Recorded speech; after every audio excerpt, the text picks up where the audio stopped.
The Mutual Broadcasting System, in cooperation with Family Theater Incorporated, presents Some Rain Must Fall, starring William Lundigan and Betty Arnold. Jimmy Gleason is your host.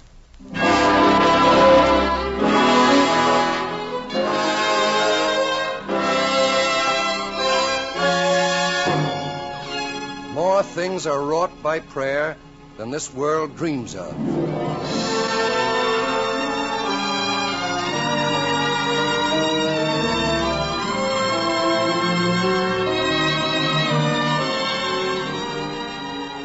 Ever walk through the streets of a big city and notice how many people hurry along, wrapped up in their own thoughts?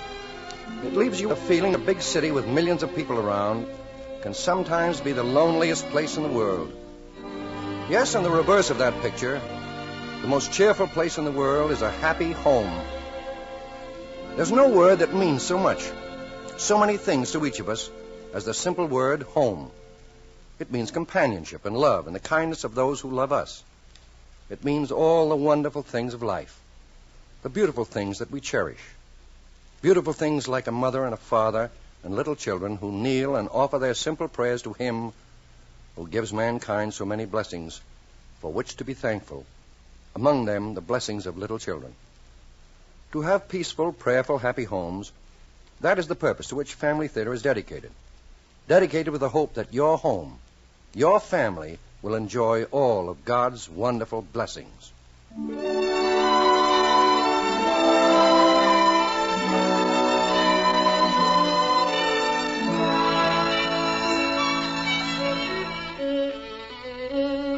The rain was over the city that night, the driving, cold rain of October. The wind out of the northeast took the rain, took it and shook it like a wet scourge against the granite and steel of the city. And somewhere in that late October evening, there was a kind of sad sound in the world, as of wasted things, wasted life, and wasted dreams. And a girl walked slowly out of the rain, up the steps, into the old cathedral. And she knelt with the rain still on her face and hair. And suddenly she was weeping. And this is the saddest of all sad sounds, the stifled pain locked in the throat of a girl who weeps in an old cathedral. Excuse me, miss. I saw you in there, and I waited for you out here on the steps. It's really rained tonight, isn't it? Yeah. You were crying, miss. I couldn't help noticing you. Oh, that's nothing. Sometimes I do that. Cry? Yes. Is the subway near? It's not far, a couple of blocks over. Well, I guess I'd better be going. No, wait a minute. Please, don't walk away, miss. I just wanted to talk to you. All right. I have plenty of time anyway. More time than I can use. Why am I talking to you like this? I asked you to, I guess. I think you're kind. You're the first person I've met in months like that. Don't ever stop being kind. Now it's time I got started. Where are you going? That's what I'd like to find out myself. Where am I going? Well, you're going somewhere. Bus terminal. I've slept in a bus terminal the last 2 nights. Oh, I see. Maybe you never thought things like that could happen. Yeah, but a bus terminal. I can't get a room. That is, with the rent I can afford to pay. It isn't good to be out and no place to go. Maybe I can get used to it. You can get used to anything if you try. I think I could find a place for you. You? Where? The house where I stay. Downstairs are Lolly and Kurt. They're friends of mine. You'd like them. They have a little room next to their place that they never use. You stay there. No. Oh, I just wanted to help. Now, wait a minute. It isn't much. It's warm. It's out of the rain. They're strangers. They wouldn't want it. I don't know you. And what do you know about me? Nothing. That doesn't matter, does it? Yes. Yes, it does. You can leave after the rain's over if you want. They'd like to have you. I know Kurt and Lolly. They'll help. I don't know.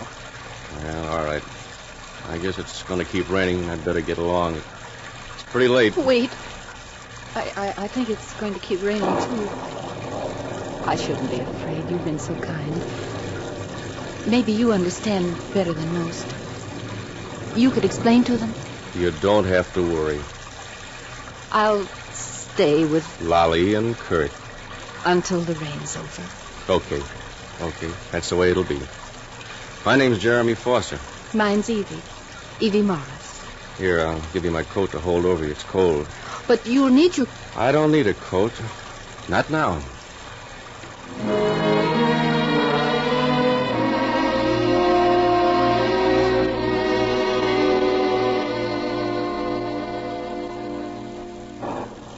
The windows are clean, aren't they? Mm-hmm. My, 3 days is a long time for it to rain steady.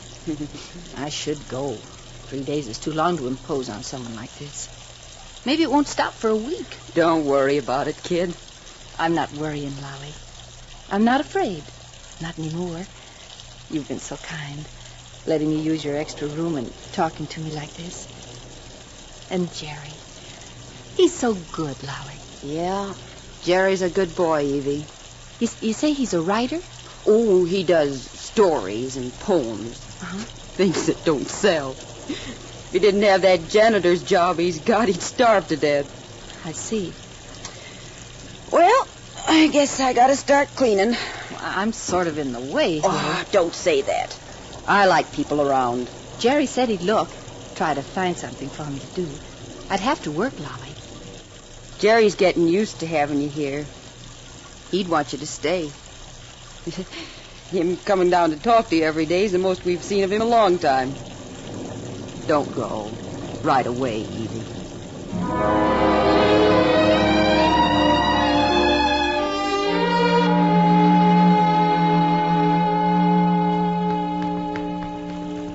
Evie, where are you going? I can't stay any longer, Jerry. You've been very kind, but it's still raining. Well, I hate to impose, Jerry. I think I should try to find some work in some other place to stay. We'll find something when the rain's over, Evie. And you aren't imposing. Don't think about that. Lolly likes you. She'd want you to stay, and... Well, I guess I do, too. Thank you, Jerry. You know, I've been thinking about how hard you work. Up there in your room all day writing, and at that office building cleaning. Well, someday I won't have to work at the office building. Someday someone will like what I write. That'll mean a lot to you, won't it, Jerry? Life, Evie. All the grand things you can do when you know you're on the way up. When you know you're saying something worthwhile. It makes a difference. It'll come soon. The stories you write, the poems. There must be someone who wants beautiful things like that. Why don't you write a book? No. Write a book, Jerry. Look, Evie, you've got to be good to write a book. You can do it. Just put it together in the right way. Well, maybe I will. Someday. What time is it? I think it's about 11. I guess I should go. I wanted to see about getting half a day's work. Do you think you will? Well, I asked Mr. Denton. He said he thought so. You look so tired, Jerry. You're doing too much. All morning now you've been writing, and I'll bet you were at it late last night. Yes, Evie, but I'm thinking now about a new story. Maybe a long story about rain and a girl and a cathedral. Oh, Jerry, that's just like us. Evie, Yes? will you be here when I come back? I should go. I don't like to pose on you. Evie, when I come back. Yes, I'll be here, Jerry.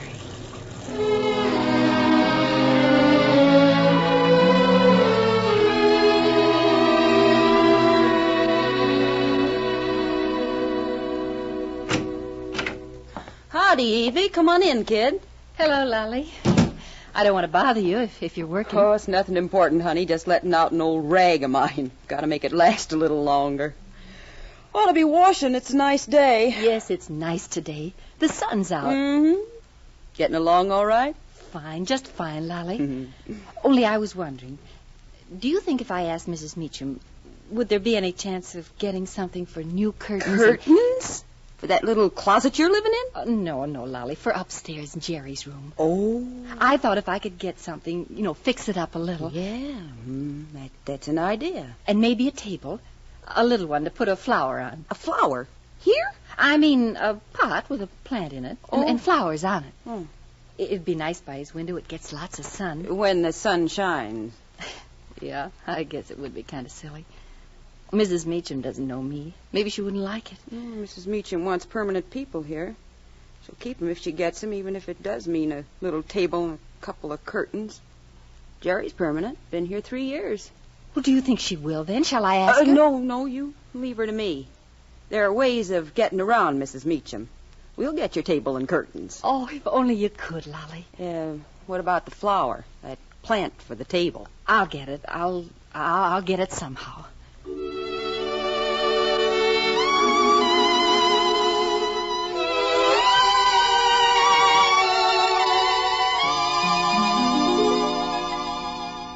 Do you think Jerry will like it, Lolly? Oh, sure, kid, he'll like it. I was afraid changing things around like this, putting up new curtains and all, might make him... I've lived in this house since before Jerry came here. Kurt and I know him real well. He don't get mad. Not at anything. I wanted to make it nice. Where's your flower? Well, I haven't got it yet. The pot's no good without a flower, is it? They cost quite a lot. I suppose so. Well, you did a good job, Evie, considering what you had to work with. Hard to do much with an old room. It was fun. You're beginning to fall for Jerry. Oh, Lolly, don't be silly. I'm not. But I think I know love when I see it. 6 weeks and you're in love with the guy. Oh, no, I'm not. You stayed, didn't you? Well, I didn't know where else to go, Lolly. And you've been so kind to me. You and Kurt and Jerry. Jerry wanted you to stay, and then you found out that you wanted to stay. Yes. I knew it one day. The day it stopped raining. Was he glad? I think so. He must have been, Lolly. He laughed and he said, "The sun's out, Evie. The sun's out. Let's go down to an old cathedral." You're good for him, Evie. For Jerry. He needs you now more than his writing, even. Remember what I said. Don't go away. Yeah, he'll like the way you fix things, Evie.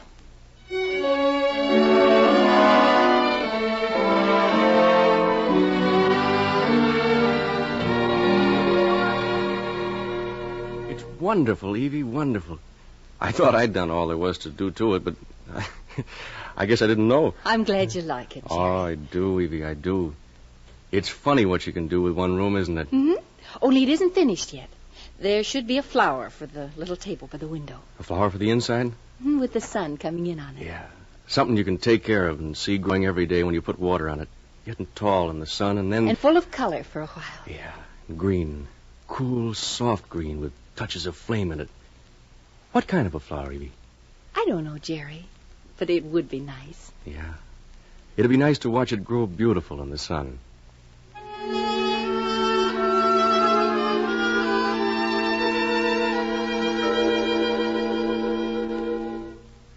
Hello, Evie. I didn't know you'd be waiting out here. It's kind of late. It's nice and quiet out here on the porch. Uh-huh. Cool, too. I was waiting for you, Jerry. There's something wrong? No, nothing's wrong. I wanted to see you and talk for a minute. Well, it's pretty late. But it's real nice out tonight, isn't it? I've been sitting here watching the streetlight on the corner. And dreaming? A little. Remembering mostly. About the rain and about cathedrals. That was a long time ago. I saw you walking up the street. You were just a tall shadow. I could tell it was you from the way you held your head and walked like you were glad about something. I am. I was going to show this to you in the morning, but I want you to see it now. Here. Oh, Jerry, the flower. I'll turn the porch light on Oh, so no, you can no, see. I can see it. I can see how beautiful it is. I looked all over for it. What kind is it? I didn't even ask, but it made me think of the sky and stars at night. I thought of a name for it. On the way home, I called it Star Rover. And the leaves, they're the darkest green I've ever seen. And it's got flowers on it already. I know I can see them. Oh, Jerry, your room's finished now. It's got everything. Yeah, it's got everything now. Jerry? You don't talk about your writing anymore. Oh, I don't know, Evie. I'm discouraged about the story. The story about the rain? And the girl in the cathedral? Yeah, I don't know what happens to them. Maybe they fall in love. Yes. Only they don't know it for quite a while, huh? They don't talk about it until... Until one night, and the girl waits for him and they talk. And he's been a dreamer, while she'd gone through the sufferings that make people practical. And when they talked, the mist drifted away and his dreams became real. And she forgot all the dark, ugly things of the past. And she knew they were gone forever. And the boy knew he'd never be lonely again. He knew there'd be something besides words now to fill the emptiness around him. They talked in the darkness, and suddenly the girl said, I love you. Evie. I shouldn't have said that. I'm sorry. Do you know what the boy said then? What? He said, Evie, honey, I wanted to hear you say it. I wanted to talk about it, but I couldn't find the words, and I was afraid. I kept thinking maybe I wouldn't know how to take care of you. I didn't want to hurt you. I didn't want to make you unhappy. I'd like to give you a home and everything, Evie. But I'm not even a second-rate hack writer. I'd like to build a cathedral, and I get nothing but pasteboard bungalows. Jerry? Yeah. Jerry, I'll take a pasteboard bungalow.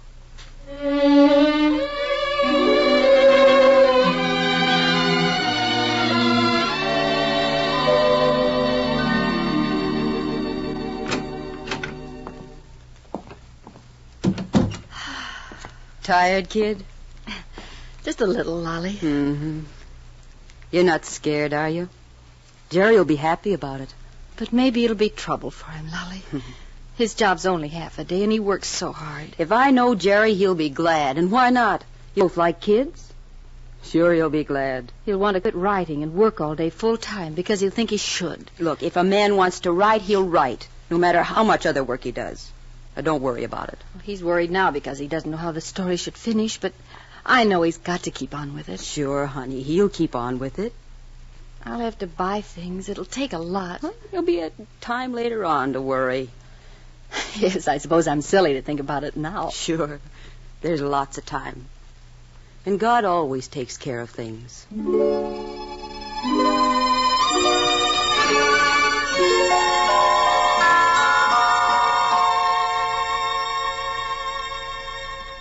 Jerry, why don't you rest? You've been writing for hours. Well, I want to try and get this story finished, Evie. How's it coming now? I don't know. You haven't told me much about it, Jerry. Well, sometimes when I'm writing, it seems as though I hear... Oh, What, Jerry? well, as though I hear music. Real music? Outside somewhere? No, I know it sounds crazy, but it's here in the room. Yes. And I sit here watching the shadows on the ceiling, watching and thinking. About the boy and the girl in the cathedral. Yeah, about the boy and the girl and the baby. Go on, Jerry. It's beautiful. For him, it used to be an empty room with not a sound in it. And then she came. There was a violin playing somewhere at night. He could hear it like it was soft in the distance, coming from downstairs where she was sleeping. But it was far away and lost. I did that, Jerry? He loved her then. I guess that was it. I didn't know it was like that, Jerry. And then they were married, and he kept hearing it. But it had changed. It was all strings and reeds, sweet, soft music, making a strange kind of beauty. And then? Well, then the boy and the girl and the baby, glorious music, deep and soft and sweet like an organ in a cathedral. And it isn't far away or lost. And he hears it like it was a flood inside, tight up against his throat. And he wants it to go on and on because it's never happened to him before. And he's afraid it'll go away. And he doesn't want it to go away. Oh, Evie, it's no use trying. I've got to get a job. No, Jerry. I've got to have things ready. Your work, Jerry, our book. I don't know if I can ever finish it. Right now, nothing is as important to me as my family. Oh, Jerry, I didn't want it that way. I didn't want you to think that way.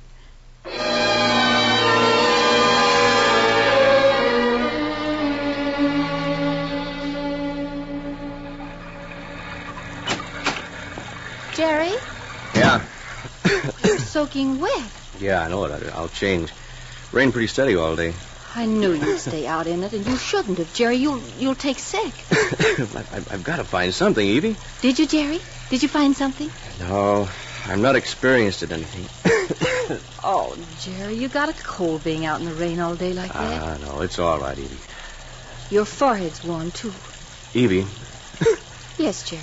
Evie, the Star Rover. The flower I brought to you. What's happened to it? I don't know. It was all bright and green a couple of days ago.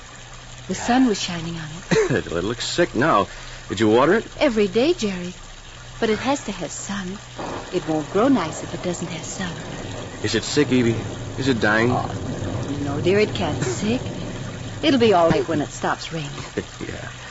Yeah, it's when it stops raining. Please, Jerry, not the book now. It'll wait. Don't start on it now. It's nearly finished. I know, dear, but tonight, maybe. You can work on it tonight, after you get warm again. All right. I was just looking at it. It's going to be a beautiful book. Yeah. A big one, too. If it's ever finished.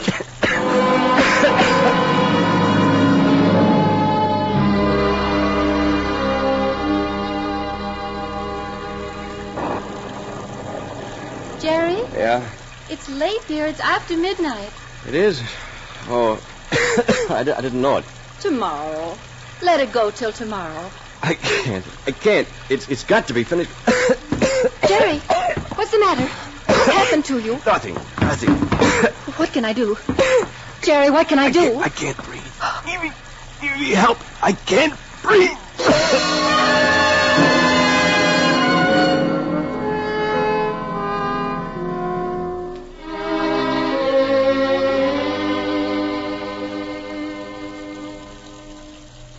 The doctor wants you to go in now, Evie. Jerry's been that way so long, Lolly. Hours just lying there, not saying anything. But he's fighting. He's fighting, Lolly. He wants to stay. Jerry's critical sick, Evie. He's dying, Lolly. I know it. Evie, kid, don't say that. Jerry's been so good, Lolly. Surely God knows that. He can see, he'll listen. He wants Jerry to live. Evie, listen to me. The doctor says Jerry's reaching a crisis, and you want to be with him. I've got to be with him, Lolly. He won't be able to see you. Maybe he can't hear you neither, but you got to make him know you're there. He's got to know you're with him, wanting him to get well. It'll help him, Evie. Yes, I'll try. Jerry, I'll try. Oh, don't cry, honey. You can't let him feel you're afraid. Everything's just like it was. Talk about something. Get to him somehow. He's good, Lolly. He's done so much. He said he hoped the baby'd be a boy. Talk about the baby, Evie. Everything has to do with the baby. He'll hear you. I'll make him hear, Lolly. I've got to make him hear.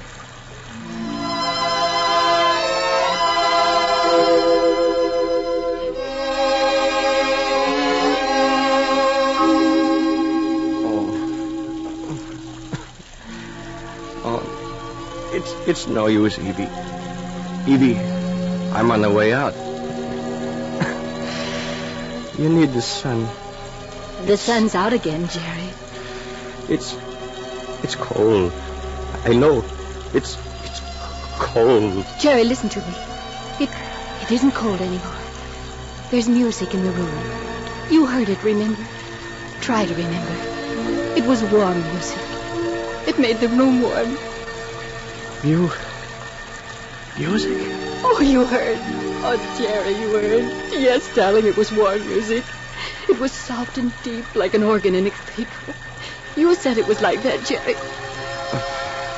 A violin, strings, and reeds. It was like... An organ, Jerry. Don't you remember, darling? Our room was a cathedral. It's in the room, Jerry. It's here. It's warm music. I can hear it, too. We can hear it together now. Oh, Jerry. Jerry.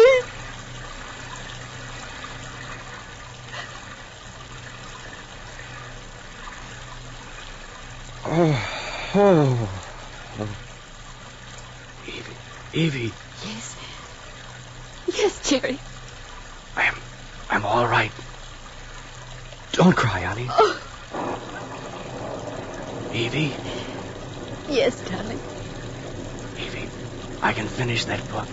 Yes, of course, darling. Evie, I can see it now. The story about the boy and the girl. Yeah, of course.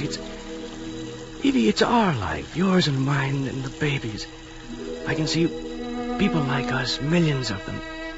And the men and women and children laughing and crying, hungering for something, reaching for something, reaching out of their fevers and out of their sickness and weakness and loneliness, but reaching always out and up for something beyond the stars. It will be the world's most beautiful book. We could never grow without the rain, Evie. Without the rain and pain. Oh, Jerry. Oh, thank you, God. The sun is out again.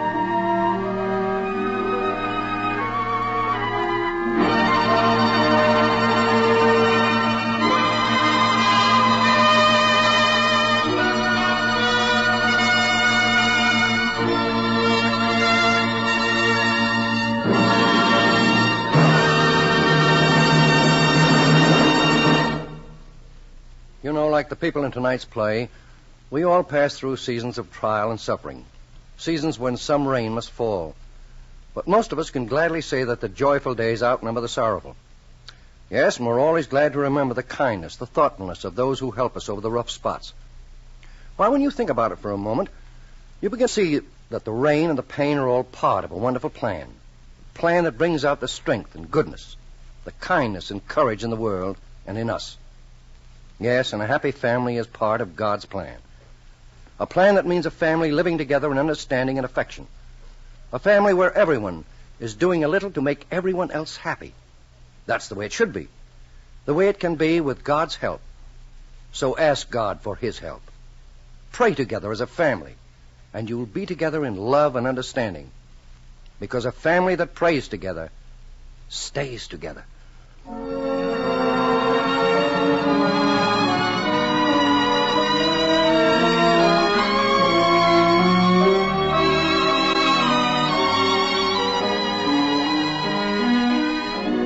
Before saying goodnight, I'd like to thank William Lundigan for his performance as Jerry, Betty Arnold for the portrayal of Evie, and Ann Morrison for her performance as Lolly. Our thanks also to Jonathan Goodhue for writing tonight's play, and to Max Terra for his music. Mel Williamson directed, and John Ryder produced the program. Next week, our Family Theater stars will be Brenda Marshall and William Holden in Song for a Long Road. Your host will be Gene Lockhart. This is Jimmy Gleason saying good night, and God bless you.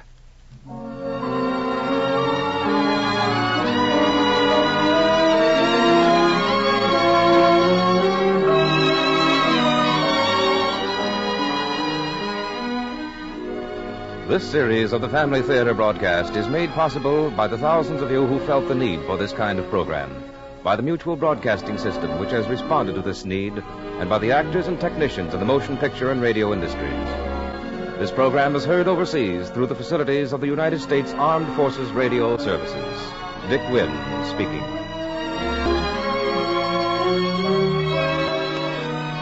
This is the Mutual Broadcasting System.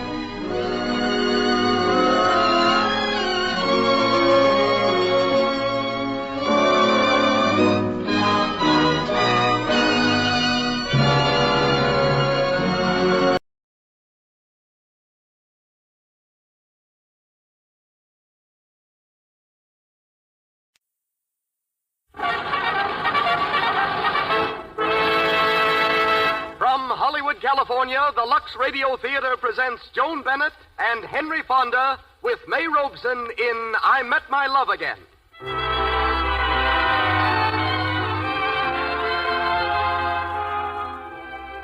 Lux presents Hollywood. I want to say thank you to the thousands and thousands of women who buy Lux toilet soap regularly. This kind of loyalty is what makes our program possible. And now, before going on, I want to mention that tonight we are making a special offer to the ladies. We'll send them, almost as a gift, a new, smartly designed double compact We'll tell you later how you can get this beautiful compact, and we suggest that you have pencil and paper ready. Our stars tonight are Joan Bennett, Henry Fonda, May Robeson, Margaret Hamilton, and Louise Platt in I Met My Love Again. As special guest, Jimmy Starr, Hollywood's famous news columnist. Louis Silvers conducts our music. And now, here is the producer of the Lux Radio Theater. Ladies and gentlemen, Mr. Cecil B. DeMille.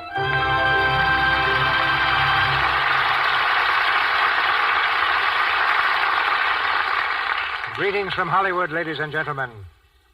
Throughout the land, May 30th is a day of tribute and remembrance. We of the Lux Radio Theater join in paying our respects to the memory of those Americans, men from the North and men from the South, who from Lexington to the Argonne fought and died that this country might have the peace and progress we now gratefully enjoy. Tonight, we bring you the story of a great love which triumphed only after a loss of many years. And starring as the two who lose and find their love again are Joan Bennett and Henry Fonda. 300 years ago, while the ancestors of Joan Bennett were wandering around England and Scotland as strolling players, both my forebears and those of Henry Fonda decided to see America first. They did their wandering across the Atlantic and wound up in a town called New Amsterdam, which the newcomers of the past 274 years have been calling New York. Old Anthony DeMille, arriving from Holland, settled down to raising crops and a family in lower Manhattan, while Henry's folks went north to a spot near Albany. The Fondas had hailed from the Republic of Genoa, and their name was taken from a valley in the Apennine Mountains. Richard Bennett gave his distinguished name to 3 daughters, Constance, Barbara, and Joan.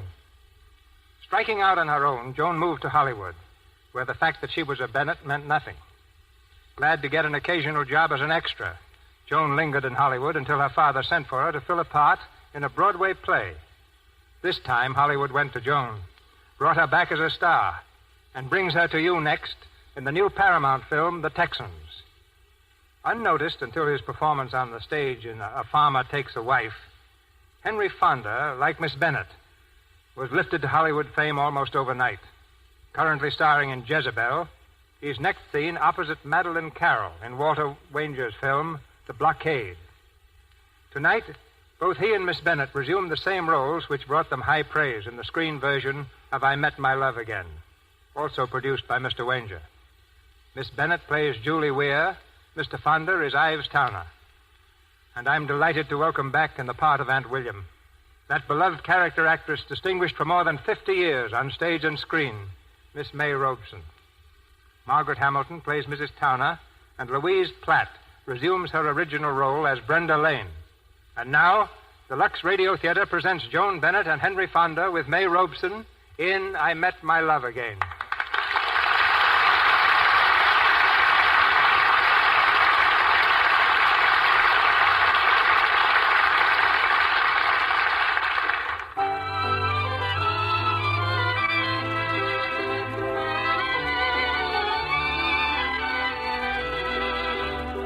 Springtime in New England.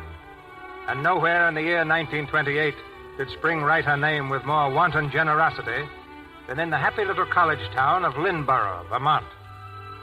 Through a meadow not far from the college, a path winds leisurely. Down the path come 2 figures, a boy and a girl. Ives Towner is 19. Julie Weir is 17.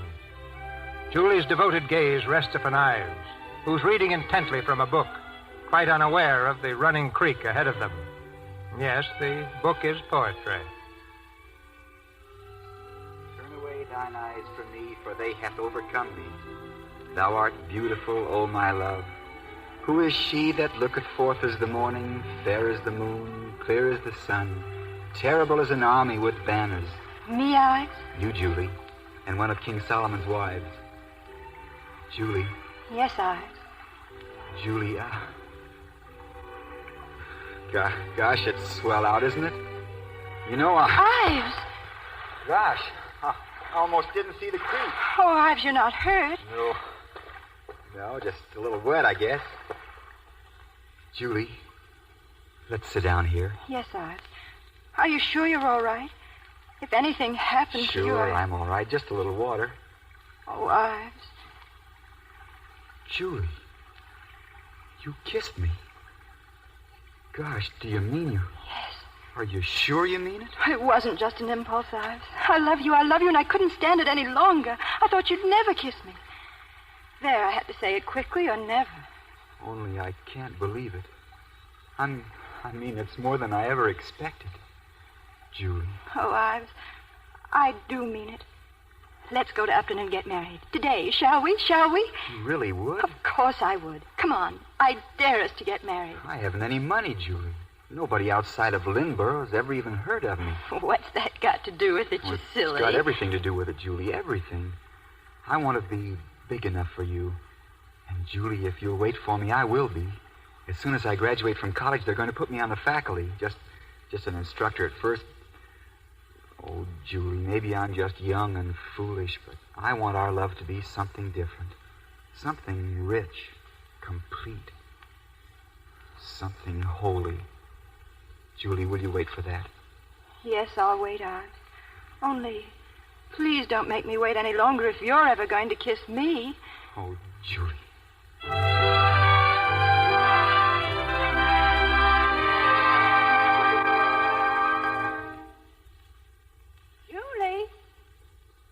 Julie, what's the matter with you?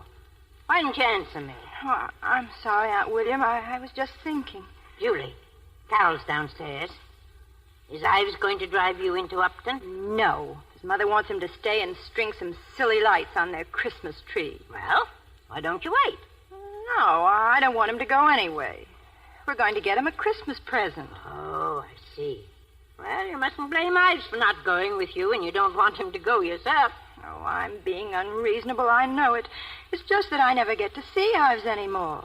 All year he's at college, and we never get a chance to be alone or have any fun or go dancing. Julie, you know, you've got to be patient. Oh, I know, Aunt William, but I'm tired of being patient. I want to... Oh, I don't know what I want. I'm being horrible, aren't I?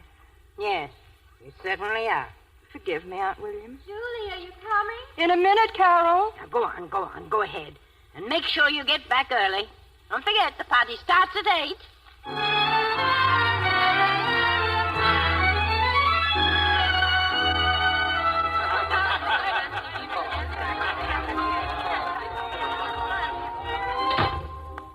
Ives, now what do you want?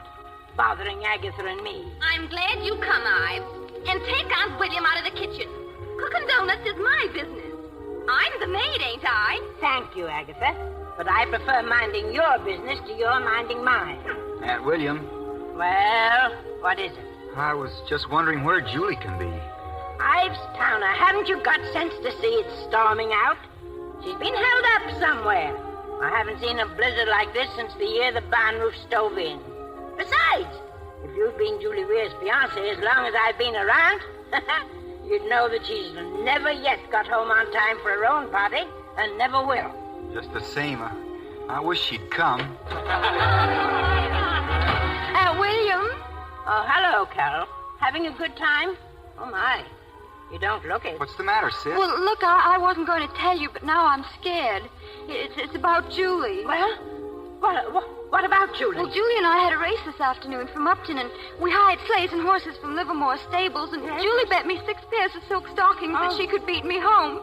I took the new road, and she took the old Milford road, and I won. Fine sister you are. Well, Julie's lost and in this blizzard. Supposing she comes... Well, now, stop that nonsense, Carol.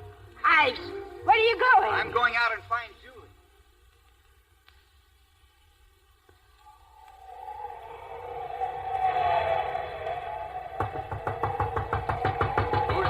Me. Please let me in. I'm afraid I'm lost. Well, come in. Thanks. Oh. Well, what lovely stroke of fortune brings you here out of the night? Oh, I don't know exactly, but it was pretty awful. I was racing another girl home from Upton. She took one road and I took the other.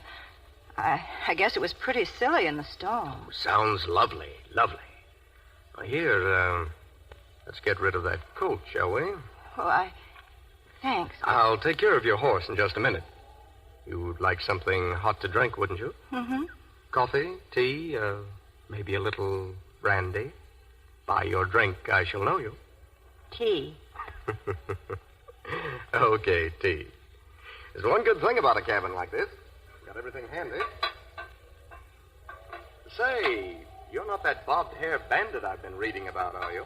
No. Well, if you won't be afraid of me, then I won't be afraid of you. Please, I'd like to use your telephone.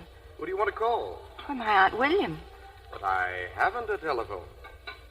You may have to stay here for quite a while. You look scared. Please don't be. Where I come from, they call me Gentle Michael. Where's that? New York. I'm just up here to do some writing.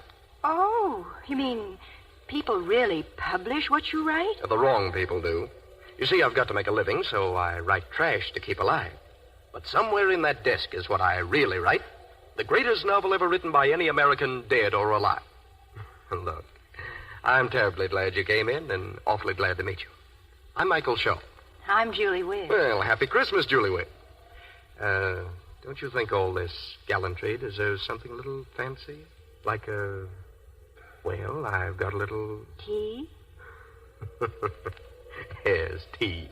Lemon? Please. Sit right where you are. This is my party. Oh. What's the matter? Oh, dear. Julie. I'm supposed to be giving a party, too, right now at home. Gee, I wonder what they're saying about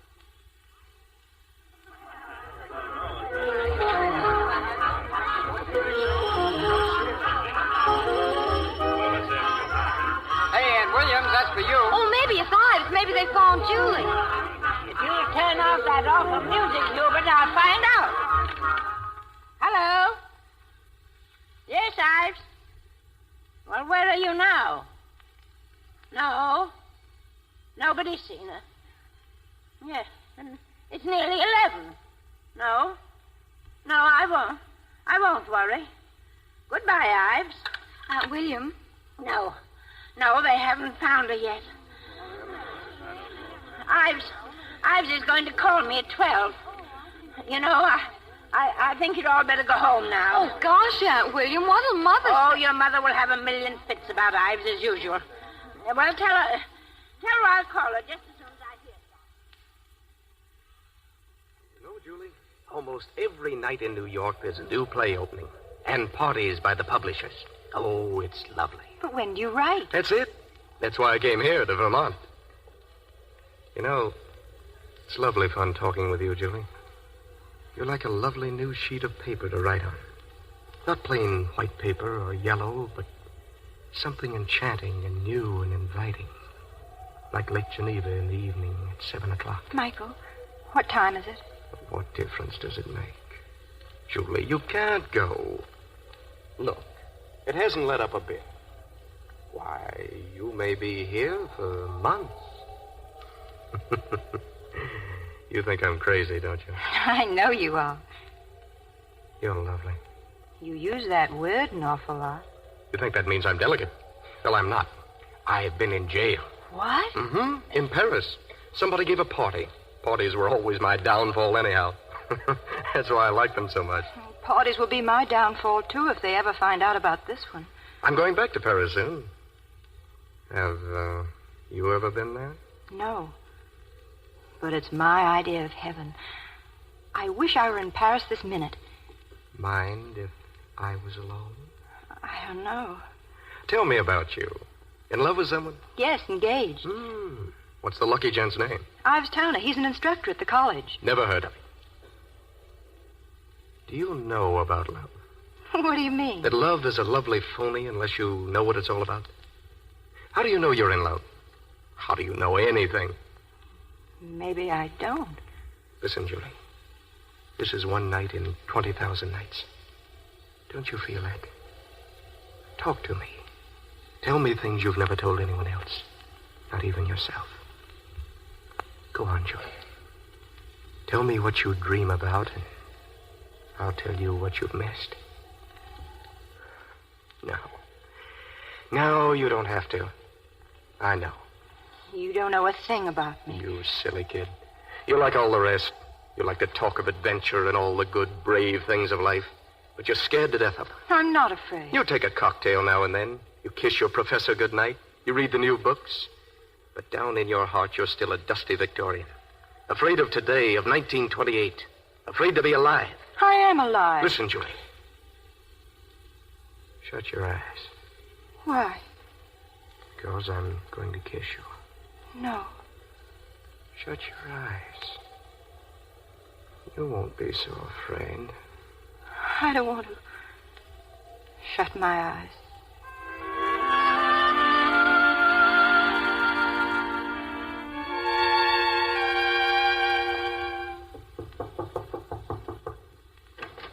William, come in. Good morning. Good morning, Carol. Where's Ives? Who is it, Carol? Come here, Ives. Well, she's safe. I just heard from her. Oh, good morning, Mrs. Towner. What is it? Ives hasn't slept a wink. Oh, come in. Oh, come in. You'll have some lunch with us? No, thank you. No, thank you, Mrs. And William, where is she? I just got a telegram. Ives. Julie is married. Ives, William? She married a man named Michael Shaw. He's a fake. But I guess she doesn't know that. They're on their way to New York. She told me to tell you that she's writing you. No, that's all I know, Ives. Thank you, Aunt William. And now, if your mother and Carol will excuse me, I'm going home. Married? Married? Oh, Ivesy, you fool. Don't look like that. It's not the end of the world, you know. Ives, dear, you have everything to look forward to. Your father left you a wonderful heritage, and you can be everything he was, the greatest naturalist in America. You have all his work on the protozoa to finish, and possibly a professorship. Just think what is before you. Just think of it. Besides, Julie was never the sort to settle down to your kind of life. You need someone who's patient and interested in science. Oh, Mother, that's got nothing to do with it. The only trouble with Ives is that he's stubborn. Stubborn? Yes, stubborn. Well, you just won't be young. Why, you haven't the faintest glimmer what love is. You think it's sacred and sweet and all that rot. But you're the only person left who does. I'm going out. Ives, your coat, your galoshes, Ives. Don't worry, Mother. I'll be back. I always come back, don't I? Maybe that's what's wrong with me. Ives, you catch your We were going to work this afternoon on those specimen drawings, weren't we? We can't miss that, can we? Julie's married. Julie's gone. But we can't forget our work, Mother. Oh, no. Julie's gone, but the protozoa goes on forever.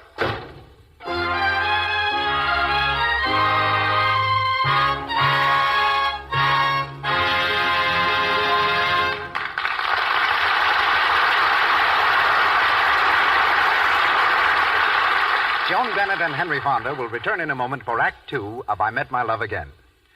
We want to take advantage of this short intermission to explain to you in a brief playlet the offer of a compact which we promised the ladies at the beginning of tonight's performance.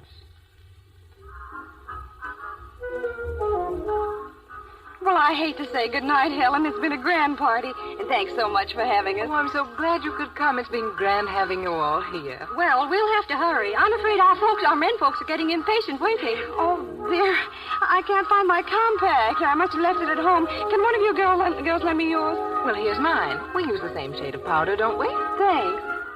Oh, Helen, what a beautiful vanity. It is nice, isn't it? I love it because of the lovely golden-colored bands across that gleaming black enamel. Let me see. It must have cost a fortune. And black and gold are colors that will go with anything. And it's such a lovely shape and so dainty. Horseshoe pattern for luck, isn't it? Yes. And see, it's a double compact with room for loose powder. And it comes with a neutral rouge ready to use, and you can get refills for the rouge at any time so easily. The mirror's the full size of the compact, too. I bet you girls can't guess what I paid for it. $1? $1.50? Oh, I'd say $2. I paid exactly 25 cents. Oh, I don't believe it. Well, if you'll hush, I'll tell you how you can all get one. You can simply wrap up 25 cents in coin in 3 Lux toilet soap wrappers and enclose your name and address.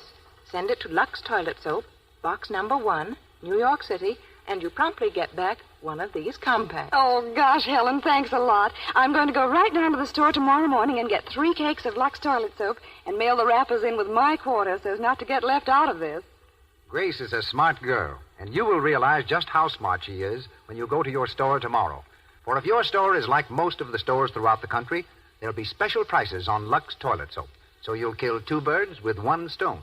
You'll save money on the finest soap a woman ever used, and at the same time be able to get this beautiful and serviceable compact made by Van Style at the amazingly low figure of 25 cents.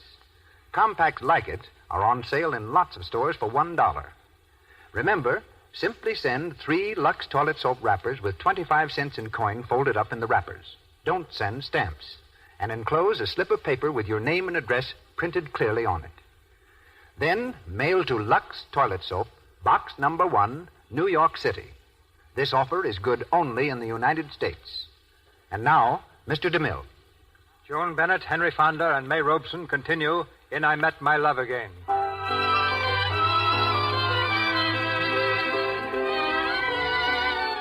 2 years have passed since Julie Weir married Michael Shaw and went with him to Paris. But in 2 years, few things change in Lynborough, Vermont. Although Ives is now Assistant Professor Towner, Assistant Professor of Advanced Biology. In Paris, things have gone none too well for Michael and Julie. Somehow, the gay wastrel Michael has never quite come round to finishing the great American novel. Something's always interfering. Then one day, something interfered for good and all. 3 days later, the news reaches Lynborough. My husband said he saw it in the New York paper. Michael Shaw. He was shot, killed. I suppose that means Julie will be coming back to Lynborough with her baby. Yes, killed in some brawl. Left her in debt, too, I hear. Just what she deserves for jilting Ives Towner. Julie wouldn't dare show her face here again. What's she going to do now? She and that child of hers. And poor Aunt William. After all she did for that Julie Weir. Aunt William is sick. Wouldn't be surprised if this killed her.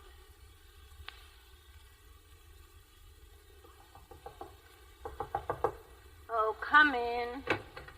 Oh, hello, Ives. Hello, Aunt William. How are you feeling? Oh, I'm feeling fine. I wouldn't be in bed but for that old fool, Dr. Monroe. Sit down, Ives. Aunt William, what's she going to do? I don't know, Ives. Did you send the cable? No, it's too slow. I telephoned. She won't come back. The only thing that's coming back is the money I sent her. She said she'd found a job. Designing dresses. I see. And the little girl? Joan? Oh, yes, she's getting a nurse to look after her. Oh, Ives, why must she be so stubborn? I guess she's got too much of me in her. That's why I know she'll come back someday.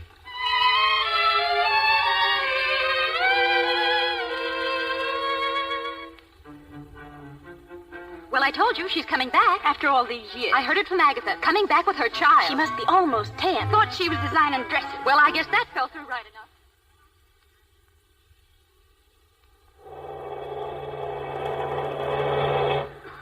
Mommy, is that Lynborough way over there? No, darling, that's only fog. We won't see Lynborough for nearly a whole week yet. Mommy, did Daddy come from Lynborough? No, darling. But Dad was the most wonderful man in the world, wasn't he? Yes, darling. Dad was the bravest man in the world, wasn't he? Yes, darling. Mommy, will Aunt William like me? Oh, I'm sure she will. She's the finest lady in the whole world. No, Mommy, you are. Mommy, what's it like in Lynborough, Vermont? It's very quiet and peaceful. Not at all like Paris, darling. There are trees and green grass and cows and little clean white houses. And there's a college in Lynborough where people study. They teach all kinds of things there. They teach history and literature and languages and biology. Mommy, what's biology? Biology, darling? Biology is a science. It's the science. Biology is the science of life or living organisms, a branch of which is polymorphism. Is there anyone in this class who remembers that word? No? Well, polymorphism is a term designating the existence of several forms of individuals in a species. Excuse me, Professor Towner. Yes, Miss Lane. How do you spell polymorph? If you look in your notebook in just 5 seconds, your neighbor, Mr. Budge Williams, will have written it down for you. Won't you, Mr. Williams? We all know Mr. Williams, that superb quarterback. Quiet. The Society of the Ants is divided into several classes. There's the female queen. Look, Dottie, he's looking right at Brenda Queen Lane. demands at all times to be the focus of the entire community. Then there's the functional male, whose purpose is to impress the queen with a glorified impression of himself. Now he's looking at Budge. What is the purpose of this society? What is the sense in it? Professor Towner. Miss Brenda Lane thinks she knows. Put your hand down, Miss Lane. You don't know any more than I do. We can only guess. Stab in the dark. Excuse me, Professor Towner. Yes, Miss Taylor? Telephone. Evidently important. Thank you. Ladies and gentlemen, I'll be right back. And the class is not dismissed. I've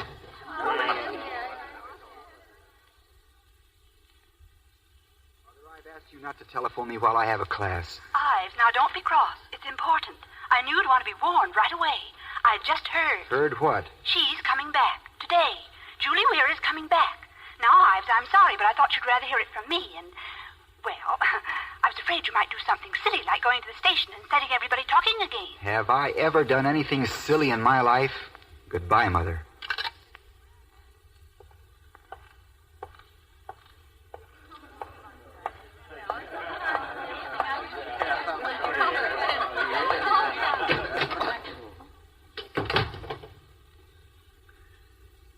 Now, where were we? You were stabbing in the dark, Professor Towner. Yes. Stabbing in the dark. Class is dismissed for the day.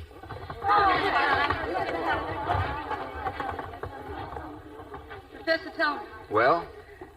I thought if you're going home, I could drive you. Thanks. I have my car. Besides, I'm driving over toward the station. Oh.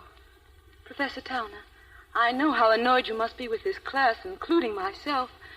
But you shouldn't have to be in a position where you could be annoyed. What in the world are you talking about, young woman? Well, you know my father. He's ridiculously rich, but he's a nice man anyway. Is he? Well, the point is, you mustn't think me impudent, but, well, you see, he knows what a splendid reputation you have as a scientist. Miss Lane, there's a train coming in, and I... Yes, but I think he'd like to make it easier for you to do your scientific work without wasting your time on a lot of kids. Why should he do that? Because I'd like it. You would? Why? Ooh, it's a long story, Professor Towner. It can't be that long. Did you ever read Eloise and Our Blood? I mean, you mustn't think I'm crazy, but it's true. It's very much the same story. That's foolish. It's not foolish. I admire you terribly, and, well, forgive me, but it's hard to be clear and simple about a thing like that. Thing like what? If you're still talking about your father and me, please accept my thanks for your offer, but I don't need it. Furthermore, I'm not Abelard, and you're not Eloise. Miss Lane, I'm a very bad audience for your play acting. Miss Lane. You deserve that. I hope I didn't keep you from your train. No. And thank you, Miss Lane. I've changed my mind. I'm not going that way after all.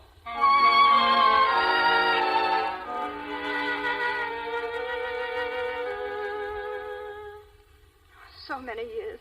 Aunt William. Oh, darling, it's so good to see you. Julie. Julie. Darling, it was such fun hearing your steps on those old stairs, Julie. Saucy as ever, too. You're dead wrong, Aunt William. There wasn't anything saucy about my steps. You in bed. Agatha told me you haven't been well for years. I did this to you. Oh, no. Nonsense, Julie. Oh, darling. Oh, I'm so glad you're back. For good, I hope. No, only for a month.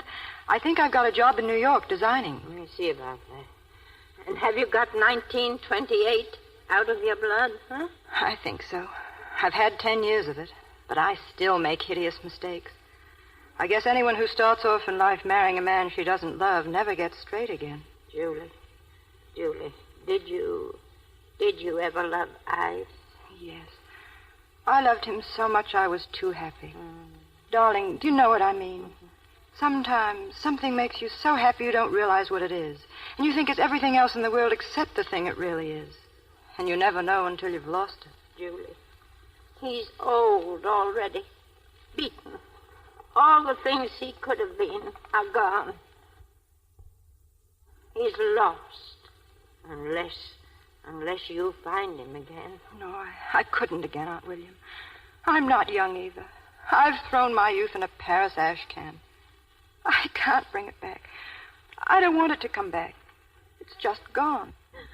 Oh, don't cry, darling. It's not so horrible. We all have to grow up sometime. Excuse me. Joan, dear. Joni. Yes, Mommy? Come upstairs, Joan. Aunt William would like to see you. She's knock-kneed and spindly, Aunt William, and has too many teeth in her mouth, but I like her. Hello, Aunt William. Knock-kneed, yes, and spindly, yes, but, I think I like her, too. Do you like my eyes? Of course I do. They're Daddy's eyes, Mummy says. You've got lots of wrinkles, haven't you, Aunt William? Joan, what a way to talk. Never mind, Julie. The tradition of dealing out the honest truth has to be carried on by someone in this family. Isn't that so, Joan? Yes, Aunt William. Aunt William? Yes, Joan. Aunt William, why have you got a mustache? God bless my...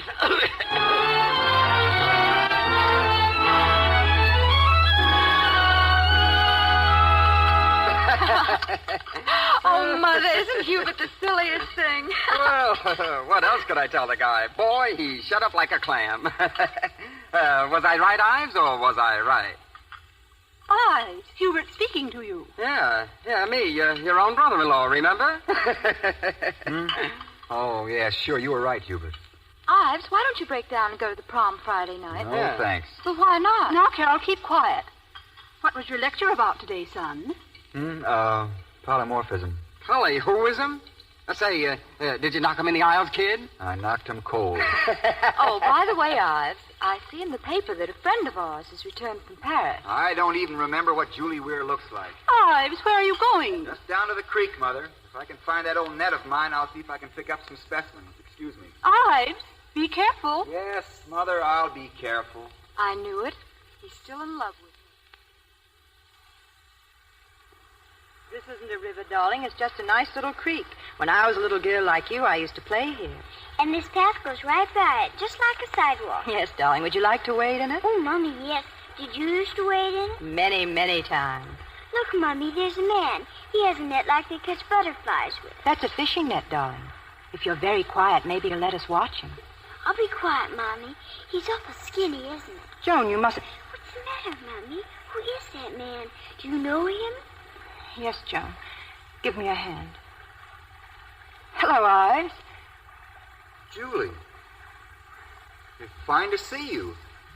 I've been catching whitefish for study. Oh, Aunt William's been telling me what good things you've been doing with your work. How's your mother, Ives, and Carol? She's married, I hear. Yes, they're fine, Julie. Thanks. Ives, this is Joan. How do you do, Miss Shaw? How do you do? Well, goodbye, Julie. Ives. Yes? This isn't nice of us. I know, Julie, but what do you want us to do? Nothing. Just be a little civilized? Would that be asking too much? I don't know, Julie. Oh, come now, Ives. After all, we must have liked something about each other once. There must be plenty of things for us to talk and laugh about. Yes, plenty of things. Ives, you look like a statue. What are you staring at? Oh, all the things a statue stares at. Windy, cold streets. Strangers walking by. Julie, what's the use of our talking? It's no good. Goodbye, Julie. Goodbye, Ives. Mommy, I don't like him.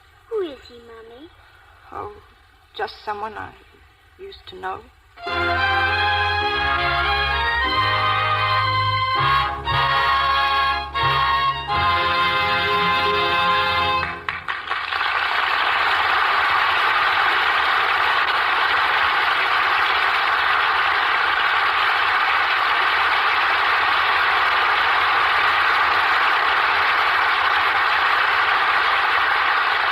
Joan Bennett, Henry Fonda, and May Robeson will be back with us in a few moments for the third act of our play, I Met My Love Again. In the meantime, Mr. DeMille has something interesting for you. But first, may I remind the ladies in our audience not to miss the opportunity of obtaining one of the beautiful compacts mentioned earlier on this program. We pause now for station identification. This is the Columbia Broadcasting System.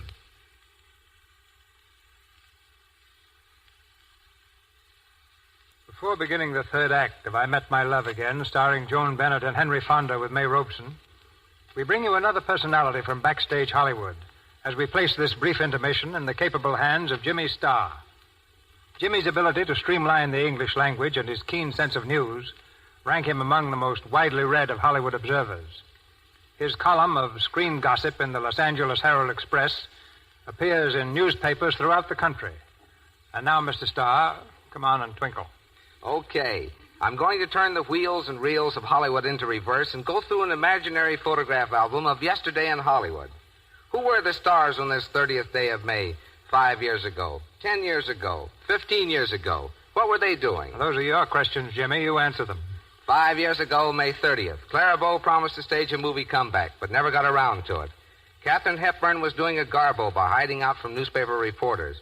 Ginger Rogers had a small part in Gold Diggers of 1933. Marie Dressler and Wally Beery were filming Tugboat Annie. 10 years ago, May 30th, Eddie Lowe had just made a hit in Dressed to Kill, the first of the gangster movies. Thomas Meehan was starring in The Racket. And the pet bear of Dolores Del Rio, which she used to take for a stroll down Hollywood Boulevard, got a jail sentence for taking a nip at her butler's leg. 15 years ago, May 30th, Jack Pickford and his bride, Marilyn Miller, were visiting his sister Mary. Charlie Chaplin was directing Edna Purviance and The Woman from Paris. Lon Chaney had just finished The Hunchback of Notre Dame. Strongheart, the first dog star, was filming The Phantom Pack. And Mabel Norman was starring in The Extra Girl for Max Sennett. But marriages, mergers, and time have changed the Hollywood picture, Jimmy. Yes, the former Billy Dove lives in town, goes shopping on the boulevard in slacks, and gets a big thrill when the fans recognize her. Viola Dana is married to the famous long-drive golfer, Jimmy Thompson. And Vilma Banky is Mrs. Rod LaRock. Colleen Moore is also married, while her one-time leading man, Charles Ray, devotes his time to writing novels and short stories. And you know, Mr. DeMille, there's one Hollywood star to whom the years bring only greater fame, and that's your product, Lux Toilet Soap. Lux Soap has been making this town happier and prettier for many years. And you say 9 out of 10 stars use it. Well, I'm still trying to find the one who doesn't.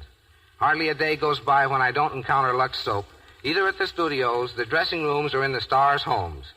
Judging from what they say about it, Lux is going to enjoy its great popularity just as long as stars want fine complexions. And that's going to be always. Thank you for that observation, Jimmy. Now what's the latest gossip along Hollywood Boulevard? Well, here we go. 2 items, each with 4 feet on the ground.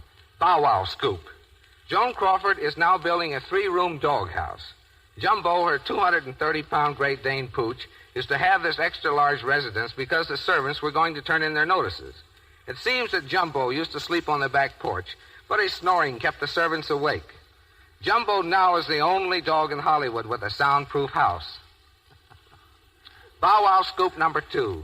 Herbert Marshall has just escaped losing the sight of his right eye. Romping with a friend's dog on his front lawn, the chow snapped at him, removing a portion of the star's right cheek. If upon examination the dog shows signs of rabies, Marshall will immediately take the famed Pasteur treatment. And speaking of treatment, I think it's about time I took a powder. Thank you, Mr. DeMille. Thanks for the stardust, Jimmy. Our curtain rises on the 3rd act of I Met My Love Again, starring Joan Bennett and Henry Fonda with May Robeson.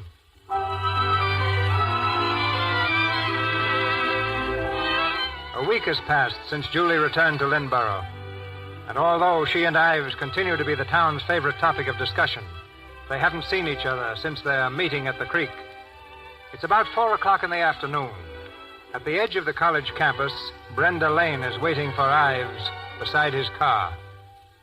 Well, Miss Lane. I thought perhaps you wouldn't mind driving me home. My car's broken down. Honestly. You expect me to believe that? Please, Professor Towner. What have I done to make you so rude to me? I'm sorry. Get in.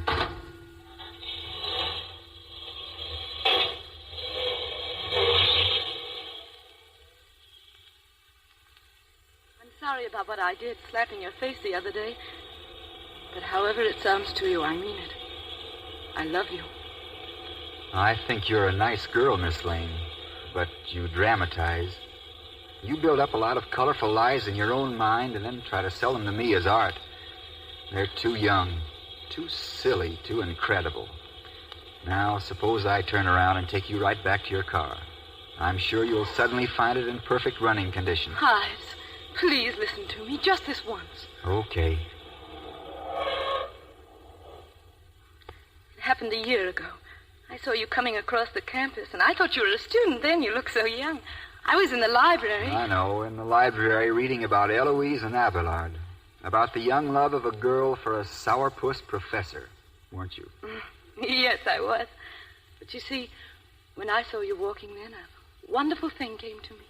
I knew that something new and rich was happening to me. Something almost holy. Wait a minute. Something what? You mustn't laugh at me. Something almost holy.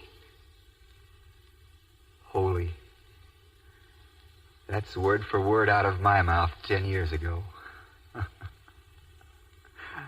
I'm not insulting you now, Brenda. I'm insulting myself. One laugh for every one of those last 10 years. Look, Brenda, you must never make yourself unhappy over me. 10 years from now, you laugh too when you remember riding in my car. If I'd only managed to laugh 10 years ago, come on, snap out of it. Forget your sad young love and be happy now, because that's what I'm going to do. All right, but... But what? Kiss me, Ives. Sure, why not? Someday you'll love me, Ives. No, I'll never be in love with you. I'm not in love with anyone and never will be. You're very pretty, aren't you? And you don't mind that I'll never love you, do you? I don't know. I think I do mind, but kiss me again, Ives. And I won't say anything more about it. Now.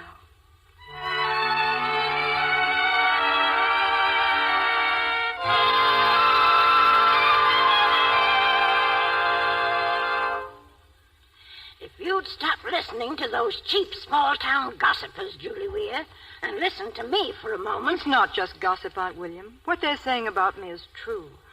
I guess when I came back here, maybe in the back of my mind was a silly hope that I could be young again, that even Ives and I might like each other again. Aunt William, I'm going back to New York tomorrow. Oh, Julie, you're an impulsive fool. No, Aunt William. I'm just being a wise, sane, unexciting matron. I'm just being the person I suddenly realize I am.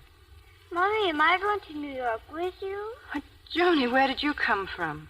Oh, Mommy, it's so nice here. Oh, Julie, be reasonable.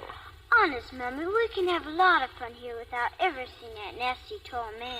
We're going to New York, darling, and that's all we're going to say about it. Hello? Agatha?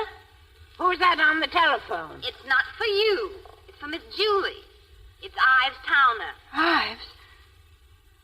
Hello, Ives. Oh, I'm fine, thank you. Oh, I'm sorry, too, Ives. I wasn't very nice about it. The prom? You're going to the prom? Oh, yes, Ives. Oh, I'd love it. Yes, at 9 Friday. Yes, good night, Ives. And thank you. Aunt William. Now, let me see. I think there's a train leaving for New York. Oh, what's the last thing on earth you'd expect me to be doing of a Friday night? I'm going to a dance with Ives Towner. Glory, glory, it's 1928 again.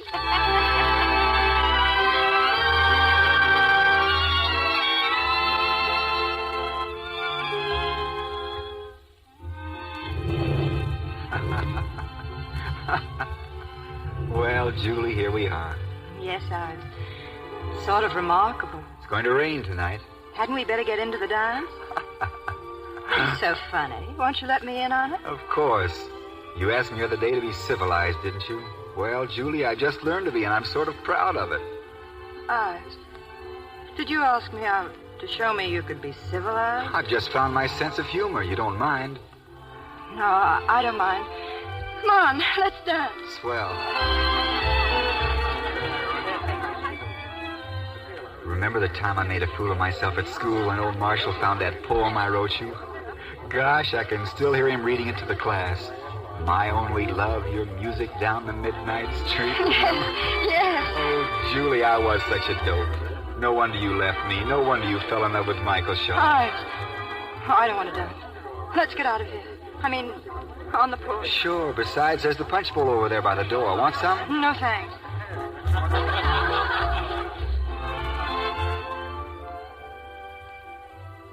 A porch, a spring night, and us. Let it rain. Who cares? Michael Shaw. It's all right, Julie. I'm not jealous. I could have killed him once. But now I'd shake his hand. I know why you loved him, because he was gay and slippery and wild. Well, I'm that too now, Julie. Laugh with me.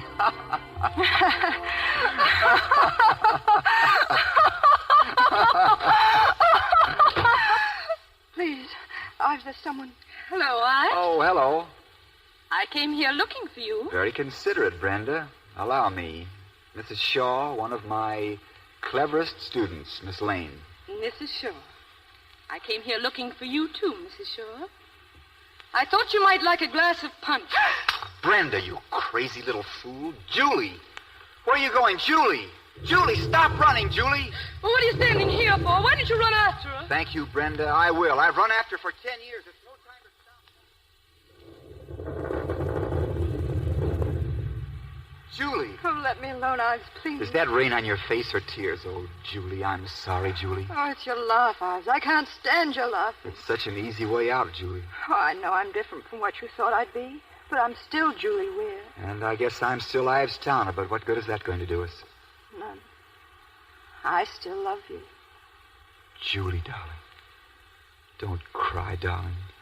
We're starting now, this instant, you and I. We're well enough to do anything. Come on, let's run for it. Julie, What did you say? I said I love you!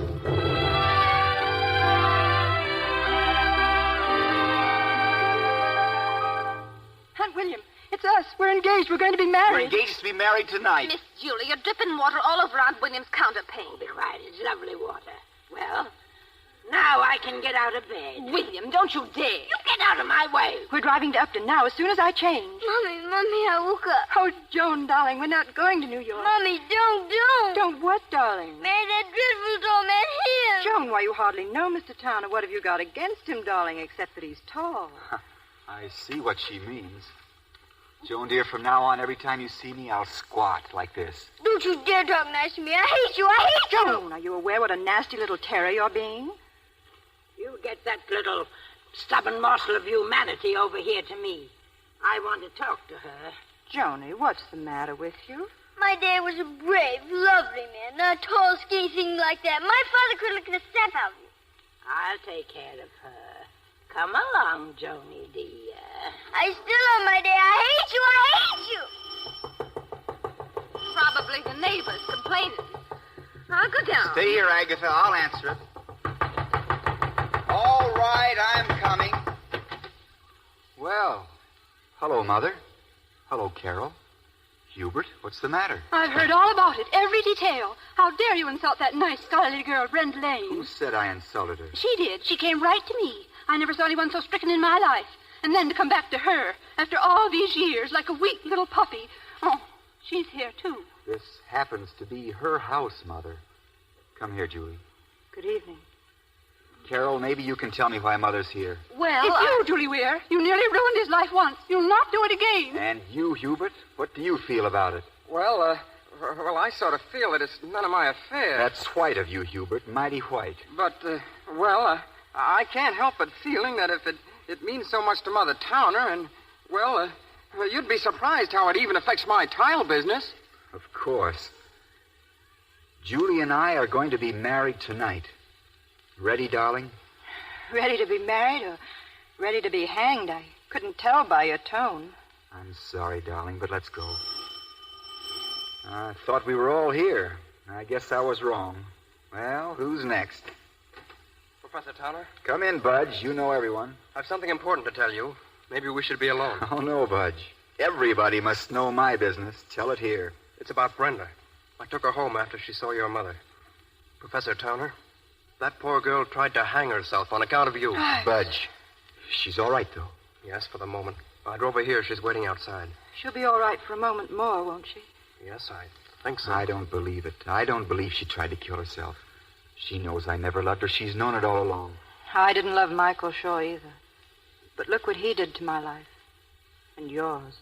Ives, I'd like to see you alone. Maybe we'd better go, Mother. Oh, there's no need of that. We can go in the other room. Julie.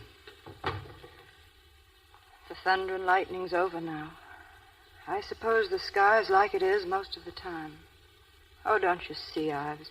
It was only the excitement of lightning that could make us think we could do it. We can't go back, Ives. Go away. Go away quickly. I won't go.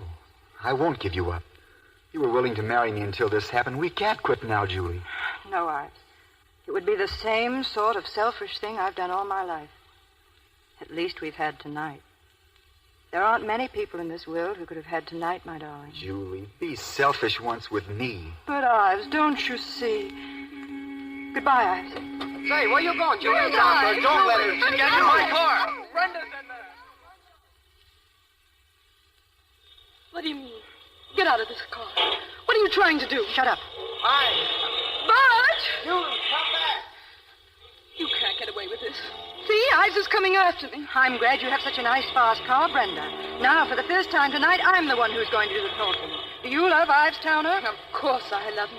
I love him with all my heart and soul. He and I were going to be married tonight. It was very important to us. Do you think you had the right to prevent it? I don't know anything about rights. I only know I can't live without him. Are you sure? I never was sure of anything. I can't live without him. Well, neither can I. What are you going to do? What did you mean? What do you think I mean, Brenda? You're not afraid to die. You tried it once tonight. Maybe you'll have better luck with my company. No, slow up. Please, slow up. I don't want to die. Well, don't kill us. Well, don't kill me. At the moment, we're doing nearly 90 miles an hour. See, Brenda? Nearly 90 miles on a nice, wet road. Slow up. I didn't try to kill myself. I only wanted to make Ives think I did it to get him back. Please, Mr. Shaw. I want to live. You want to live without him? Yes. You were lying before? Yes. That can, look out. Let go of my arm. I'm sorry, Brenda. But I had to do it. For all of us. Stop crying.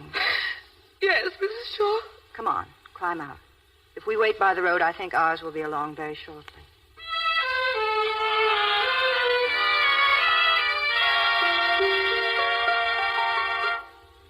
5 o'clock, Aunt William. Is it? In the morning. Ain't you going to bed at all? Oh, don't worry about me, Agatha. Where's Miss Julie? She ain't in her room. Oh, and don't worry about her either. Oh, go to bed, Agatha. That's where I was till Joan woke me. Seems she's changed her mind about liking Ives Towner. Yes, we had a long talk, Joan and I.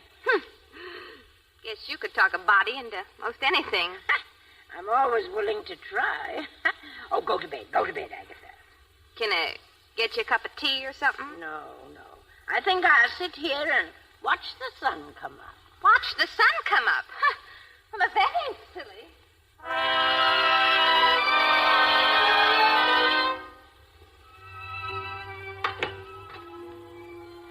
Home, darling. Home at last.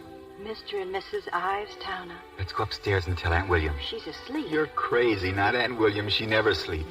Betcha. Shh, quiet. Oh, Julie, we don't need thunder and lightning now. No, darling. Don't put on the light. You'll wake her. If she's asleep. I told you. I can't believe it. After waiting all this time. 10 years. Good night, Aunt William. God bless you. And please, God, let me grow old like her. Come on, darling.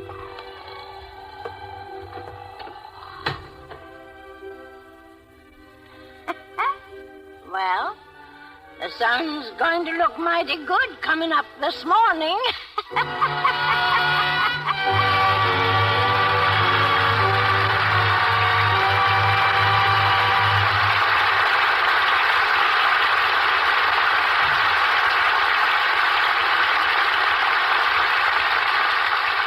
So ends our play, I Met My Love Again. Tonight's stars who meet us now for a curtain call are busy these days at Paramount Studio. But if you could catch them between scenes, you'd find Miss Bennett designing furniture for her new home, while Henry Fonda is looking for a farm on which to raise turkeys, continuing Grandpa Fonda's activities of some 300 years back. What's wrong with raising turkeys, sir? Well, nothing, Henry. Nothing. A turkey's a very noble bird. Back in 1782, it came pretty close to becoming the national emblem, with men like Benjamin Franklin rooting for the turkey over the American eagle. And what happened? Well, they compromised by putting the eagle on the coat of arms and the turkey on the Thanksgiving table. Now that you've pointed the conversation towards Henry's ancestors, what can you say about his contemporary, good old Anthony DeMille? Well, if you look on the New York police blotter for 1689, Joan, you'll encounter a little item which relates that Anthony DeMille was arrested for striking the sheriff. Nice people. Even 300 years ago, DeMille was making a spectacle. Was he hanged? No. Oh. No, in 1691, 2 years later, he was elected sheriff. What did he leave you, Mr. DeMille? His badge? No, but I have his original will. It seems Anthony had 2 sons. To his favorite, he left 2 barrels of mackerel. What did the favorite son do for a living? Train seals? What did the black sheep of the family get? A can of sardines? No, Grandpa didn't like the other boy, so he gave him what he considered the least of his possessions. The will reads, that parcel of ground lying between Beaver Street and the river. Today, that takes in about half of lower New York City. All of which undoubtedly gave rise to the ejaculation so current in the 17th century. Holy mackerel. What about your Grandpa, Joan? Do you mean old Beelzebub Bennett, the whirling dervish of Edinburgh? I don't know, do I? Probably, because he left an old piece of parchment on which he wrote in Sanskrit, if you want to get anywhere in Hollywood, keep your complexion on the upbeat by using Lux toilet soap. Ain't it the truth? No, it isn't the truth. Not about old Beelzebub Bennett. But it's very true that Lux soap is about the best care a girl can give her complexion. I know because I use it constantly, and I'm really grateful to the sponsors of this program for giving us such a splendid product. Thank you, Mr. DeMille, and good night to you all. Good night, C.B. Good night, Joan. Good night, Henry. In a moment, Mr. DeMille will return to tell you of the news about next week's performance. But first, may I remind you, ladies in the audience, that every one of you may have one of these truly beautiful double compacts. The top is designed in a stunning horseshoe pattern, finished in gleaming black enamel with bands in gold effect. The bottom is richly tooled in a harmonizing design and contains a full compact-size clear vision mirror with space for loose powder and with neutral shade rouge ready for use. Why, this very modern compact will remind you of a piece of fine old antique jewelry. It is so very lovely. Send only your 3 Lux toilet soap wrappers with 25 cents in coin folded into them and a slip of paper with your name and address printed on it to Lux Toilet Soap, Box Number 1, New York City, and you will receive this truly beautiful compact promptly. Compacts very similar, but not our exclusive design, are sold in many shops for $1. Of course, there is no advertising whatsoever on the compact in any way. So remember, send 25 cents in coin wrapped in 3 Lux Toilet Soap wrappers, together with a slip of paper bearing your name and address printed clearly, to Lux Toilet Soap, Box Number 1, New York City. This offer is good only in the United States. And now, Mr. DeMille. One of the highlights of Broadway's legitimate theater this season was the revival of the best-known play by one of the greatest dramatists of all time, A Doll's House by Henrik Ibsen. Produced 3 times on the screen, this memorable drama, which never grows old, comes to you next Monday night. The story of a young wife whose courage and sacrifice saved the life of her husband, a husband who places his pride above her love. As the star of A Doll's House, we bring you the talented and glamorous Joan Crawford. Starred with Miss Crawford is Basil Rathbone, and featured in our cast are Sam Jaffe and Nedda Harrigan.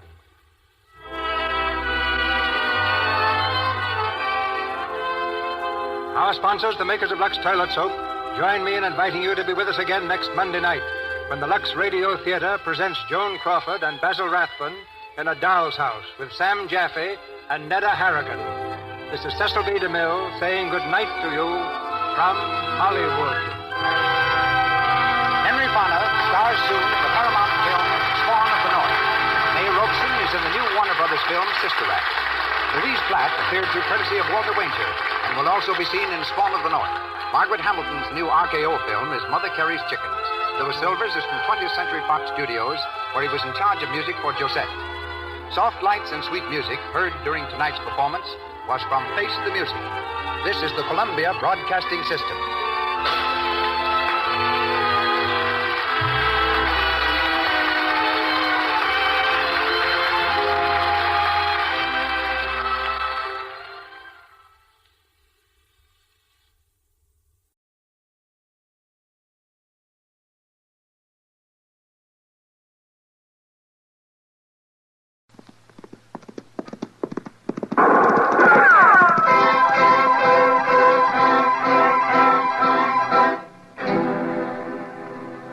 Dodge City and in the territory on West, there's just one way to handle the killers and the spoilers, and that's with the U.S. Marshal and the smell of Gunsmoke.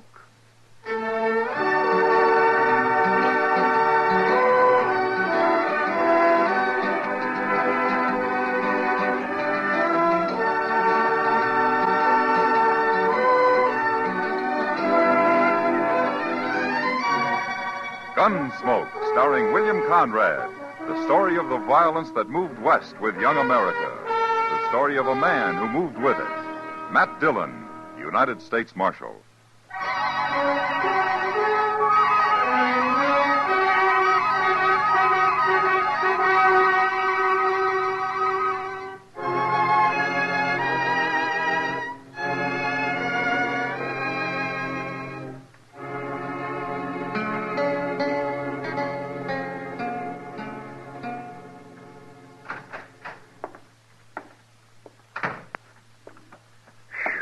Mr. Dillon, I never saw a street like that. Huh?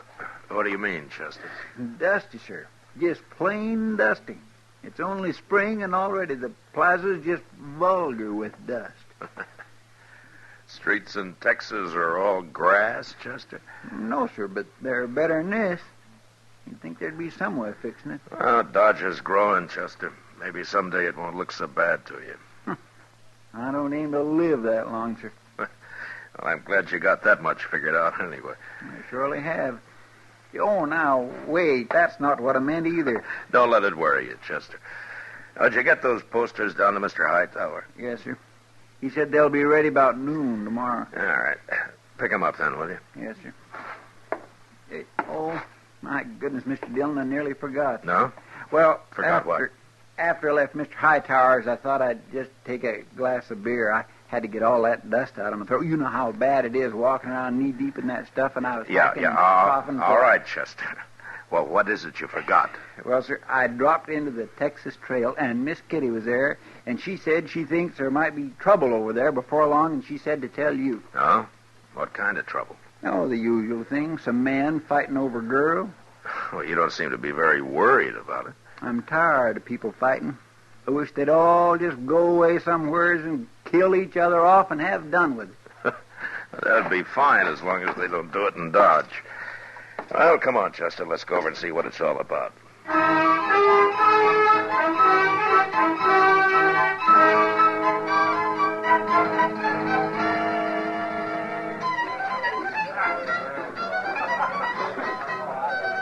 Casada's a new girl, Matt.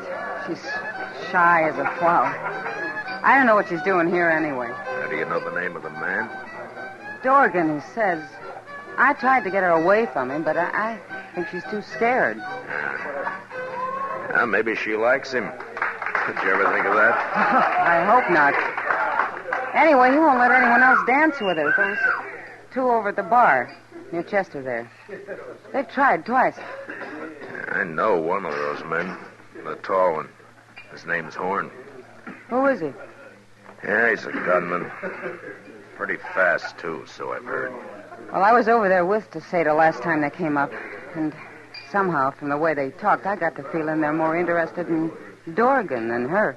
Oh, you mean they're trying to draw him into a fight? That's my guess, Matt. All right, Kitty. I'll see what I can do.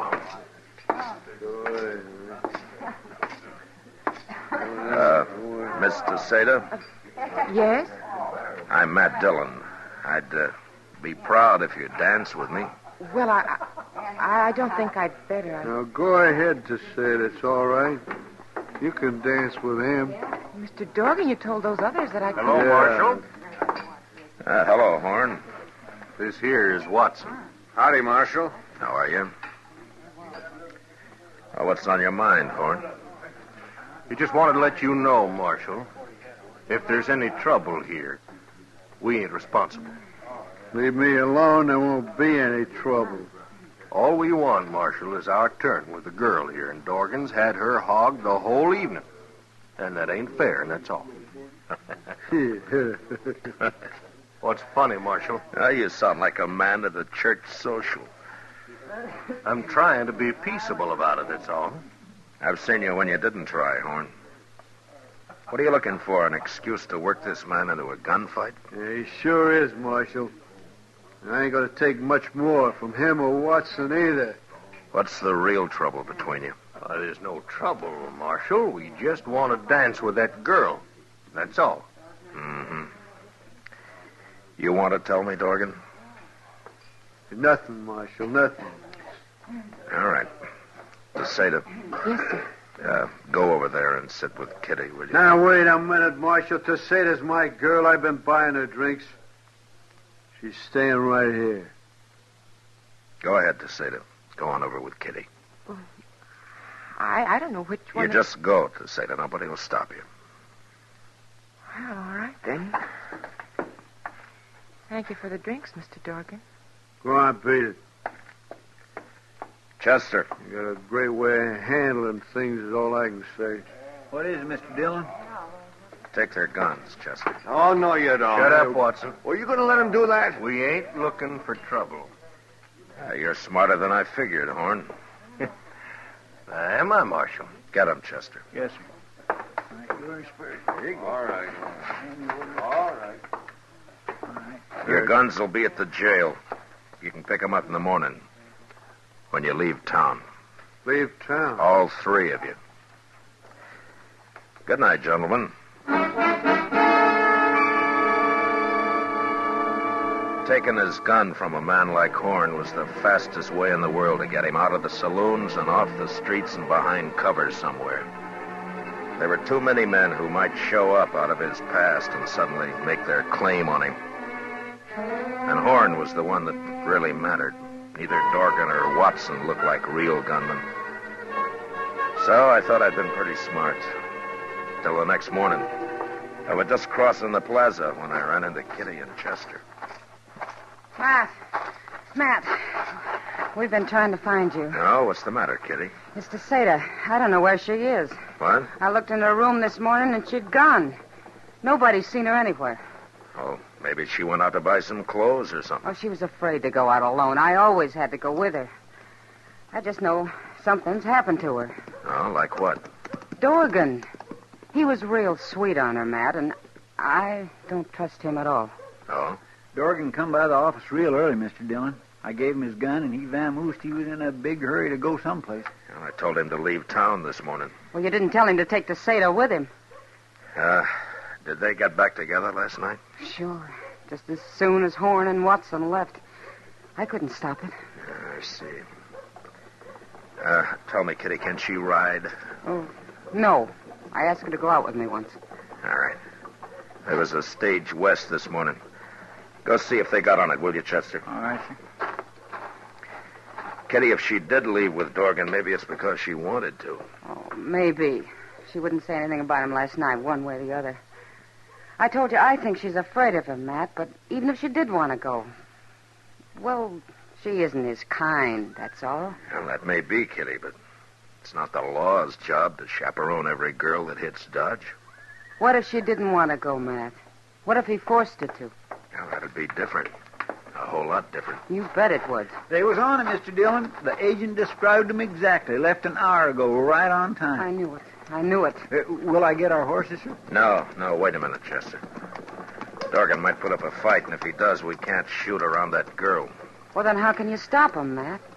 Well, somehow I don't figure Dorgan is a really brave man. I think we can bluff him. He might try to fight two of us, but if there were more, say, maybe a dozen men... Well... You mean we'll take a posse? Yeah, well, this time it might just work, Chester. But I'll pick 'em. Men I can trust not to do any hasty shooting. Chester, you go round up Arnold Winters and John Kemp, Marty Walter, and Bob Gast, and I'll get the rest of them. All right, sir. And tell them we'll all meet at the jail in 20 minutes.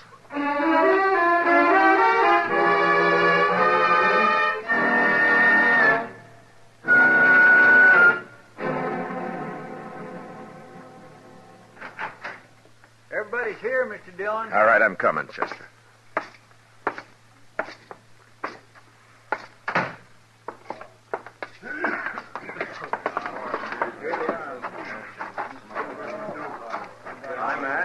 All right, men. All right, listen to me now.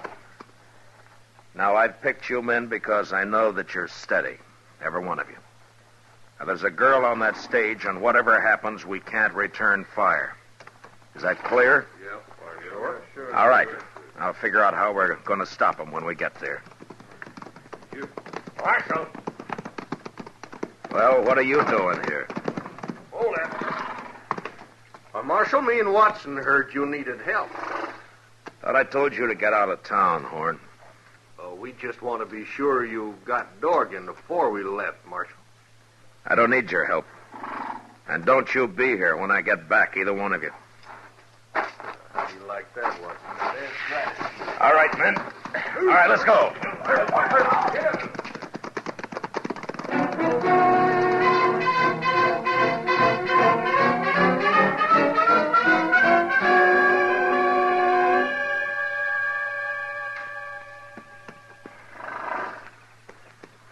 It's a-coming, Mr. Dillon. All right, Chester.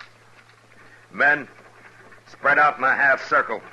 When the stage comes out of those cottonwoods, Chester and I'll ride forward and stop her.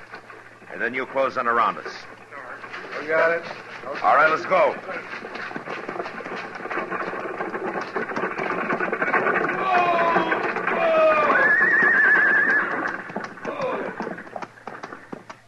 What's the matter, Marshal? It's all right, Jim. I just want to talk to a couple of your passengers. You, Dorgan, come on out. You try anything to say to be right in front of me, Marshal. I figured that, Dorgan. Come on out anyway. All right, to say to get out.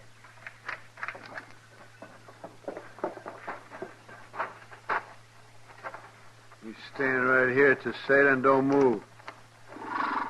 Now, what's on your mind, Marshal? I want to know if Teseta's here because she wants to be. That's all. Tell him, Teseta. Right, tell him. Just tell me the truth, Teseta. If you want to go with him, you may. But if he's forcing you to go, then we're here to take you back to Dodge.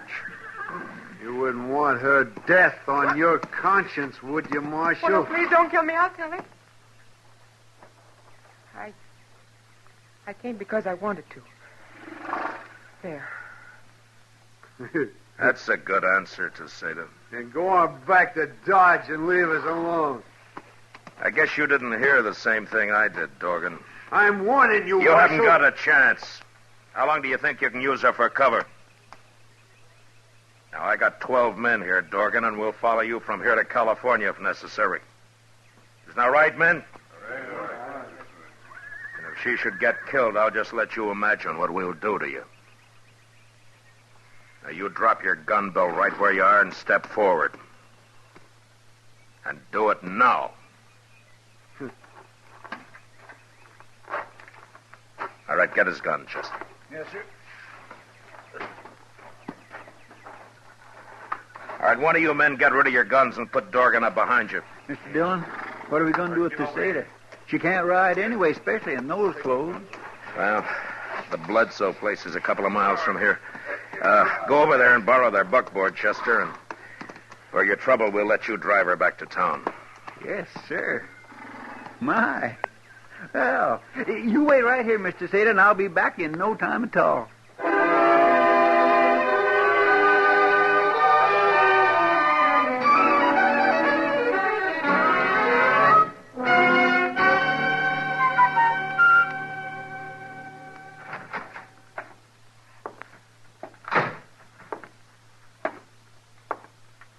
Morning, Mr. Dillon.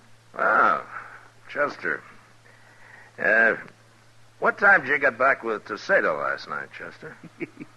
Oh, now, a buckboard ain't like a horse. You can't drive it a lope all the way.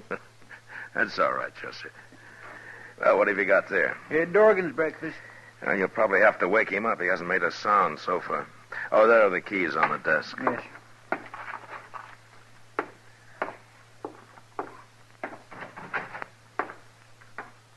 Mr. Dillon? Yeah? Come here, quick. What? Open the cell, Chester. Hurry. He might still be alive. I got a knife. All right.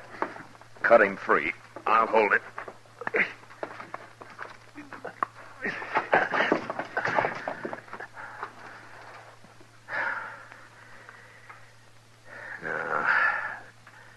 He's been dead a long time. Now, who'd have thought he'd go hang himself? He didn't, Chester. What? There's no rope in his cell. Somebody called him over here to the window, knocked him in the head and slipped the rope around his neck and tied him tight to the bars. This isn't suicide, it's murder. Horn and that fellow Watson, they did it. Well, they're the only ones I know who've been wanting him dead. Will we go arrest him? Yeah, they just go free again. I got no evidence the court would accept. I'll bet those two don't think any more of strangling a man than shooting a wolf and throwing his skin over a fence. Yeah, they're killers, Chester. But right now they got nobody to kill. Except maybe me.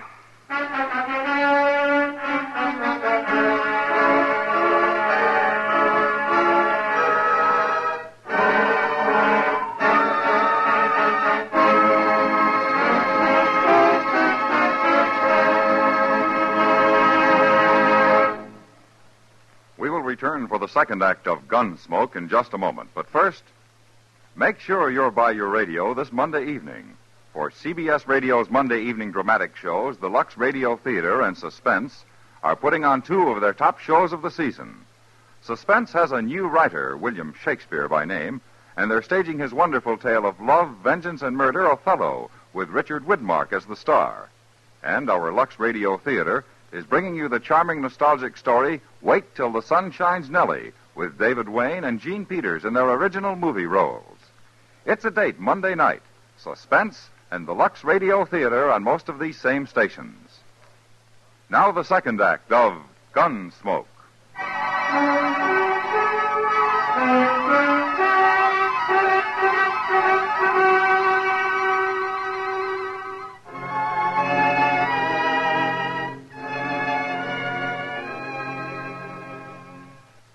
When I found out that Horn and Watson were still in Dodge, I figured that they were probably waiting for me to run them out. That they'd be glad for the excuse if I did. Leaving Dorgan's murder behind them. Instead, I did nothing and I said nothing. Hoping it'd sand their nerves some. Maybe drive them to a bottle and some loose talk. That night, pretending there was nothing in the world on our minds, Chester and I walked into the Texas Trail. Sure is crowded tonight, Mr. Dillon. Yeah. Say, there's Desada. See her? You're like a fall hog after ripe acorns, Chester. Well, now, my gracious, it wouldn't be polite for me not to say hello, would it? I'll see you later.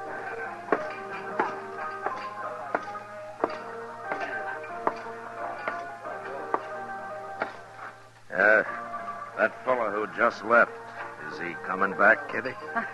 He went broke. Sit down, Matt. You drinking? No, not tonight. Oh, expecting trouble, huh? Yeah, maybe. Look at Chester and Desada there. I sure wish this place were quieter. I'd give anything to know what they're saying. It may get noisier. What? Look over there. Watson just came in. Oh. Say, he's drunk, Matt. He's real drunk. Yeah. He's just going to start trouble again. Look, he spotted Desada. I don't see Horn. Oh, Horn hasn't been in tonight. I said I was going to dance with her. You're a loco drunk, Watson. Get out of here and leave the lady alone. What lady? You take that back. Matt? Are you from Texas, mister? Yeah. Yes, I am. Well, now, if I was from Texas, I'd certainly keep it to myself. You're wrong, Watson. There's a lot of good, decent people in Texas. Maybe, since you left. It's a wonder you can even get a woman like this. Don't you be judging the people of Texas. Matt!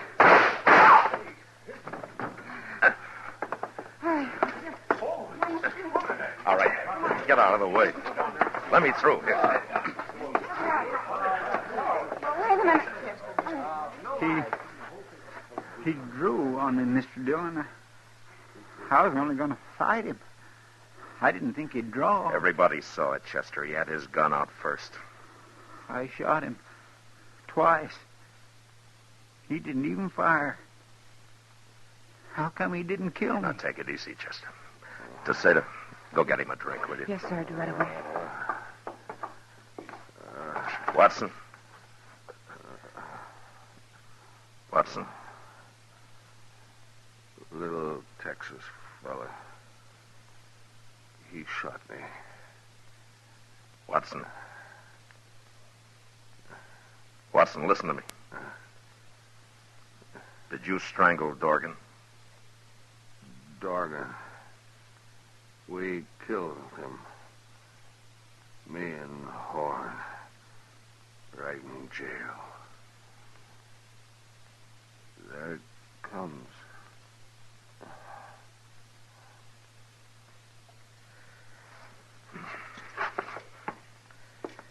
If I take Horn alive, I'll call on some of you men as witnesses to Watson's confession here. Well, a couple of you take him out back. Chester, you all right? You look peaked. I got him a whiskey, sir, just like you said. Drink it down, Chester.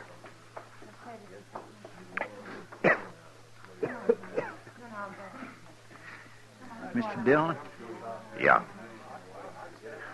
Mr. Dillon, if he hadn't have been drunk, I couldn't have shot him. Well, that may be, Chester. But don't forget one thing. Drunk as he was, he drew to kill you. If you'd given him another second, he would have. You had to shoot him. It was self-defense, pure and simple. Yes, sir. That's sure true, but Now, you stay here for a while. I'll be out in the plaza. Caseta, get me one more drink.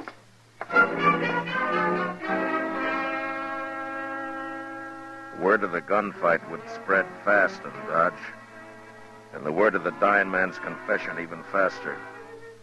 Wherever Horn was, I knew he'd hear about it. And since he was a gunman of an entirely different breed from men like Watson and Dorgan, it could be depended on that instead of running, he'd shoot it out with me. It was a simple matter of vanity, and there was no way to stop him. The only thing I could do was wait. Expectantly, the plaza cleared. But before Horn showed up, Chester came out of the Texas Trail and walked over to me. Mr. Dillon? Are you all right now, Chester? I'm fine. But say, I just heard that Horn's gone and got himself a shotgun. Now, is that so? You can't meet him like this. I'll go get you one out of the office. No. But, Mr. Dillon, a shotgun. I know. But if Horn's done that, he's lost his nerve. It means he can't face me any other way. Yeah, but you haven't got a chance against a shotgun. Well, we'll soon find out. There he comes. Oh. He does have a shotgun, Mr. Dillon. All right, get off the street, Chester. I don't like to leave. Go on. Yes, sir.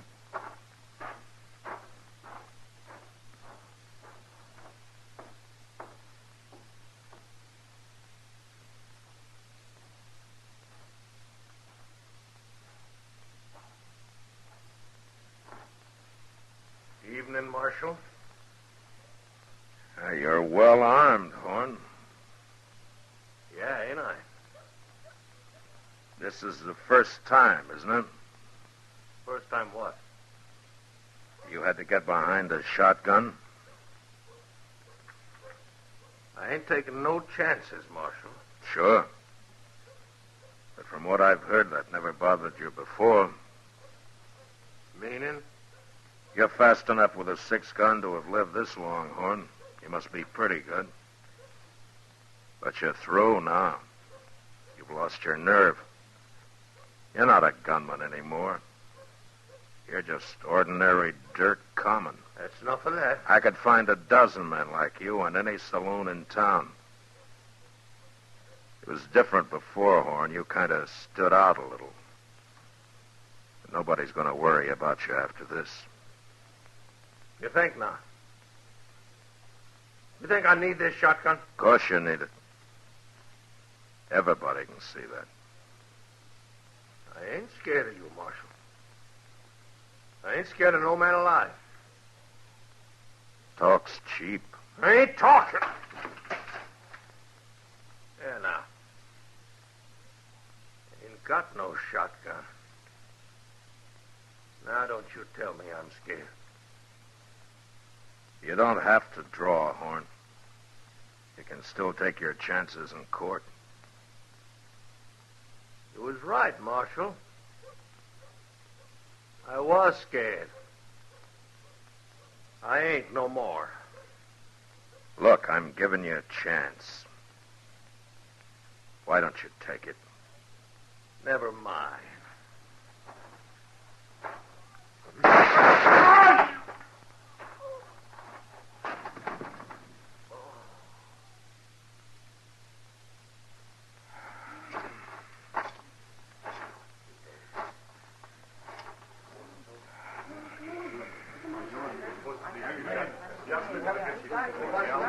You all right, Mr. Dillon? Yeah. Yeah, Chester. It's been a long day. Let's go somewhere and try and forget it.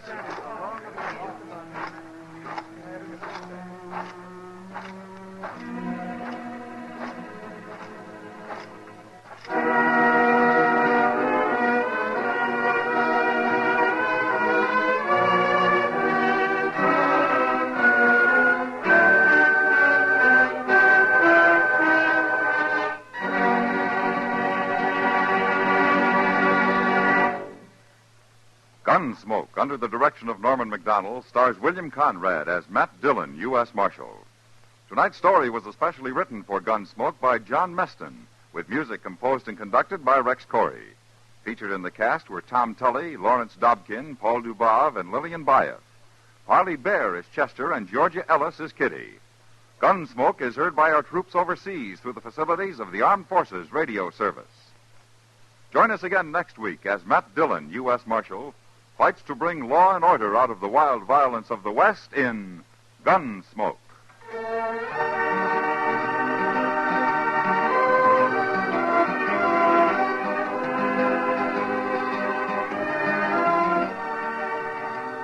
You have to face facts when you talk about Korea, and the facts are that there are more than 35,000 war orphans in Korea. They not only have no parents, but they have no shelter, no warm clothing, no food.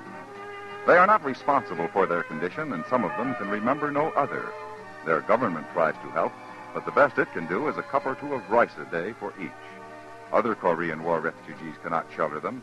Often they can hardly care for their own children. Because these orphans have not had food and have been exposed to all kinds of weather, many of them have tuberculosis. They are all weak from hunger and an easy prey to disease. Yet people over there, like the representatives of CARE, the package sending relief agency, say many of these children can be saved if they get food and clothing now. CARE has stockpiles over there. An order or contribution will send them to those most in need.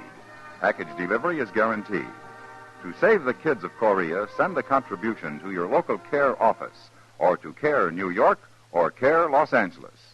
Some people wake up like this. And some people wake up like this. Come on, you lazy bum. Get out of that sack. But 9 million people prefer to wake up to music, to a breakfast symphony, a popular singer, or news. Because 9 million people have clock radios that turn themselves on in the morning. How do you like to wake up?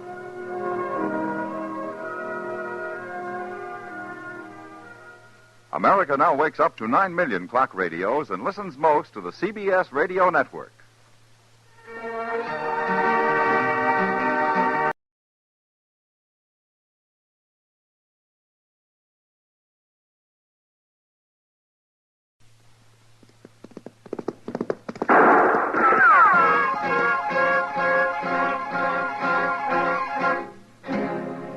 Around Dodge City and in the territory on West, there's just one way to handle the killers and the spoilers, and that's with a U.S. Marshal and the smell of Gunsmoke.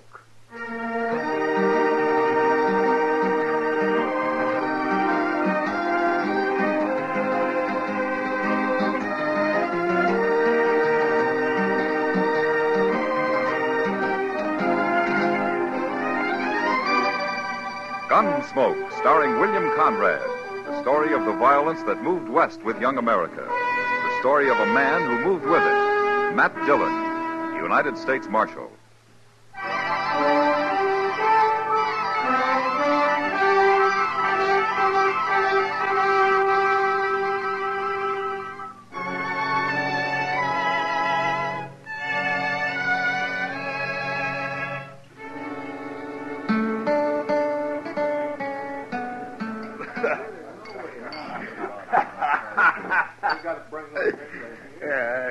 What'd you say your name is, soldier?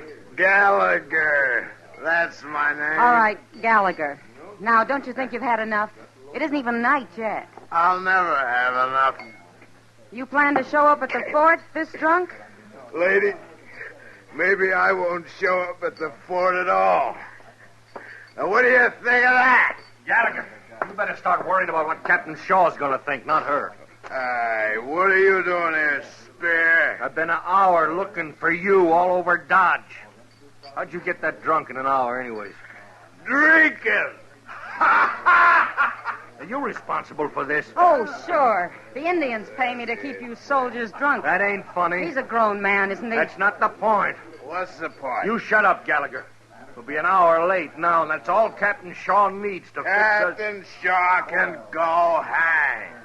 You wasn't so drunk I'd leave you and just ride out alone. Yeah, that'd be just like you, Spear. Just like you. Come on, get up out of that chair. I'll drag you out. Oh, leave me be. Come on. I ain't have started here yet. Cut your peaches, gal. Thunder ain't rain. Shut up, Gallagher. Why don't you listen to your friend?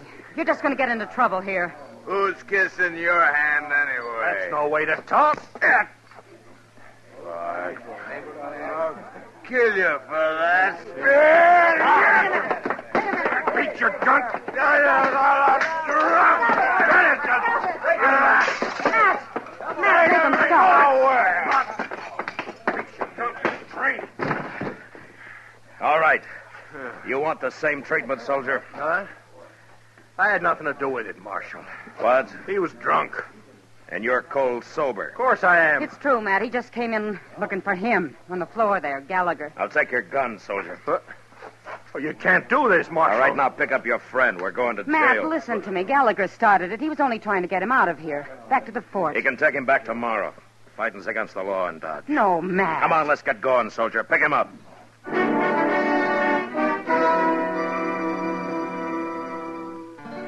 The past week, we'd had nothing but trouble in Dodge. Men had fought and gouged and knifed and shot each other that I began to wonder if they gave a thought to anything else in the world. It had set my temper on edge, and I suppose I'd become as bull-headed as they were. Anyway, I threw the soldiers in jail and went off to supper and forgot about them. For some reason, the town was reasonably peaceful that night. The change sort of took the edge off of me. Next morning, I felt half human for the first time in days. I turned that cowboy loose early, Mr. Dillon. He seemed tolerably repentant. Well, he should be, Chester. But those two soldiers look pretty glum. What are you going to do with them, sir? Oh, yeah. Well, you better go back and let him out, huh, Chester? We'll have the Army in here looking for him if we don't. Yes, sir.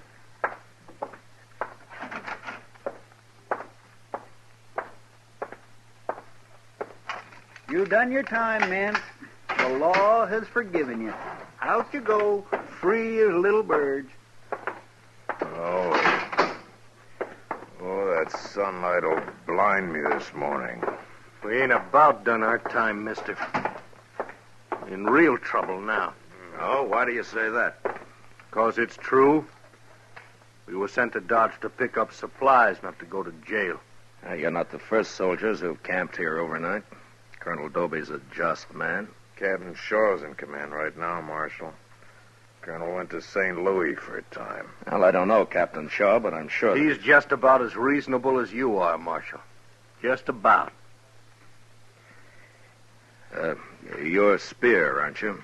And I was as sober yesterday, remember? I locked you up for fighting, not drinking. You locked us up. That's all that matters now. Spear's right, Marshal. I guess I deserve what I'm going to get, but Spear don't. Nobody was killed. You're not going to hang. You don't know Captain Shaw. He can be awful hard. A little extra duty won't hurt you. First off, we'll be fined $10 by court-martial. 1 month's pay. Yeah, that's a little high, I agree. Nothing to what the cat might do on top of it. He's old Army. They say one time he gave a man 10 days' provisions and had him drummed out of camp with a straw halter around his neck and his coat turned inside out. And that was Indian country, Marshal, not around here. Well, the man's a scoundrel, that's what he is. Say, how'd the fellow make out, anyway? You'll have to ask Captain Shaw about that, if he knows. Well, the man must have done more than get drunk and fight. You won't get that kind of punishment. No, but close to it. Captain's dead set against liquor. Not a man in the company's been allowed to drop since Colonel Dopey left. Is that so? Sure is.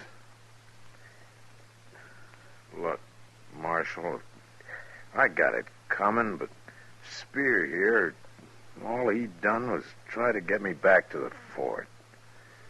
You got to try to do something about it. Never mind, Gallagher. He won't do nothing. Spear, I guess I was a little hasty locking you up. I'm sorry about it. So am I. All right. What can I do? Ride out and explain it to Captain Shaw. I don't like interfering in Army matters. But, all right, I'll do it. You will? Yeah, but I can't today. Well, tomorrow won't be too late. I'll be out there tomorrow afternoon. I don't know whether to trust you or not, Marshal. And you'll have to find out if you can, Mr. Spear. Yeah. You can't blame him much, Marshal, but I sure hope you do it.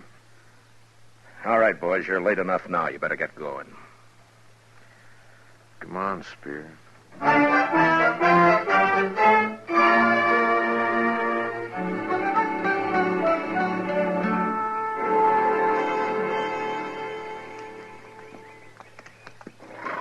While you're talking to Captain Shaw, I think I'll go see the sutler, Mr. Dillon. He's an old friend of mine.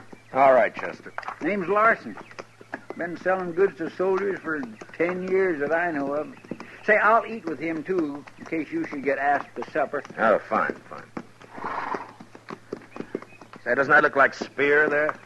Where? Just outside the fort there, the man with the shovel. Oh, yeah. Say, what's he digging anyway? Come on, let's ride over there.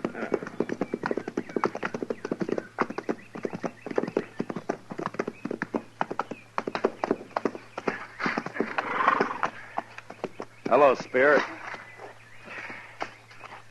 You're too late, Marshal. Why? What's happened?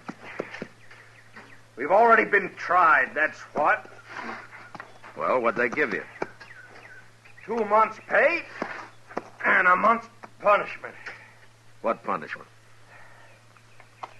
I don't know, Marshal. The captain will work on that from day to day. He's got lots of ideas. Is this one of them?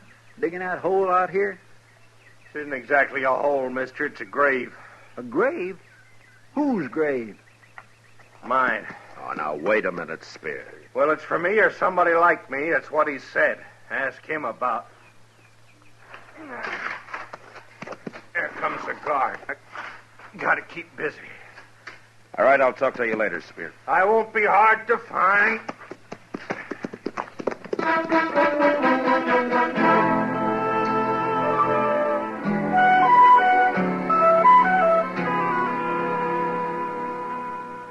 And that's the whole story, Captain. I locked Spear up, too, and for no justifiable reason at all. He was fighting, wasn't he, Marshal? He was trying to get Gallagher out of there, that's all. I have already decided Gallagher's punishment will be the more severe. Yeah, but Spear doesn't deserve any punishment at all. Don't you see that? If I may ask, Marshal, what is your interest in this case? Look, I made a mistake, Captain. If I hadn't thrown Spear in jail, he'd be all right now. The man's been done an injustice. Not exactly. He'd been an hour late in any case. What? He and Gallagher had orders to report here to Lieutenant Adams at 6 o'clock. But at 6 o'clock, they were arrested in Dodge. If they had not been arrested, it would have taken them an hour to ride to the fort. Therefore, they would have reported in at 7 o'clock, 1 hour late. Oh, but Captain, Spear spent that hour trying to find Gallagher. A soldier must learn to take care of himself, Marshal. Evidently, Spear hasn't learned. So it's my duty to teach him. Ah, this just doesn't make sense. I am a soldier, Marshal. You are a civilian. I wouldn't expect you to understand. Anybody can understand what's just. The Army has its own justice, Marshal. Like making a man dig his own grave? Oh, you saw him. Of course. Gallagher's digging one behind the fort. Why? Sentimental reasons, I suppose. Of mine, to be sure. What does that mean? It goes back a long way, Marshal. You see, I served under General Winfield Scott at Veracruz in 47. And I remember an order he once sent down, and it concerned soldiers who'd been found drunk. Now, don't tell me General Scott had them shot. No. His idea was to impress upon the command that such a grave would be wanted sooner or later, either for the drunken man or for some drunken companion. And did the soldiers understand that? Soldiers understand orders, Marshal. Or they can be made to. Tell me, Captain, what do you think Colonel Doby would do about this? In Colonel Doby's absence, I am in command of this company. Then Spear will be punished even though he's innocent, huh? This is an army matter, Marshal. Yeah. Goodbye. Goodbye, Marshal.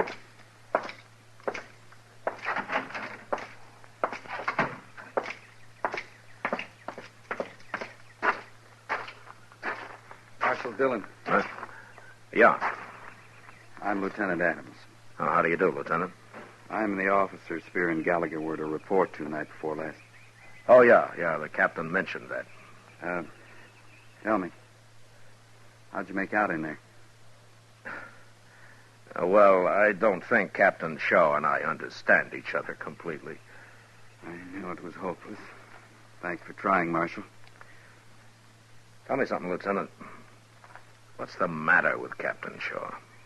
I couldn't say, Marshal. But he's been 30 years in the Army. So? Colonel Doby's been in 10. Oh, I see. Will you join us at mess, Marshal? We eat in about 10 minutes. Oh, thank you very much. I'd like to, if you don't mind. Sorry I can't offer you a drink. Captain's orders. Yeah, I know.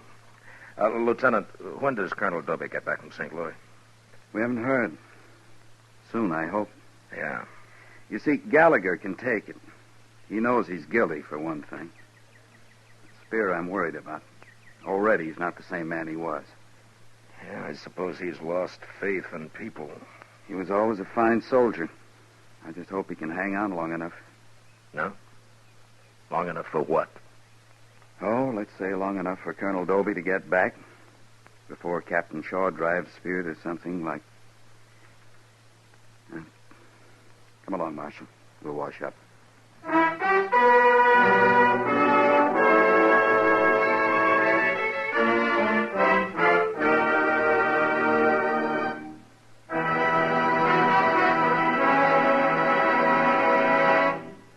We will return for the second act of Gunsmoke in just a moment. But first, this Monday night, hear CBS Radio's Suspense, starring Herbert Marshall in The Man Within by Graham Greene.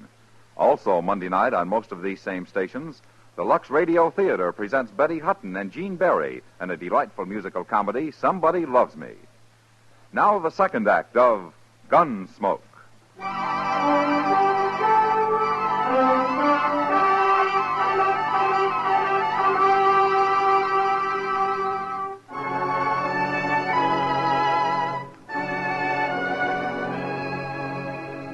I was pretty busy the next few days, and there wasn't much time to think about Spear. But when I did think about him, I got to wishing I'd never let myself be hired for this job. Nearly a week passed, and then one day, about noon, I went to the office and found Kitty waiting there with Chester. I told her you'd be along any minute, Mr. Dillon. It's nothing serious, I hope, Kitty. Well, it could be, Matt. She wouldn't tell me a word about it. I offered to help, but no, she said. She'd wait until you got here and then... All right, Chester. Well, Kitty. Matt, this morning, about 8 o'clock it was, I was... Wait a minute. Lieutenant Adams. Hello, Marshal. Chester. Hello, Lieutenant. This is Miss Kitty, Lieutenant. Oh, yes, of course. I didn't recognize you, Miss Kitty. I mean, that's all right, Lieutenant. I'll be brief, Marshal. It's about Spear. He's deserted. What? Last night, just before chow. How'd he get away? Well, Captain Shaw hasn't had those men guarded very close. They're still digging graves, and with only one guard for the two of them. Spear took off when the guard was at the back of the fort near Gallagher. That's all. Well, have they found him yet? No. But the captain has the whole company out after him. I just posted a couple of men at the depot. Most everyone else is fanned out over the prairie, horseback. You think maybe the captain wanted him to run off, Lieutenant? Maybe that's why he made it so easy, huh? A lieutenant doesn't judge his captain, Marshal. But I'm worried about Spear. He might do anything now. Yeah. I knew you'd be interested, so I just dropped by to let you know what's happened. Well, thank you, Lieutenant. There's something else, Marshal. What? Captain Shaw has ordered me to search the town. Oh? He's sending me 2 more men. I hope you won't object. Well, ordinarily I would, but I understand. Thank you, Marshal. Goodbye, Miss Kitty. Goodbye. Chester? Goodbye, Lieutenant. Matt, that's what I came to tell you about. Spear is hiding in my room. What? Since when? This morning, he showed up about 8 o'clock. Said he has to hide during the day. He promised to leave tonight. But why did he come to you? Well, he remembered I tried to keep him from being arrested that day, and he said I was the only person he could trust. Oh, I see. I don't know what to do, Matt. Is he armed, Kitty? Yeah. Yes, he's armed. And he said if anyone but me tried to get in the room, he'd kill him. He's awful desperate, Matt. Yeah. He's got to turn himself in, Kitty. After the way he's been treated... They'll catch him anyway, sooner or later. He's got to face this thing on his own free will. If he doesn't, it'll ruin him inside. He won't be any good again. You understand what I mean? Yeah, I think I do. All right, then go tell him. I can't, Matt. I'm not a man. He wouldn't listen to me. All right, I'll go. You can't. He'll shoot you as soon as you open that door. Well... look, you'll have to help us trick him, Kitty. No, please, Matt. He trusts me. You want to help him, don't you? Yeah. All right. Chester, go out and buy a big bag of groceries and hurry. Groceries? Yes, sir, Mr. Dillon. We'll wait for you here.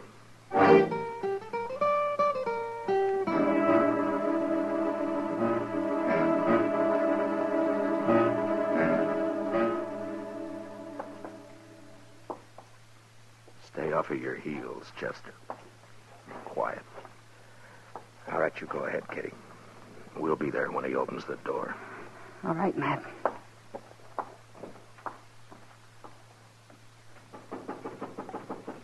It's me, Kitty.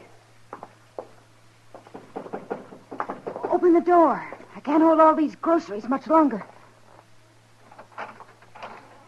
All right, come on in quick. Take this. My arm's breaking. All right, I got it. Hey!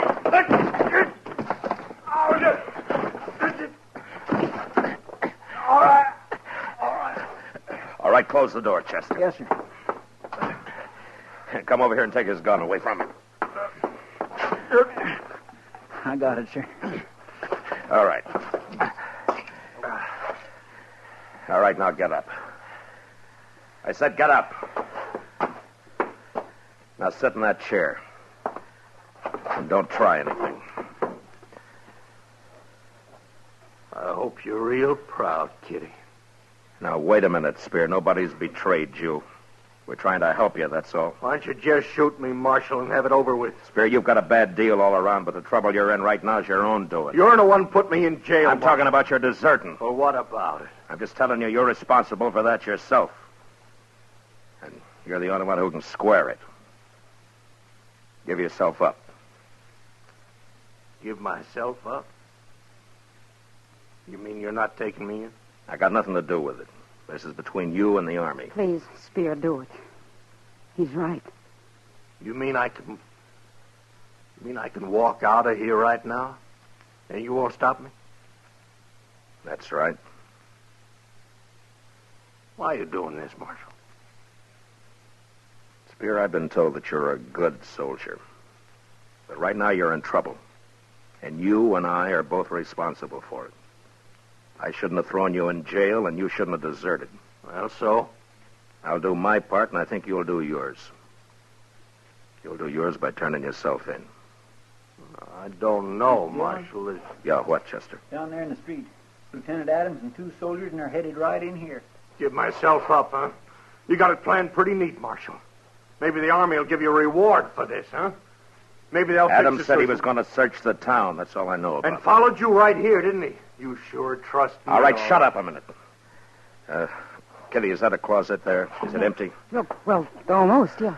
All right, Spear, I'll prove that I trust you. They won't find you till you're ready to give yourself up. Now get in that closet and hurry. You mean it? Here, take my gun with you. Now do you think I mean it? Your gun? Go on, take it. Oh, but I didn't mean...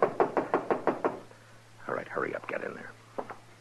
Mr. Dillon, are you sure you are to take a chance like that? Open the door, Kitty.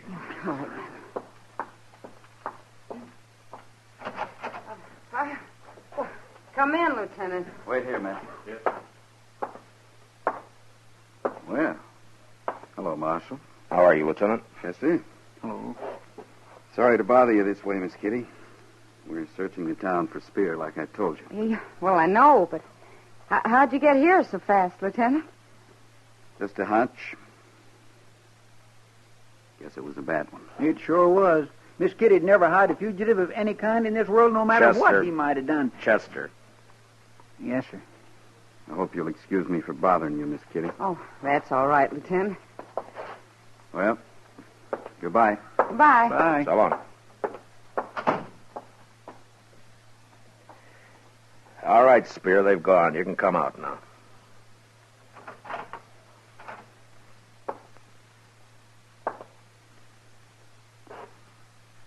Well? Here's your gun, Marshal. Thank you. We'll leave you here, and I'll send Lieutenant Adams back alone. That is, if you've decided. Okay, Marshal. Oh, that's fine. You're doing the right thing, Spear. Chester, give him his gun. Yes, sir. Here you are. Thanks. Come on, Kitty. Chester. So, Marshal. Yeah? I'll be all right now, Marshal. No matter what that captain thinks of. Sure you will, Spear. Good luck to you. Thanks, Marshal. I thank you.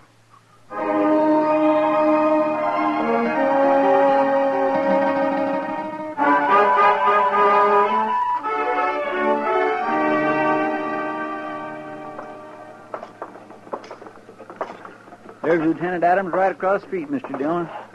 You and Kitty go on into the Texas Trail, huh? I'll join you later. All right, sir. Hurry back, Matt. Yeah.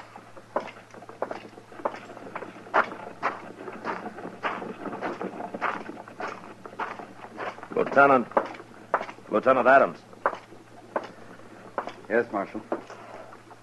Where are your men? Oh, they're scouting the Alafraganza there.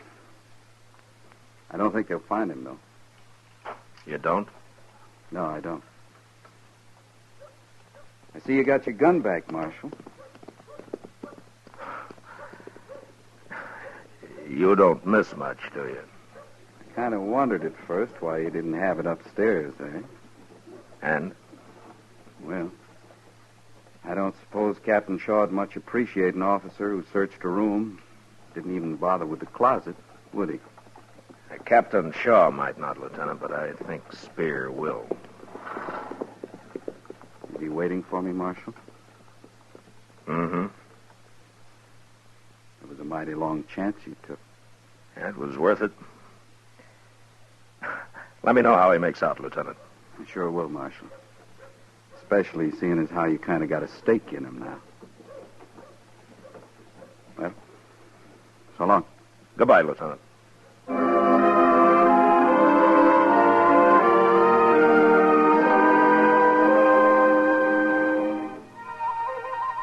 I heard later that Spear was treated rough for the next few days, but that he took it fine. And then Colonel Doby returned to his command, and he decided that Spear had been punished enough. 2 weeks later, Lieutenant Adams, accompanied only by Spear, was ordered on a scouting mission down toward the Cimarron. It may have been Indians, or it may have been the river. that neither man was seen or heard of again. Yesterday, I received a message from Colonel Dobie. A formation is to be held at Fort Dodge, honoring those 2 good soldiers. The colonel thought I might want to be there.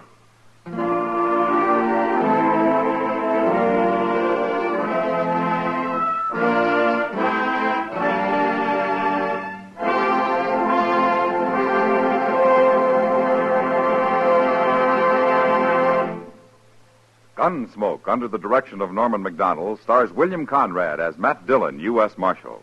Tonight's story was specially written for Gunsmoke by John Meston, with music composed and conducted by Rex Corey. Featured in the cast were Lawrence Dobkin, Harry Bartell, Paul Frees, and Vic Perrin. Parley Bear is Chester, and Georgia Ellis is Kitty. Gunsmoke is heard by our troops overseas through the facilities of the Armed Forces Radio Service. Join us again next week as Matt Dillon, U.S. Marshal, fights to bring law and order out of the wild violence of the West in Gunsmoke.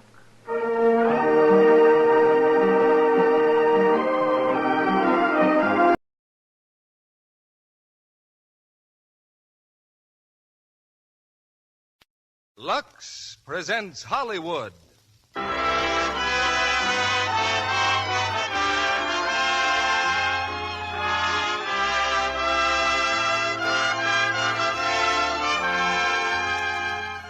The Lux Radio Theater brings you Loretta Young, William Holden, and David Bruce in Christmas Holiday.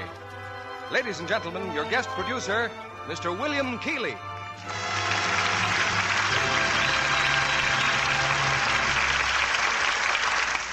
Greetings from Hollywood, ladies and gentlemen. Probably no modern writer has given us more extraordinary situations in his stories, more excitement and suspense and drama than W. Somerset Maugham.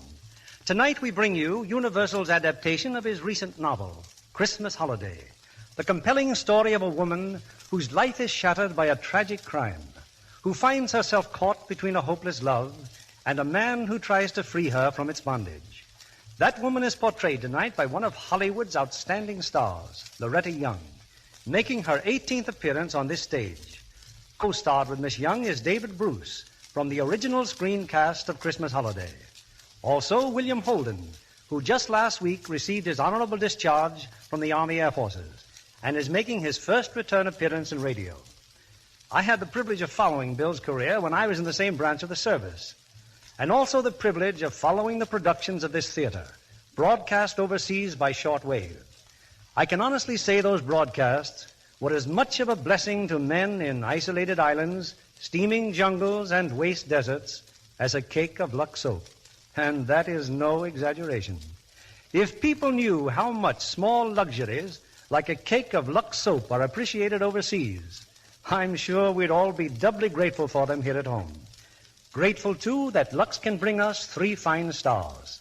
Loretta Young as Abigail, William Holden as Jerry, and David Bruce as Robert in Universal's Christmas Holiday. Our curtain rises on the first act.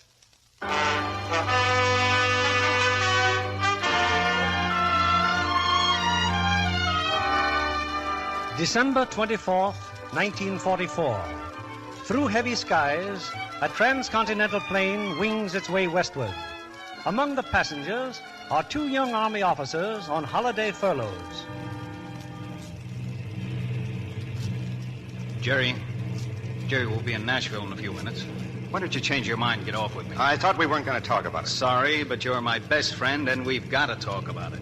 That telegram you got in camp. What was it? What did she say? Okay. She got married. She got married yesterday. She wishes me happiness. That's all it said. It's tough, Jerry. Yeah. Can I use for a wedding ring? Here's one you can have cheap. And you're going on to Frisco just the same? That's right. Why? Suppose you do see her. What good'll that do you? Look, Jerry, get off with me. We could have a terrific time. It's practically Christmas Sorry, Eve. but I'm going. Jerry, forget her. Forget her as fast as you can. Now, you're not going to make a fool out of yourself just because I've already made a fool out of myself. And she's not going to get away with it. Look, no, Jerry... That's all I've got to say. Well, maybe you'll change your mind later. You could always get off at New Orleans. I'll pipe down and lay off. Well, I suppose you know what you're doing. Yeah, I know just what I'm doing.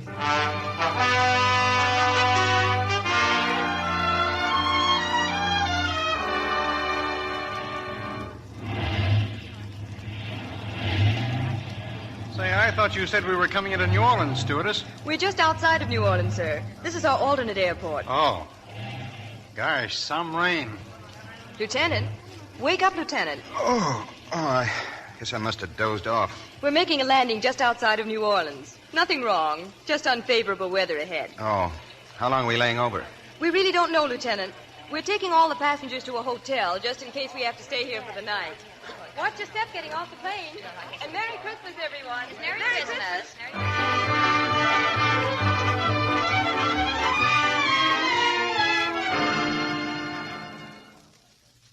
Now, if you've all registered here at the desk, ladies and gentlemen, you can go to your rooms. We're keeping in constant touch with the airport, and we'll advise you as soon as we learn anything. Oh, beg pardon, Lieutenant. Yes? I'm Simon Fenimore, the Evening Inquirer. You one of the party that made that emergency landing? That's right. Oh, anything happen? Anybody hurt? No, nothing happened. Not a thing. Oh, I was afraid of that. Thanks. Take your bags, Lieutenant? Oh, yeah, room 1012. This way, sir. Look, you suppose I could get anything to eat down here? The dining room's closed, sir, but you can probably get a sandwich at the bar. Okay, here. You can go on up with the bag. Thanks, Lieutenant. Oh, hello, Lieutenant. You know, I've been watching you. Ha, what's the matter? Christmas kind of getting you down? Have a drink, Lieutenant. No, thanks. No? Oh, Steve. Yes, Mr. Fenimore? Double scotch, straight. Yes, sir. Oh, you sure you won't change your mind, Lieutenant? You're just a plain old chatterbox, aren't you? Now, look, I don't want to seem like a... Forget it. I'll leave just as soon as I finish my drink. Something's wrong, huh? I bet you I can guess.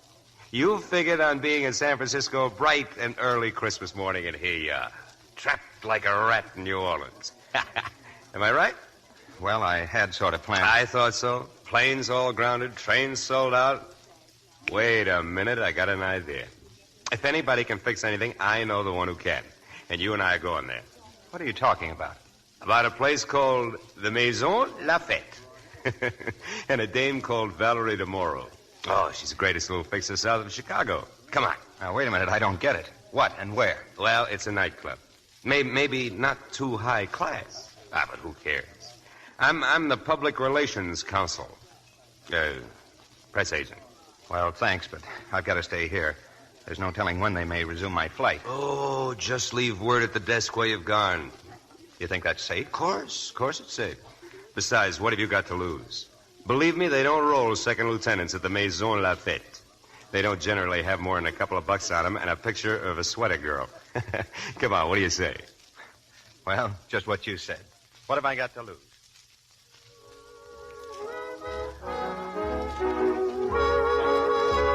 Well, here she is, Lieutenant. This is the lady I was telling you about. Valerie DeMoro, Jerry Mason. Valerie runs this charming little place. How do you do? Please sit down, Lieutenant. And won't you sit down, too, Simon? Thank you very much. I will. Simon told me you're trying to get to San Francisco. That's just what I told her. Also, that you're a very nice guy, and maybe she can fix it to get you on a train. Simon has a heart as big as all outdoors, Lieutenant. He likes to help people, if I can do it. Well, I'd certainly appreciate it, Mr. Morrow. I had a friend ask me the same thing this afternoon. I tried every connection. It was no use then, and it's no use now. I'm sorry. Well, thanks anyway. How about a drink? Oh, no, he doesn't drink. It's an election bet or something. Look, Valerie, do you think you could arrange it so the lieutenant wouldn't be lonely for a minute or two?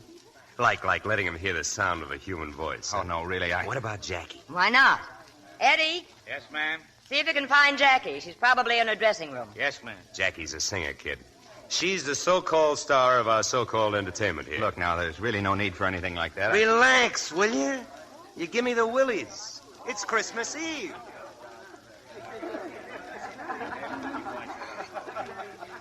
So you see, Jackie, Jerry here is what you might call an unexpected pleasure.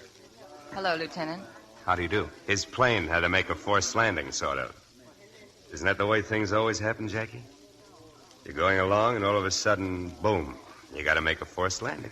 Suppose you and I just amble along, Simon. Okay. Oh, just one word in parting. You won't find Jackie hard to talk to, Lieutenant. He's pretty tight, isn't he? Oh, not for him. He's been drinking himself into the gutter for a long time. They're running out of gutters now. Do you want to dance? Oh, I'm afraid I'm not a very good dancer. Then we'll just sit here and have a drink. Whatever you say. Eddie? Yes, miss? The usual, and, Scotch and soda. Yes.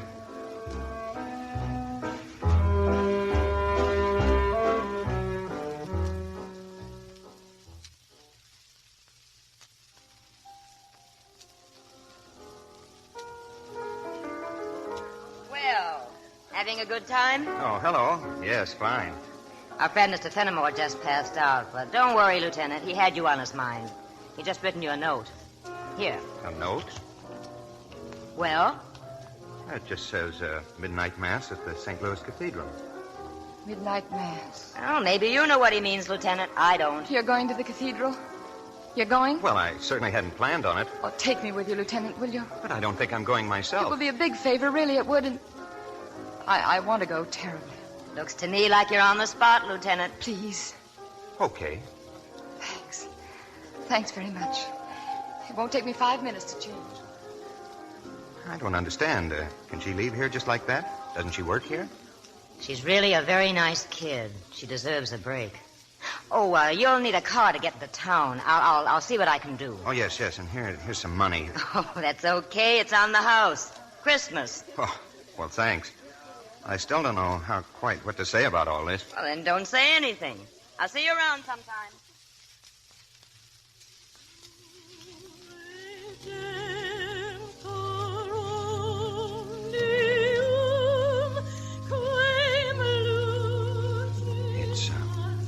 It's beautiful, isn't it?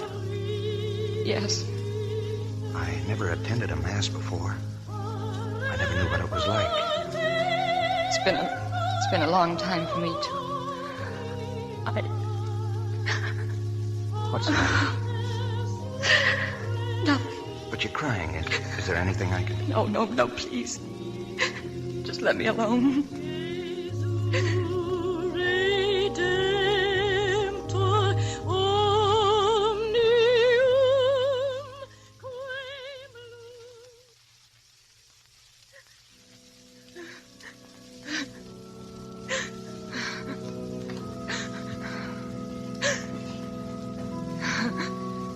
Jackie, I think we'd better leave now. The service is over. Practically all the people are gone. But if you want to stay, I'll... No, it's all right. Would you like me to take you home? No, not yet. Would you like a cup of coffee or something? You mind? Oh, no. I was hoping you would. All right. But I'll have to stop by the hotel first. There's still a chance that my plane may get out. Your plane? Yes, that's right. Well, let's see if we can find a cab.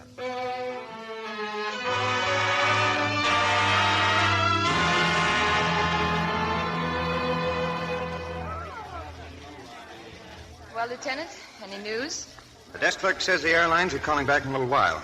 There's still a remote chance of leaving tonight. I'd better get on home, then. Oh, no, please. We still can have a cup of coffee. There's a bar just across the lobby.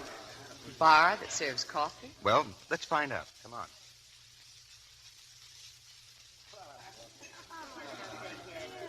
Well, we have one thing to be thankful for.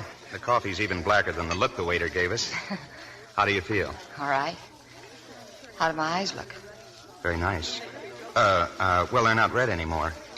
You know, I'm sorry I broke down like that in church. I've never cried like that before in all my life. And I didn't cry for the reason you may think. I didn't think anything. Do you mean Simon Fenimore didn't tell you about me? No. Well, I wanted to go to Mass with you because I thought if I did, I might become a part of it. Share something with some of all those people there in church. Some feeling or some praying, some forgetting. Well, you had a good cry, and that's supposed to help. Yeah. You know, I've been alone as long as I can remember. I was born in Maine. I lived there until I was 16, and then I came to New Orleans. You're sure Simon didn't tell you anything? Nothing. Well, my name isn't Jackie Lamont. It's Abigail Manette. I thought it best to change my name after the trial. You see, I'm the wife of Robert Manette. I'm Mrs. Robert Manette. Oh? 3 years ago, my husband murdered a man named Harry Jordan. He was convicted and sentenced to death. And then they changed it to life imprisonment. He's in the state prison right now. Look, there's nothing you have to tell me. Really, I want to talk. Really, I want to tell you. Robert and I had been married only about 6 months. I didn't think it was possible to be as happy as we were. Maybe I mean as I was. They wanted me to divorce Robert after he was convicted. They said it was shameful that I should still love him. As if you could stop loving just because it's shameful to love. That night he killed Jordan. He came home very late. I didn't see him until the next morning. He was still sleeping when I went downstairs to the kitchen, and Robert's mother, we were living with her, she was fixing breakfast. Good morning, Mother. Good morning, Abigail. Robert's still asleep. He didn't get home till late. Yes, he stopped by my room. We talked for a while. Didn't he tell you? Oh, I brought his suit down. I'm going to press it for him. I'll have it all ready for him when he gets up. Oh, dear. What is it? Oh, look, there's a stain on his trousers, and it's his new suit, too. The coffee's ready. Take some up to Robert. It's time he was awake. But, Mother, he always likes to have it here with me. He'll be down in a minute. Abigail, take his coffee up to Robert. All right, Mother. Robert is up. Robert will have his coffee with his wife and his mother. Then hurry up, darling. Good morning, Mrs. Manette. Good morning. And good morning to you, Mrs. Manette. May I breakfast in my robe? Sit down, Robert. If you look for your trousers... As I most definitely did. Well, I was just about to press them. Thank you, darling. Well, Mother, where is it? The morning paper. Here. There's nothing in it. Oh. Just 24 pages of blank paper, huh?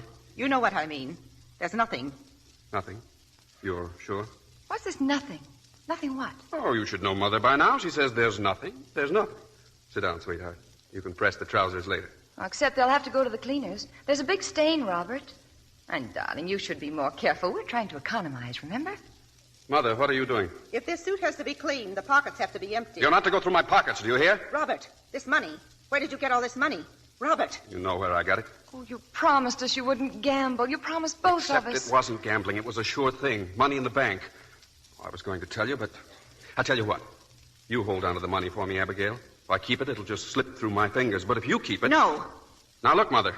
I know you mean well. Believe me, I do, but I'm capable of handling my own affairs. Abigail, you'd better go up and do your room. No? But... We can't leave the rooms unmade all day. Please go, Abigail. Yes, Mother?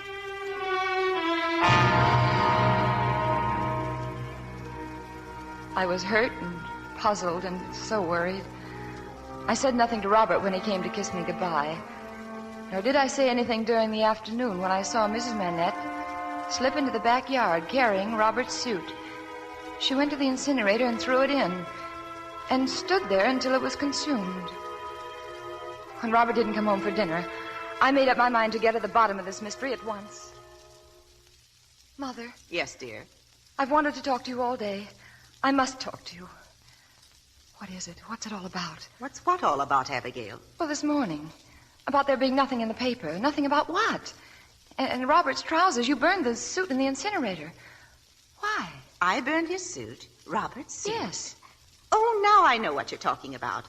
You remember that old blue velvet dress of mine? Well, I just decided I couldn't stand to look at it another minute. Robert's suit. I could get nothing more out of her. A little while later, we had a visitor, a detective. He asked us to tell Robert to stop by police headquarters. He said it was nothing important. I went to bed, but I couldn't sleep. 1,000 terrible thoughts stabbed through my mind, and then suddenly the bedroom door opened softly. I turned on the lamp. It's kind of late, isn't it? I'm sorry. Robert, are you all right? Where have you been? I'm all right. Why aren't you sleeping? Well, I've been worried about you, Robert. I got tied up. I wish people would stop worrying about me. What is it now? There was a detective here to see you. What did he want? He said you should go to police headquarters tomorrow. Okay, I will. Why? I don't know. Robert, what are you trying to keep from me? It's nothing. But, Robert, please, I want Please, to know. Abigail, it's nothing. If there's anything wrong, Shut darling... up! Shut up and let me alone!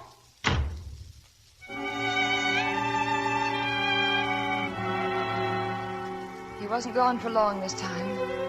When he came back, he was a different person. Oh, he was so gentle and so sweet. so full of remorse and begging for forgiveness. Darling, how can I tell you how sorry I am? You know I wouldn't want to hurt you for anything in the world. I know that. Please say you'll forgive me, please. I do, Robert. I do forgive you. Darling, you must tell me the truth. Where did you really get that money? You didn't win at gambling, did you? No. Darling, you know how silly Mother is about putting her money in a bank. Yes? You know about that cash she keeps in her room. Well, I got in a jam last week, and, well, there was just no other way to get out of it. I borrowed some of it. I see. Sweetheart, I know I've said it 100 times before, but this time I mean it. Everything's going to be different. Oh. Abigail, after all, those people had to be paid. What people? Well, you know, those people I owed money to, Jordan and those other bookmakers. I don't believe you. What about that detective? And what about those trousers? Mother couldn't get the stain out. I put this suit on and took the others to the cleaners. Robert, I saw your mother burn those trousers in the incinerator. Okay. I lied to you. But if anybody asks you, I got those trousers dirty cleaning the car. But why? Do you hear me? Cleaning the car. They got dirty, and my mother gave them away to a tramp. You stick to that story, Abigail. It's a story my mother's going to tell. And about the money, if anybody asks you, you never saw that money. You never knew I had it. My life may depend upon it. No. Abigail, if you ever loved me.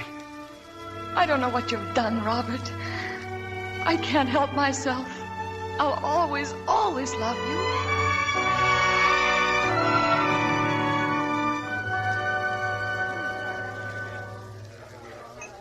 Robert was arrested a couple of days later, and then it came out. He'd had an argument with Jordan about that money he owed him. There'd been a fight, and Robert had taken Jordan's gun away from him and killed him with it. And then he took his money. The charge was first-degree murder. Well, it must have been awful. Is there anything I can do? No, not a thing. You're a nice person, Lieutenant. Lieutenant Mason. Lieutenant Mason. So that's you, isn't it? Lieutenant Mason. Oh, excuse me a second, please. I'm Lieutenant Mason. About your planes, sir. The desk told me to tell you there'll be no planes out of New Orleans until tomorrow. Tomorrow? Oh, well, thanks. Thanks very much. Well, where were we, Lieutenant? You were saying I was a nice guy. And you are. And it's late, and it's time for me to say goodbye. Where are you going? I don't know. Maybe home. Maybe back to the Maison Lafayette. I'm tired. I'm awful tired. Look, the bellboy just then. My plane's leaving in 30 minutes, so that leaves a perfectly good room going to waste upstairs. Why don't you use it? Are you sure your plane's leaving? I'm sorry, I didn't mean to say that. All right. I just thought that, well, you do look tired and something upset you terribly in I the thought church. I explained all that in my own vague sort of way. Yes, you did. Let's skip it then. I'll see if I can get a cab. Oh, Lieutenant. I'll surprise you. I'll take that room. Oh, swell. I'll have them send my bags down. You've been nice. Maybe we'll meet again some stormy Christmas Eve. I hope so. I'd like to very much.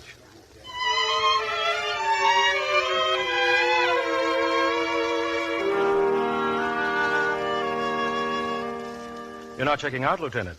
No, but I won't be back tonight. I've loaned the room to a friend of mine. But your package, sir? Check it down here, can't you? I'll be back in the morning. Well, yes, if you wish. Thanks. You see, Oh, would you care for the morning paper, sir? They just came in. I was just looking at that headline. Manette escapes from state prison. Yes, that Manette fellow. He was in there for life. It was quite a sensational case. Good family, you know. Oh, they'll catch him all right. Yes. Yes, I guess they will. Well, good night. Good night, sir. Merry Christmas.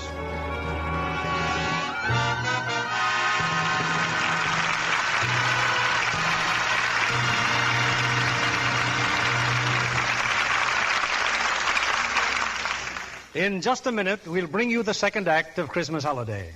Right now, I see Libby Collins, our Hollywood reporter. What's new tonight, Libby? Well, it's news when a famous singing star has a brand new type of role in her latest picture, isn't it, Mr. Keeley? Well, that must be Deanna Durbin, if I know my movies. Mm-hmm. The picture is Universal's Lady on a Train, in which Deanna's co-starred with one of our stars of this evening, David Bruce. It's a mystery thriller, and I understand Deanna does a fine job as an amateur lady sleuth. And wait till the women in our audience see the clothes she wears. A wardrobe specially created by 3 of Hollywood's most famous designers. Wouldn't that make even the men sit up and take notice, Mr. Kennedy? Well, Libby, Deanna certainly has the looks and personality to set off a beautiful wardrobe, but it was her close-up shots that gave me the thrill. One of the loveliest complexions in Hollywood. A Lux complexion, Libby. I was waiting for you to mention the fact that Deanna's a Lux girl. She always uses Lux toilet soap. Says it gives her skin real beauty care. Of course, Libby. That's the reason 9 out of 10 lovely Hollywood stars use Lux toilet soap regularly. Active lather facials are so quick and easy that busy women everywhere can depend on them. Here's all you do. Cover your face generously with Lux soap's creamy lather and work it in thoroughly. Rinse with warm water, then cold, and pat with a soft towel to dry. That's Deanna Durbin's daily complexion care. It really makes skin lovely, as she says. Recent tests show that. Actually, 3 out of 4 complexions improved in a short time with this gentle daily care. If you haven't tried Lux toilet soap, why not begin tomorrow? See if you aren't delighted with the new smoothness and softness Hollywood's own beauty care gives your skin. We pause now for station identification. This is CBS, the Columbia Broadcasting System.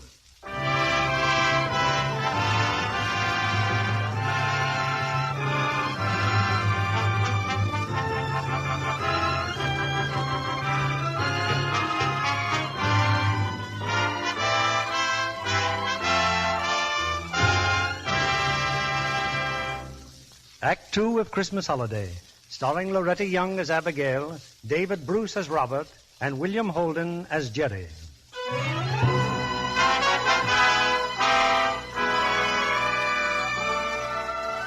It's early the following morning.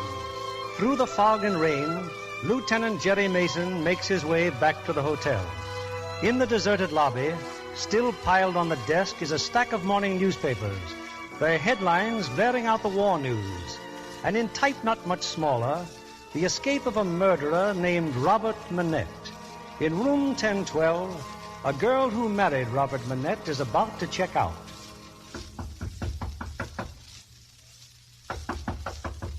Yes? It's me, Jerry Mason. Who?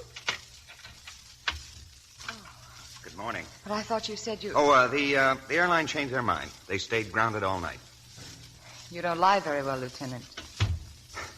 Well, you looked so tired last night and upset, and I got a swell room at the athletic club. Just wanted to do me a favor, huh? Why? Oh, I don't know, except that you're a nice girl. And what do the airlines have to report now? That it's still raining and the fog is pretty thick. It'll be a while yet. Oh? See a newspaper this morning? No. Why? Oh, no reason. I just wondered what the weatherman had to say. Think it'll ever stop raining? They have an answer for that in Maine. It always has, they say. Yeah. Tell me, Jerry, what's she like? What's who like? Your girl. You left a telegram on the dresser. You shouldn't leave telegrams around if you don't want other people to read them. Yeah. So she married another man. Well, I hope she knows what she was doing, but I doubt it. You don't want to talk about it? Oh, it's something I'll have to take care of myself when I get to San Francisco. Oh, now look, you don't want to do anything foolish. Have you had any breakfast? No. Any reason why you shouldn't? Tell me, why are you pacing back and forth like that?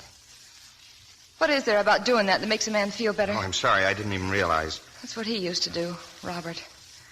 I often wonder about it now. Not much room for pacing in a prison cell. Jerry, what's the matter? Nothing at all. I keep talking about him, don't I? I shouldn't. Oh, I wish you would. Oh, come on, let's have breakfast. I'll get my hat and Oh, look. Why not have it up here? I'll phone and have them send it up. Oh, sure, if you'd rather. Do you mind? No, I don't mind, Lieutenant. It'll be fine.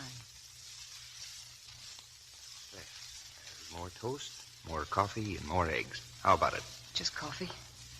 I shouldn't, though. Why not? Well, look what I did last night over a cup of coffee. Practically told you the story of my life. Only part of it. And that isn't right, not to finish. You said you were from Maine. Yes. Was he from there, too? No. No, I came down here looking for a job. I always wanted to live in New Orleans.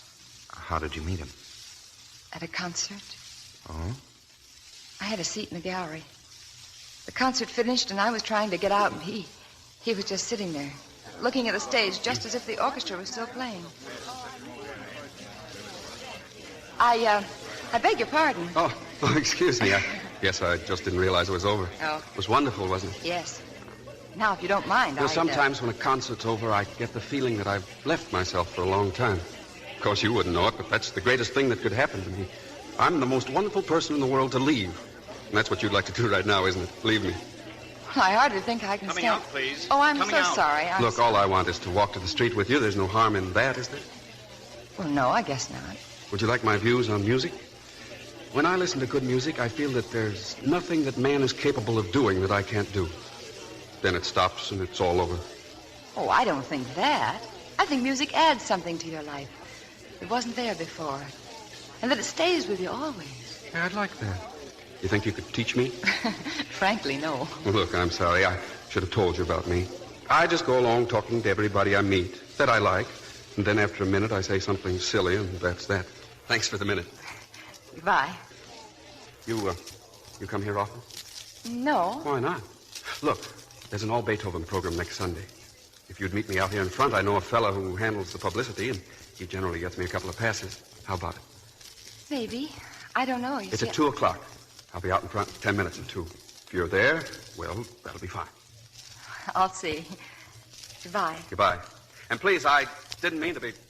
Well, never mind. Goodbye. Yes, Lieutenant, you guessed it. I was there at 10 minutes of 2. After the concert, we went to dinner. The most expensive place in town. That's the way he was. He was always like that.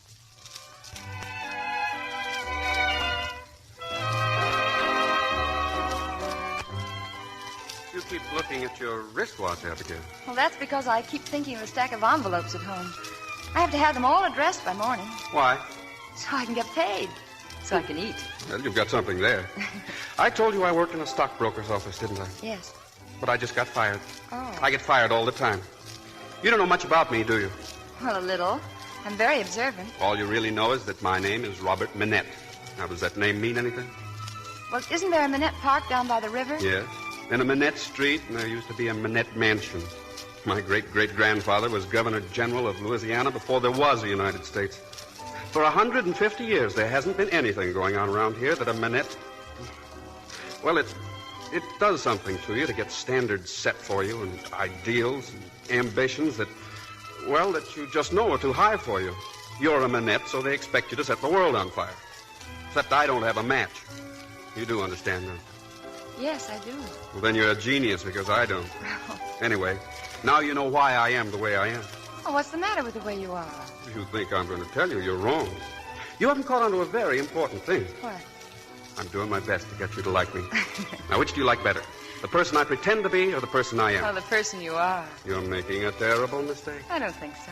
Well, if you really don't think so, that'd help an awful lot. Come on, let's dance.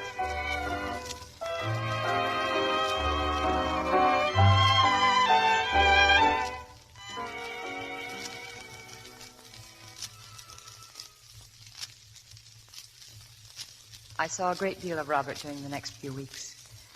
And then he asked me to go home to meet his mother. I knew how important that was to him.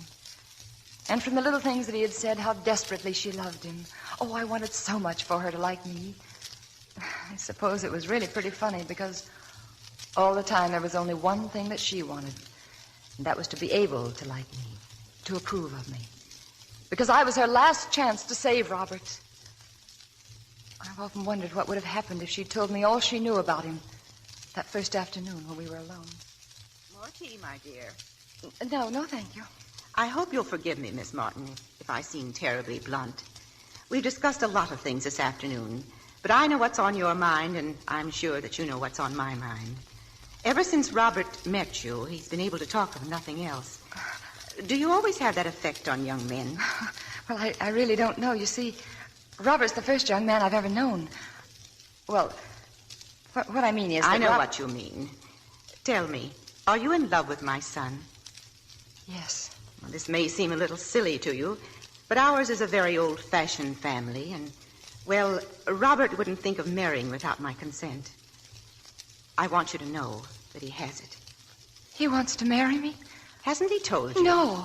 Well, he does, Abigail, with all his heart. Oh. And I want him to, with all mine. Oh, thank you. Thank you, Mrs. Manette. There's just one thing, dear. Yes? There are certain traits in Robert that you may... Oh, they're nothing really evil, believe me. He just sometimes forgets his sense of responsibility. That's why I'm so glad you're the kind of person you are. Between us, we will make him strong. Now go find him, dear. Tell him he can come in now.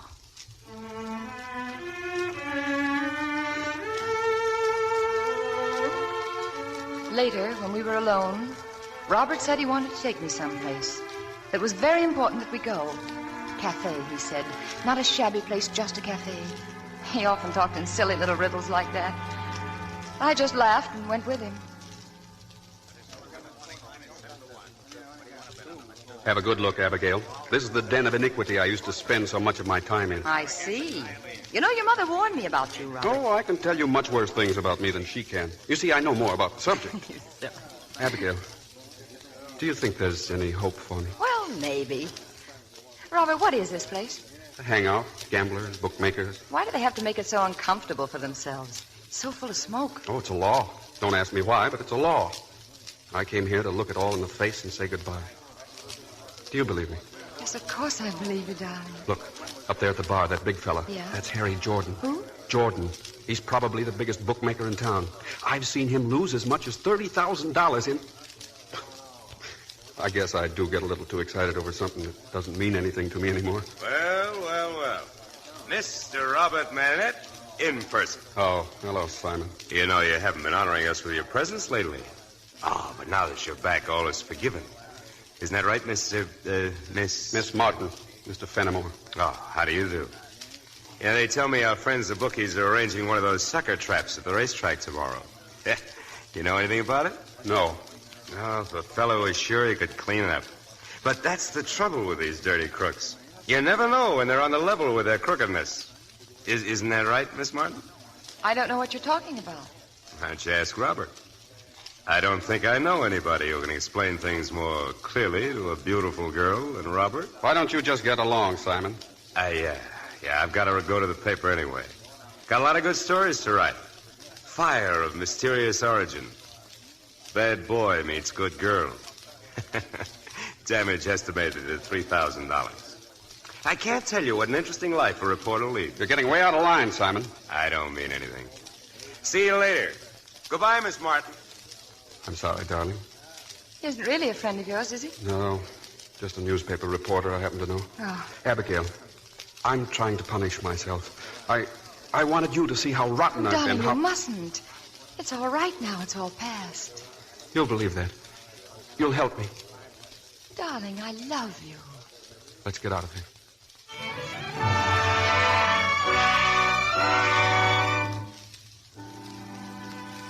We were married on Christmas Day. Mrs. Manette wanted us to live with her, and it had never really entered our minds to do otherwise. She was completely happy, and so was I. And then, overnight, everything changed. Robert was arrested for the murder of Harry Jordan. Mrs. Manette still had the money she found in Robert's trousers. One morning while she was out, 2 detectives came to the house. When Mrs. Manette returned... What happened, Abigail? Did they find the money? What happened? Nothing. They didn't find anything. Oh, thank goodness. I saw their car here. I kept walking around the block until they left. They didn't find the money, Mother, because I did. What do you mean? Sewed into the lining of the draperies. I had to hide it, Abigail. Robert must have a good lawyer. Lawyers cost money. Well, I destroyed the money. I burned it. Oh, no. We could never use that money, Mother. Abigail, I swear to you by all my love for Robert and for you that he did not kill Harry Jordan. You know and I know, Mother, that he did. Are you going to turn against him, too? From the day you married him, you closed your eyes to what it was all about, to what he was all about, selfishly, just so you could be happy. He needed your strength, not your love. That's why I let you marry him. And all you gave him back was his own weakness. But, Mother, I didn't know. There was no way for me to know. You were blind because you wanted to be. It might have hurt you to know that Robert is what he is. Oh, no. If you had been willing to be hurt for his sake, you could have saved him. I love Robert. No, it's I who love him. Because I'm willing to know all about him and keep on loving him. But you, I relied on you, and you failed.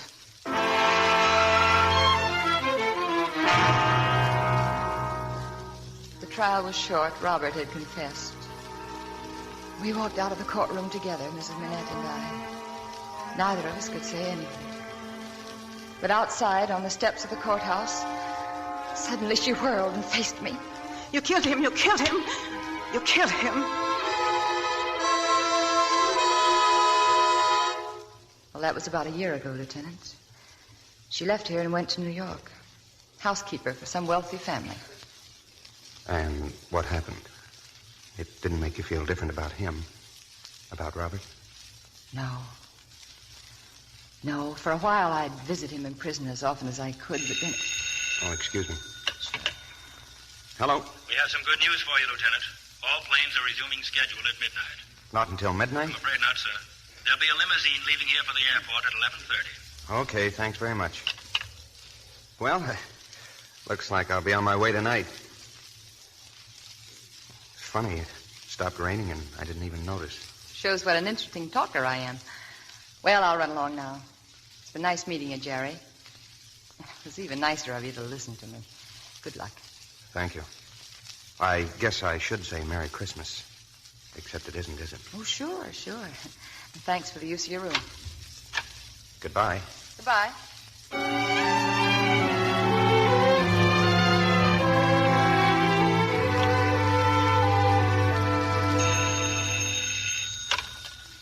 Hello? This is Simon Fenimore, Lieutenant.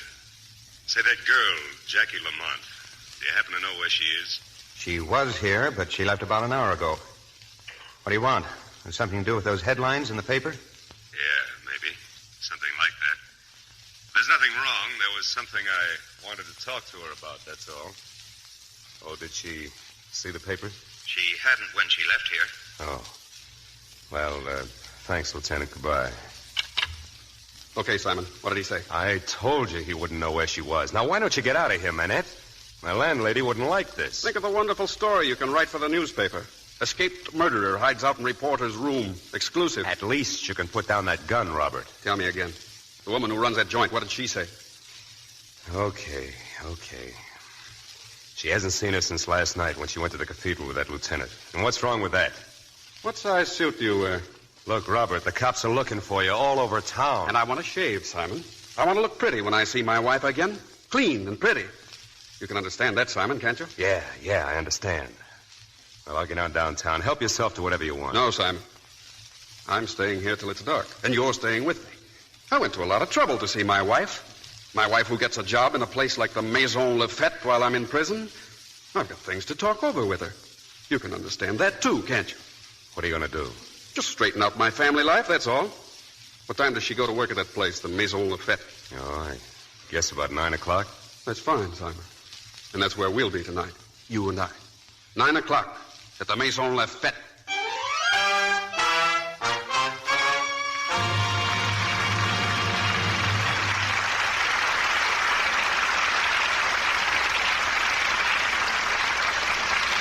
In just a moment, we'll bring you Act 3 of Christmas Holiday. Was there ever a girl in love who didn't sometime or other ask this question? Come on and tell me, Jim. What was it made you fall in love with me? And 9 times out of 10, the answer goes something like this. Gosh, honey, I don't know exactly. Something about you, that's all. You're so sweet. You see, it's often hard for a man to put into words the way he feels about the girl he loves. But when he says she's sweet, it's pretty sure to mean one thing. It means she has the all-important feminine charm that women call daintiness. Men just know it makes a girl nice to be close to. Here's what a famous screen star, Maria Montez, says. Without perfect daintiness, no other charm counts. And she gives you a tip. It's so easy to make daintiness sure. A daily Lux Soap Beauty Bath does the trick. The creamy, fragrant lather leaves skin really fresh and sweet. Yes, charming women everywhere have discovered that their complexion soap, Lux Toilet Soap, makes a delightful bath soap, too. They love the luxury of this satin-smooth cake. the delicate clinging fragrance it leaves on the skin.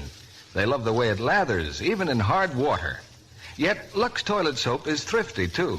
Each cake can be used to the last thin sliver. So, for a real beauty bath, use the soap that's luxurious yet inexpensive. The soap 9 out of 10 screen stars prefer. Hollywood's own beauty soap. Why not get some fragrant white Lux toilet soap tomorrow? We return you to Mr. Keeley. Act 3 of Christmas Holiday, starring Loretta Young as Abigail, William Holden as Jerry, and David Bruce as Robert.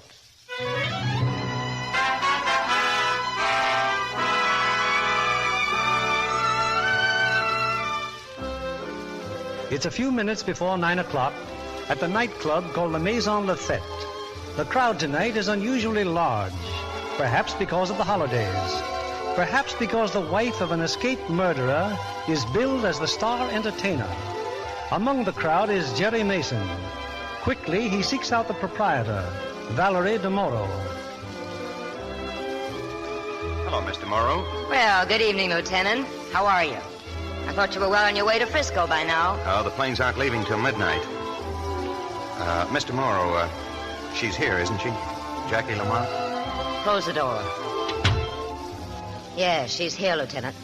She's getting ready to do a number. You heard about her husband? Yes. How is she? Wouldn't you know? She's waiting for him. I thought if I came out here, maybe I could help. I don't know how quite I Well, could you help. might. You don't think there's a chance that Manette would risk coming out here, do you? Well, you never can tell. But just in case, they've got detectives all over the place. Yeah, I saw one when I got out of the cab. I hope they catch him soon. You don't really know Jackie, Lieutenant. I think I do. I like that crazy kid. I like that one-man look in her eyes. I only wish she were a different kind of guy. When she came here tonight, I told her to go on home, but she wouldn't go. She wants to do a job. But what about you? If your plane's going to leave, what are you doing out here? Cab's waiting. It'll take me direct to the airport. Oh, I'll be in Frisco in the morning, huh? I'm not going. I've changed my mind. Oh? No. You see, I've learned 100 years' worth of life in the past 24 hours. I found out that you just don't do things because people have done the same things, the same way. The important thing is being honest with yourself. Whatever you feel, whatever you are. That's why I said I think I know Jackie better than you think I do.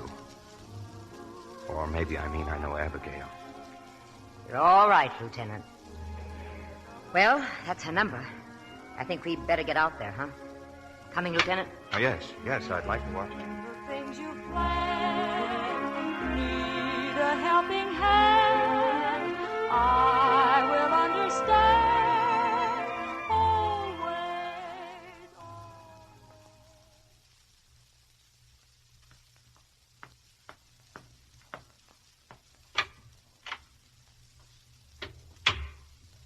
Did they let you away that easy?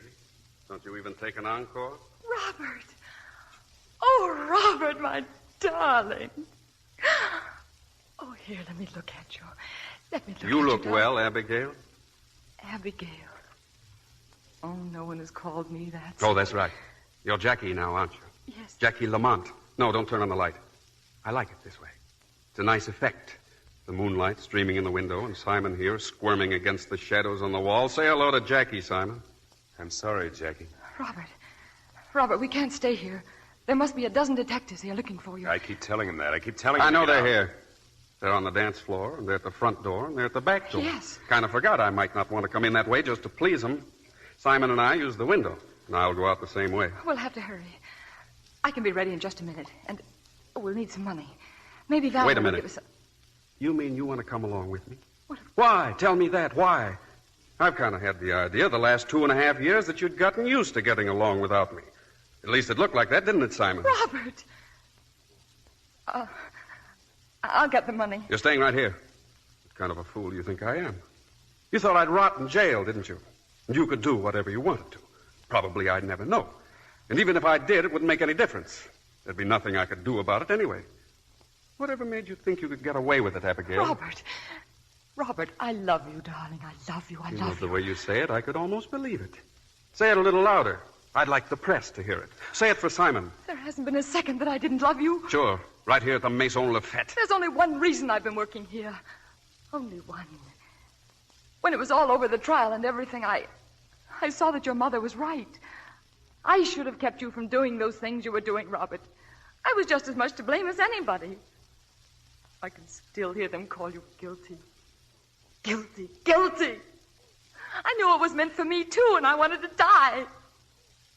But you were in prison, Robert, and you were alive. That's why I had to live like you and to suffer like you. People that I've met here had nothing but contempt for me. And that's what I wanted, was contempt and degradation. And now, darling, now do you know? This is my prison, Robert. But I'm not as strong as you are. I can't break out without you. I need you, darling. I've been holding on to you all this time, Robert, because I love you. They told me after the trial how my mother stood on the courthouse steps and slapped you across the face. It's time that I give you your reward, too. Anybody that loves as much as you do is entitled to a reward. Manette, don't. Manette, put down that gun. You've never loved anybody but me, Abigail, isn't that right? No one else but me. No. Of course, people don't understand. They never do. Or there might even be somebody who thinks you didn't love me, that you enjoy your career out here. And maybe that's true. Maybe people are right. Maybe you're what they say you are, a cheap dirt... Stop it, Robert! Who's in here? What's going on? Get away from that light switch. Come in, both of you. Close that door. Now, get over against the wall. Yes, soldier, you too. Now, don't be a fool, Manette. You ought to know how easy one of these things can go off, soldier. If you got any sense at all, you put that gun away. I promise the police won't try any rough stuff if you do. Get smart, will you, Manette? Put that gun down. Wait a minute. What do you mean, you? You promise? They're closing in. I heard them talking just now. I heard them mention this dressing room. You killed a man once, Manette, and you didn't get away with it. This time they're going to hang you. Shut up. You're not going to kill anybody here, Manette. You're not going to shoot me because you'll have to wait until I turn my back on you. And I'm not going to turn my back on you, see? And you're not going to shoot Jackie because I just now saw a cop come to that window. Manette, stand where you are. I came to kill you, Abigail, and that's just what I'm going to do. Step out of the way, soldier. Drop that gun, Manette. I'm not even sorry for you, Abigail. I'm not even... Robert! Robert! Sergeant, tell the boys they can go in. Oh, Robert.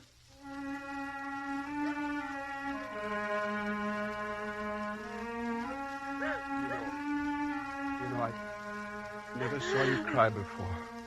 Not once. Oh, Robert. Robert. You can let go now, Abigail. No. You can let go now. No, darling, no.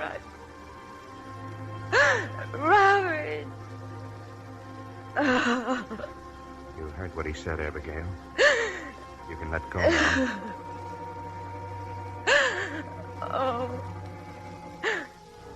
Oh, take me home. Oh, please, take me home.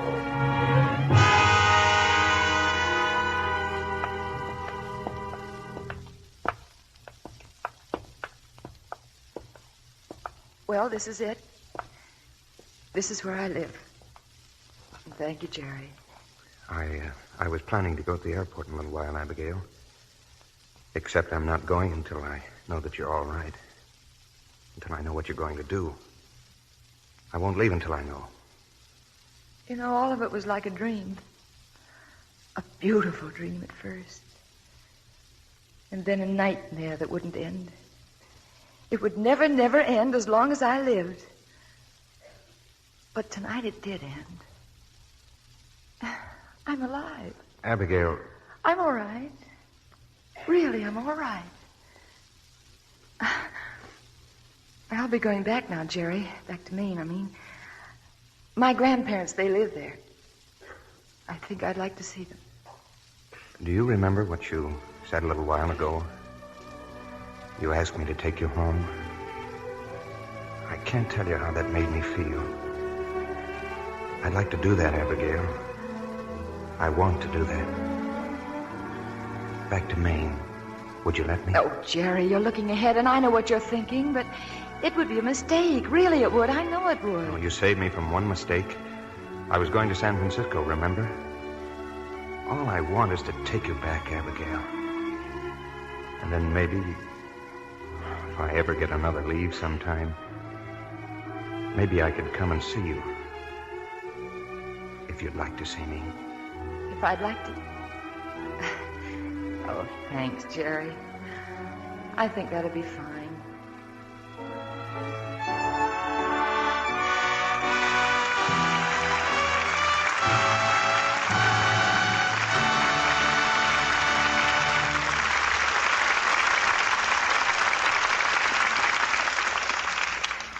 Now that we've had our Christmas holiday 3 months ahead of time, I think you'll all agree that every minute of it was a great experience. Thanks to Loretta Young and 2 ex-servicemen we're proud to welcome to this theater, David Bruce and William Holden. Oh, how about yourself, Bill?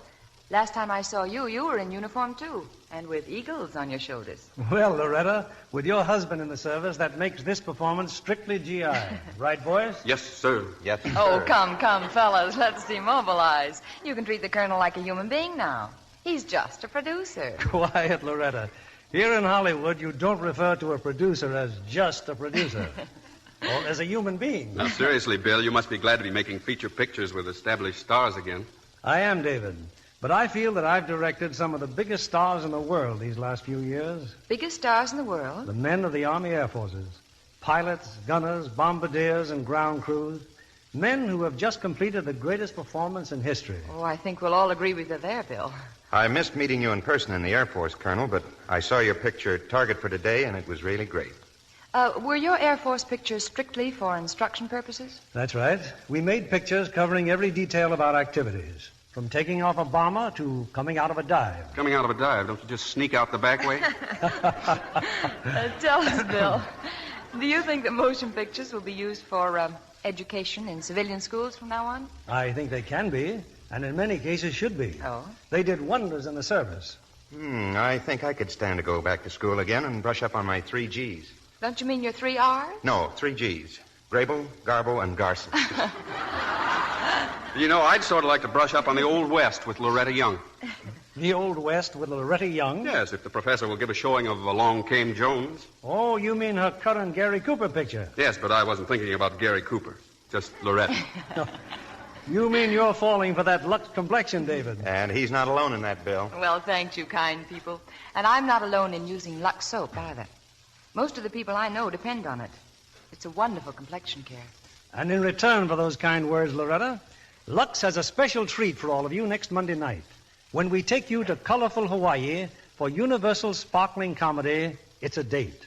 Our stars are Brian Ahern as the wealthy bachelor trapped by love, Diana Lynn as the young, ambitious actress training for her first big role, and Gail Sundergaard as the mother who finds herself in the center of a mix-up fit to end all mix-ups. Who gets who and who gets what? Well, you'll hear the surprising answer next week. It's a date for Monday night, Bill. Thanks a million. Good night, sir. Good night, and our thanks to all of you.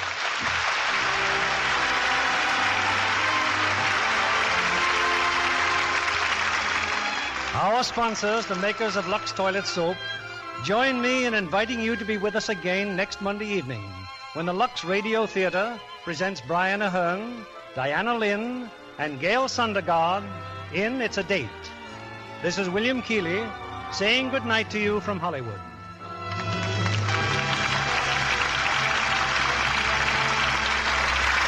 Every loyal American is interested in speeding our return to normal, overcoming shortages, and supplying Americans both here and overseas with things they need. So remember, we are still critically short of these very essential products, fats and oils. Waste fats are important not only to the manufacture of medicine for our wounded, but equally important in the manufacture of civilian goods. Automobiles, tires, vacuum cleaners and refrigerators, nylon, plastics, paint, soap, and scores of others. Housewives can render a vital service to their country by saving all waste kitchen fats, every drop, no matter how charred or discolored. Keep a tin can handy and deliver waste fats regularly to your butcher. He'll give you 4 cents plus 2 red points for each pound. William Holden appeared tonight through the courtesy of Paramount Pictures, whose current release is Duffy's Tavern. The war is over, but with millions of our men and women overseas, the Hollywood Victory Committee has pledged its continued support to the entertainment program of the USO. To date, almost 4,000 Hollywood performers, stars of screen and radio, have traveled millions of miles to brighten the leisure hours of our fighting forces. With the support of the entire motion picture industry, they'll continue to visit our occupation forces, just as they are currently entertaining wounded servicemen in hospitals and convalescent homes throughout America. This program of the Lux Radio Theater will be broadcast to our men and women overseas through cooperation with the Armed Forces Radio Service. Our music was directed by Louis Silvers. This is your announcer, John Milton Kennedy, reminding you to tune in again next Monday night to hear It's a Date with Brian Ahern, Diana Lynn, and Gail Sondergaard. 3 little words when you bake and fry mean surefire results. Rely on Spry. Rely on Spry for light, full-flavored cakes, tender, nut-sweet pastry, crisp-coated, digestible fried food. You can say that again. Rely on Spry. Pure, all-vegetable shortening at its creamy best. S-P-R-Y. Be sure to listen in next Monday night to the Lux Radio Theater presentation of It's a Date with Brian Ahern, Diana Lynn, and Gail Sondergaard. This is CBS, the Columbia Broadcasting System.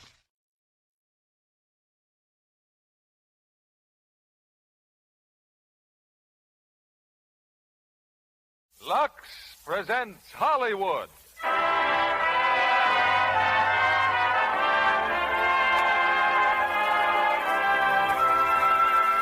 Lever Brothers Company, the makers of Lux Flakes, bring you the Lux Radio Theater, starring Rosalind Russell and Zachary Scott in Mildred Pierce. Ladies and gentlemen, your producer, Mr. William Keelan.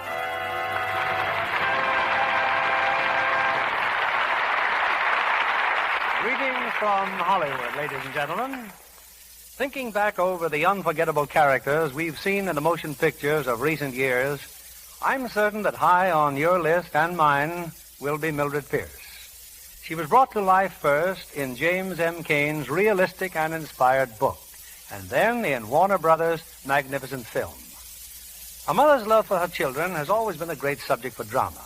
To Mildred Pierce, it's a love that means more than life itself. And tonight, her poignant story is brought to us by the artistry of Rosalind Russell, as she co-stars with Zachary Scott. An achievement like Mildred Pierce will always be outstanding in the film world, and is brought to you tonight by Lux Flakes, a product that tops in quality, too. You're the final judge in both cases, and your verdict on Lux Flakes keeps it at the top of the domestic hit parade. Our stars are on stage, and here's the curtain for tonight's play, starring Rosalind Russell as Mildred Pierce and Zachary Scott as Monty.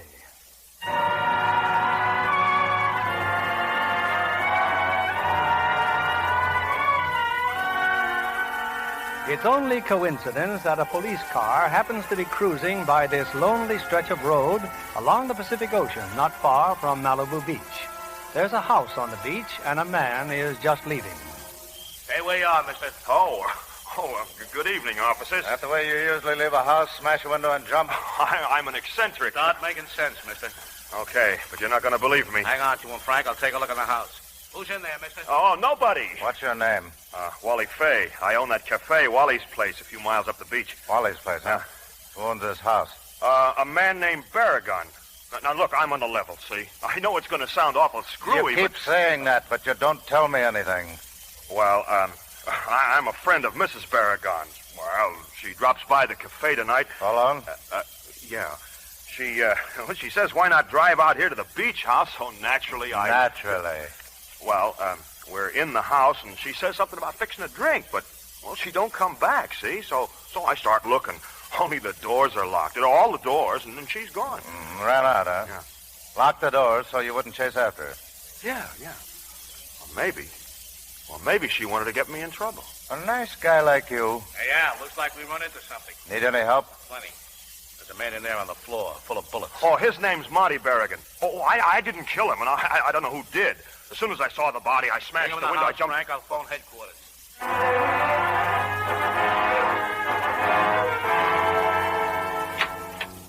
Oh, good evening, Mrs. Barragan. Where's my daughter? In the living room, madam. Mother, where have you been? What's happened? They won't tell me anything. Who won't tell you anything? Mrs. Barragan? Yes? We're from the police. The inspector would like to see you. Why? What's the matter? If you'll just come with us, please. Mother, at this time of night? It's all right, Vita, dear. Whatever it is, I'll take care of it. Good night, darling.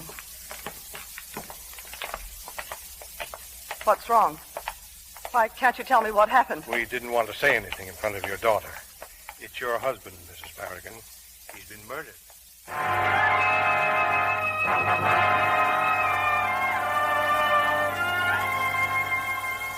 Please sit down, Mrs. Barrigan. I'm Inspector Peterson. I apologize for bringing you down here for nothing. What do you mean, for nothing? Well, we know now who killed your husband. We're just booking him. So you're free to leave, Mrs. Barrigan.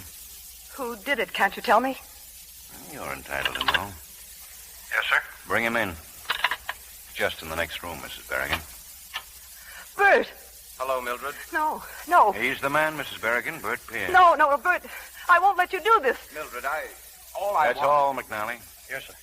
But what about Wally Fay? How do you know he didn't do it? Wally Fay? I saw him here a few minutes ago down the hall while I was waiting to come in. Oh, yes. Well, Fay had no motive, Mrs. Barrigan. Bert Pierce had. But he didn't do it. I know he didn't. The murder was committed with this pistol. It belongs to Pierce. That's fact number one. Fact number two, he doesn't deny killing Mr. Barrigan. Seems to think it was a very good idea. Bert didn't kill him. He couldn't. He's too kind and gentle. Okay, he's kind and gentle. But that makes me curious, Mrs. Barrigan. Why did you divorce him? Because I was wrong. It's taken me 4 years to find that out. Now I know I was wrong. 4 years, huh? Well, let's see. Pierce was in the real estate business then, wasn't he? Yes. He and Wally Fay were partners. I married Bert when I was 17. Started a life of cooking and washing and having children. 2 girls. Vida and Kay. Only Kay died. Pneumonia. She wasn't quite 8 years old. I'm sorry, Miss Barrigan. Bert used to blame me for spoiling Vida. But I couldn't help it. I'd lost one child and Well, it was the year after Kay died that Bert and Wally Fay broke up. Wally had the business and Bert was out in the cold. That you, Bert? Yeah. Who else? What's this package? A dress. For Vida? Yes, it's for Vida. The piano recital. Where'd the money come from? From doing what I'm doing now, baking cakes for the neighbors. I earned the money. That's right, Mildred. Throw it up to me that I can't support. I'm sorry, Bert. But I don't say half as much as I could with nothing but bills staring us in the face. Maybe you wouldn't have so many bills if you didn't try to bring up that kid like her old man was a millionaire. No wonder she's so fresh and stuck up. Well, one of these days I'm going to haul off. If you dare touch Vida, I'll... All right. Trouble with you, you're trying to buy love from that kid, and it won't work.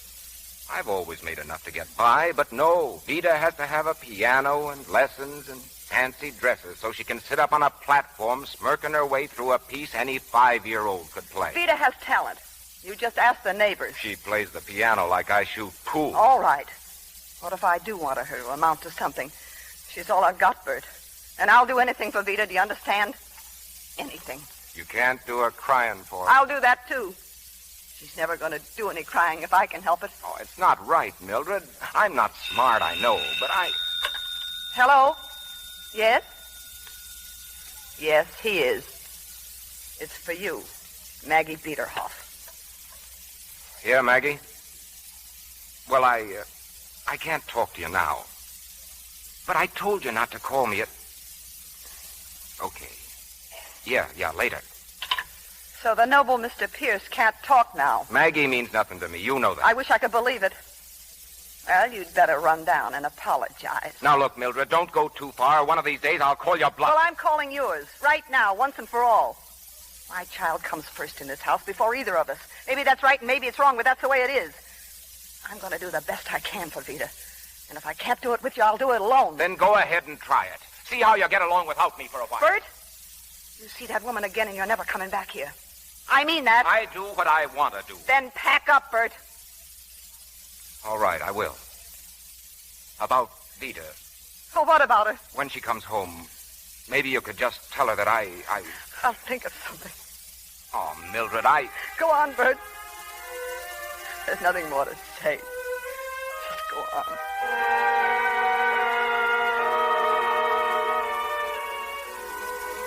That's the man you say is kind and gentle? There's a lot more you should know, Inspector. Go ahead. I I dreaded the moment I'd have to tell Vida her father had gone. I was still in the kitchen when I heard her come in. Mother? In here, darling. How did the lesson go? Very well, I think. I saw Father down the block. He was crossing the street. He had his suitcases. Did he? Where's he going? Vida. Look, darling. You may as well know it. Your father and I have decided to separate. He's not coming back? No. No, I don't think so. I can't tell you any more now. If you mean Maggie Biederhoff, Mother, I must say my sympathy's all with you. Vida, please. It was just little things. Things like your dress. My dress? It came? It's up in your room. Oh, Mother, why didn't you tell me? That night, for the first time in my life, I felt all alone. So much to remind me of Bert. How things used to be with us. What great hopes we had. But I didn't have much time to feel sorry for myself. The doorbell rang. It was Bert's ex-partner, Wally Fay. Believe me, Mildred, I told him a thing or two. You know, Bert must be off his rocker walking out in a girl like you. You didn't come here to tell me that. You bet your life I didn't. But with Bert out of the way, I was hoping maybe there's a chance for me, honey. You know, I've always been soft in the head where you're concerned. Oh, cut it out, Wally. One of these days you're going to have a weak moment, honey, and I want to be around when it happens. You're pretty sure of yourself, aren't you? You got to be educated, Mildred. Why, you've just joined the biggest army in the world. A grass widow with a kid to support. Well, you'll get lonesome. You're not the kind who can get along by yourself. I can try. Oh, come on. I bet you're lonesome already. Good night, Wally. Oh, now look. Well, you can't shoot a guy for trying. I'll be seeing you, honey. Mother? Did Wally go? Vida. Well, I thought you were asleep. Yes, he's gone, dear. Is Father going to marry that Biederhoff woman? I don't know, dear. But I do know that you should be asleep. I've been thinking. You could marry Wally if you wanted to. But I'm not in love with him. But if you married him, we could have a maid and a new car, and maybe even a new house. I just hate this house, Mother. I don't like it either, dear.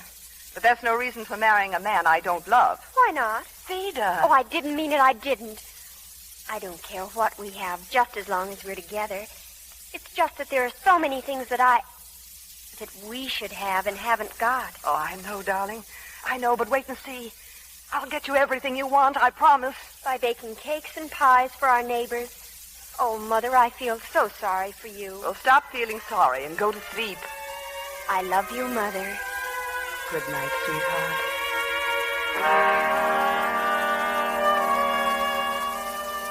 So you wanted your daughter to have everything in the world.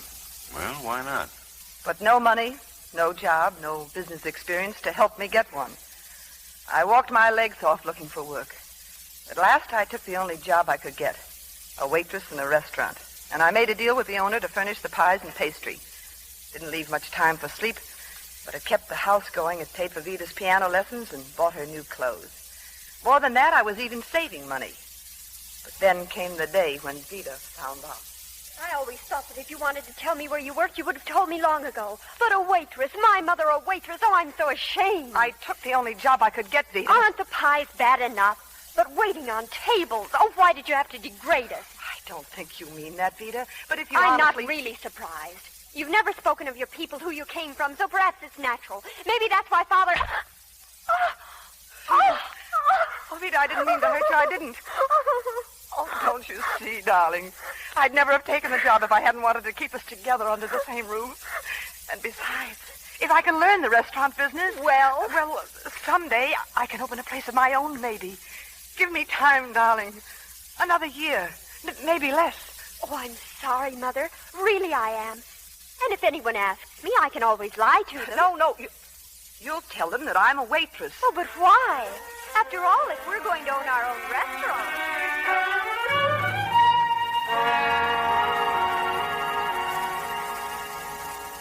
No, it wasn't quite that easy, Inspector. The year went by, and my restaurant seemed as far off as ever. And then one day, I rushed into Wally Fay's real estate office. Mildred, well, what do you know? Hello, Wally. Oh, sit down. Now, just give me time to make a phone Don't call. Don't get any ideas. This is business. Business? What's business? I'm going to open up a restaurant, and you're going to help me. Oh, please, Wally. Well, I guess I am then. Now, what's the score? Well, I found the location I want. It's an old house that hasn't been lived in for years. It's right near a busy intersection, which means it's good for drive-in trade. I clocked an average of 500 cars an hour. Do you realize what that means? And not another restaurant within 3 miles. Hey, it listens good. What's the address? 34904 Glen Oaks Boulevard. Let me see if I've got a listing on it here. Oh, Wally, I've got to have that house. You know the angles and I don't, but I want that property. Oh, just like that, huh? Hey, it's listed all right. $10,000. Well, that means they'll take $8. It's owned by the Berrigan estate. Berrigan, huh? You know them? Some old Pasadena Oh, what's the matter? Hey, it says here the Berrigan estate has already lost 2 pieces of property because of back taxes. You relax, honey, and watch little Wally go to work. That's how I met Monte Berrigan, Inspector. Wally and I drove out to see him. He was at the beach house. Where we found him tonight? Yes. I let Wally do most of the talking. And that's our offer, Mr. Berrigan. How do you like it? Mrs. Pierce wants to buy the property, but she doesn't want to pay for it. Oh, but I do. It's only that at the moment... She needs time, Mr. Berrigan. Once the restaurant gets on its feet, you'll get $9,000. I'm asking 10. Yeah, and you'd settle for 8. It's a very unusual offer. Do you think that you can make $9,000 clear in a year? Well, I figured very conservatively, Mr. Berrigan. Yes, I think I can make it. Now, look at it this way. If the place is successful, you get $1,000 more. And if it isn't, you get your property back and in much better condition than it is now. No, I'm afraid I'm not interested. Oh, please listen, Mr. Berrigan. I'm putting every cent I have into this place, and believe me, I haven't very much. I can't afford to lose any more than you. Look, I have all the information right here in black and white. I know exactly what it will cost and how much I can expect to make. I know I can swing it. I know I can. Very well, it's a deal. Just like that? Why not? Take care of the details, Mr. Fay. Well, Mrs. Pierce, how does it feel to be the owner of a white elephant? Oh, it feels wonderful.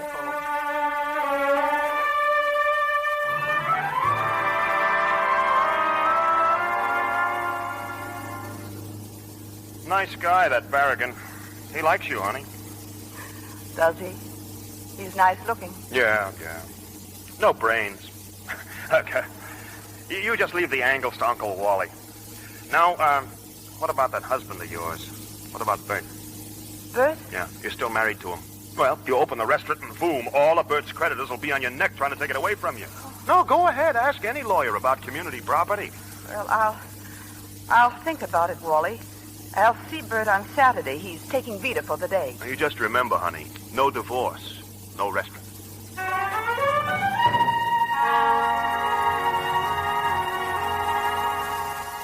I don't want to even talk about it, Mildred. Not now. We've got to talk about it, Bert. But where's Vita? She's getting dressed. Don't you think I hate this as much as you do?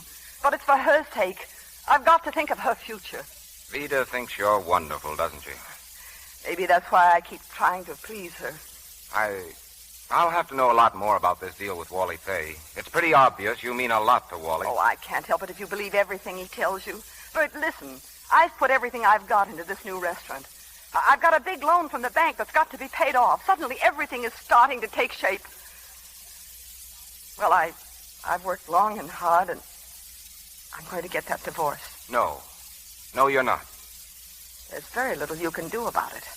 I don't need your permission. If you don't mind, tell Vita I'm waiting for her.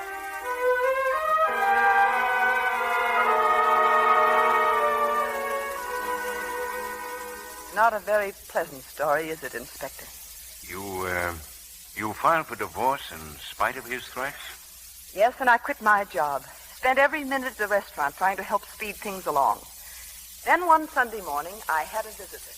Where do you find the energy, Mrs. Pierce? Well, the silent partner. Come in, Mr. Berrigan. I've decided I've been silent long enough. I came by to check up on my investment.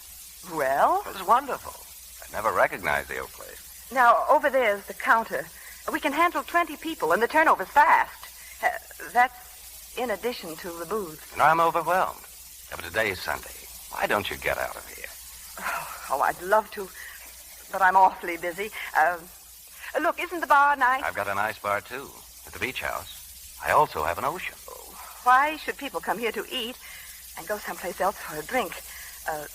That's why I put the bar in. Now, getting back to my ocean, let's have a swim and forget all about our investment, huh? No, I couldn't possibly... As you grow older, Mrs. Pierce, you'll find that the only things you regret are the things you didn't do. You win, Mr. Berrigan. I'll drive you home. Pick up your bathing suit. And if your daughter would like to come along... Well, that's very nice of you inviting Vida. She'd love to come. Oh, she would, huh? But she's away for the day. Oh, well, I'm beginning to think that Vida's a very understanding daughter.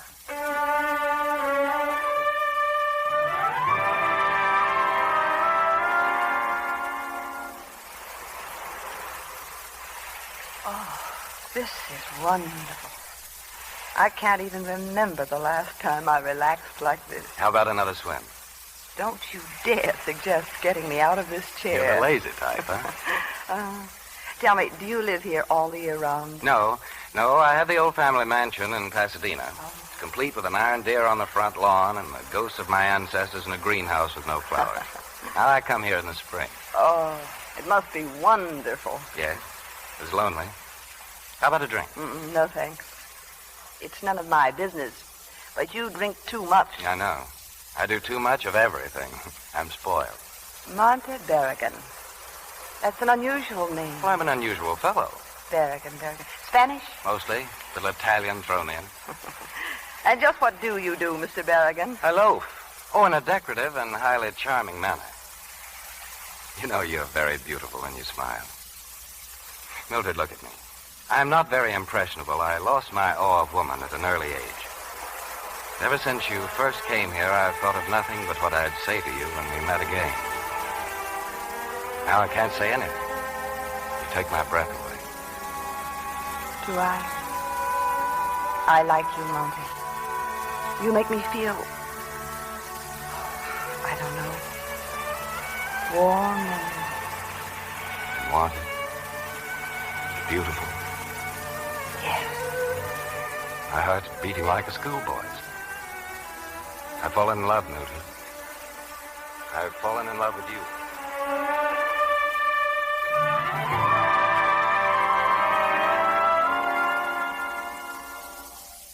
And that was when, Mrs. Berrigan? 3 years ago?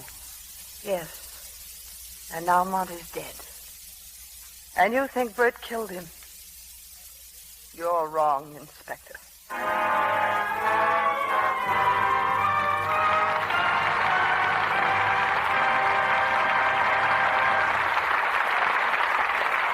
Our stars will return in Act 2 of Mildred Pierce in a moment. Libby, what's the news? Well, Joel McCrae made news because he gave up a trip to Europe to work. Must have been quite a roll. It is. Joel is the hero in Warner Brothers' Western thriller, Colorado Territory. And what a thriller. I was on the edge of my seat all during the preview. Aren't Virginia Mayo and Dorothy Malone in that, too? Yes, they are. And with very different roles. Virginia plays a high-spirited girl born on the frontier and educated in the dance halls of the 70s. Sounds like interesting costumes. Yes, indeed. Virginia's are all specially designed. In Colorado Territory, she's something of a wildcat, so the studio designed off-shoulder blouses for her and full, colorful skirts, short enough for scrambling over rocks and swinging on a horse. I'll bet they were luxed a good many times before the shooting was over. They were. Incidentally, the way Hollywood studios handle cottons is a good tip for women everywhere. Studios give nice cottons Lux Flakes care, just as they do washable silks and rayons. These tiny sheer diamonds are so fast, make such rich suds, they freshen cottons in a jiffy. And keep colors lovely far longer. And that's important, because cottons are just about the smartest fabrics going this summer. You'll wear them from morning till night. So don't risk wrong washing methods that may fade colors. They'll stay lovely up to 3 times as long with gentle Lux Flakes care. This fine product of Lever Brothers Company makes home washing wonderfully safe and easy. Lux Flakes are safe for anything safe in water alone.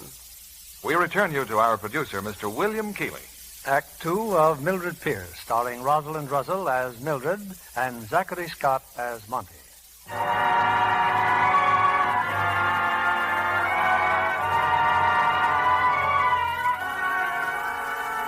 A few hours ago, Monty Barrigan was murdered.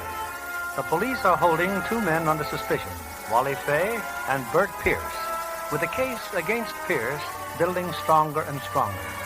At the Homicide Bureau, Barrigan's wife is still in Inspector Peterson's office. So you think Pierce is innocent? Well, we don't. Now, you were telling me about Monty Barrigan, how he fell in love with you 3 years ago. It's hard to remember the next few weeks. So much was happening, wonderful and exciting. Monty. And the opening of my own restaurant. You refer to it as your restaurant, Mrs. Barrigan. Oh, it wasn't really all mine. Wally had worked very hard arranging the financing for me. I cut him in for a third. And since I hadn't paid for the property, Monty Barrigan owned another share, a sort of partnership. We were swamped with business that opening night. It was well past midnight before we closed the doors. Well, what do you know? She's finally coming out of the kitchen. Oh, my feet. Give me a chair, Wally, before I fall down. Oh, hello, Monty. Well, you're a great success. Oh, if we can say that a month from now, maybe I'll believe it. I've been getting acquainted here with your daughter. And guess what, Mother? Mr. Barragon's promised to take me to the races. Only if your mother comes along. I'd love it. Oh, Wally, do me a favor. You just name it, honey. Take Vita home. What? Home?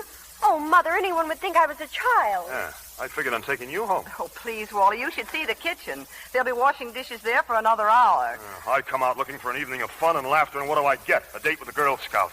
Wally, will you please not refer to me Good as night, darling. Good night, Mother. And I trust we shall meet again soon, Mr. Barrigan. Very soon. I trust so, too, Vita. Get going, small fry. That's a very cute youngster, Mildred. No youngster anymore. Well, it's been quite a night. My white elephant may turn out to be solid gold. Monty, would you excuse me for a minute? I'd better check tomorrow's menu. Oh, later. Look, I've been waiting for you all evening. It's a lifetime. Don't you ever realize... Bert. I didn't mean to bust in on you. They let me in the back way. Oh, well, this is Mr. Barrigan, my husband. Oh, I've heard a lot about you, Mr. Pierce. If you don't mind, I'd like to speak to Mildred. Yes, of course. What is it, Bert? I'll try to lose myself at the bar. About the divorce, Mildred. You can have it. I told you once to see if you could get along without me. I didn't think you could. Well, now I know better.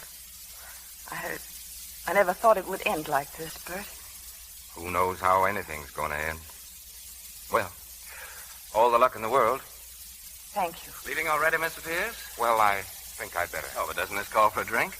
Here's a glass. You know, in the Barragan family, there's an old Spanish proverb. One man's poison is... Well, I guess that means you don't want a drink.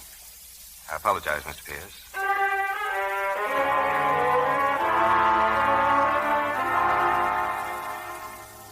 Monty hadn't really meant to be nasty. He seemed genuinely sorry for that little incident with Bert. Or maybe I just thought he was sorry. Because I was in love with Monty. You still haven't given me one reason why Bert Pierce isn't the murderer. In fact, you've given me a very good reason why he is. Pierce couldn't account for his movements at the time of the murder, and you've just told me the motive, Mrs. Barrigan. Jealousy. Excuse me, Inspector. This report just came in. I thought you'd want to read it. Oh, thanks. Pardon me, Mrs. Barrigan. Is he sure of this information? You know Charlie, sir. He doesn't like to make mistakes. Now, tell him to keep on it. Yes. Who's I to call one, Mrs. Barrigan? She's my business manager. Well, she tells us that you phoned her from your office late last night and asked where Mr. Barrigan was. She says you seemed quite upset. Well, it was just a business matter. And tell me something else. Why did you take Wally Fay to the beach house? Did you know that Barrigan was lying there dead? No, I didn't. Then you were at the beach house. Why didn't you tell us before? And why did you run away from the house? Wasn't it because you knew that Barrigan was dead? No, I didn't. And why are you trying to pin the murder on Fay? I think you'd better tell me the truth now. I did it. I killed Monty Barrigan. You? But why? Your restaurant was a success. You were in love with him. You married him. I didn't marry him. Not until much later. At the time, too many things were uncertain. But the restaurant was a success. In a few months, I opened another place, and then I started a chain. In 3 years, I'd built up 5 restaurants. They made money. Everything I touched turned into money. And I needed it. I needed it for Vida. She was a young lady now with expensive tastes and several boyfriends. One in particular, Ted Forrester. One night, Monty and I joined them for a round of the nightclub. The handsomest couple on the floor, Mildred. Vida and Ted. She likes him, Monty. A lot, I think. Who wouldn't? He has $1 million. Now, what's the matter? Nothing. I've just run out of jokes, I guess. No. Tell me. What's wrong? Well, I've had a little bad luck, Mildred. I won't be able to afford many more evenings like this. You need money? Well, why didn't you tell me? It's not quite that bad. Monty. Not yet. Monty, I want you to take this cash. Mildred, please. You've been awfully good to us. Now take it. All right. But I want it distinctly understood that it's only a loan. Yes, at first it bothered Monty to take money from me. Then it became a habit with him. After a while, Wally Fay found out about it. The accountant told me. Almost $2,000 in 6 weeks. What's the big idea? We owe Monty a great deal. We paid him off long ago. We don't owe him a cent. Now, look, baby, I'm in business with you, but keeping Berrigan in monogram shirts isn't my idea of You've business. done all right. When you opened up that cafe at the beach, I didn't ask to be cut in, did I? I can do what I want with my own money. So can I. Now, look, when you walked out on Bert, it was okay with me. I was glad to see you get some sense in your head. But now you've fallen for a guy who's a worse foul ball than Bert ever thought of being. Who I fall for is none of your business. Well, I say it is. This Berrigan's no good, Mildred. He'll bleed you dry. Suppose I'm in love with him. Okay. I guess I finally know just where I stand. That's right. Now you know. Do I dare come in? I wish you would, Ida. Things are getting a little out of hand. I hate all women. My. Thank goodness you're not one. Laughing boy there seems burned at the edges. A small green-eyed monster. Wally jealous? Doesn't sound like Wally. No profit in it. I just told him I was in love with Monty Berrigan. Are you? I thought I was once, but not now. Mildred, listen to me. I know I shouldn't say If it's this, about but... Monty, I agree with you. No, it's Vida. What? She's been borrowing money. From whom? Anybody who'd give her any. Waitresses mostly. And they're scared to say anything. You know how it is. See that they're paid back. I'm sorry I had to tell you, Mildred. Oh, I don't blame Vida entirely. A couple of times Monty was with her. Well, I brought those statements you wanted. Now, about the Laguna Beach unit. Hello, I think... everybody. Oh, hello, Vida. Oh, and Monty. Well, come in. I hope we aren't interrupting a big business conference. No, just a teeny one. I wish I could get that interested in work. You were probably frightened by a callus at an early age. And if you don't mind, Vida, you're sitting on the Laguna Beach statement. That's what I like about you, Ida. So delightfully provincial. I like you, too. As for you, Junior, don't look now, but you're standing under a brick wall. I don't get it. You will when it falls on you. Mother, look. Look what Monty gave me for my birthday. This necklace. Isn't it gorgeous? Oh, yes, darling. It's beautiful. And there's something else for your birthday out the window there. I hope you like it, Vida. Mother, oh, not a car. Oh, it's just beautiful. Happy? Am I? How about me, young lady? After all, I picked it out, you know. Oh, Monty, the two nicest presents I ever got. Come on, let's go for a drive. Nothing I'd like better. Monty, I'd like to talk to you. Fine. Run along, Vida, and dent your fenders. Alone? Oh, well, I'll see you later at the club. Be careful, darling. Thanks a million, Mother. What's the matter, Mildred? I want you to stay away from Vida. Why, have I suddenly sprouted two heads? Or has Ted Forrester boy been complaining It to you? isn't funny. Vida's not 18 and spoiled rotten. What's that got to do with me? Look, Monty, I've done without a lot of things, including happiness sometimes, because I wanted Vida to have everything. Oh, but kids at that age, they're all thoughtless. I still don't like it.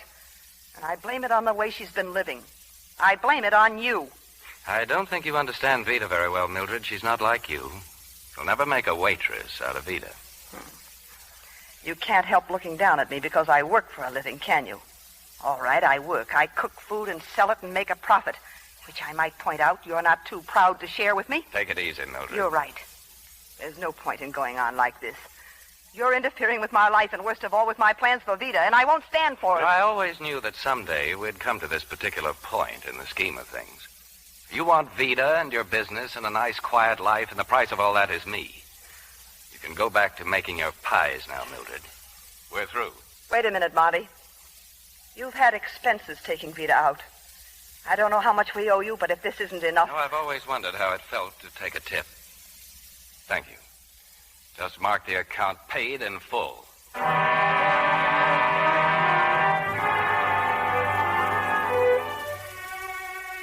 I saw nothing of Monty for over a month. And suddenly Vida was spending all her time again with the Forrester boy. The one with $1 million. I was terribly busy. The restaurant business was falling off. Nothing drastic, but enough to keep me constantly on the job. One afternoon, I had a caller. Ted Forrester's mother. I've been looking forward so much to meeting you, Mrs. Pierce. I'm sure we're going to work out our little problems splendidly. Little problems? Well, hasn't Vida told you? Told me what? Well, your daughter somehow got the idea that, well, I can understand it, of course. Any girl wants to get married. But Ted has no such thing in mind. I want that made clear. You mean they're engaged? Vida and your son? Yes, and I'm sure you'll agree that we should put a stop to it. But why should Vida want to marry Ted if he doesn't want to marry her? I'm not a mind reader, Mrs. Pierce. But if you or this girl employ any more tricks trying to blackmail my son into marriage... what? I'll prevent this marriage. I shall prevent it in any way I can. I don't think you need to worry, Mrs. Forrester. Having you in my family is a pretty dismal prospect. Good afternoon.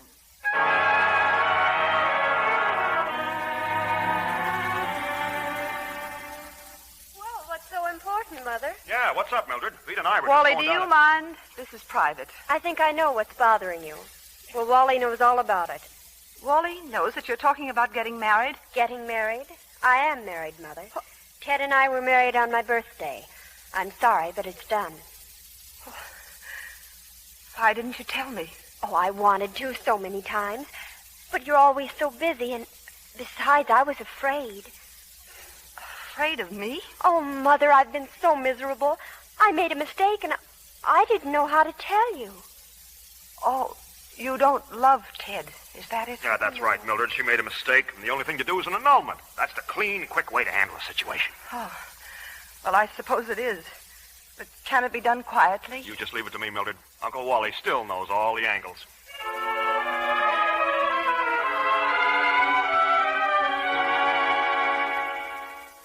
And you should have seen Mrs. Forrester's face when Wally told their lawyer. Oh, Mother, you'd have died. When Wally told their lawyer what? That the annulment was going to cost them $20,000. You asked for money? Well, of course I asked for money. They wanted the annulment, didn't they? And no publicity. Vida! How could you do such a thing? How could you? And I got the money, see? A nice big check. Oh, I'll have to give Wally part of it, but there's still enough for money. That's what you live for, isn't it? You'd do anything for money, wouldn't you? Even blackmail. For heaven's sakes, Mother, grow up. Yes, it's about time I did. All right, Vida. From now on, things are going to be different. I'll say they're going to be different. Why do you think I went to all this trouble? Why do you think I want money so badly? All right, why? Are you sure you want to know? Yes. With this money, I can get away from you. Vida! From you and your fried chicken and your kitchens and everything that smells of grease. I can get away from this house and its cheap furniture and away from this town and... I think I'm seeing you for the first time in my life. You're cheap and horrible. You think just because you made a little money, you can get a new hairdo and some expensive clothes and turn yourself into a lady. Well, you can't. Because you'll never be anything but common. Common like your father who lived over a grocery store. Common like your mother who took in washing. With this money, I can get away from everything that makes me think of this place or you. Give me that check, Vida. Give it to me. Not on your life. I said give it to me. No. No, you're tearing it up. Yes, I'm tearing it up. Now get your things and clear out of this house before they throw them into the street and you with them. Get out!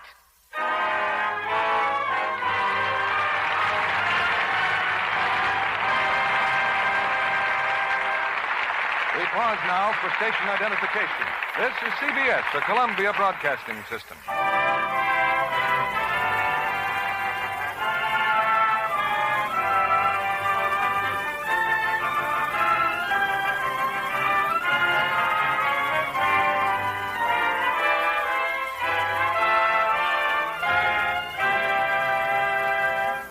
After a brief intermission, our stars will continue with Act 3 of Mildred Pierce. Tonight we have asked lovely Claudia Barrett to pay us a return visit. I understand, Claudia, that you spent so much time on the set of The Fountainhead that visitors thought you were on the publicity staff. I almost felt that way, Mr. Keeley. It's a wonderful story. Yes, the book made publishing history, and I predict a great box office success for the picture.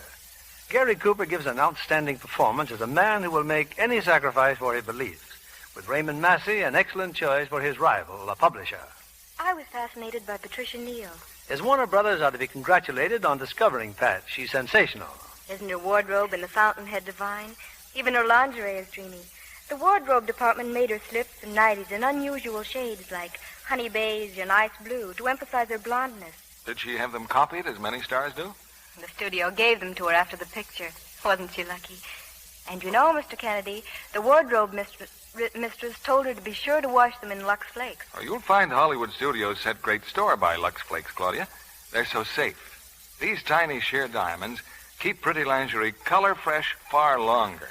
Patricia's slips and nighties looked as nice as new when the studio gave them to her. That's not surprising. Scientific tests show that underthings stay new-looking 3 times as long when they get Lux Flakes care. It's a known fact that wrong washing methods make colors fade much too soon. Lux Flakes are so fast, make such rich suds, they whisk away soil in a jiffy. Yet they're so safe, they leave colors lovely. Thank you for coming tonight, Claudia Barrett. Now, your producer, Mr. William Keeley. The curtain rises on the third act of Mildred Pierce, starring Rosalind Russell as Mildred and Zachary Scott as Monty.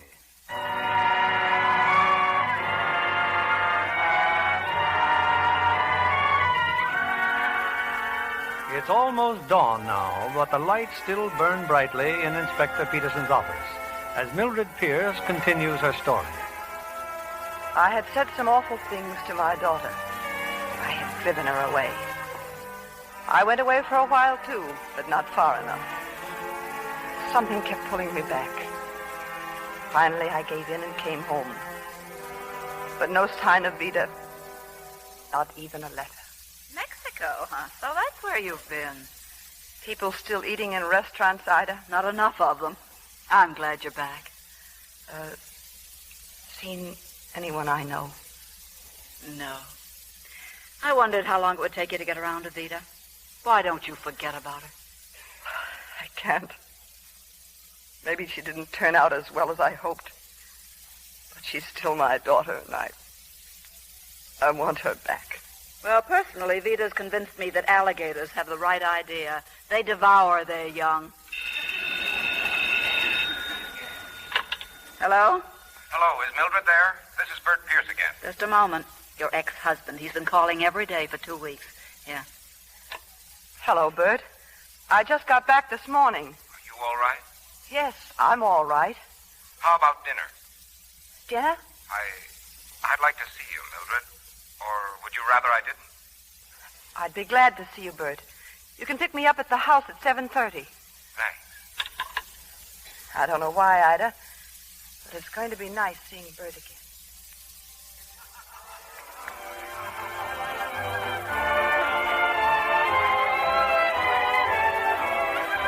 I thought you might like this place, Mildred. A little noisy, but since our friend Wally Fay owns it... I still don't know why you insisted on coming here. I thought it was a good idea at the time. Now I'm not so sure.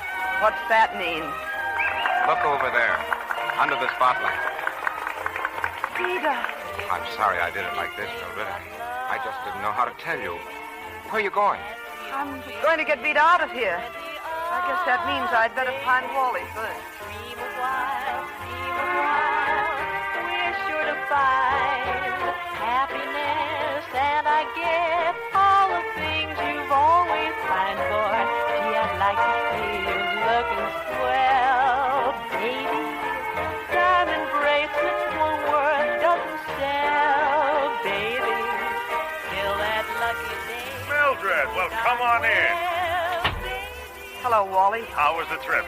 Sometime I'll tell you all about it. Right now, I'm going to take Vida home. Oh, does Vida know that? No. I'm hoping you'll help me. Oh, not me, honey. She's your daughter. Let me give you a little advice. If you want Vida to do anything for you, you better hit her over the head first. Where'll I find her? Oh, her dressing room is straight down the hall.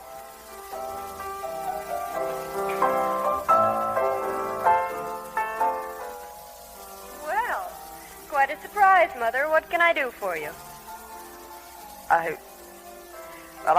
want you to come home, Vida. This isn't your kind of life. No. What is my kind of life? Oh, Vida, it isn't easy for me to beg like this. You must think I'm on a string.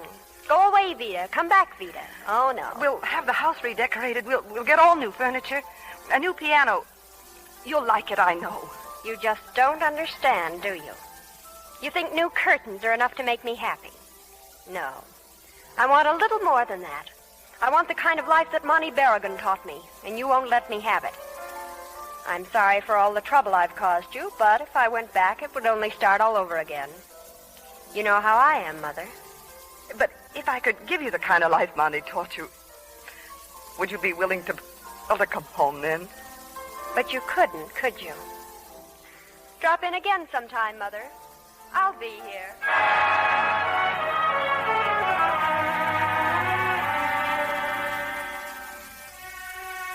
There was just one thing left for me to do. I had heard that the old Berrigan mansion in Pasadena was now up for sale. Oh, now look, Mildred. You can't be serious about buying this old barn. You're not a very good salesman, are you, Monty? No, I suppose I'm not.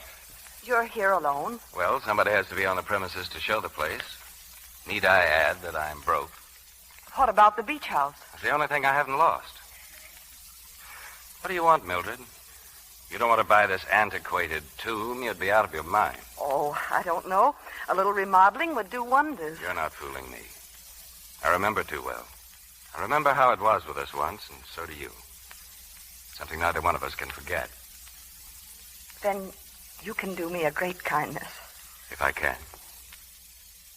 Ask me to marry you. Why? Well, your attitude is hardly enthusiastic. You went to considerable trouble to get rid of me once, so naturally I'm a little startled. Well, I have a good reason for wanting you to marry me. Vida. Why Vida? Your reason for doing anything is usually Vida. What's your answer, Monty? I can't afford you, Mildred. I'm sorry, but all I have is pride and a name. I can't sell either of them. Things are considerably different now from what they were at the beginning. I know. I haven't forgotten.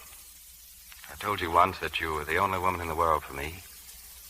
I loved you then, and I love you now. Then why can't we Because get I won't go on taking tips from you. Of course, if I owned a share in your business. How much of a share would your pride require, Monty? Don't put it that way, Mildred. I'm not enjoying this. I'm only doing How it. much of a share? I think I can leave that up to you. It's a deal, Monty. Sold. One Berrigan.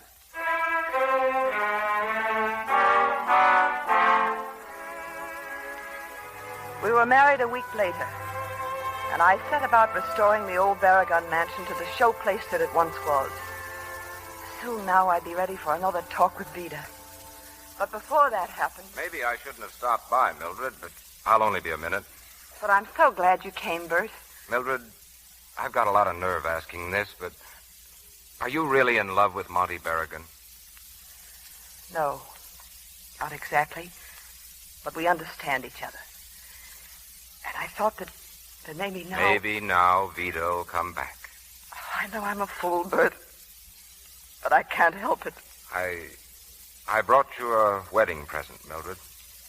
Wedding present? Take a look out there on the terrace. What's out there that I... Vida. Bert, did you ask Vida to come with you? No, she called me up. She tried to pretend it was something else, but I finally got the truth out of her. She wants to come home, Mildred. Now go and get her. And I'll change, Mother. Oh, really, I will, I promise. I'll never talk to you like that again. I said a few rather nasty things myself. Oh, darling, if we can only trust each other and... I simply don't believe it. Monty! Well, hey, tears of joy at seeing me again, I hope. Well, of course. Well, you look lovely, Prodigal. It's about time you came to see it. See you, but I'm staying. I'm the new star boarder. Wonderful. Just don't call me father.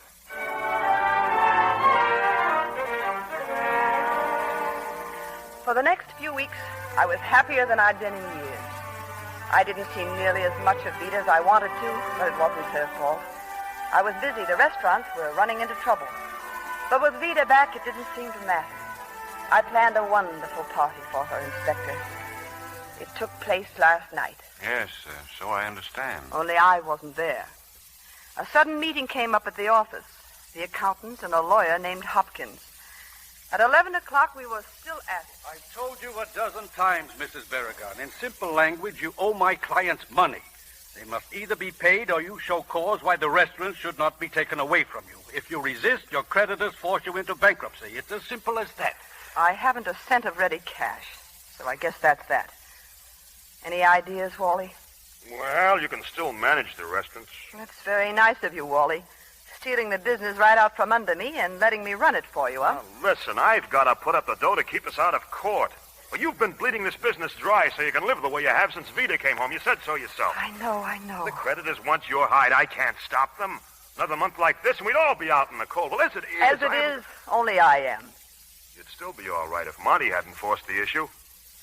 What's Monty got to do with this? He wants to sell his share of the business. I got to go along with it, or I'm out, too.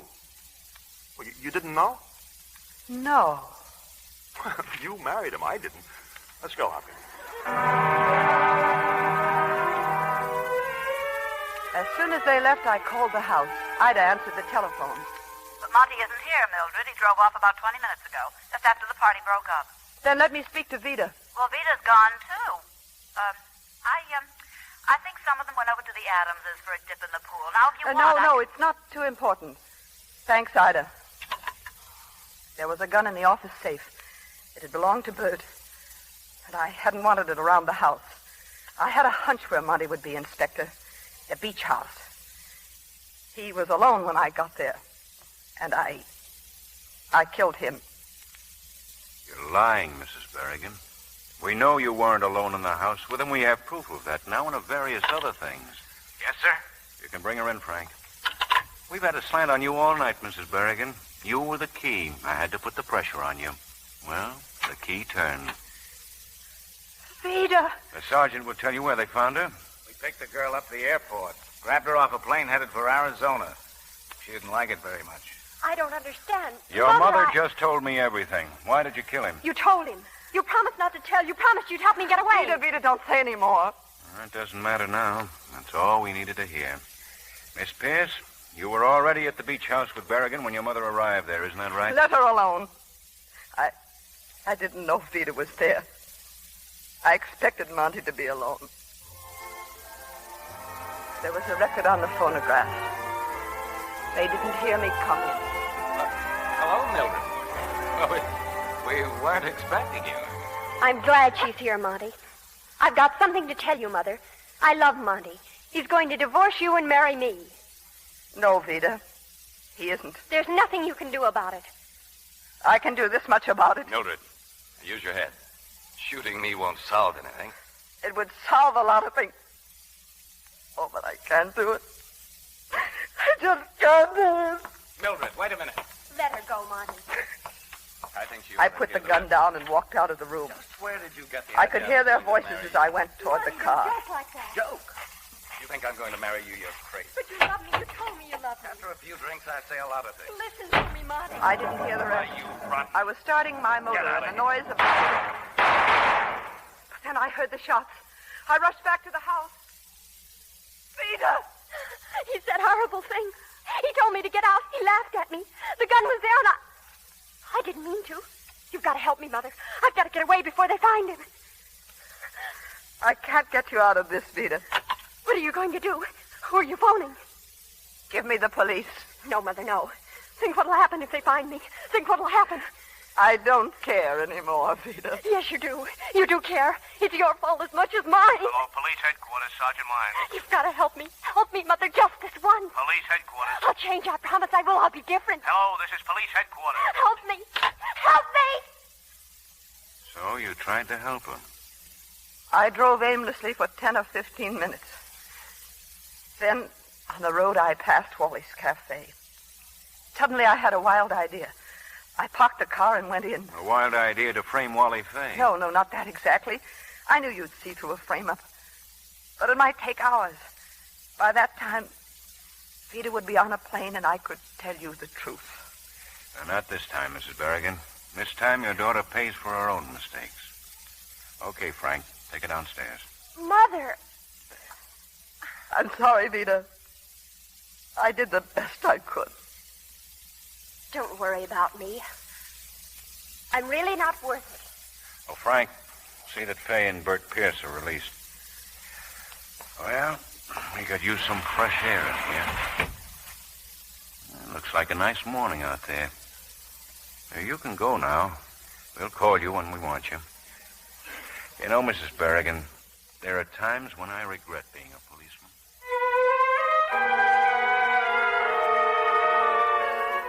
Well, they're booking the girl, Inspector. You told Frank to release the others? Yeah. Come here, McNally. Take a look out the window. Pierce and Mrs. Berrigan. Together. Yeah. Maybe that's where they belong. Together.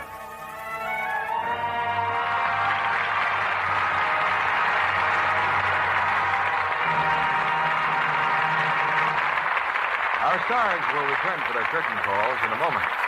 Libby, when you expect extra company for dinner, what's the first thing you check? Do I have enough spoons? I guess most women do. And Lever Brothers Company has a thrifty solution.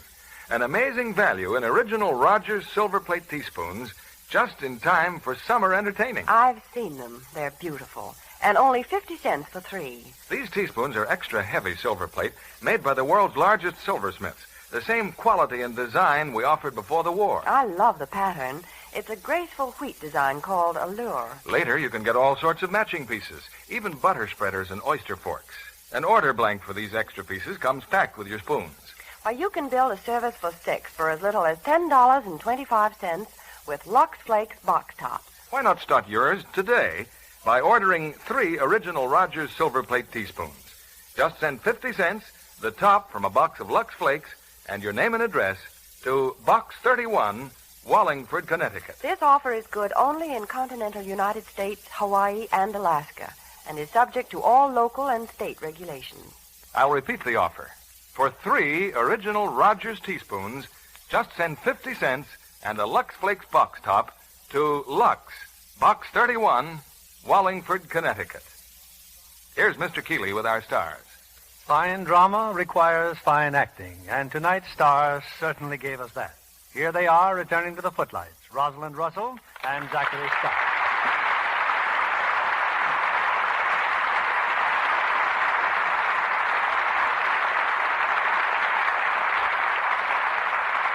I suppose you both will be off for summer vacations before long. What are your plans, Rosalind? Well, I'm going to do some painting. Pictures or houses, Roz? Pictures. It's a new hobby. Well, what school of painting appeals to you, Rosalind? Are you an impressionist? Well, more of a hit-and-missionist. I paint by instinct. You mean you never had any lessons? Oh, just one lesson. You see, my first portrait was of my son, and when my husband saw it, he suggested some lessons. But after the first class, the teacher said I'd better not come back. He was afraid teaching would destroy my wild, free style. Well, you get enough compliments on your acting, so it probably doesn't matter. By the way, Zach, I saw you with a very beautiful young lady at the premiere of your new Warner Brothers picture, Flamingo Road. Thank you, Bill. I think she's kind of beautiful, too. That was my daughter, Waverly. Oh, your severest critic, no doubt. Well, she just won't believe me as a villain. She knows who's boss at home. Incidentally, Bill, I always make a hit when I come home after a Lux Radio Theater date. Oh, your family liked your performances here? No, it's the Lux Flakes I bring home. I know what you mean. I always keep them in my home, too. Oh, Bill, what was the attraction you mentioned for next week? It's a prize film comedy, Rosalind. The RKO success, The Bachelor and the Bobby Soxer. And we'll have 2 original stars of the picture, Cary Grant and Shirley Temple. This picture delighted millions with its fresh, original comedy. Entertainment that demands the special talents of Cary Grant and Shirley Temple, so we have them both next Monday. Well, I know you'll have a great show, Bill. Good night. Good night, Ross. Good night. And we'll see you soon.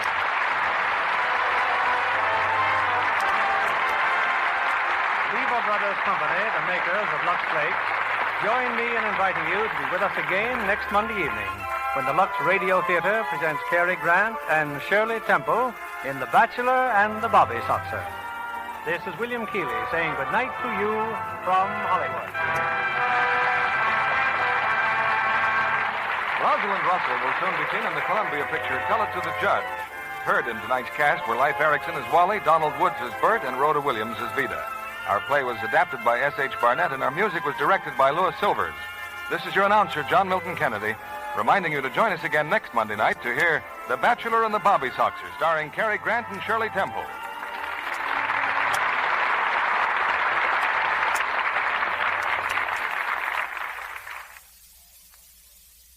The generous new bath-size Lux toilet soap is making a hit with screen stars, with lovely women everywhere. Try this fine new product of Lever Brothers Company. You'll be delighted with the big satin-smooth cake. You'll enjoy its abundant creamy lather, the delicate flower-like fragrance it leaves on your skin. The new bath-size Lux toilet soap is available everywhere. Be sure to listen next Monday night to the Lux Radio Theater presentation of The Bachelor and the Bobby Soxer, starring Cary Grant and Shirley Temple. Stay tuned for My Friend Irma, which follows over these same stations. This is CBS, the Columbia Broadcasting System.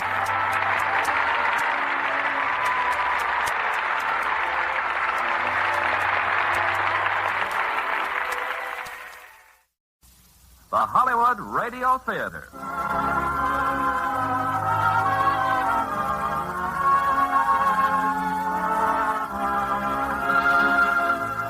Starring Dan Daly and Deborah Paget in Deadline, USA. Ladies and gentlemen, your producer, Mr. Irving Cummings.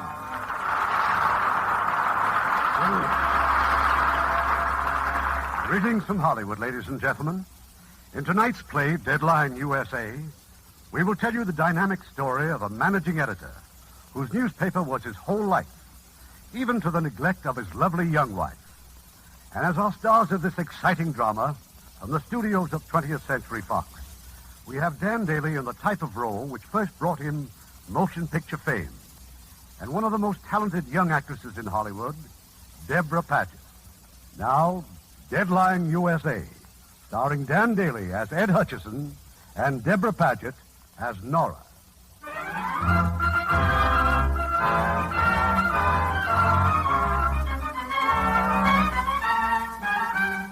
It's early afternoon, a typical afternoon in the busy editorial offices of a daily newspaper. This newspaper is called The Day. Ed Hutchison, managing editor. Here it is, Ed. The new tax program is coming in now on all the wire services. Where did this come from? Moffat in Washington. The story will be on page 1 of every newspaper in the country. That's right, including the Day, after it's rewritten. Rewritten? Moffat knows better than this. All this talk about OPS, NAM, ECA. What's all that mean to our readers?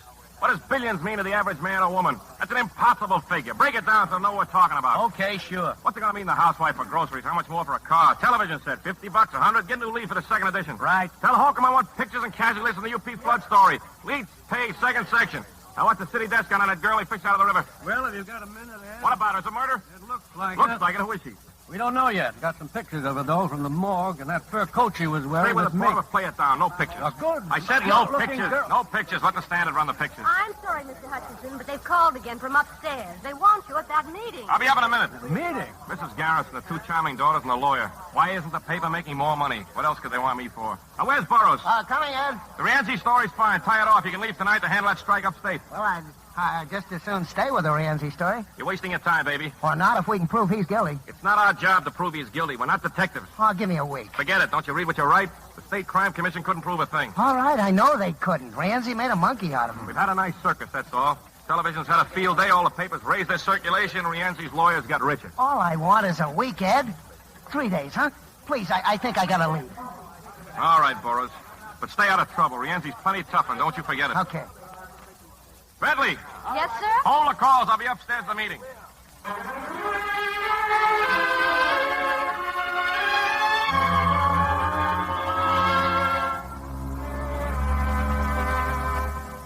We know you're busy, Mr. Hutchison. We won't detain you for long. As you can see, this is a most informal little meeting, just you and the ladies. You mean you're leaving, Mr. Crane? Well, no, not exactly. As the family lawyer... Let's tell him and get it over with. Tell me? Why? Well, as we all know, Mr. Garrison drew up a will just prior to his death 11 years ago. In it, he designated as his heirs his 2 daughters and his wife. Inasmuch as Catherine attained her majority last week and became entitled to a full vote, it has been decided to sell the newspaper. Sell? Sell the Day? The decision was unanimous. Any objections? Would it make any difference? None. Then I have no objections. The reason it was decided to Must we go into details? I have a headache. My staff is going to feel the same way. Oh, Ed, take that hurt look off your face as if you couldn't see it coming. Now, what do we want with a newspaper? What do Kitty and I know about publishing? You like money? The day gives you all a pretty fair income, doesn't it? We never even come down here except twice a year for meetings. You're invited every day. Mrs. Courtney's husband feels the money could be invested more wisely elsewhere, Mr. Hutchison. John Garrison founded this newspaper, not Mrs. Courtney's husband. We're taking care of you. You're to get 1% of the sale price, slightly more than $50,000. Thank you. You'll notify all personnel. They'll receive 3 weeks' pay. Now, meantime... Wait a minute. Who's buying the day? Well, who's buying it? Are you ashamed to tell me? Lawrence White, the buyer. White? We're being sold to the Standard? Mr. White's paper is very successful. He'll undoubtedly make this one more profitable, too. It won't be this paper anymore. It'll be lost in the Standard. As far as we're concerned, he's made a very satisfactory offer. He's eliminating his competition, that's all. Mrs. Garrison, you've got to stop him. Your husband had created a new kind of journalism. You helped him. Why, you even... Ed, please. It's there on the wall. Page 1 of the first paper you ever printed. Quote, "This paper will fight for progress and reform. We'll never be satisfied merely with printing the news.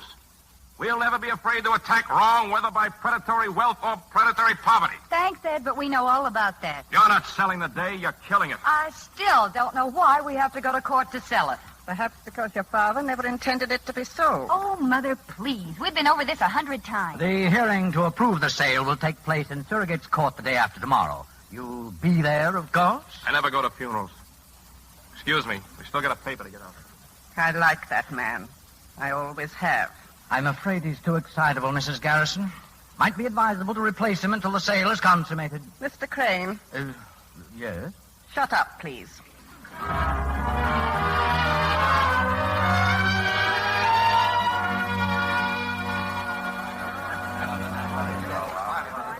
And I know it's hard to believe, but it's the truth. They're selling out. The paper's closing. You've got 3 weeks' pay coming to you. You can quit now, today, and start looking for other jobs, or you can wait for the decision of the court on Thursday. It's up to you. Well, I guess that's all. We'll get the paper on the street. Some of them will quit, but we'll get it out. They've got a right to quit. They all ought to quit. Yeah, maybe. So they're selling out to the Standard, huh? Don't knock it. The Standard's got twice our circulation and 3 times our advertising. It's wild and it's yellow. It's not exactly a newspaper, but it keeps people working. You were with the old New York World, weren't you? Under Pulitzer, Cobb, and Barrett. What did you do when it folded? Let's see now. I think I got myself a drink. Yep, I'm sure of it. Then what did you do? Came over here, went to work for old man Garrison. He was a great newspaper man. Yeah, but no good as a father. 2 daughters who hate the paper the same as they hated the old man. They couldn't get at him while he was alive, so now they're kicking him when he's dead. Everybody in this racket gets kicked sooner or later, dead or alive. People just don't want a newspaper anymore. It's not enough just to give them the news. They want comics and puzzles. They want horoscopes and tips on the horse races, how to interpret their dreams. If they accidentally stumble on the first page, maybe they'll read what's going on. Maybe they'll even care. But I doubt it. 20 minutes to press time, Ed. Like you said, we'll get the paper out. There'll be a nice, lively wake tonight in O'Brien's bar. Ever been to one? Not for a dead newspaper. Why don't you stop by? Before you know it, lad, you won't be feeling a thing. Not a thing. Thanks, Porter. Yeah, I'd better stop by.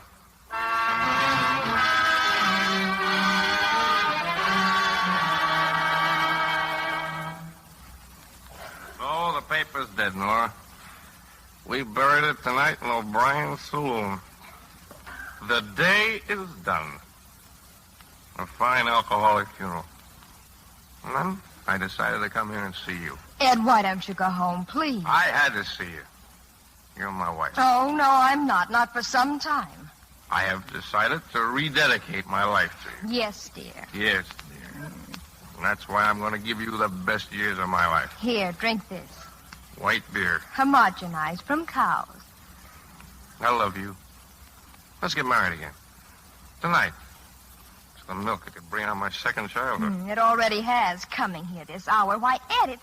Nora, I'm free. Fired. Canned. No more paper. Nothing to keep us apart anymore. The paper has been sold. So you've said several times. Did I? Divorce is a very evil thing, Laura. Down from my Olympian heights, I come humbly. Yes, dear. We're going a second honeymoon. We never had a first. No, I'm leveling, baby. Europe, South America, everywhere. Don't worry about expenses. I'm loaded. So I noticed. I mean money. More than we ever had in our lives. I was paid off by the Garrison family for being a good boy. Ed, listen, you shouldn't have come here. It won't What's work this out. stuff? Oh, just some office work I brought home. How's the advertising business, Nora?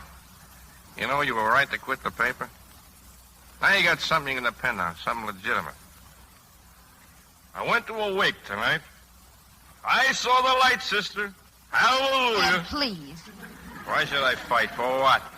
Publishers don't care about the paper. The paper doesn't care about me, and I don't care about anybody except you. Hey, haven't I met him somewhere before? The photograph? Well, there's another picture of him in the hall. Oh, yeah, fight, huh? What with? I'm an employee, not a stockholder. What are you doing? Hey, where'd you go? I'm fixing the sofa in the living room. I'm getting a blanket, a sheet, and a pillow. Now come in and lie down. Lie down. Yeah, lie down and quit. I don't have to think about anybody but us. Yes, dear. Now take your shoes off. Nora, when you went to Reno, what was that you charged me with? Incompatibility. Here, put your head on the pillow. Incompatibility. That was a lie. Ed, will they know where to reach you? Doesn't matter. Hey, that guy's picture on the table. Who is he? I don't like him. Sorry, I do. I like him very much. I don't like him. I'll think of a reason later. Now go to sleep. You'll feel better when you wake up. Good night, Nora, dear. Good night, Ed.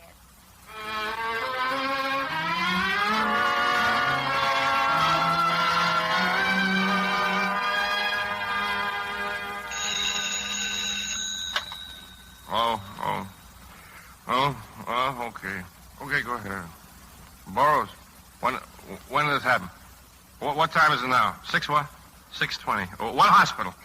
Oh, okay, no, I'll go myself. Ed? Oh, good morning, darling. I thought no one knew you were here. Well, where else would I go when I'm in trouble? Slept in my clothes, huh? Ed, now look, it's time we had a talk. Now, baby, I'm in a hurry. That call was urgent. Dinner tonight? Well, why not every night? Alberto's place okay, 8 o'clock? 8 o'clock, fine. Kiss me goodbye. I was hoping you'd ask me to. I thought you were in a hurry. Hmm? Oh, yeah. Did I have a pleasant time last night?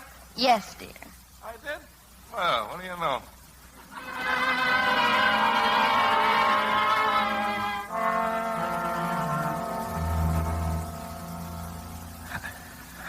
Hi, Ed. Well, you warned me, didn't you? Rienzi do this, Burroughs? Who else? The doctor says I can only stay a minute. Now, what can you tell me? They started banging me around when they got me in the car. How many were there? 3, maybe 4. Well, what was it, 3 or 4? I don't know. What did they use, kid? Fists. One of them hit me in the face with something harder. Club, I guess. What did they say? Nothing. Not after they got me in the car. Before? Yeah. Outside the Hall of Records, I went there to check on Rienzi. Man I talked to must have tipped him off. What makes you think so? Left his office for a few minutes. He probably phoned Rienzi. But you're not sure? No. That I wouldn't stand up in court? Well, how else were they waiting for me when I came out? Who was waiting? Rienzi's men. Could you identify him? One, maybe. Used to be a boxer. You know his name? Whitey, I'm not sure, Whitey, something. If I brought him in, could you identify him? Yeah. He asked me if I was bars, if I worked for the day. What make of car was it? I don't know. Well, sedan, blue, black, what? Well, what are you trying to do? Protect Rienzi? I want facts that won't bounce. Facts that'll stand up against Rienzi's lawyers and libel suits. Facts that'll tear Rienzi's syndicate wide open. There just can't be any mistakes. What are you worried about, Ed? Paper will be out of business, won't it? Anytime we print the facts. Now, mind the doctor, Burroughs. You're a good reporter. Who knows? Maybe I'm going to need you.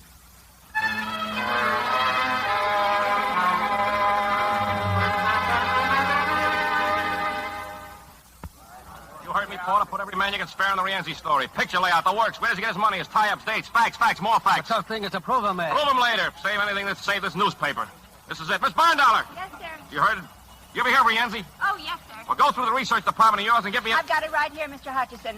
Rienzi Thomas, 51, born Palermo, Sicily, emigrated here 1914, attended public school 47, has 2 children by legal wife Gertrude. We're not proposing him for the Chamber of Commerce. We want to convict him of every known crime in the books, all of which is committed. I want everything. Yes, sir. Where's Mac? Mac! Get your camera. I want pictures of Rienzi, his wife, home, cars, everything. Now, what if he smashes my camera? He's done it before, Then get pictures of him doing it. You sent for me, Ed? Yes, I want a cartoon on Rienzi. I want it hard, tough, below the belt. A vulture sucking the life out of a city. You got it? Oh, I can draw anything you want, but a vulture only preys on the dead or dying. Praise, huh? Okay, here's your captain. Let us pray. P-R-E-Y. Hey, Ed, look about those pictures you want. Now, why should I stick my neck out? I want them for the first edition. I get in a jam with Rienzi. Tomorrow the paper falls. Where's that leave me? You're fired. Now, wait a minute. Pay him off, Porter. Get him out of here. Look, why all the excitement? Everybody knows we're washed up. That's your mistake. But I've worked here for 3 years. That's my mistake. Get your voucher. All right, Bentley, get your stenotype and come into my office. Yes, sir. Oh, Dr. Emmanuel's on the phone. I'll be right there. Draw $500 out of my bank and send it over to Burroughs' wife. Dr. Emmanuel's on, too. Hello? No. I'm fine, Doc. I need a favor. Personal friend of mine needs some help. He's at City Hospital. Name is Burroughs. George Burroughs. What? Well, which is more important, Doctor, delivering a lecture in Chicago or saving a man's eyesight? That's right. He may lose his eye. So cancel the lecture. Delay it. We weren't too busy to raise funds for your clinic. Well, certainly I'm putting it on a personal basis. What's a friend for if not for a favor? Thank you. A real humanitarian. I'm ready with the stenotype. Huh? Oh, page 1 editorial. 10-point type, double column. Byline set off in boldface will be John Garrison. John Garrison? You heard me. Quote, I am dead. I've been dead 11 years. By tomorrow, this newspaper may also be dead. But as long as it lives, the day will continue to report the facts and the meaning of those facts without fear and without distortion. Wait a minute. Cut out and without distortion. Somebody might not know what you mean. Yes, sir. Okay. Now, what are the facts? Thomas Rienzi, who likes to be thought of as a hard-working and industrious building contractor.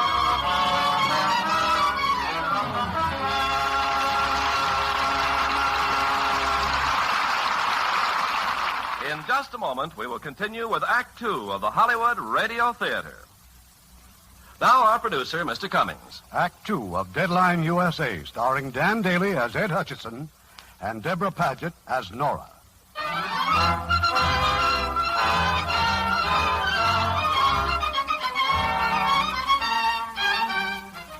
It's a few hours later.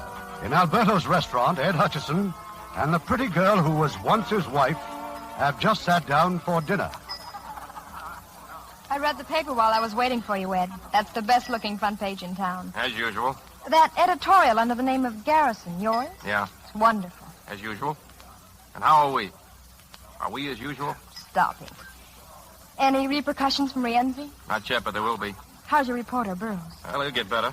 He may not have an eye, but he'll get better. Well, maybe now the Garrisonaires won't sell the paper after all. I mean, to sell it now in the middle of a fight like this, well, it would be like endorsing Rienzi. That's a wonderful dress you're wearing. How do I look? Better than you did last night. How do you feel? Amorous? Excuse me, Miss Doctor, some telephones. Tell him I'm feeding. But they said it was important. Urgent, dear, as usual. You'd better answer it. I'll be right back. Alberto. Yes, sir? Bring her some champagne. Oh, and keep calling her Mrs. Hutchison. Yes. Hello, Ed. Yeah? This is Willebrand. I'm at the city morgue. About the girl with the fur coat, the one they pulled out of the river. Well? Well, her mother showed up here to identify her. A Mrs. Schmidt. That's the girl's name, Bessie Schmidt. But she also used the name of Sally Gardner. Why bother me? Write your story. I have. Porter said I should check with you. It's a cinch Mrs. Schmidt knows a lot more than she's telling. We thought that maybe if you Tell talk... Porter I'm busy. Okay, fine.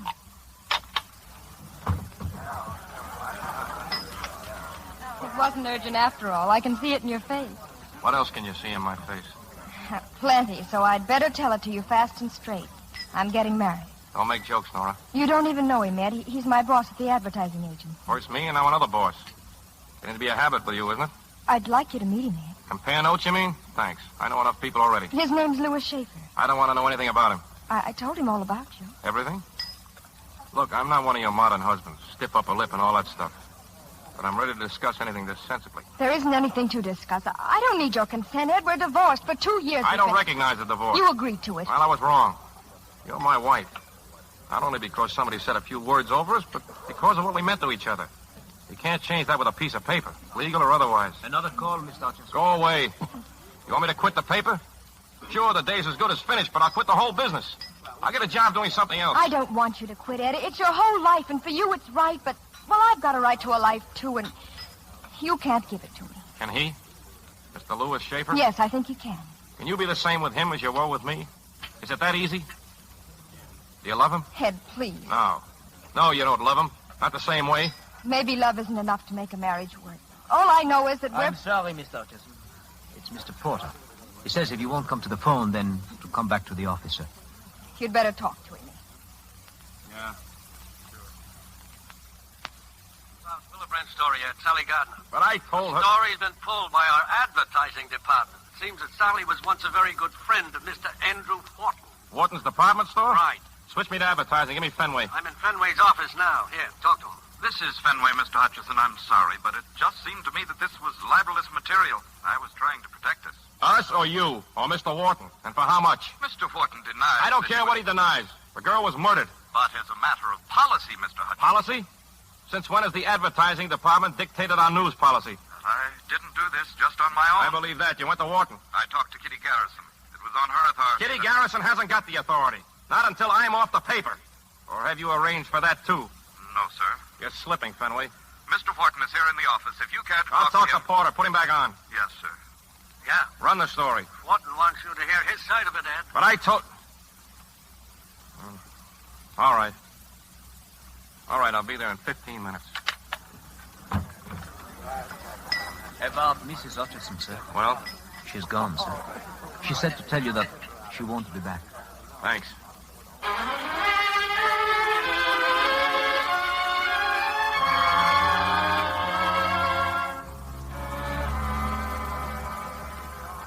Okay, Mr. Wharton, now what's your side of all this? I'm asking you, please, not to publish that story. Why? Isn't it true? It can't do you much good. It'll ruin me.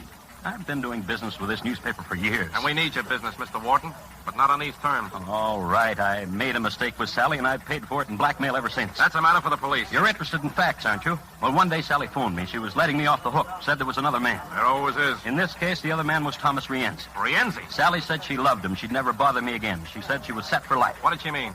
I don't know. She didn't say. Surely you don't think I killed Sally. I haven't even seen her in 2 years.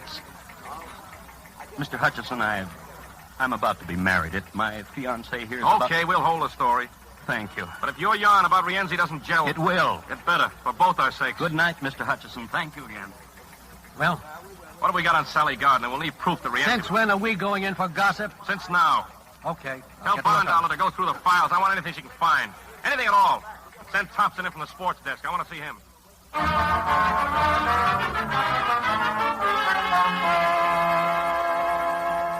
This is real interesting, Ed. Sally and Ramsey, huh? That's right, Thompson. Hey, from this a fella could catch a hole in the head. Yeah, he could. That bother you? Oh, no, not at all. Well, Brand told me that Sally's got a brother. A fellow named Herman Schmidt. Small-time stuff. He had some kind of a job as a political boxing judge or something. That's right. Her brother, huh? Yeah, get hold of Schmidt, Thompson. Sweat him. We're short on facts and we're awful short on time. Now find Schmidt. Bondollar's waiting to see you. I'll send her in. Thanks. You're next, sweetheart. Read what you got, Miss Bondollar. Make it fast. Sally Gardner and her brother were born here. Mother came from Germany. Father dead. No known criminal record for Sally. No recorded marriages. Yes? Mr. Louis Schaefer to see you. Send him in when Bondollar leaves. You come in too, Bentley. That's all for now, Miss Bondollar. Yes, sir. Mr. Schaefer, come on in. Well, thank you. Happy to meet you, Mr. Hutchison. Coffee, Mr. Schaefer? Sandwich? No, thanks. I know you're busy. How's my wife? That's what I came to see you about. Nora asked you to come here? No, of course not. I thought that we could... Well, look, you're making her very unhappy. Why don't you let her alone, Mr. Hutchison? Her responsibility to you is over. Then what are you doing here? I'm only trying to do what's best for Nora. That's not only ridiculous, but insulting. You're not that much of a prize. Ed, here's a... Oh, excuse me. Well, what is it? Sally bought some government bonds 5 months ago. Sally or Rienzi? They're in her name. $40,000 worth. It took some doing, but we've got a checkup working in every bank. Cleary dug up some pictures of it, too. Bring them in, Cleary. Well, maybe we're getting somewhere. Here, take a look, Ed. Sally is a high school girl. Sally is a model. Sally is a showgirl. Sally when she worked at Wharton. Sally in the city morgue. Thanks, Cleary. Now, if we can plug up this hole between Wharton's department store and the river... And fill it full of Rienzi. Goodbye, Mr. Schaefer. I can't wish you luck, but you know how it is. There's something that you ought to know. Webster's calling you on 32, Mr. Hutchison. Put him on. Nora and I are getting married tomorrow night. Yeah, Bill? I thought it best not to delay any longer. You know how it is. Good night, Mr. Can you hear me? I'm backstage at the burlesque house. Go ahead. Rienzi's your boy, all right. Sally was a showgirl here 3 years ago in a musical produced by Al Murray.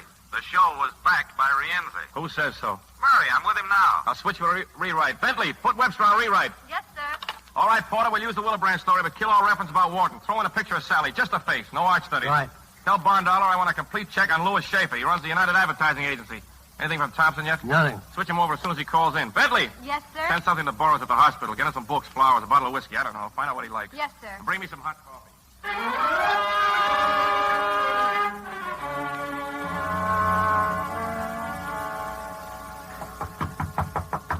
Mr. Smith? I know you're in there, Mr. Smith. I just saw the light go out from under the door, so you might as well open... Don't move, mister. Sit down at the table.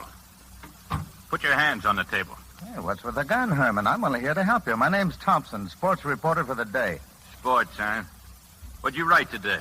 Well, why this hideout? One room in a crummy tenement. Get out. Well, first, I'd better mention that I've phoned your address to the paper. They know where I am. By next edition, Rienzi will know where you are, too. Maybe so, maybe not. We're your only chance, Herman. Let me take you back to the office. You'll be safe there. If you don't, Rienzi's going to find you. You'll wind up in the morgue next to Sally. You think you know something, huh? I know that as long as Rienzi is free, you're a dead pigeon. But take your time. He won't get his copy of the day with your address until morning. I'll wait while you think it over.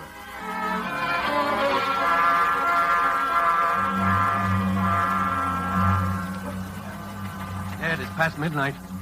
No word yet from Thompson? Nothing. You know what day this is? It's Thursday. 9 o'clock in the Surrogate's Court. You gonna be there? All this for what? The obituary of a newspaper. Yeah, I'll be there.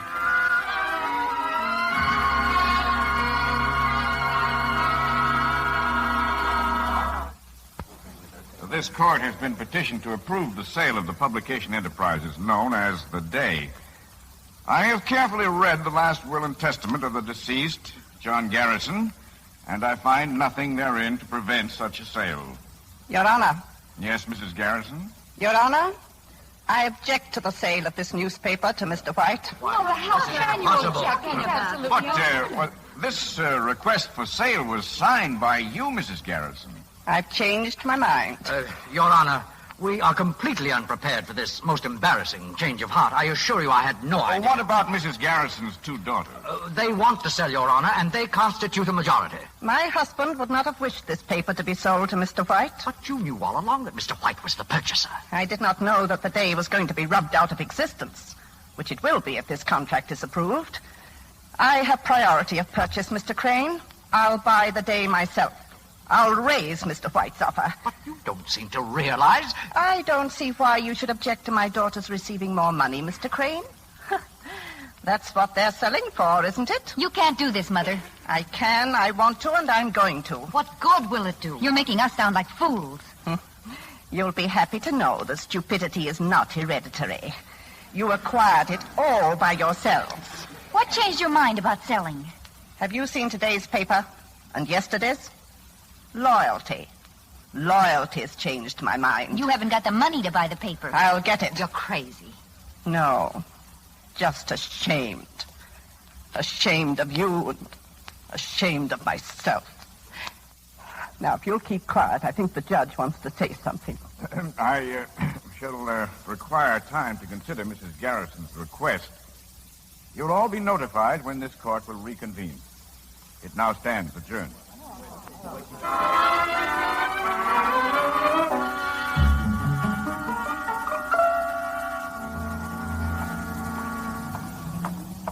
Mr. Hutchison? Well? My name's Hanson. I'm an attorney. Didn't I see you just now at the Garrison hearing? It was a real nice hearing. You're representing Mr. White? No, I work for Mr. Rienzi. He's waiting to see you in his car. Why? It's personal business. The car's right here, Mr. Hutchison. Mr. Hutchison, can Can I give you a lift someplace? Why? I'm the sociable type. They're expecting me at the office. We'll be glad to take you. Okay, Frank? I wondered when and how you'd get around to this. Yeah? Yeah, I expected something a little more poetic. There's no poetry in an armored car. I think I like you, Hutchison. A man with imagination. They tell me you're a good newspaper man. You're not bad at your trade either. But they say you're a hothead. Who's they? Friends. I got friends everywhere. I'd like for you to be my friend. Thanks. You're not my type. You ever meet me before? Do business with me? Maybe you got the wrong impression, huh? Now, here's a newspaper, The Day. My family reads the paper. It's not nice what you print.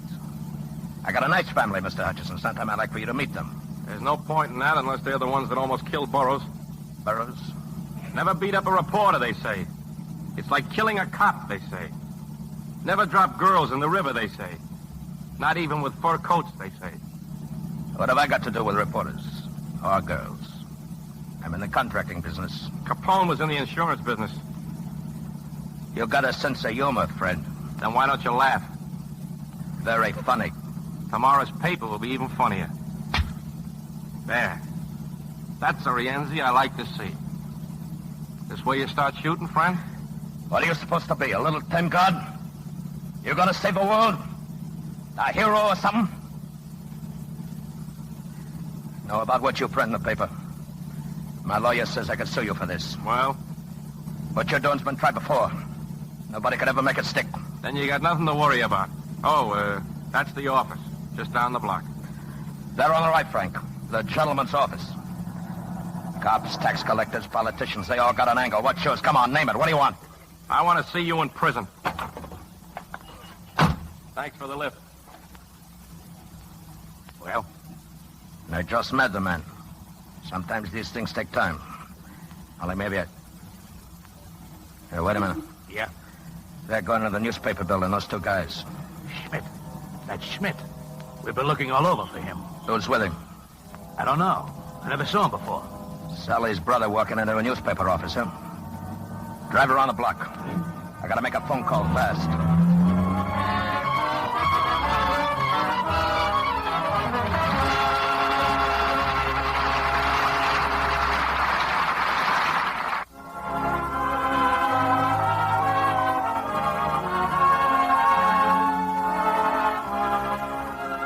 We pause now for station identification.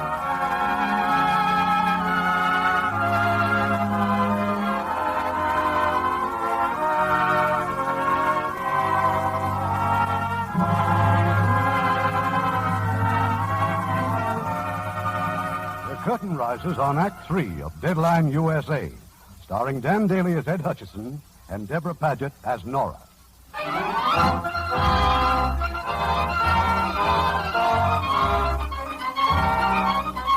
The door of Ed Hutchison's office is closed. With Potter, the city editor, he's entertaining a guest, Herman Schmidt, brother of the murdered girl.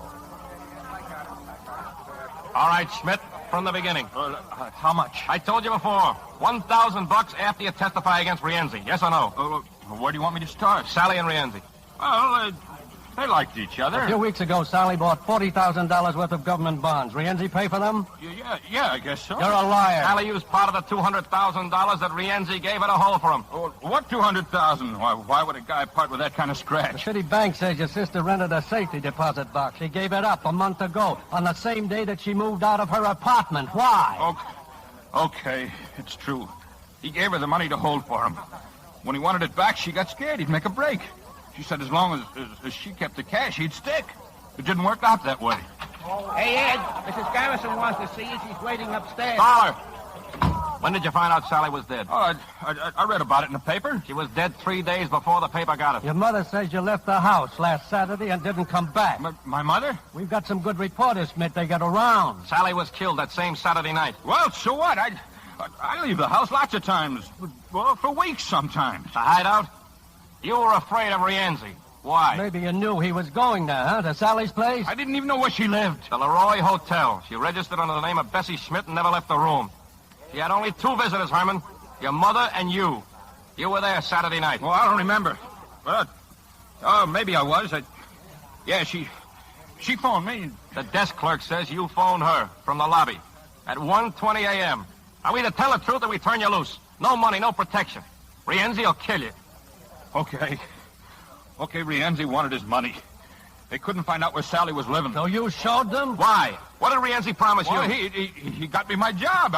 I owed him money. I couldn't pay. He said the favor would square us. All you had to do was put the finger on your own sister. Well, I didn't know what they were going to do. I swear I didn't know. Who's they? Rienzi and who else? No, not Rienzi. He sent men, 3 men.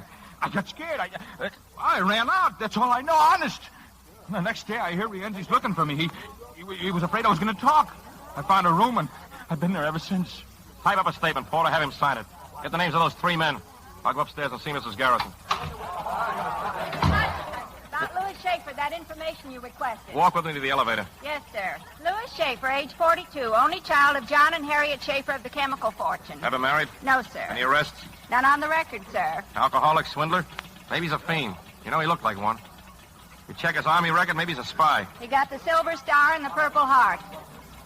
Oh, that's a rotten report, Miss Bondollar. Thanks anyway.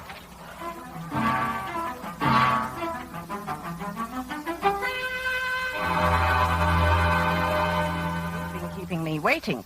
I know. 2 things, Ed. First, Rienzi started his libel suit. We were served with papers half an hour ago. Second? Judge McKay is going to hand down his decision tonight at 9. Tonight? How come so soon? Because of the libel suit. Oh, one thing more. That 1% you were promised. Alice and Kitty changed their minds. What took them so long? I've been to the bank, Ed. They're willing to loan me the money if we cut expenses 4%. Think you can do it? I'll do better than that. Yes, go ahead, Porter. He what? What are you talking about? Yes, I'll be right down. No, what? A man was just shot to death in the press room. A man named Herman Schmidt.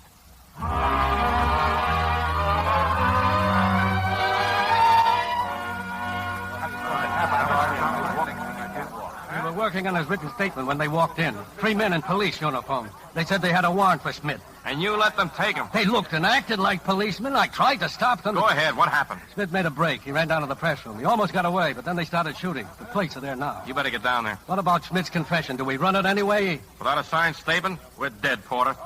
We're as cold as Herman Schmidt. I'll get Mrs. Garrison. Take her home.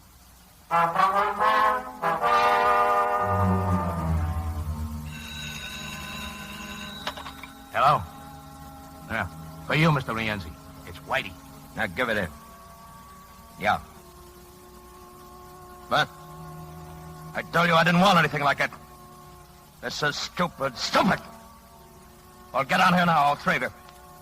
And find Sally's old lady. Bring in Mrs. Schmidt. I want to talk to her.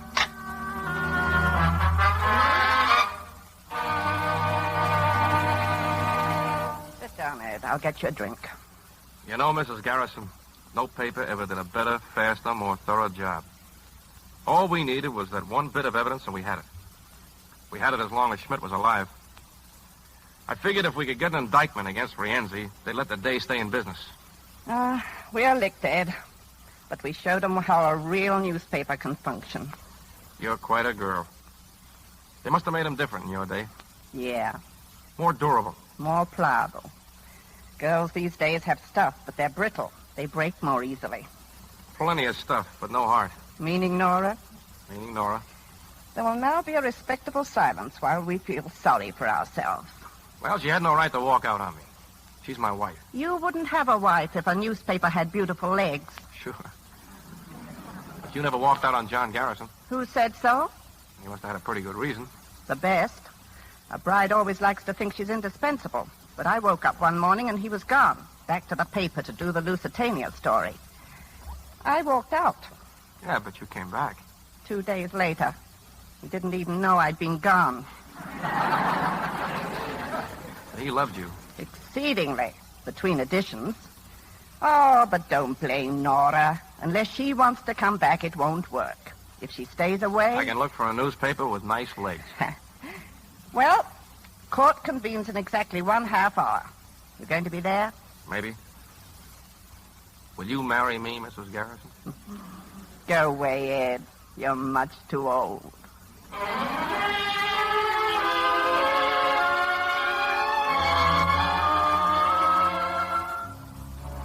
Sorry, Mr. Rienzi. Nothing yet on Mrs. Schmidt. They're still looking for her. They'll find her.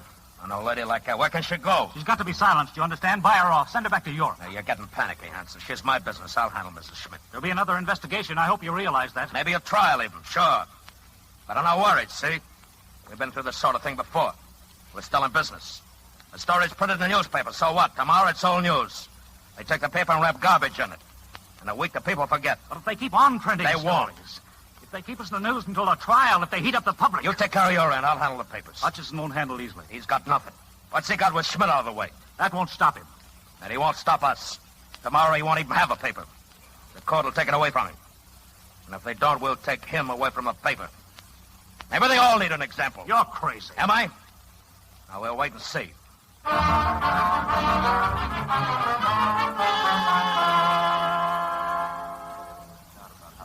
And so the court has arrived at a decision. I can see no reason why the day should not be sold to Mr. White. I will, however, listen to any further evidence or argument. Mrs. Garrison? There's nothing to say, Judge McKay. May I say something, Your Honor? If Your Honor, please. Well, Mr. Crane? Since Mr. Hutchison is not one of the heirs, and since I'm sure he's not here in the interests of Mr. White, whom does he presume then to represent? I represent the paper. Which is not yours in the first place. That's true. But the day is a lot more than a building and furniture and presses. It's people. 1,500 men and women whose skill and experience make a great newspaper possible. We don't own one share of stock, but we, along with the 300,000 people who read this paper, have a vital interest in whether it lives or dies. I suggest this is most irregular, Your So is the Honor. murder of a newspaper. So is some unfinished business called Rienzi. If you read the day, you'd know what I mean. I don't care to discuss Rienzi. This newspaper does. I don't question your good intentions, Mr. Hutchison, but they hardly concern us here tonight. They concern the public tonight, and tomorrow, and the day after tomorrow. The Day isn't the only good newspaper in town, Mr. Hutchison. Right now, it's the only newspaper willing to expose Rienzi. Mr. Hutchison, there are certain rules of procedure. We are concerned now only with the legal aspects of the sale. What happens after Mr. White takes possession is outside the jurisdiction of this court. But whose jurisdiction is it, sir? Just a moment. Since when is it immoral for someone to legally purchase a newspaper? I don't care if Mr. White buys out another paper or 20 papers. But I do care when he buys a newspaper to put it out of business. Because without competition, freedom of the press can't exist. I'm talking about the right of the public to a marketplace of ideas, of news and opinions. Not those of one man or of one leader or even one government. Well, I guess that's all I have to say. The existing contract is valid, made in good faith. As of tomorrow, the Lawrence White Publications will assume control of the Day. Court's adjourned. Ed, thanks for trying. If you'll excuse me, Mrs. Garrison, I better phone the office. Go ahead, Ed. This is Porter. What's the story? Lead off for the morning edition. The Day, after 47 years of daily publication, was sold last night. But we've still got a paper until tomorrow. Get back here, Ed. Why? Williband's got Mrs. Schmidt here. She wants the boss. She won't talk to anyone else. I think we've got something, Ed. Something big.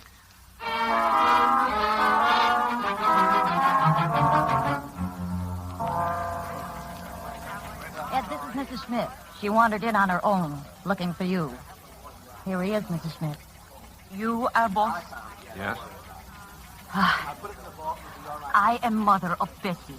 About your son, too. I'm very sorry. I do not come about that. I have here shoebox. In it are papers of money. Here, you look. I'll say there's money.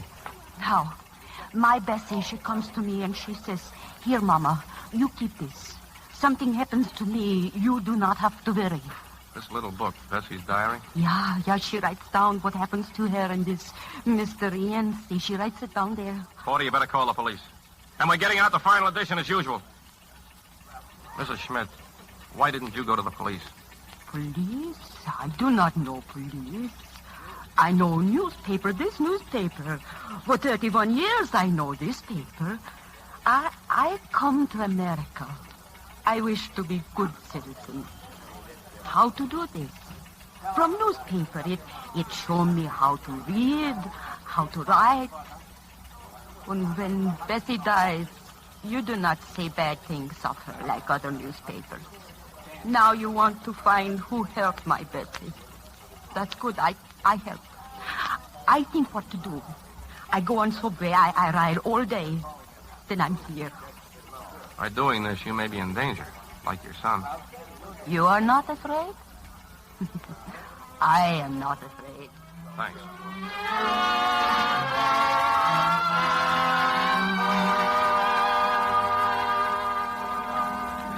Hello, Porter. Why, Mrs. Hutchison. Or is it Mrs. Schaefer? No, of course not. Where's Ed? In the press room. Has he lost the paper? Yes. What's he going to do? Get out the last edition. And it ought to be quite a paper. We've got proof on Rienzi. Sally's mother. She came to Ed with everything. And then what? He'll look for another job, I guess, like the rest of us. Is it all right if I go down to the press room? Well, I guess you still know where it is. Sure, go ahead.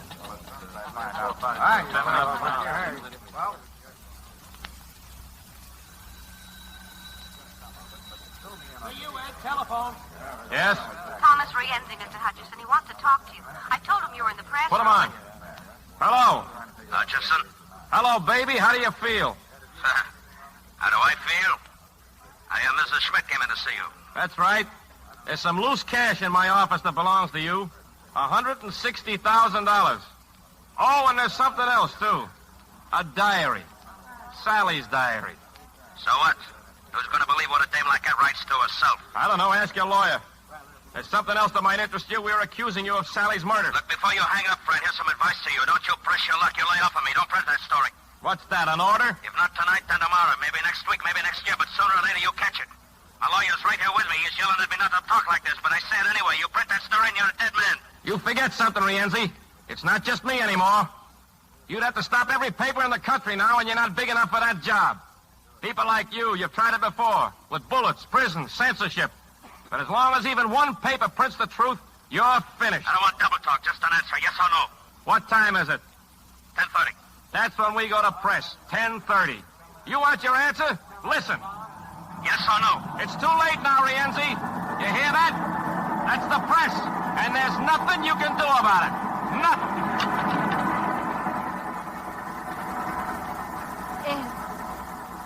You walked out on me at Alberto's. I'd like to go back for dessert. You got time? All the time in the world. Let's go.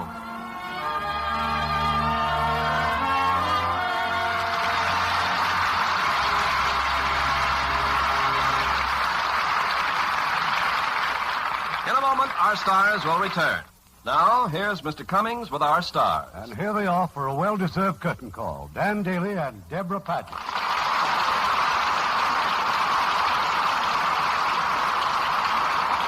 Well, Dan, how does it feel to have your dancing shoes off for a change? Very comfortable, Irving. You know, I loaned them to Deborah to go to Norfolk, Virginia. The opening of 20th Century Fox's new picture, Titanic, starring Clifton Webb and Barbara Stanwyck. Yes, Irving. A group of us flew there to entertain at the premiere, which was dedicated to the Navy Relief Fund. I wish you could have been there, Dan. Well, I've already done my share for Navy relief. When was that? When I joined the Army. Boy, was the Navy relieved. Oh, I'm sure both the Army and Navy would fight to get No. You're the type they fight to get, Deborah. You remind them of the girl next door. I would?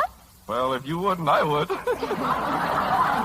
Because it's my latest picture for 20th Century Fox, co-starring with June Haver. It's called The Girl Next Door. I think you'll both agree that next week's show is just wonderful, because we're going to tell the heartwarming story of one of the most glamorous couples in show business. It's Paramount Pictures' screen hit, Somebody Loves Me. And recreating her original role as the entrancing Blossom Seeley, we'll have Betty Hutton, co-starring with Gene Barry as Benny Field. What a great story that is, Irving. Good night. Good night, and we'll be seeing you.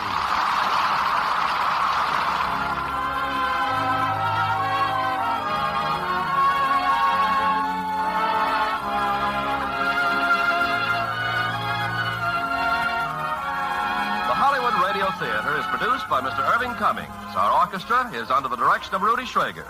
This is Ken Carpenter inviting you to join us next week at this same time for another presentation of the Hollywood Radio Theater.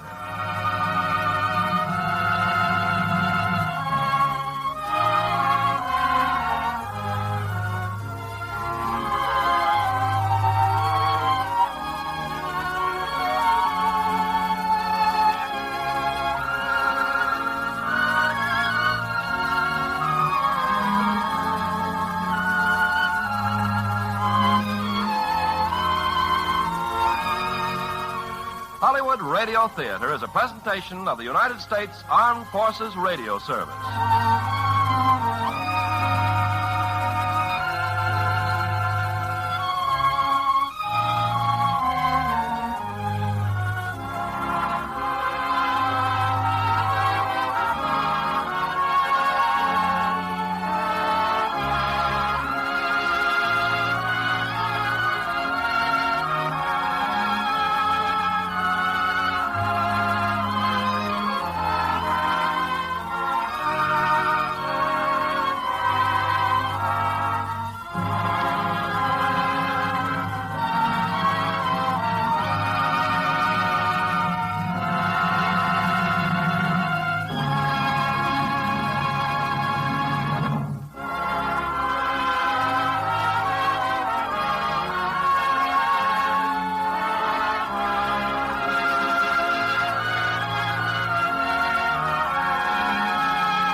In just a moment, you'll hear James Stewart as the six-shooter, just one of the many great stars brought to you Sundays on NBC.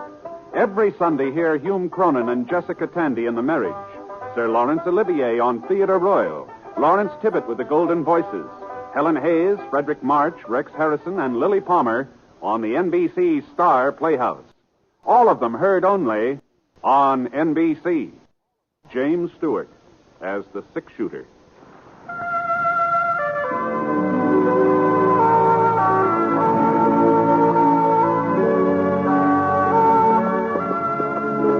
The man in the saddle is angular and long-legged. His skin is sun-dyed brown. The gun in his holster is gray steel and rainbow mother of pearl, its handle unmarked. People call them both the six-shooter.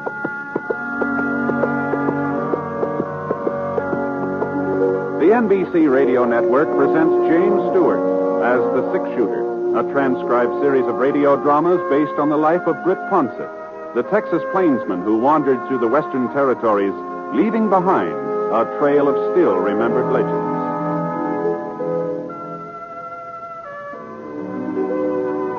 Now, in just a moment, immediately following this important announcement, you'll hear Act One of The Six-Shooter. A lot of vacations start as a daydream and end as a daydream for lack of money. That need not happen to you. You can have extra money when you need it. Simply join the payroll savings plan for buying United States savings bonds. When your bonds mature, you'll get back $4 for every $3 you invest. And there's your extra money, your vacation, both guaranteed. Ask your employer about buying United States savings bonds through the payroll savings plan. Then join. Now, Act One of The Six-Shooter, starring James Stewart.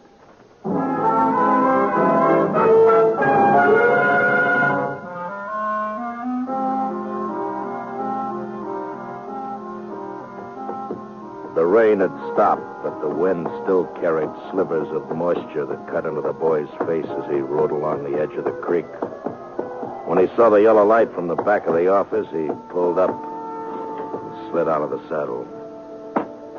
Then tied a wet bandana under his eyes and walked slowly, quietly to the door.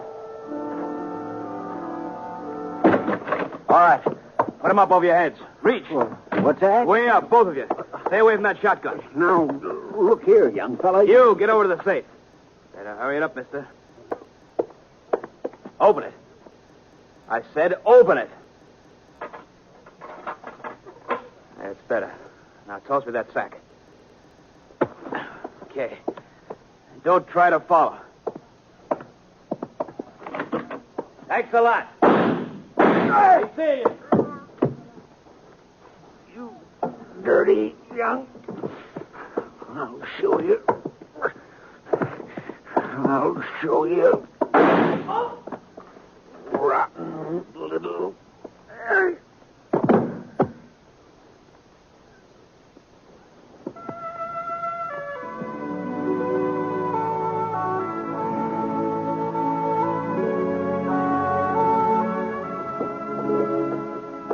I hadn't figured on going through Clay City.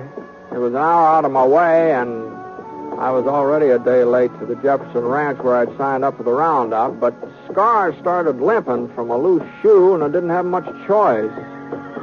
So we had to head to the nearest blacksmith shop, so we turned north.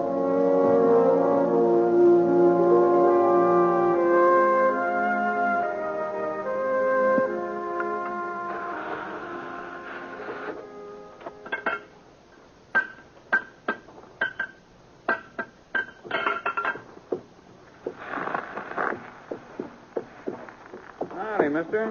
What's the trouble? Well, the horse is losing a shoe here. Let's have a look. Raise it up, fella. Come on, boy. Yeah, that's split, mister. Needs a new one. Okay, boy. Can you take care of it, you think? Sure. Bring him over here. Say, what happened to Red? Fella used to own this shop. Oh, he went to Nevada chasing silver. I bought him out a few months ago. Is that so? You know, you don't look very much like a blacksmith. I'm stronger than I look. Heavier, too. Yes, sir. Well, what do you think I weigh, mister? Oh, I don't know. Hey, why don't you take a guess? Say 120? 30? Oh, well, not more than that, I wouldn't say. You a betting man, mister? Sometimes, yeah. All right. I say I weigh over 130. And if I don't, you get the new shoe for nothing. But if I do, you pay me double. What do you say? Well, now, you got a set of scales? Don't need no scales. What do you say, mister? Is it a bet? Don't seem to be no way of proving it, though. All you got to do is lift me up. You look like a man who can judge weight. What do you say? Okay. All right, it's a bet. All right, mister. Just heist me. If you don't think I weigh more than 130, the shoe is free. Come on, heist me up. I haven't ever tried to judge a man's weight before, but... Well, here we go. Wow. Yeah. Oh, I'll be doggone. Yes, sir. I'm packed solid, mister. Real solid. Oh, you're packed tighter than a steer. You must weigh 150. You see what I tell you? 158. Horseshoe's going to cost you money, mister. But you ain't the only one. Ever since I bought the shop, there ain't been a stranger come through Clay City but what he paid double for his first horseshoe. You ain't sore, mister? Oh, no, I'm not. That's a fair bet. Sure it was. I told you I was heavier than I look. That's what folks call me, Heavy Norton. My real name's George, but everybody calls me Heavy. What's your name, mister? Ponsett, Britt Ponsett. Fellow they call a six-shooter? Well, doggone it, I've heard about you, mister. I sure heard about you. Well, I sure have. Would have recognized you, too, if I'd have noticed your gun. Sure is fancy, ain't it?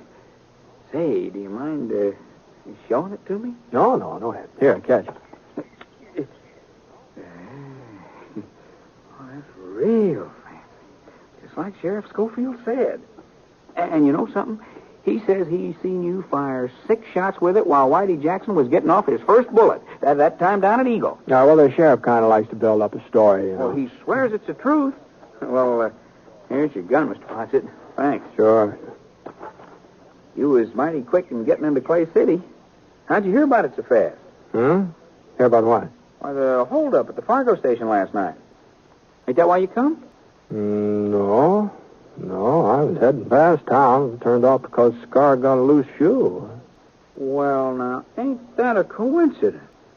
Fellow holds up the Fargo office, kills one man, maybe 2, gets away with $5,000, and 12 hours later you ride into town.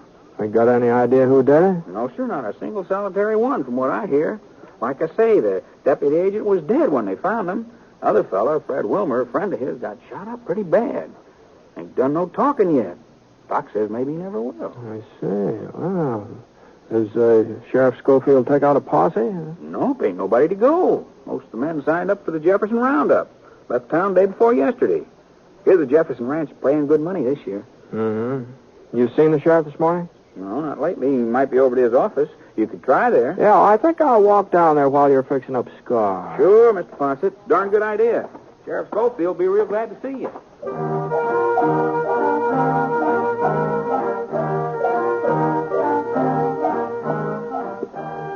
A couple of doors this side of the sheriff's office, I saw the Wells Fargo sign nailed up next to the window. The place wasn't locked, so I went inside. One of the chairs was upset, and there were some damp stains on the floor. The cast iron safe against the wall was standing wide open, so I kicked it shut. And then I went out in the back stoop. There was some more blood on the steps, and then just red mud. Right at the edge, I saw the hoof prints. They trailed off the side of the creek, and whoever made them had headed west. I let one knee down into the mud and looked at the prints real close. The horse had been wearing one shoe different from the other three. A sharp rock must have cut into it somewhere or another. Not enough to split it, but just enough so that the print left a sort of a jagged line, like fancy handwriting.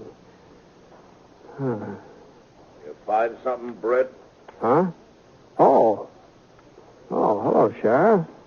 Oh, I was just heading out your way. Yeah, I just saw Heavy. He told me he was in town. Did you find something? I don't know. Did you see these hoof prints? Yeah.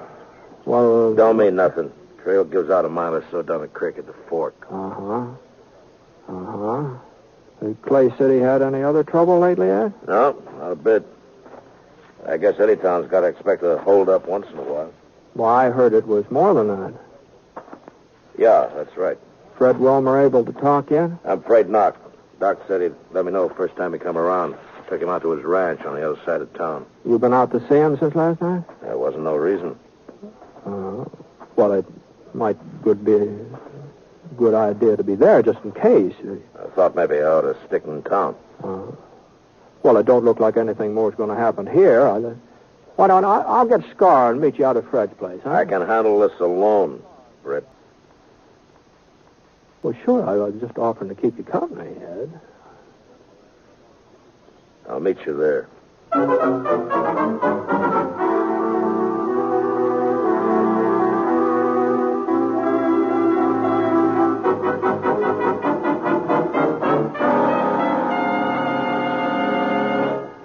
Well, he's all fixed up, Mr. Ponset. Tied him up around the side so he'd be in the shade. Well, thanks very much. Mighty fine horse you got there, too. You find Sheriff Schofield? I told him he was in town. Yeah, I found him. Figure out anything? No, not so far. You will. Sheriff's a good man. You and him together, you'll get whoever done it. Maybe. Say, you're the only blacksmith around here, aren't you, Heavy? Yeah, only one for 40 miles, yes, sir. Did you ever see a horse with a shoe that's got one jagged edge, left hind leg? A lot of shoes got jagged edges, Mr. Ponset. Yeah, I know, but now, let's see here. Let's see, I'll try to show you what I mean. I'm not much of an artist, but it looks something like this. Mm-hmm. It's sort of like that. Yeah. Seems to me I did see a shoe like that just the other day. Well, sure. I remember. Told me I ought to get a new one for it. Ben Schofield, that's who it was, just the other day. Ben? That's right, Sheriff's kid. You know him, don't you, Mr. Ponset? Sure. Well, I haven't seen Ben for a couple of years, though. Well, sir, you wouldn't recognize him if you saw him now. That boy just sort of growed up overnight. Yeah. Yeah, I guess he has.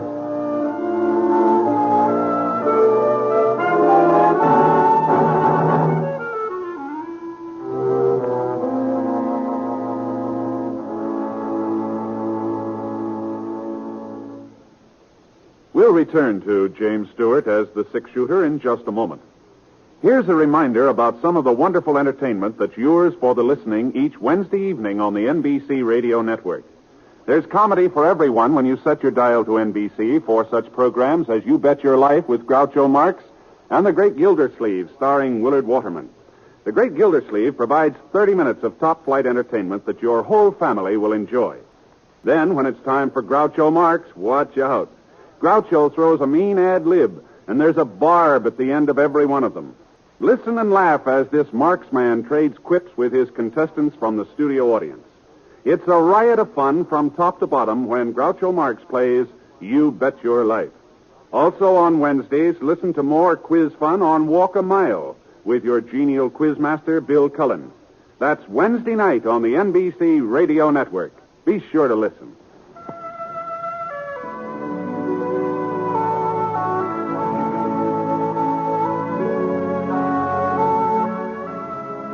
Now, Act 2 of The Six Shooter, starring James Stewart as Britt Ponset.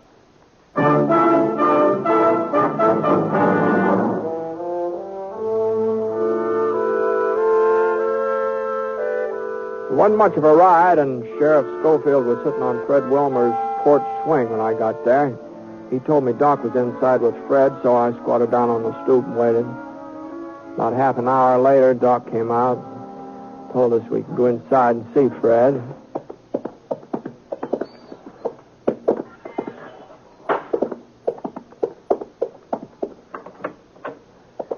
Fred was lying on a cot, breathing hard.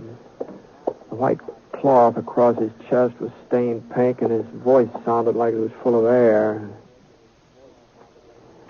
We was just sitting talking, Sam and me. Didn't hear the back door open. Must have left it unlocked. Turned around, and there he was, holding his gun on.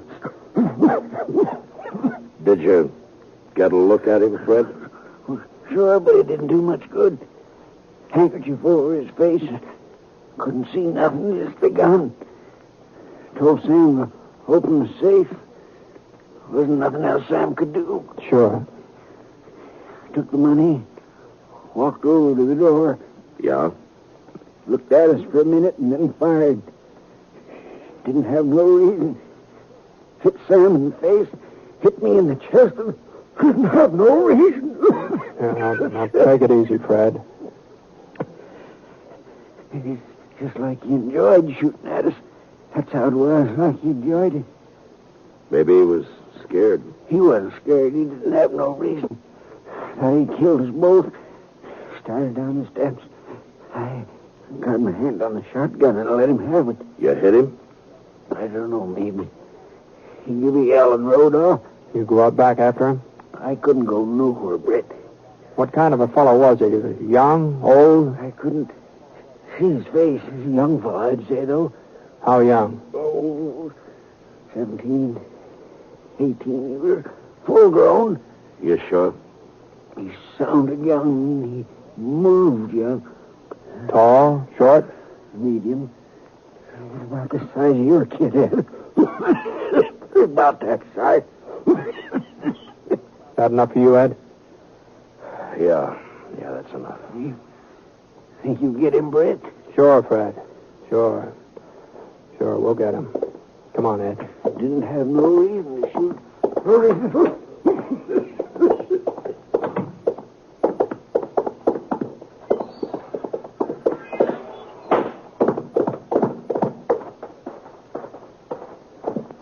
Let's go, Ed. We're wasting our time, Brett. He's got a day's head start. He'll be 40 miles from here. Not if he's shot up. Well, you go on if you want to. Well, you're the sheriff. You've got to make the arrest. You ain't never been so particular before. Maybe not. This time I am particular. You coming? We don't even know where to start. Well, I thought along the creek. Good a place as any other. It's a waste of time, Brett.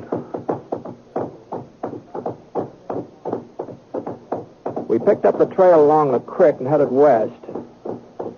Wasn't hard to follow. Every once in a while, we'd see a few drops of blood spattered against the bushes.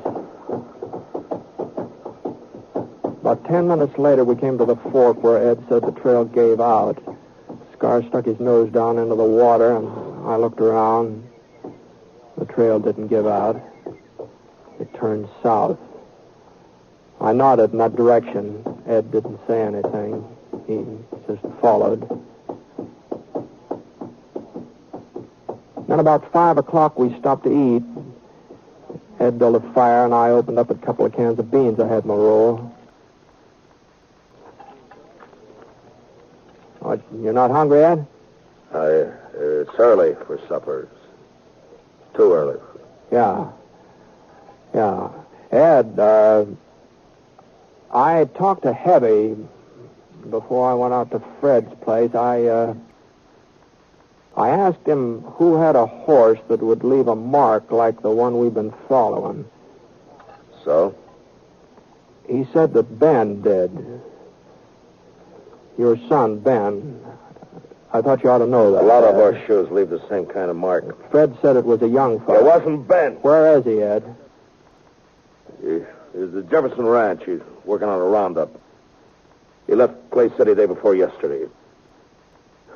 He couldn't have been Ben. There's a lot of wild youngsters in these parts, but Ben's a good boy. He couldn't be him. You sure? That mark don't mean nothing. Plenty of horseshoes leave the same kind of mark. You know that, Britt. You got enough to eat? Yeah. All right, let's go.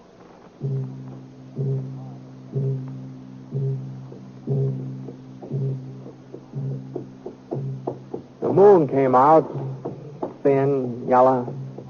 Not real bright, but enough so we could follow the trail. For about 3 miles, there wasn't any blood sign. He must have wrapped something around the wound, wrapped it real tight, and then we found the bandage. A piece of shirt tail sopped through. For the next mile, he'd been bleeding a lot, much worse than before. He was hurt pretty bad, Ed. Yeah, looks like it. He couldn't have gone much further, could he? Hold up, Scar. Ed. Yeah? Pull up. Pull over here. Look. Over there in the gully, that cabin. Yeah? Whose is it? I used to belong to Jake Levant. He died a couple of years ago. Ain't nobody living there now. There's somebody living there. What? Out back. There's a pony. We'd better go on foot.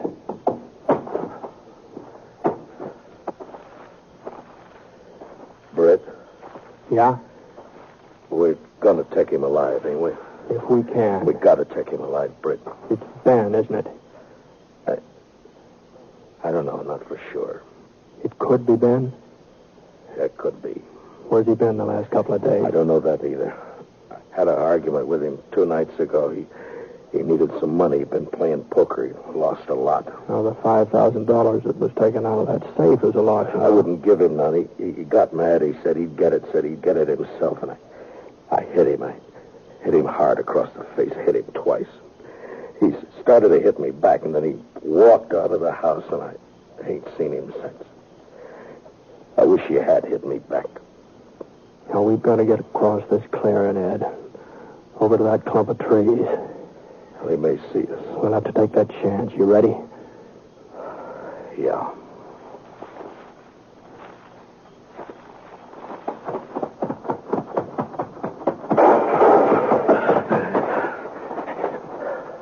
You all right? Yeah, sure. We'll stay in these trees for a couple of minutes. Okay.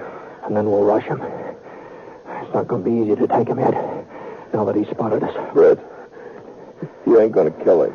I'm not going to let him kill me. It ain't his fault, Brett. It's mine. You know that's not so. No, it's the truth. It's my fault. I broke him. I broke him like you break a wild horse. Tried to take all the fight out of him fast. You know what happens when you do that to a horse?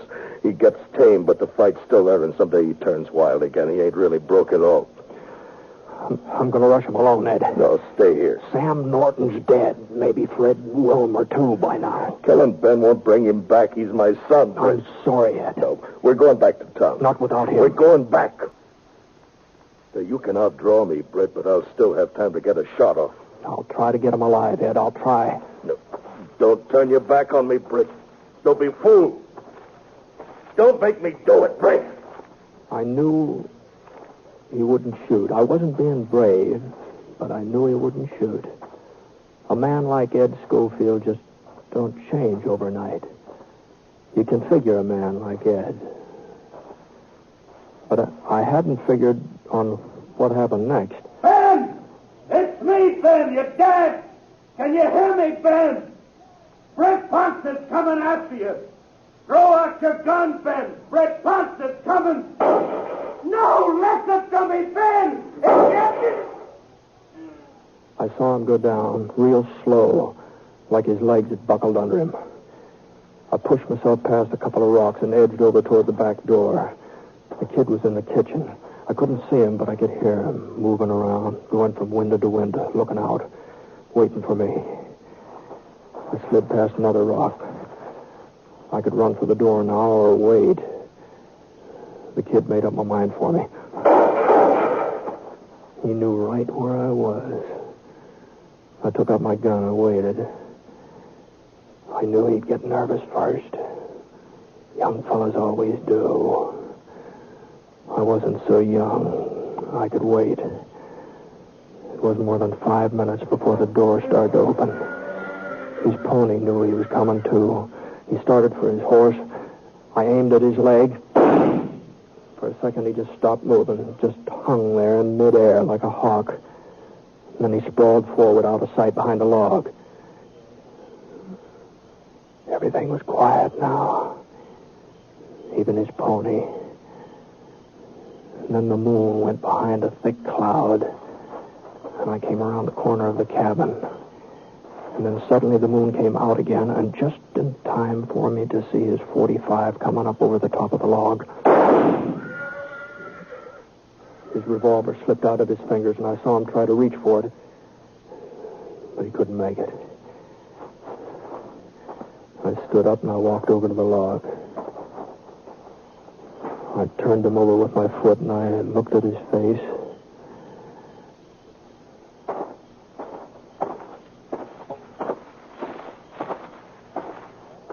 Ed? Ed? Over here. Where'd he get you? The shoulder. But I'll be all right. Is he... Did you have to... Britt? No, he's not dead. Oh, thanks. I guess he didn't hear me calling to him. Didn't know who I was. It isn't Ben. What? It isn't Ben, Ed. You sure, Britt? Yeah. This kid's got red hair. There ain't no reason to lie to me, Britt. I ain't shot up bad. I'm not lying,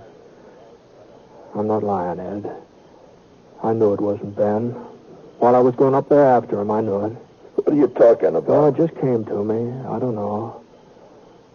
A man don't change overnight. Neither does a boy. Well, if it ain't Ben, it... Oh, there's a lot of tough kids in these parts. You said so yourself. Where do you suppose Ben is? Where you said he is. Jefferson Ranch, working on the roundup. The pay's good. Boy, don't change overnight, Ed. Yeah. You able to ride back to town? Yeah, sure. Hey, I may have to take it a little slow. Sure, fine. We'll take it slow. Yeah. Well, I'll get the kid. Britt? Yeah? You know something, Britt? I couldn't believe it was Ben neither. Not when he shot me. I just couldn't believe it. You know that, Britt? I know. Sure, I know, Ed.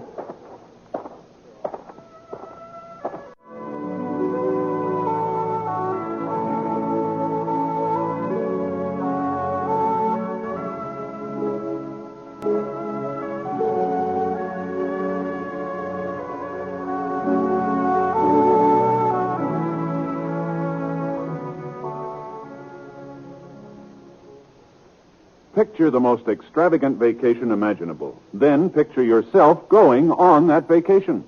Sounds like a daydream? Well, it isn't. It's completely possible. But it does take a bit of planning, such as the regular purchase of United States savings bonds. Now, the best way to do that is through the payroll savings plan. That's the best way because it's the sure way to buy your savings bonds regularly. The payroll savings plan works like a charm because it's completely automatic.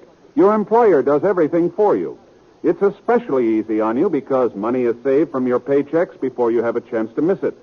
And when those bonds mature, you can pack your bags for that extravagant vacation because United States savings bonds pay back $4 for every $3 you put in. Join the payroll savings plan where you work. That's the way to save money regularly.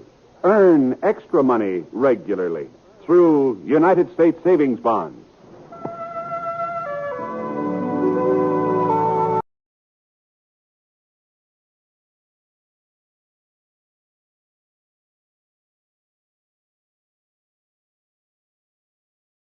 Lux presents Hollywood. The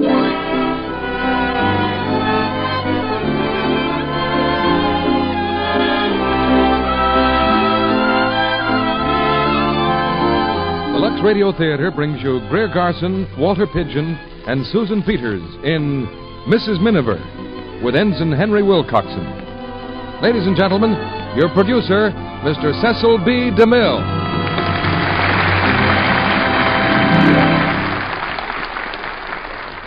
Greetings from Hollywood, ladies and gentlemen.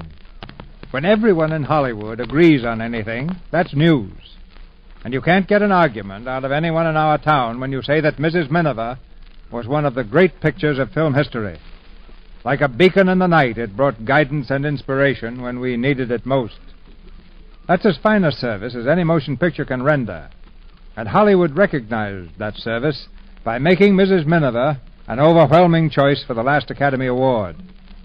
We're no longer the underdogs of this war, but Mrs. Miniver belongs to any time and to all times. Tonight, we present it with the same two stars who gave such magnificent performances in the Metro-Goldwyn-Mayer picture, Greer Garson and Walter Pidgeon. And with them, we have Susan Peters, brilliant young dramatic star, and Ensign Henry Wilcoxon of the United States Coast Guard. We all know that Greer Garson won the Academy Award for her performance as Mrs. Miniver, but that performance and all the others never seemed like acting to me. Only fine artists can lift a drama to so high a plane. And very soon we'll have a chance to see Greer Garson and Walter Pidgeon together again in their new Metro-Goldwyn-Mayer picture, which some critics have already nominated for this year's Academy Award, Madame Curie. We borrowed Susan Peters from the same studio where she's just finished Song of Russia. One thing more that Hollywood agrees about is that tonight's team of stars is one of the happiest combinations we've ever had. For 9 years now, stars like these have helped to make the Lux Radio Theater a national theater, and Lux Flakes has made it possible for us to present them in the big dramatic hits of Broadway and Hollywood. You don't have to buy anything to get a seat in this theater, because there's no one collecting tickets in your living room. But the chances are you'd buy our product anyway once you tried it. That's all we ask. Lux Flakes doesn't need a salesman. It just needs a few minutes to show what it can do.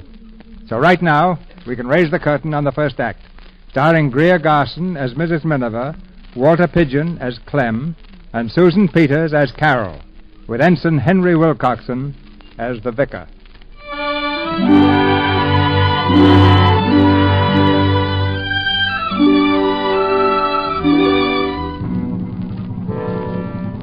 In the summer of 1939, the world stood trembling on the threshold of another war. Guns bristled on the borders between nations, and in the capitals of the continent, the mighty armor of conflict paraded in a rumbling show. From Berlin, the hysterical screams of a mad fanatic set the tone and tempo of the times. In that summer of 1939, England listened to the distant thunder, nodded thoughtfully, and went about the simple business of living. We all knew there was going to be a war, of course. A dozen times a day we'd tell each other so. Oh, yes, no doubt of it at all. Feeling a bit pleased with ourselves that we could face it so calmly. And yet underneath, there was just as strong a conviction, half hope and half fear, that it could never happen. And so we went our careless way, bringing up our children, tending our gardens, making shopping trips to the city to buy hats, that were much too expensive. I never should have bought that hat. I knew it on the train going back to Belem, but of course, it was too late then. I had it with me in a little box. A ridiculously little box. Belem, sir? Yes, sir. This is for Belem. Good evening, Mrs. Miniver. Hi, Vicar. How nice. For me it is. May I sit here, Mrs. Miniver? Of course. Shopping? Here, let me put those packages on the rack for you. Oh, thank you, Vicar. Oh, no, not the little one, please. I might leave it behind as it's rather precious. Yes, I know the feeling. Do you? See this package of mine? Guess what it is? Port. Oh, worse than that. Cigars. Well, why not? My husband does. Yes, but he can afford it. Oh, dear, I'm not so sure, Vicar. He has a very extravagant wife. Oh, nonsense. No, it's quite true. I can't help it. I'm afraid I do like nice things. Things far beyond my means sometimes. Oh, pretty clothes and good schools for the children. The car, the garden. Oh, you know. Yes, I know. Does it give you a lovely, guilty feeling? Lovely. Fellow sinners, Mrs. Miniver. What will the village say? Oh, I think the village knows you're a very understanding person. That's why you do so much good. Well, I hope I do. I hope I can when they need me. What do you mean? You think there's trouble coming? I think it's here. Good evening, Lady Belden. Good evening, Vicar. Good evening. Oh, good evening. Oh, shopping's absolutely impossible nowadays. You can't get near the counter, and when you do, they haven't got it, and you pay twice the price for it. What a wonderful description. My dear man, I've spent the whole afternoon being pushed around by middle-class females, buying things they can't possibly afford. Oh, dear, that means me. Oh, no, much worse. You're Mrs. Mannering, aren't you? Miniver. Oh, yes, of course, the lawyer's wife. No, my husband's an architect, Lady Belden. Well, I knew he was something of that sort. I don't know what the country's coming to. Everyone trying to be better than their betters? Mink coats and no manners? No wonder Germany's arming.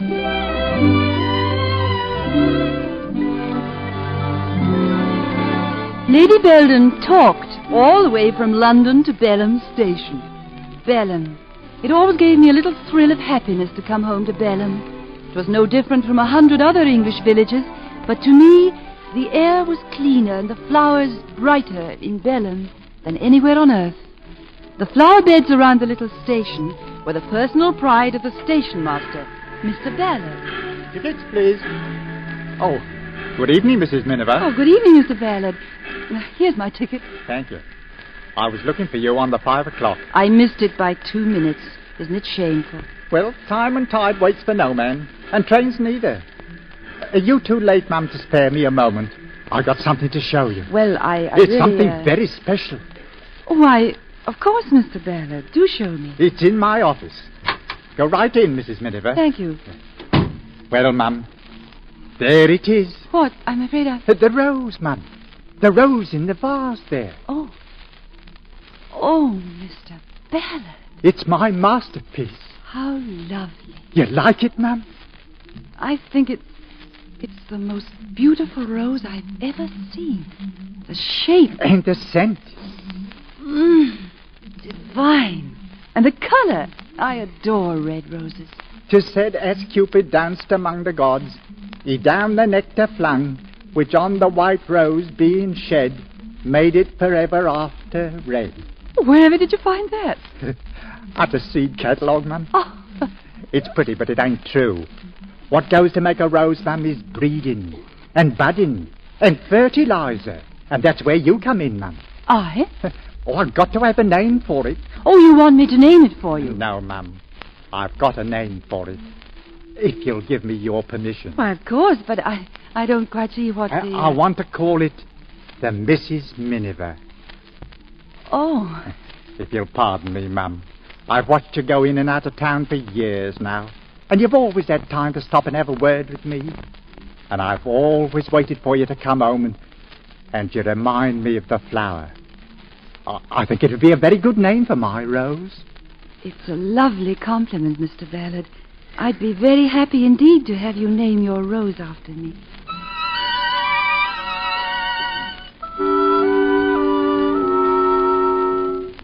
It was the usual before dinner time at home. Judy in the study, practicing her scales. Toby upstairs in the nursery giving Napoleon his milk. Napoleon was his kitten. When I heard Clem's car drive up, I was in my room trying on the new hat, but I decided not to tell him about it yet. I'd wait until after dinner. Clem was always more docile after he'd had his coffee.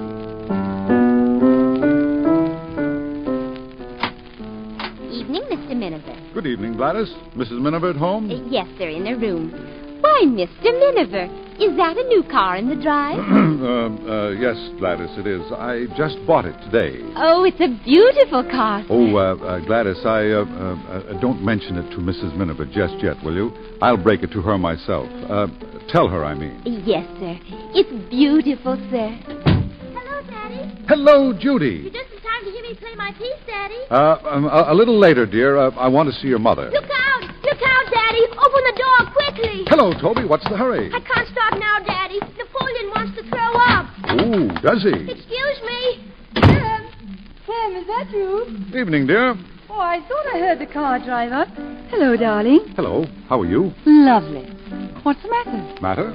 Well, you're looking at me. Anything wrong with that? No.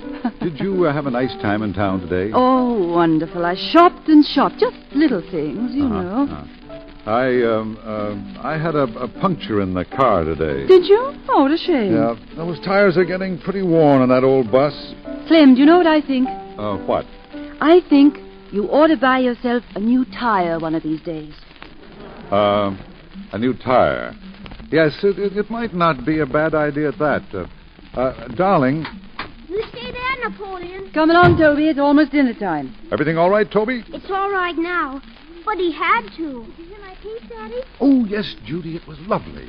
Mother, is Brother Vin coming home tomorrow? Yes, he is, Judy. Well, may I go to the station to meet him? Well, of course, darling, if you're good. Now, Cook has your dinner Mother, ready, so... is Vin still a vegetarian? Well, I doubt it, darling. He'll have some new idea. Oh, that was just a phase he was going through. What's a phase? Oh, it's just a thing people go through. Do I go through it, Mother? Oh, yes, you're going through one right now. Am I? Mm-hmm. I'm going through a phase. I'm going through a phase. Toby, stop jumping about going to your dinner. What phase will Vin be going through this time, Mother? Well, I'm not sure, dear, but boys at Oxford go through any number of them. We'll just have to wait and see. Now, dinner. Off with you, both of you.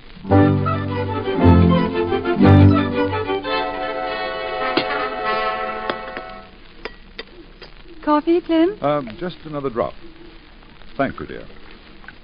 Clem, Kay, I wanted to tell you... Oh, I'm sorry. Go ahead, dear. No, it wasn't anything. What were you going to say, dear? Oh, nothing important. I just, about that new tire. Oh. Well, they aren't so frightfully expensive, are they? No, I guess we could swing it all right. But you see... I mean, a new tire shouldn't cost any more than a new hat, should it? A hat? Well, I just said hat. I might have said shoes or trousers or anything. Smoke coffee, dear? No, I have some, thank you, darling. Yes, that old bus, it's pretty sad. It's been giving a lot of trouble lately. Has it? I hadn't noticed it. No, of course you hadn't. That's the danger with an old car. You don't notice anything wrong, and then one day when you're doing about 70 miles an hour... Not with our car, dear. No, and that's another thing. It's too slow. That car is dangerously slow. Clem, what have you been up to? Well, come on, get your coat and hat on. I've got something to show you.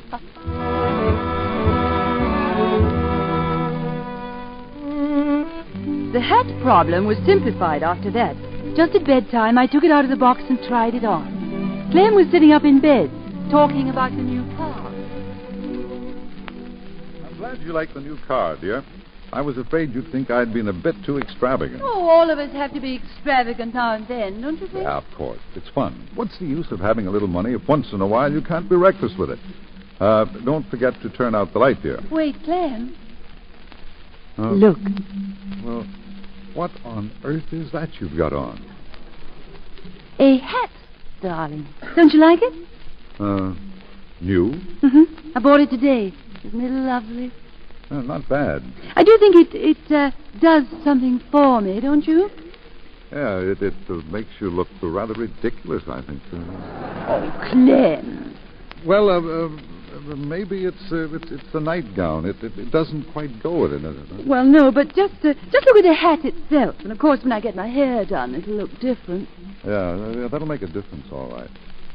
Yes, it's very pretty. Good. Then I think it was worth the money. Oh. Much? Not too much for people with a car like ours, dear. Oh, you're pretty clever, aren't you? I hope you think so, darling. Kay, sit down here a minute. Let me look at you. You're really quite a beautiful woman, aren't you? If you think so, darling. I think you're even more beautiful than when I married you. Could that be? I don't see why not. I have more reason to be. Huh. Well, put that silly thing away and get into bed. Don't stand looking at it all night. Oh, Clem, it's been a lovely day all round, hasn't it? Yeah. Clem, I think we're very lucky people. Because we've got a new car and a new hat. Oh, much more than that. Because of Vin and Toby and Judy. And each other. Uh-huh. Good night. Good night, dear. Oh, Clem. Huh? Guess what? What? I had a rose named after me today. That's so. You left the light on in the dressing room tonight. Oh, Clem.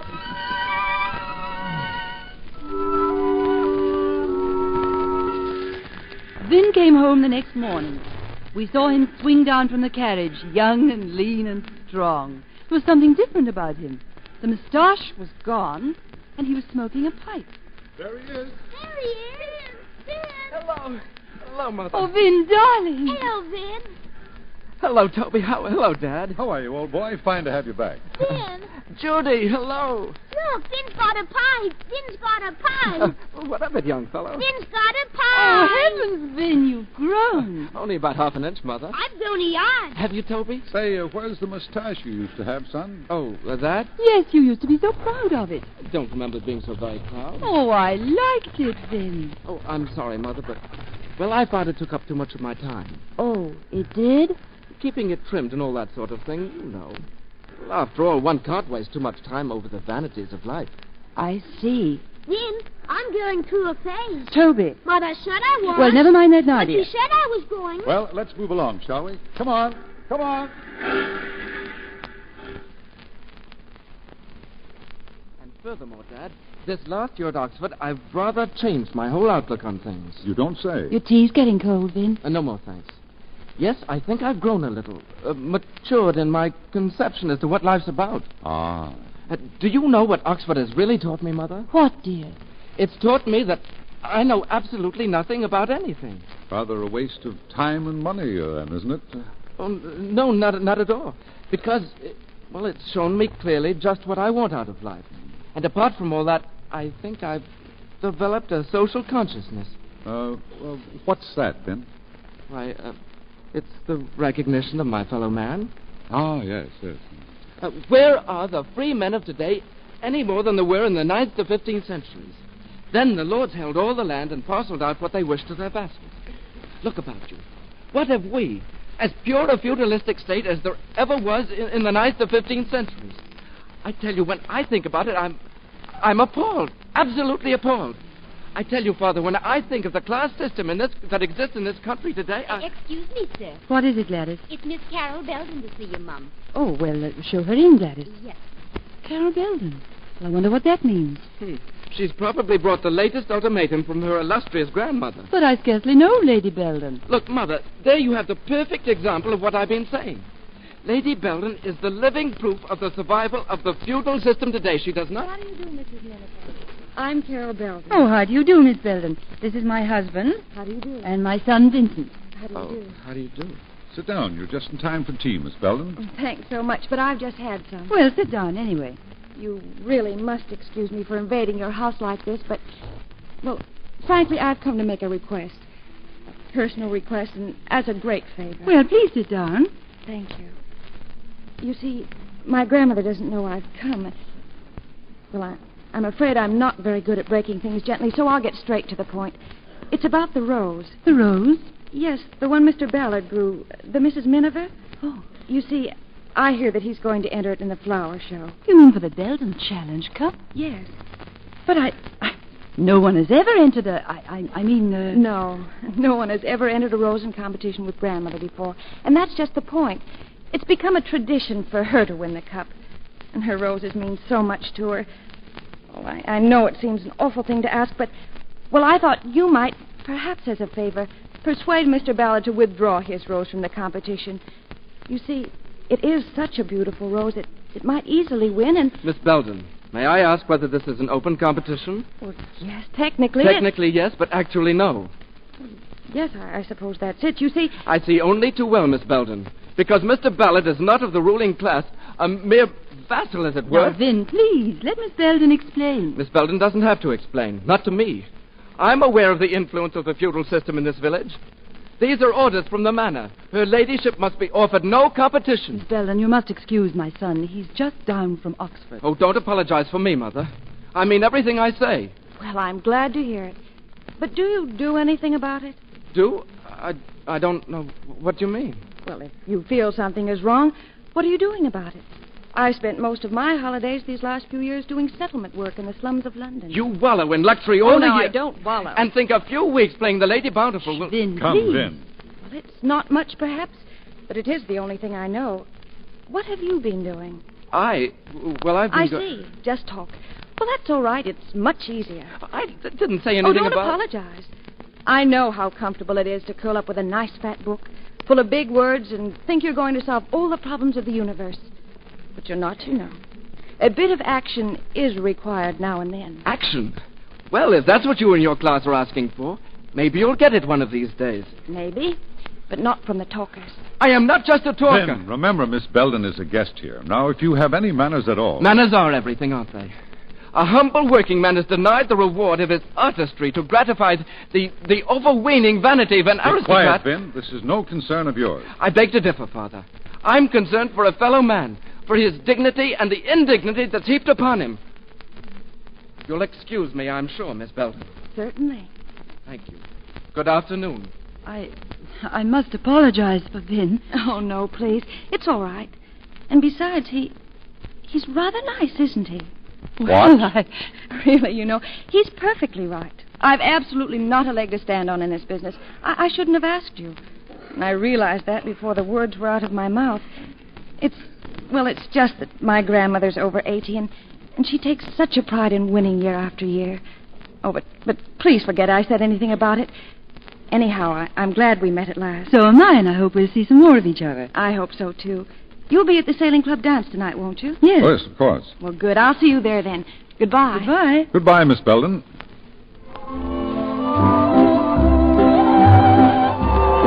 Evening, Mrs. Miniver. Oh, good evening. How are you, Holiday? Oh, how's the launch, Miniver? Running smoothly? I had her up the river yesterday. Seemed to be missing a little. Poor petrol, probably. Nothing up to standard these days. Well, evening, Mrs. Miniver. Good evening. Clem, there's Carol Belden coming over. Doesn't she look lovely? And a sense of humor, too. I love the way she handled Vin this afternoon. Hello. Hello, Miss Belden. Oh, please do sit down. Are you enjoying it? Oh, yes. It's such a wonderful band. How about a cordial? No, thanks. You know, I was rather looking for your son. Oh, I'm sorry. Vin's not here. No, he's suffering from an acute case of maturity. He doesn't dance anymore. Yes, but it'll pass. We give it a week or two at the outside. I wanted to tell him I was very sorry about this afternoon. Oh, I rather think he wanted to say the same thing himself. It's a pity I that beg your pardon. For you, Miss Belden, a note. A note? Oh, well, thank you. Will you excuse me, Mrs. Miniver? Well, of course. Certainly. Oh. Oh, will you tell him I'll be right there, please? Yes, miss. Secret? Well, I suppose it is. Do I scent romance? Well, it is intriguing. I'll see you later, Mrs. Miniver. Is it that big Navy lad from Dartmouth? Oh, you'd be surprised.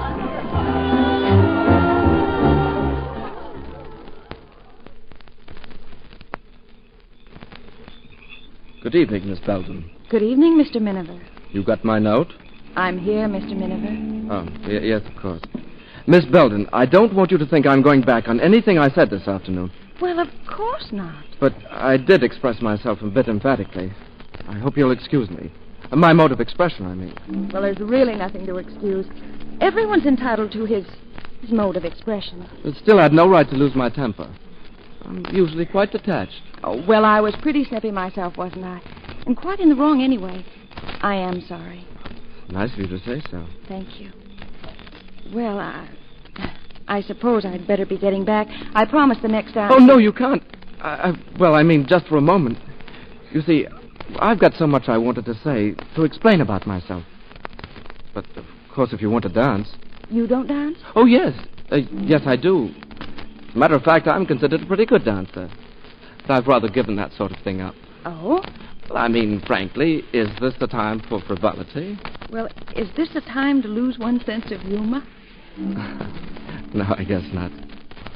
Please, may I have a dance later on? Oh, I'd love to.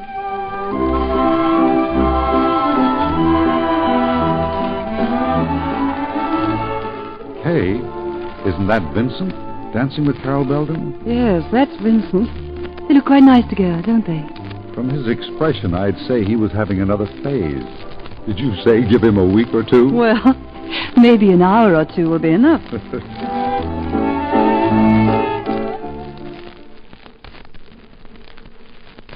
That was our life in the summer of 1939. And then in early September, it was a Sunday, and we'd all gone to church. I remember how the sun slanted through the windows that morning.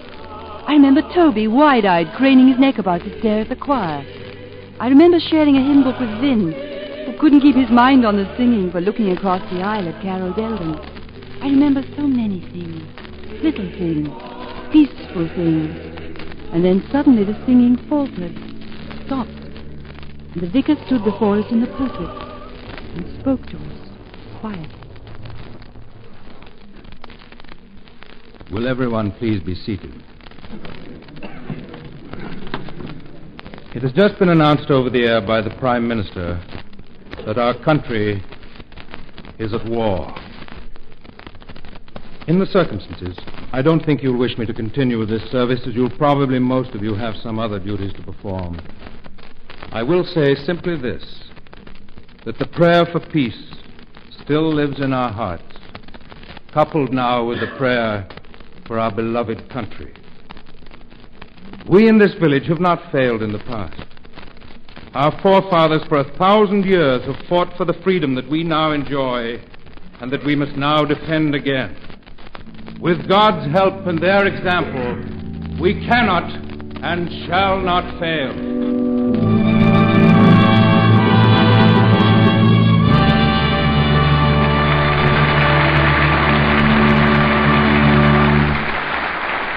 In just a moment, Mr. DeMille returns with Greer Garson, Walter Pidgeon, Susan Peters, and Ensign Henry Wilcoxon for Act Two of Mrs. Miniver.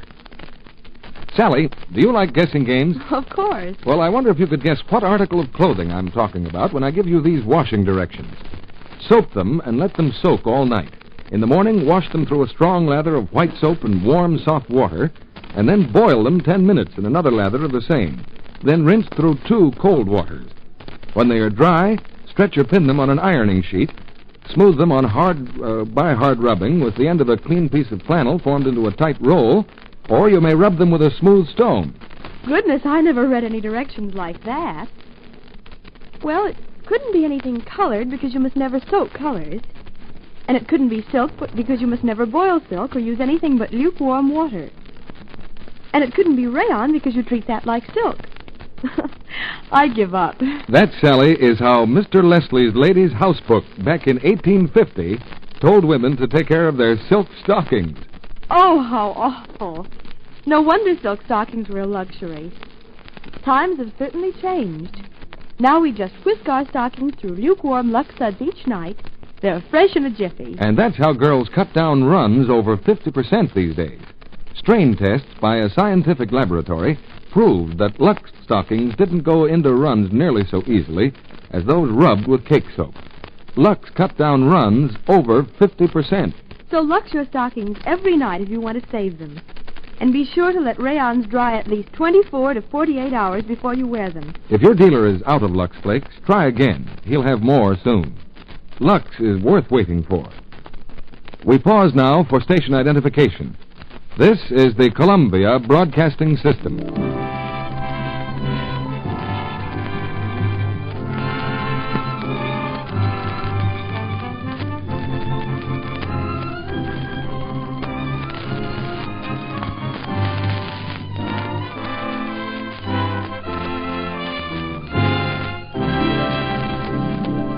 Act 2 of Mrs. Miniver, starring Greer Garson as Mrs. Miniver, Walter Pidgeon as Clem, and Susan Peters as Carol, with Ensign Henry Wilcoxon as the vicar.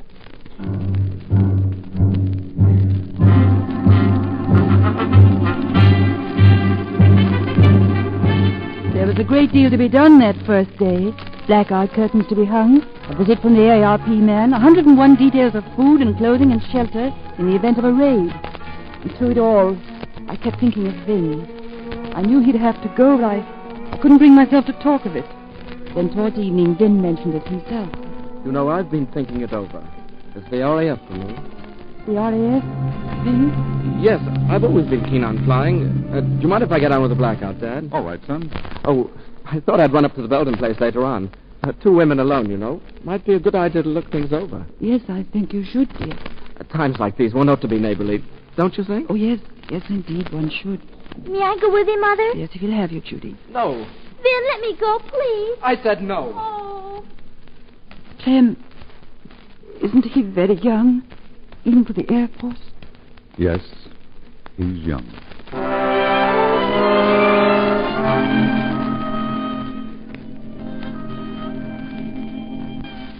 That night, we went underground for the first time while the planes passed above.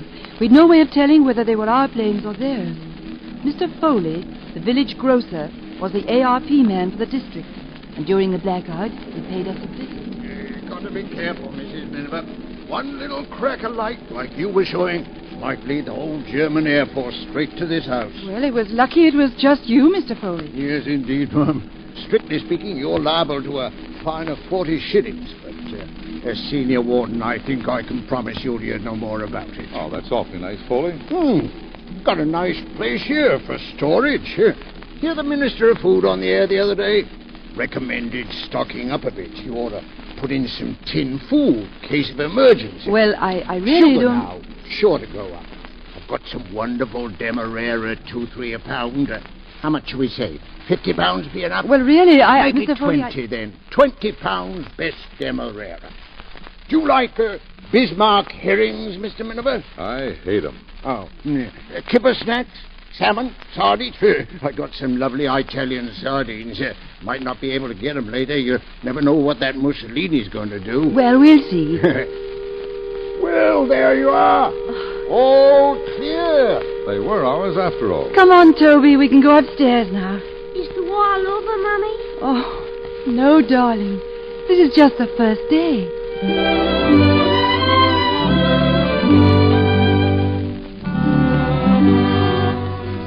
Dear Mother, they are cutting short the course, and Pilot Officer Miniver is happy to tell you he will be home soon on leave.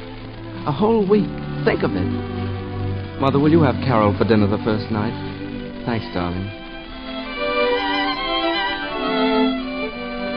Would you like another piece of cake, darling? Oh, Toby, don't bang a spoon down like that, please.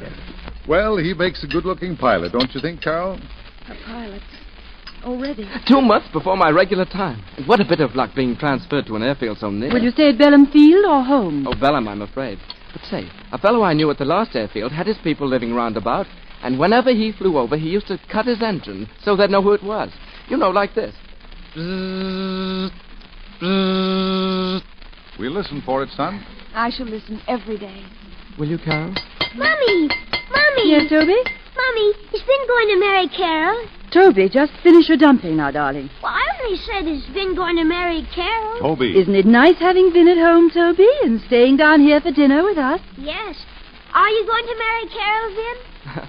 Well, since you bring it up, Toby, I haven't had the nerve to ask her. Why not? You're brave, aren't you? Oh, don't be so silly, Toby. Gentlemen don't propose when they're eating. Why not? Well, it's not romantic. Why not? Well, it just isn't. Of course it isn't. Toby. What? Why don't you ask me if I'm going to marry Vin? Are you? If he asks me? He's afraid. Oh, I say. I'm not going to stand for that. Carol, I meant to wait for Judy's romantic moment and all that. But will you marry me, Carol, soon? Oh, ye gods, this is the darndest proposal Is it yes, Carol? It's yes, Vin. Oh, Carol. Oh, my dear, I'm so happy. You're both terribly young, but... Fine going, Vin. Fine going. Thanks, Dad. Oh, Toby, the spoon. Mr. Miniver. Toby. Yes, Gladys, what is it? It's the telephone, sir. He says he wants to speak to Pilot Officer Vincent Miniver. Oh, I'll take it from the hall. Hello? Yes, speaking. Yes, sir. I see. About half an hour. Yes, sir. Oh, immediately, sir. Goodbye. Finn, was that the airfield? Yes, I have to report at once. Oh, no, Finn. You mean go back? Well, this is a blow, isn't it? It certainly picked their moment. But why now? Oh, some job or other. You don't ask why. I'm sorry, Mother. I can't believe it, Finn. They promised you a week. Well, you know how things are. Good job I hadn't unpacked. I'll go up and get my bag. I promised to be at the airport in half an hour. And I'll get the car and drive you over, Vin. Thanks, Dad. I'll be right with you. Well, it's a disappointment. No use pretending it isn't. But now that we've got him so near... Does this mean that he's going into action? Oh, not necessarily, Carol. But, of course, well, you never know, do you?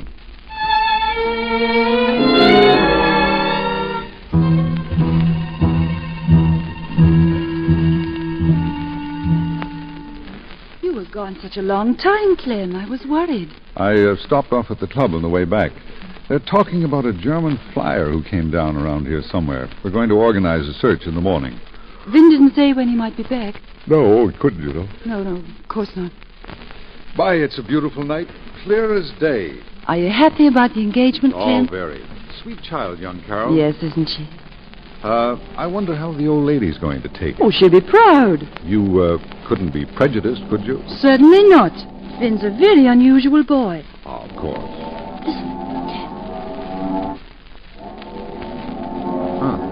Engine trouble. no, it's Vin. Vin? Yes, don't you remember what he told us about signaling? About the boy who used to signal to his mother? That was Vin. By Jove, I believe you're right. See him? There he is. Good old Vin. Good luck, Vin.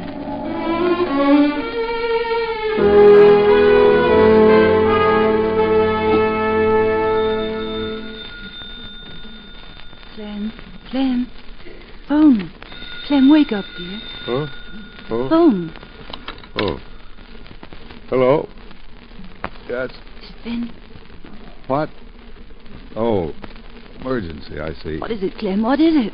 It's all right, dear. Is it Vin? No. It's only the river patrol. Oh. Huh. Right, old man. I'll come right over. You're not going out on the river tonight. I've got to, darling. They've called every man with a boat, he said. But what on earth can they want? I can't imagine. We're all to meet at Ramsgate.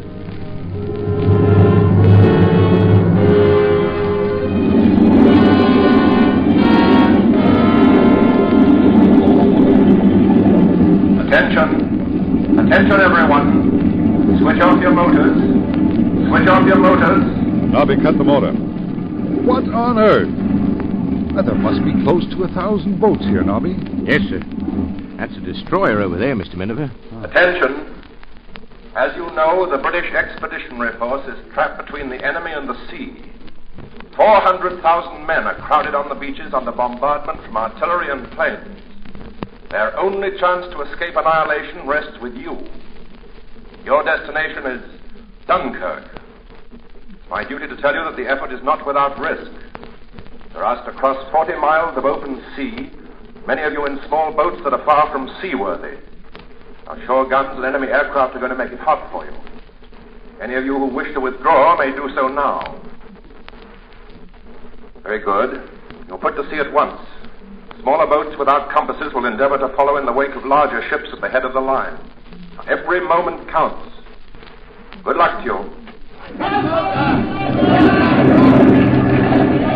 All right with you, Nobby? Aye, sir. Turn them over.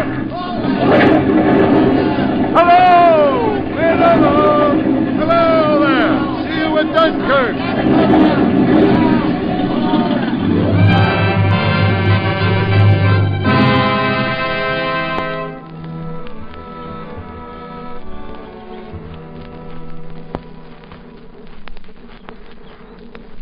Good morning, Mum. Good morning, Mr. Ballard. You're up early. Yes, I haven't been sleeping very well. None of us have, I imagine. I come down to the river every morning now to catch a fish or two for dinner. Listen. Guns. Yes. Funny how the sound carries with this east wind. Mr. Miniver's not back from Dunkirk, I suppose? No, he's not back. Neither is my son. They've been gone 5 days now. Well, they'll be back, Mum. You'll see. Yes, I'd be very glad to see. You will. Them that goes down to the sea in ships and has their business in the great waters. These men see the works of the Lord and his wonders in the great deep. You can't beat the Bible, can you, when it comes to deep feelings? No. And no one what's thrown that over for a set of gobbles and gurns is going to win this war. That's my comfort, Mum. That's mine too, Mr. Ballard. Oh, there's to be a flower show this year, you know, up at Belden Hall. It takes more than a war to stop our old ladyship. Oh, I'm so sorry. What were you saying? I was going to tell you about my rose, Mum. I've entered it for the show, and Oh, but there now. I should know better than to be bothering you. Oh, but you're not. I'm so glad. It's a beautiful rose. It deserves a prize. Oh, thank you, Mum. Well, I'll be getting along. Good day, Mr. Ballard. I turned and started back to the house. As I neared the kitchen door, I saw him. He was lying half hidden in the shrubbery, his eyes staring into mine. I saw the sun glint on the barrel of a revolver. Stop like that. Over there, she said. Whoever make noise, I shoot. You're alone. My children are upstairs. And the maid, all asleep. Food, drink. Get it for me. Inside. All right. Food. Quick. Yes. I'm getting it, but stop pointing that gun at me. You're frightening me. Milk. Hurry. You got meat? Yes, I think so. Hurry. I am hurrying. Here. Now, you stand. There. I leave. You do not.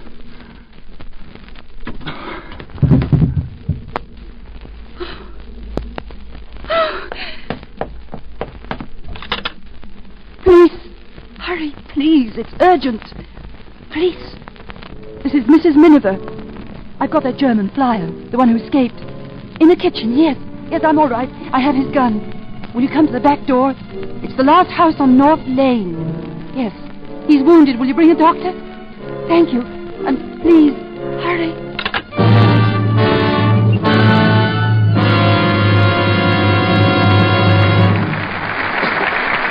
After a brief intermission, Mr. DeMille presents Greer Garson, Walter Pidgeon, Susan Peters, and Ensign Henry Wilcoxon in Act 3 of Mrs. Miniver.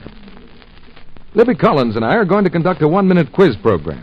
We've asked 3 members of the audience to come up here and answer just 3 simple questions. All right, Mrs. Sutherland. Will you step up to the microphone? And here's your question. Will it take more or less Lux to wash a slip, panty, and bra together than it would to wash them separately? Less. Less is right. A thrifty way to make your Lux go even further these days. Thank you, Mrs. Sutherland. And here's a big box of Lux Flakes that will do those undies each night for nearly 2 months. Now, Mrs. Max, are you ready for your question? What type fabric, silk, rayon, cotton, or linen, requires the lowest temperature in ironing? Oh, I guess it would be silk. No, I'm sorry, it's rayon. Rayons, especially acetate rayons, need a barely warm iron. Too warm an iron is apt to glaze the surface or even put a hole in such fabrics. Thank you, Mrs. Max. And here's a big box of Lux for you to use before you iron your rayon undies. Now, Mrs. Mounier, here's your question coming up. Mrs. Mounier, what type of underthings, popular in Grandmother's Day, are back in favor this winter? Well, I can't think of what it could be offhand unless... Could it be flannel? Long red flannels. They started out as ski underthings, but are mighty popular now in homes where heating is a problem this winter. Thank you, Mrs. Mounier. And here's a box of Lux Flakes to keep your nice things new-looking even longer. Materials are so important these days, and skilled workers so needed for war work, that fewer new underthings are being made. Of course, you'll be able to get what you need, but cuts will be streamlined, laces few, elastics practically non-existent. So you can see it's going to be more important than ever this winter to take care of what you do have, to make it last longer. Nightly Luxing will help you do just that. Lux is thrifty care, too. Don't waste Lux. Use all the Lux you need to get rich suds, but no more than you need. A little Lux goes a long way. Now, our producer, Mr. DeMille. We'll have a little chat with Mr. and Mrs. Miniver after the play. Now the curtain rises on the 3rd act of Mrs. Miniver. starring Greer Garson, Walter Pidgeon, and Susan Peters, with Ensign Henry Wilcoxon.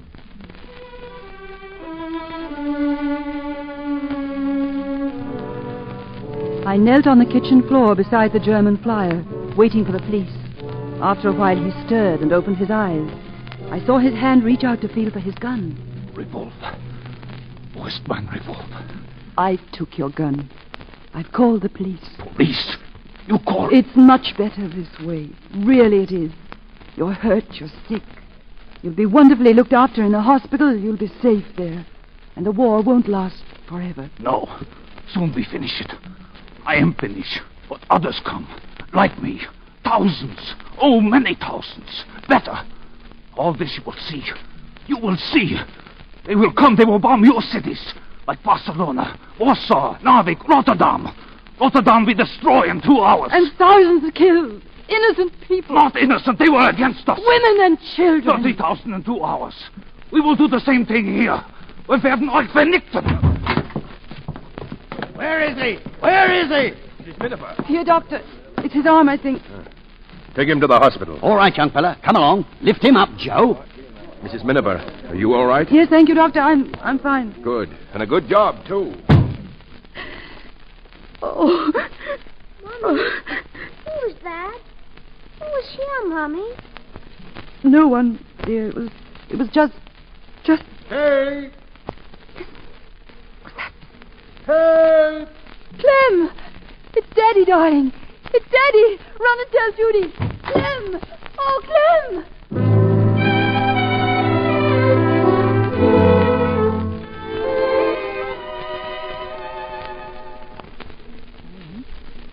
Are you awake, dear? Oh, say, did I hear you offer me some breakfast? 10 hours ago. 10 hours? But Vin ate it. Vin? Home? Home. Both of you. Good. Where is he now? He went up to Belden Hall to break the news of the engagement. Oh, I don't envy him that trip. Serves him right, though, for eating my breakfast. Anything left? Miss Gladys is bringing it up. Oh, Clem, I'm so proud of you. Are you, darling? Well, that's nice. Come to think of it, I'm a bit proud of myself. What you might call a real bit of navigation. I wouldn't have missed it for the world. You know, darling, I'm almost sorry for you having such a nice, quiet, peaceful time when things are really happening. But that's what men are for, isn't it? To go out and do things while you women folks look after the house. Yes, dear. Come in.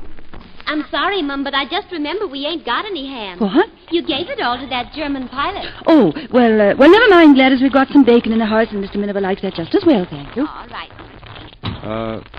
Hey, what's all this about a German pilot? Oh, nothing, dear. Nothing at all. What do you mean, nothing at all? Well, I just had a German pilot in for ham and eggs this morning, that's all. What?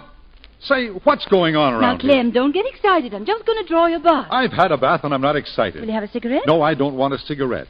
Say, what was it, the fellow they were looking for? Yes. But what did you do? Didn't he have a gun? Yes, he had a gun. Well, I just took it away from him and called the police.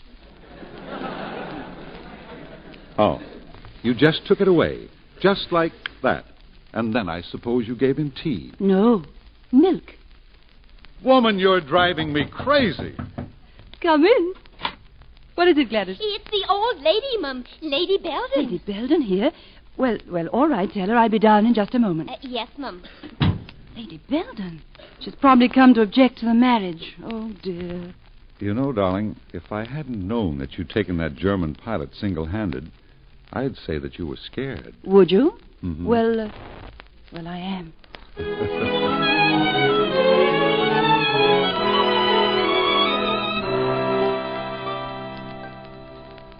I think I should tell you frankly, I hope to persuade Carol to wait. You think she may change her mind, Lady Belden? Frankly, yes. Perhaps make a better match. There's always that possibility. Besides, she's too young. Oh, but isn't that rather a Belden tradition, to marry young? I don't know what you mean. My daughter, Judy, she had to write a composition on the Crusades last week, and she brought a book home from the library, quite a small book, called A Friend of King Richard the Lionhearted. It was the life of an ancestor of yours. Well, really, Mrs. Miniver, I fail to see Oh, it's what... a fascinating little book. I got quite interested in it myself. It was full of stories of the Belden family. Oh, I trust you satisfied yourself that we were worthy of the alliance. Well, there were one or two things that rather surprised me. For instance, did you know that the 12th Lord Belden was hanged? He was beheaded. Oh. Such things happen in the best families. In fact, usually in the best families. As a matter of fact, what interested me most was the extreme youth of the Belden brides. This Gilbert de Beldon, who went on the Crusades, married an Isabel de something or other, aged 12. Mrs. Miniver, I did not come here to chatter pedigrees. But your point is that they're both too young. I've said so, haven't I? We're at war, Lady Belden. And Vin's a flyer. That's no excuse for rushing into an ill-considered marriage. But in war, time is so precious to the young people. How old were you when you were married? I? Now, it's no use telling fibs. I looked you up. Well, if you looked me up, I suppose you know. I was 16. 16. And did your parents approve? That's beside the point. Oh, forgive me. Is it? You married very young and without your parents' consent. And yet when Carol... Oh, but perhaps you regretted it. I did nothing of the kind. Well, then why... My marriage only lasted a few weeks. My husband was in the army. He was killed in action. Oh, I'm sorry. Forgive me, I didn't know. I never regretted it, not for one moment. We married because we knew that might happen, but I don't want Carol to suffer as I suffered. Don't you want them to be happy? Even for a little while? The way you were? I was afraid you'd say that. Not that it matters what you say, or what I say either. You know that, don't you? You mean Carol will go her own way? She's my granddaughter. Well, then, why did you... Goodness knows. I was beaten before I started. You don't mind terribly, do you? He is a nice boy. Yes, I see now where he gets it. You're pretty, too. No wonder that wretched ballad named his Rose after you. Not that he's got a chance of getting the cup from me. Well, so long as we're going to be relatives, the least you could do is to offer me some tea.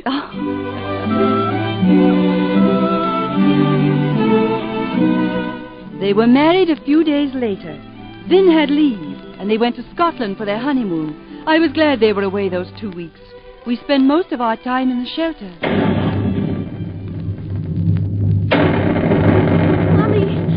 Mommy! It's all right, darling. Keep your head under. Lights are out. That'll be nice. Mommy! Where's Napoleon? He's gone. No, he hasn't, dear. He's just under the cot. He's fine. Sam!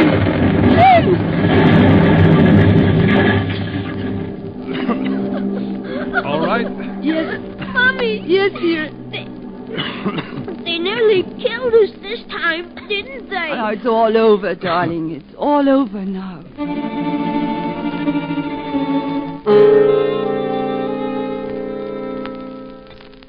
Oh, this is the room we fixed up for you and Vin. It's his old one, of course. Oh, it's lovely. We made a few changes. And the Jerry's made a few more. Must have been dreadful. Oh, not so bad. I'd better go and help Vin with the grip. Well, hurry, dear. Carol's coming to the flower show with me. I hope you'll manage all right here. Oh, it's a beautiful room.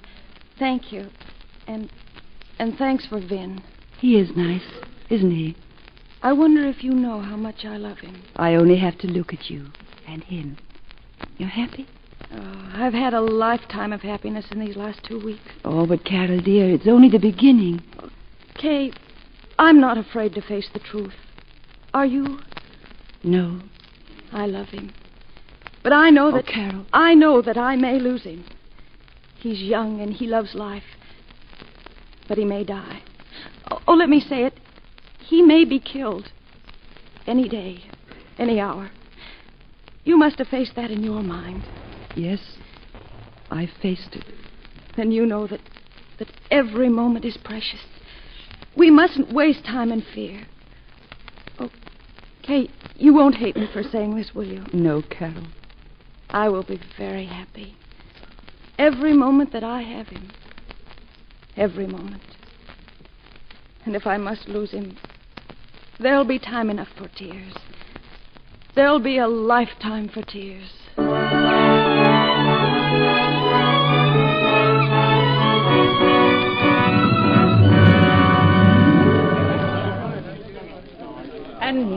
ladies and gentlemen, I come to the final award. The Challenge Cup, given for the best rose grown in the village during the past year.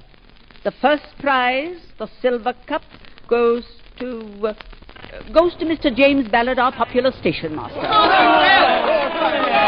Here he is!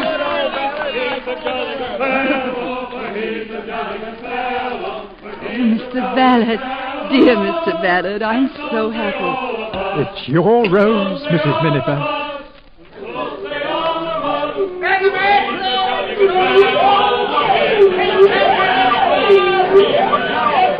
Carol, where are you? Here, Vin. I'm off to the airfield. Will you be all right? Oh, of course. I'll go along to the house with your mother. Goodbye, darling. Goodbye, Vin.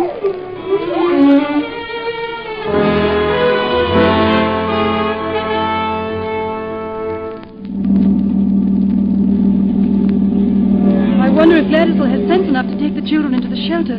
Clem's off on patrol. Oh, she'll manage. Don't worry, Kay. All those planes, they seem to be fighting right over our heads.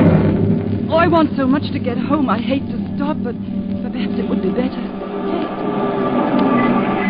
Hey, look. Look, that plane. It's on fire. He's going to crash. Oh, it could be Finn. It could be Finn. Oh, Carol. No, it's not possible. There hasn't been time. No. But how horrible. Keep down, Carol. Keep down.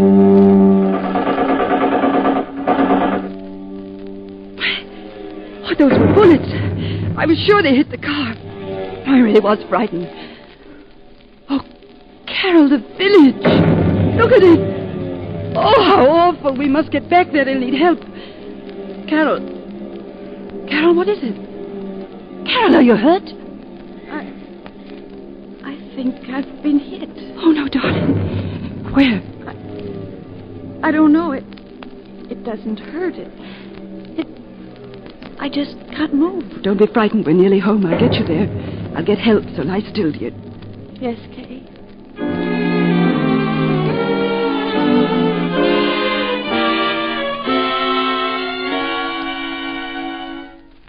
Kay. I'm here, dear. I've called the ambulance, and they're coming as soon as they can. Just keep the coat over you, darling. They'll be here any moment. Kay, you won't tell Vin? Of course not, darling. But you're going to be all right. I know you are. Don't be frightened, sweetheart. Oh, I'm going to be all right. I don't feel any pain. What is it? Can I get you something? No. No, don't go away. Stay here. Stay just for a moment. I'm here, darling. Don't leave me alone. Please. Carol? Carol? Oh, Carol! Oh.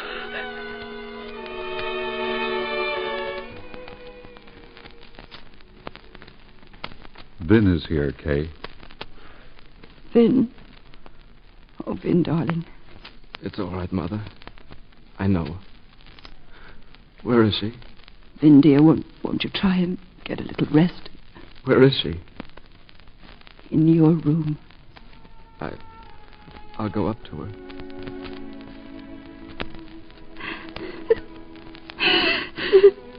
Clem. No, dear.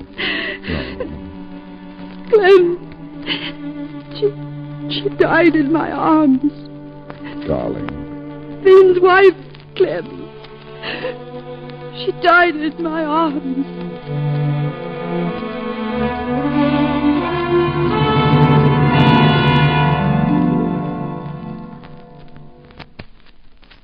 We went to church the next Sunday.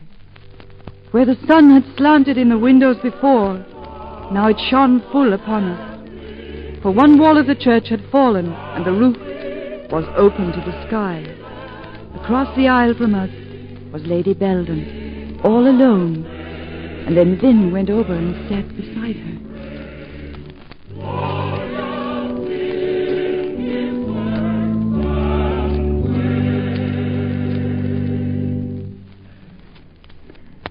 We in this quiet corner of England have suffered the loss of friends very dear to us.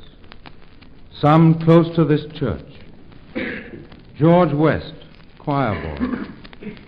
James Ballard, station master and bell ringer, and the proud winner only an hour before his death of the Belden Cup for his beautiful Minerva Rose.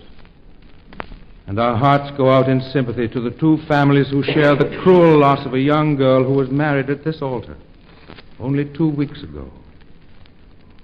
The homes of many of us have been destroyed and the lives of young and old have been taken.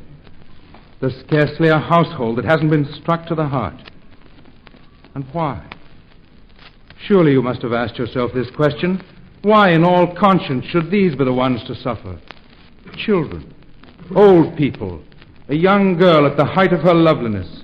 Why these? Are these our soldiers? Are these our fighters? Why should they be sacrificed? I shall tell you why. Because this is not only a war of soldiers in uniform, it is a war of the people, of all the people, and it must be fought not only on the battlefield, but in the cities and in the villages, in the factories and on the farms, in the home and in the heart of every man, woman, and child who loves freedom. Well, we have buried our dead, but we shall not forget them. Instead, they will inspire us with an unbreakable determination to free ourselves and those who come after us from the tyranny and terror that threatens to strike us down. This is the people's war. It is our war. We are the fighters. Fight it then. Fight it with all there is in us. And may God defend the right. Onward, Christian soldiers, marching and to war, with the cross of Jesus.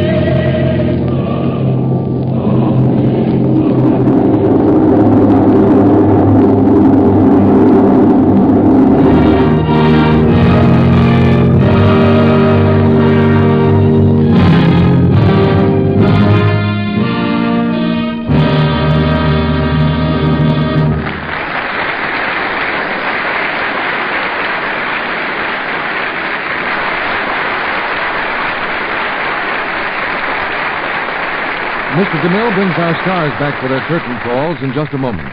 Meantime, here's a story about a young bride I know who has been living with her husband in a trailer near his army camp. It was after their first meal together. Here, honey, get away from that sink. I'm going to be the dishwasher in this family. The Army won't mind if my hands get red, but I don't want you to spoil yours with dishwashing, ever. Silly. That's what you know about washing dishes. Nowadays, girls use Lux so their hands don't get rough and red. You just grab that towel and we'll be through in no time. Yes, today's war brides are smart girls. They're meeting new people, going new places all the time. And they're not going to let ugly dishpan hands make them look like housekeeping slaves.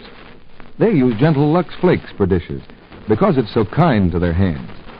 Actual tests prove that just changing from strong soaps to Lux does away with red, rough dishpan hands. And this same gentle Lux care is thrifty, too. Lux goes further than the same weight of other well-known dishwashing soaps. Does up to twice as many dishes as these other soaps. So, get a box of Lux Flakes at your grocer's tomorrow. Use it for dishes. See how long it lasts. How smooth it leaves your hands. Now, here's Mr. DeMille with our stars. There'll be no blackout in the theater as long as we have dramas like Mrs. Miniver and stars like Greer Garson, Walter Pidgeon, Susan Peters, and Henry Wilcoxon to play them. Now they're at the footlights again. Thank you, C.B. It seems very natural coming back to the Lux Radio Theater with Greer. Well, we hope to make it even more natural when your new picture, Madame Curie, comes out. You don't have an ounce or two of radium left over, do you, Greer? Let's see, that'll be worth about $700,000. No, we didn't. But Greer does have a keepsake of the picture that I think she will always prize. She was presented with a ring. I hope a certain ensign in the United States Navy approved of that. Oh, I'm sure it'll be all right, Sue. The ring was given to me not by one, not by two, but by 50 gentlemen. In fact, the whole crew of grips, electricians, and prop men that worked on the picture. That's practically another Academy Award, Griff. Well, it's one of the nicest things that ever happened to me. Well, we've been hearing some very nice things about both you and Walter from listeners in the United States and Canada who saw you put glamour in the war bond business. Walter is certainly working overtime as a salesman. He just came back from Seattle, where he told the young ladies of that city about the advantages of joining the Coast Guard as spars. And with the effect you might expect. No trouble selling the spars, but Henry Wilcoxon should be an authority. Why don't you step in here and pick up a few recruits, Ensign? Everyone should know why we need women in the service by now, Walter. Women between the ages of 20 and 36 are welcomed aboard by the Coast Guard at any time. The nearest Coast Guard recruiting station will give full information on requirements and opportunities, or women may write to the Coast Guard headquarters in Washington. Every spar who joins releases a man for other duties. All right. Like all the Coast Guard, I hear you've made a fine record at sea, Harry, on the Pacific Patrol and in certain other places. I'll ask our announcer to give that address again later. Now about next week. We're going to have a real thriller. The Paramount screenplay, 5 Graves to Cairo. And our stars will be Francho Tone and Ann Baxter. That's the drama of a young British soldier who stumbles into a secret German headquarters, meets a beautiful French girl, and learns the mysterious secret of the 5 Graves from Marshal Rommel himself. So if you're in the mood for romance and suspense, next Monday night we'll have it here and then some. Sounds very exciting, Mr. Miller. Good night. Good night. Good night. Good night, Mr. and Mrs. Miller.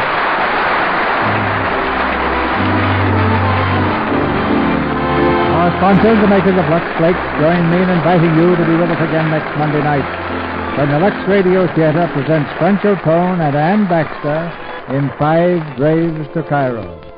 This is Cecil B. DeMille saying good night to you from Hollywood. A special announcement for radio admirers of Mrs. Miniver. This famous character is to be heard starting next Friday, December 10th, in a series of half-hour programs to be broadcast at 11:30 Eastern Wartime every Friday thereafter. Make a mental note to follow the further adventures of Mrs. Miniver over this network. For information on joining the spars, consult your local Coast Guard recruiting station or write to Coast Guard Headquarters, Washington, D.C. Heard in tonight's play were Richard Davis as Vin, Raymond Lawrence as Mr. Ballard, Gloria Gordon as Lady Belden, and Tommy Cook, Mary Lou Harrington, Dwayne Thompson, Alec Harford, Charlie Lung, Dennis Green, Fred Mackay, Vernon Steele, and Fred Warlock. Our music was directed by Louis Silvers. In cooperation with the Armed Forces Radio Service, this program is broadcast by international shortwave radio to our fighting forces overseas. This is your announcer, John M. Kennedy, reminding you to tune in again next Monday night to hear Francho Tone and Ann Baxter in 5 Graves to Cairo.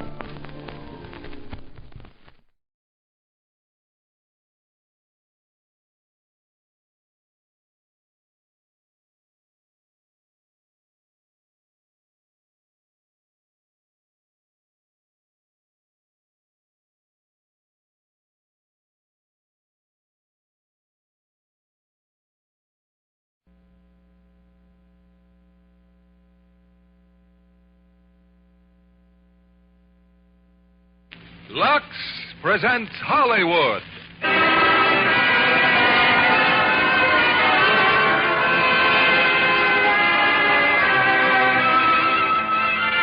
Lever Brothers Company, the makers of Lux Flakes, bring you the Lux Radio Theater, starring Gene Crane, William Holden, and Edmund Gwen in Apartment for Peggy. Ladies and gentlemen, your producer, Mr. William Keeling.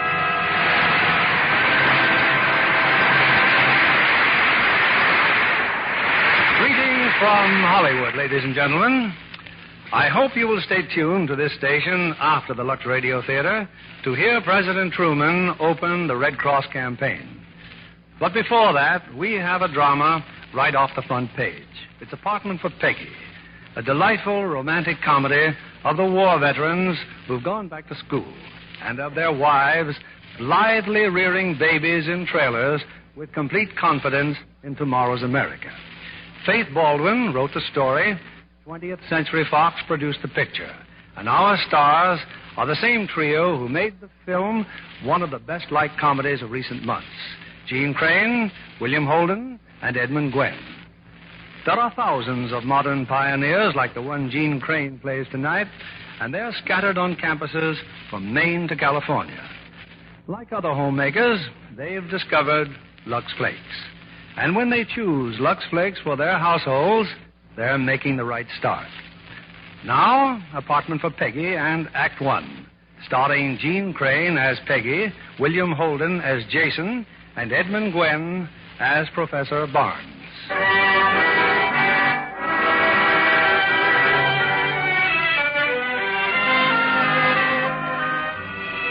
It's about 10 o'clock at night, and in a small Midwestern college town, Professor Edward Bell, Dean of the Law School, has a visitor, his old friend, Professor Barnes.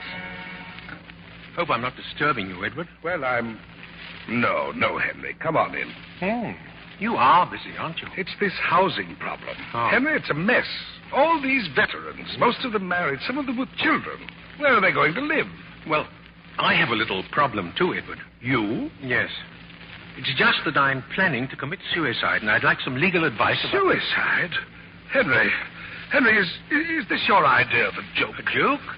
Committing suicide is a very serious matter. Are you insane? Coming here and telling me you're going to kill yourself? Not so loud, Edward. It's nothing to get excited about. Henry, to commit suicide is wrong. Morally, ethically, philosophically wrong. I'm an exception, Edward. Now, firstly, I'm of no earthly use to society whatsoever. Oh, that's absurd. Society needs men like you desperately. Well, then society has a most unusual way of demonstrating it. Now, 8 years ago, this university retired me. They put my portrait in the library, patted me on the back, said in effect, "Thank you. You are no longer needed." But, Henry, even if you are retired, you've things to say, books to write. Yes, that's true. And I've been writing such a book. If all goes well, I'll have it completed in 3 weeks, at which time I'll do away with myself. You might call it a sort of deadline. Honestly, Henry, I'm so choked. No, Edward, be sensible. Why should I continue to consume good food and occupy precious space which would feed and house somebody still capable of contributing to this dubious thing we call civilization? But you just can't. Edward, you're shouting again. Now, you simply must calm down. What if my dearest friend says he's going to kill himself and you ask me to be calm? Oh, you're too upset to discuss it. I'll just run along. No. Not until you've promised me you'll do nothing about this horrible idea until I've spoken with you again. But I just told you, Edward, the date is at least 3 weeks off. You wouldn't deceive me, Henry. No, of course not. Now, you try and get a good night's rest now. Now, that's right. There, go on. Oh, dear, I never dreamed he'd take it this way.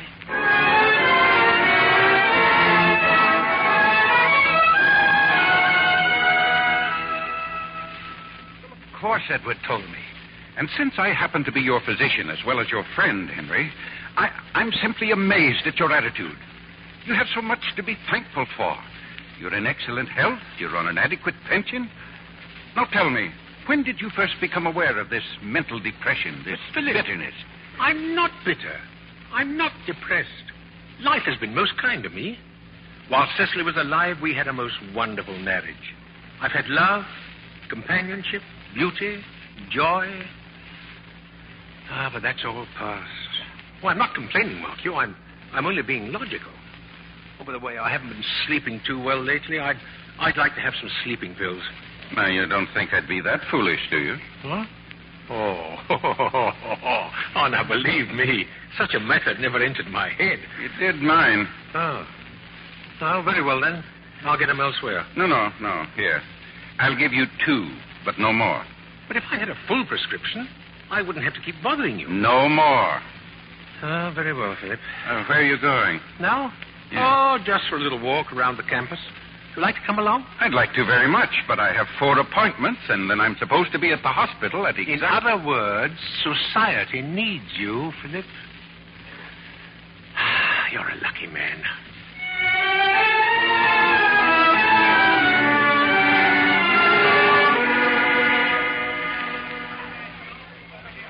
Mind if I share the bench, Pop? What? Oh, no. Gee, I'm sure glad this bench is here. Do my feet hurt? Well, I don't wonder in those shoes. Oh, it's not the shoes. I've been looking for an apartment. Jason and I are simply going nuts. Apartment? Jason? Uh-huh, Jason's my husband. We're going to have a baby, too. Baby? How old are you? 19. You know, you sure remind me of Pop. My dear young lady, I find great difficulty in following your conversation. Oh, everybody does. Jason says I play mental leapfrog. Who is Pop? Your father? Grandfather. Oh, that's always the case. I either look like somebody's baby or somebody's grandfather. Oh, but that's the nicest thing I could say about anybody. Pop was a wonderful guy. He died just before Jason and I got married. Oh. Well, your husband, is he a student here? You can say that again. Gee, he's a wonderful guy. Oh, I bet you think I'm wacky raving on about my husband. Oh, much more laudable than raving about someone else's husband. You are like Pop. You know, I like you. Oh, thank you. I'm afraid I'll have to be... And if you know of an apartment or a basement or a kennel, oh, honest, I'd love you till my dying day. Of course, it can't cost too much because I'm not working anymore. All we've got's Jason's GI allotment, and, you know, that isn't an awful lot. No, where are you living now? In one of the trailers. But we've got to get out because Virginia's had her baby. With a boy and weighed 8 pounds and 2 ounces. Forgive me, but I just don't understand why you should be homeless because some infant weighs over 8 pounds. Well, you see, when Virginia went home to have her baby, Clyde moved in with Jack Hoyt and let us have their trailer. But now Virginia's coming back, so we've got to get out by Saturday. Oh. For a moment, it sounded as if you could have remained if the baby had weighed only 7 pounds. Well, I can only suggest you consult the housing administrator. Him? Oh, I don't think the old creep even looks at the application. Young lady, I am not familiar with your usage of the word creep. Professor Bell is a most conscientious man and a friend of mine. A friend of yours? Yes. You mean you've got suction over there? Suction? Pull, drag, you know. If you're suggesting that I use my influence, the answer is no. Oh. However, I'll call Professor Bell and acquaint him with your predicament. Oh, thanks. Gee, I haven't even introduced myself. I'm Peggy Taylor. How do you do? I'm Dr. Barnes. A doctor? Oh, well, then you can tell me. Some mornings I wake up and I feel like I swallowed a bucket of worms, and yet other times...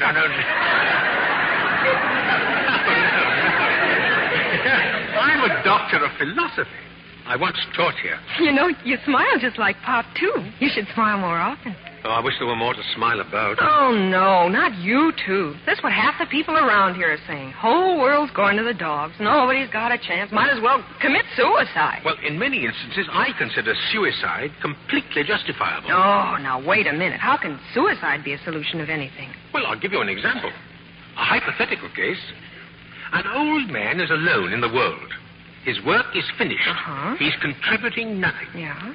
His only future is a daily repetition of the useless present.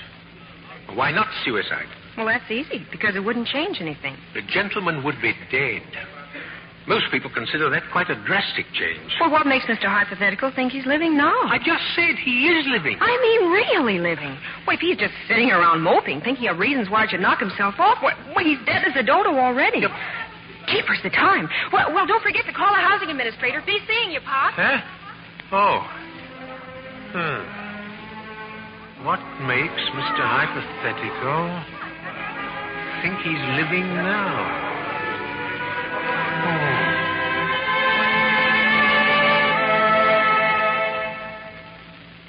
And I wouldn't be seeing you now, Mrs. Taylor, if Professor Barnes hadn't asked me to. He recommended me, huh? See, I told you he was a friend of mine. Even if he were your own father, I'd be just as helpless. There simply are not enough rooms to go around. Maybe you're not aware of this, Professor Bell, but a recent survey among the students showed that 27% of us expectant mothers on this campus have no real place to live. 27%? Good heavens. I don't want anything elegant, just a roof and 4 walls. Well, Grace Lovett told me that during the war you had 600 Navy men here. Where did you put them? In garages, backs of stores, basements. But where they stayed could hardly be called living quarters. As a matter of fact, a couple of Navy boys lived for a while with your friend Dr. Barnes. What? They stayed in his attic. Wasn't livable. Why, the old fraud. What do you mean to tell me he's got an empty attic and he didn't even tell me about it? What's his address? Now, not so fast. Dr. Barnes wants to be alone. Oh, my grandfather used to get like that once in a while, too. Why, sometimes I'd cheer him up half a dozen times a day. Oh, you're an angel, Professor. Thanks, Lord.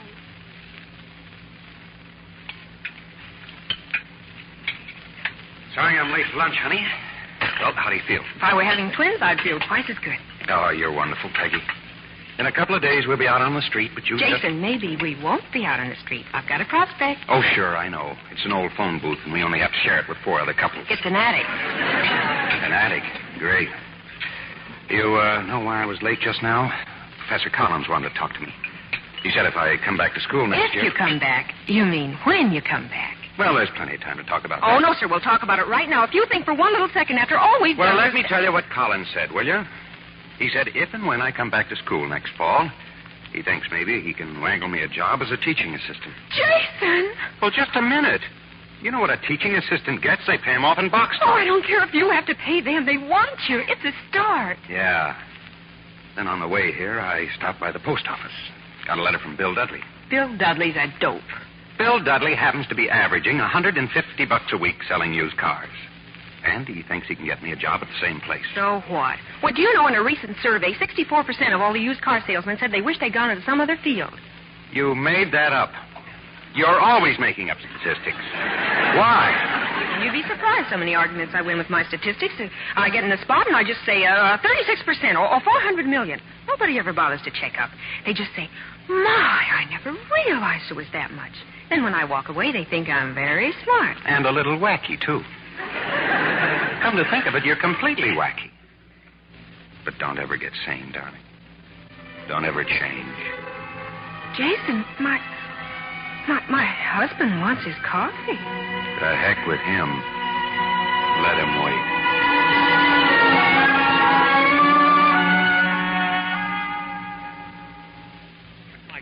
Young lady, I don't know what you're talking about. Well, imagine you all alone in this great big house. It happens to be a rather small house. Professor Barnes, why didn't you tell me you had room for Jason and me? But I haven't.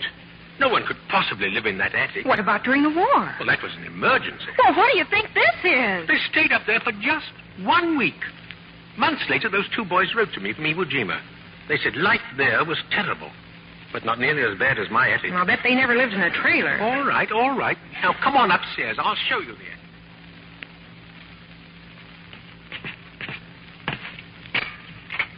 There. Now, see for yourself. There's the attic. Oh, it's wonderful. Well, it's nothing but the inside of a dirty roof. Too cold in winter, too hot in the summer. It's utterly impossible. Well, you satisfied? Am I satisfied? Why, it's perfect. No. I didn't mean that. This attic is not for rent. You mean we can have it for free? You won't take any money? Oh, you're an angel. I knew you were like that. Mrs. Taylor, the attic is not available. Not for gratis and not for money. I'm leaving here in 3 weeks. I'll be gone by the 1st of March. Oh, we'll be caretakers then. Oh, I promise to keep Al spotless, and when you get back... I'm not coming back. I'm leaving permanently. Oh, well, we'll just have to make it sort of a temporary arrangement then. Tell me, do you like organdy curtains or dotted Swiss? Now, Jason always says that he... Genesis, Exodus, Leviticus... What'd you say, Doctor? Deuteronomy, I didn't say anything. I was swearing. Yeah, Jason always swears when he hangs curtains, too. Now, let's see. The first thing I'll have to do is...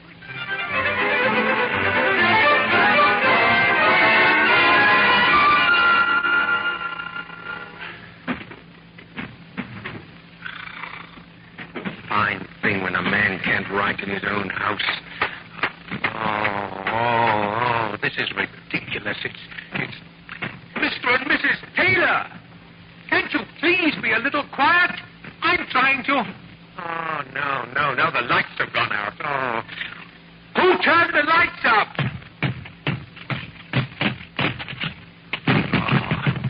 Oh, Genesis, Exodus, Leviticus, Numbers, Deuteronomy, Joshua, Judges, Ruth.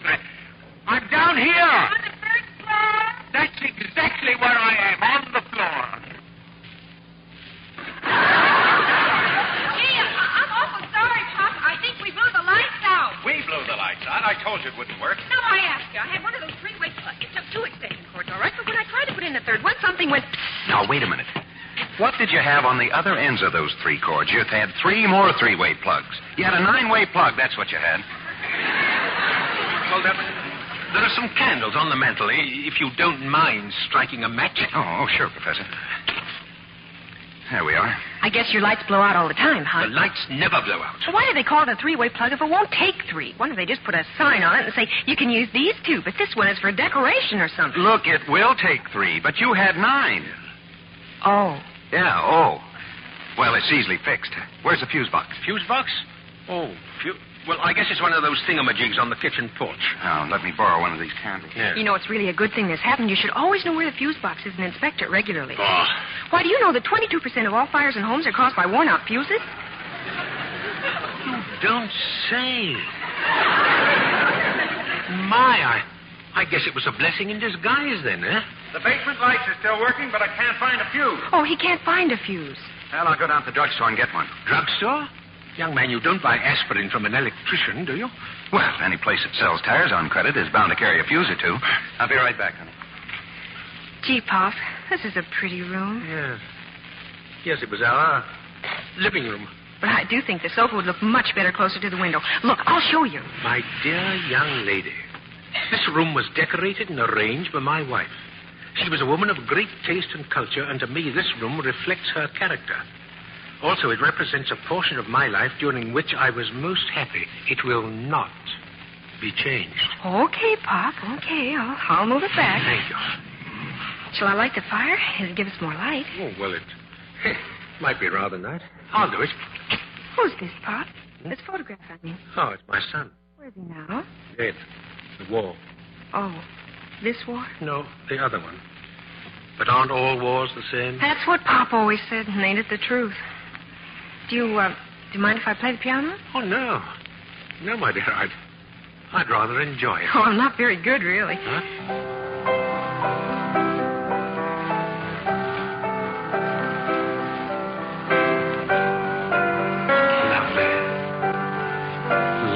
What'd you say, Pop?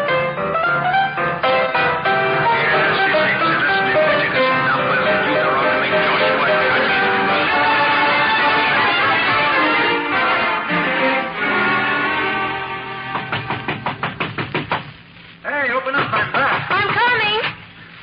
Wow, what's this? It's a dog. Come on in, boy. Come on. Peggy, look at him.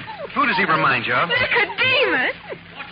Whoa! Well, look at him, Pop. I had a dog exactly like this once. He came to our door one night, so Pop called him Nicodemus, because like in the Bible, Nicodemus came to... Well, Jason, who does he belong to? Well, that's a wonderful part of it. Nobody. Druggist says he just hangs around the store. You mean we can have him? You may not have him, at least not while you're in this house. There are too many distractions here already. I'll teach him not to bark. Oh, I promise. Yeah, don't worry, Professor. She has a way with dogs. Good. Then let us show him the way out of here. Oh, Pop, please. At least for a couple of days until I can find a home for him. Very well, very well. Then fix the lights so I can at least see what the beast looks like. Oh, sorry. Does he have to make all that racket? What's the matter with him? Oh, it's nothing. He probably just smells the cat. Cat? Do you mean to tell me you have a cat up there? Oh, sure we have. We have one in the trailer. We had mice. There are no mice in this house. Oh, wouldn't be too sure about that, Pop. I think I saw one in here before. Young woman, if you saw a mouse, you brought him along, too. And if you have any statistics on mice, you can... Oh, a telephone, Pop. Want me to answer? Well, if you just direct your attention to keeping that dog quiet... Hello. This is Philip, Henry. What are you mad at? Oh, Philip, I'm sorry. Did I interrupt your writing? I was just curious about what Edward told me. He says you've taken in a GI couple. I have not only taken in a GI couple, I have also taken in a GI dog, a GI cat, and very probably a GI mouse. And you can tell Edward if he's any friend of mine, he'll find me a room to live in.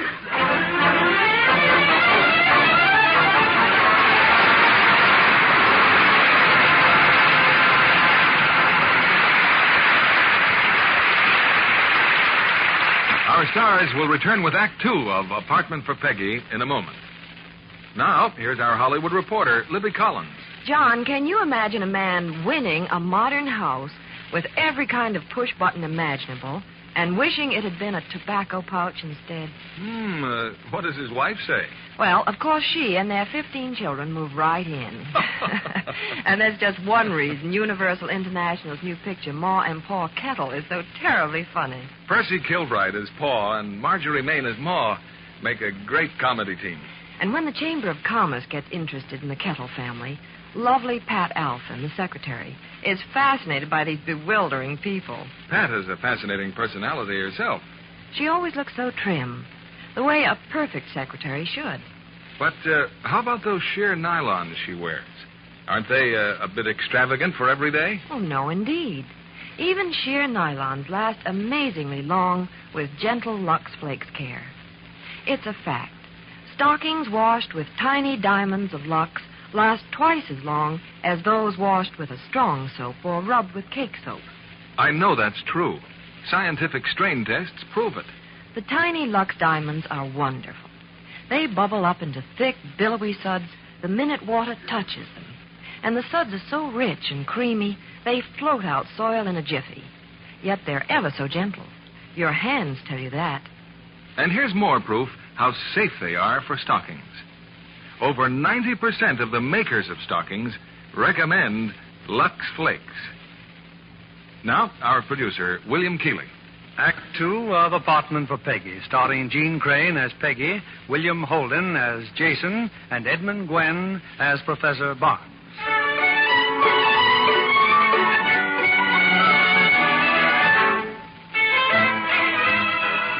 3 weeks from now, Professor Henry Barnes plans on being dead. But meanwhile, he's finding life suddenly active again. Much against his better judgment, he's turned over his attic to Peggy Taylor and her husband, Jason. 2 days of chaos have hurtled by, and now the professor has ventured up the stairs to behold Peggy's handiwork. Oh, it's incredible. Simply incredible. Why, you've made a room out of it. It's charming. Everything but the kitchen sink, Professor. Oh, we have to go downstairs to do the dishes. That is, if you don't mind. Not at all, not at all. I simply can't figure out you young people now. You're ingenious, you're resourceful, yet none of you seems to have any purpose. What's your goal? Well, my goal is to become a teacher. Well, you don't have to say it as if you were learning to be a pickpocket. Yeah, but most people figure you're a teacher because you're not smart enough to be anything else. Well, when did you first decide to teach? Oh, it was during the war, right after my ship was sunk. I was floating around the Pacific one day, asking myself how I could wind up 6,000 miles away from home, hanging onto a hunk of life raft. Mm-hmm. And I sort of figured that it all began with ignorance. And then it went from ignorance to suspicion. And from suspicion to hate. And from hate to war. But it all starts with ignorance. Well, right then and there, I promised a flock of seagulls that if I ever got out of that spot, I was going to do what I could. Well, I think that's rather a lofty ambition. Yeah. But the other day, I was reading a magazine down the drugstore. You know what it said? No. We spend more than twice as much money on liquor than we do on education. Oh, statistics, huh? Yeah, but these are on the level.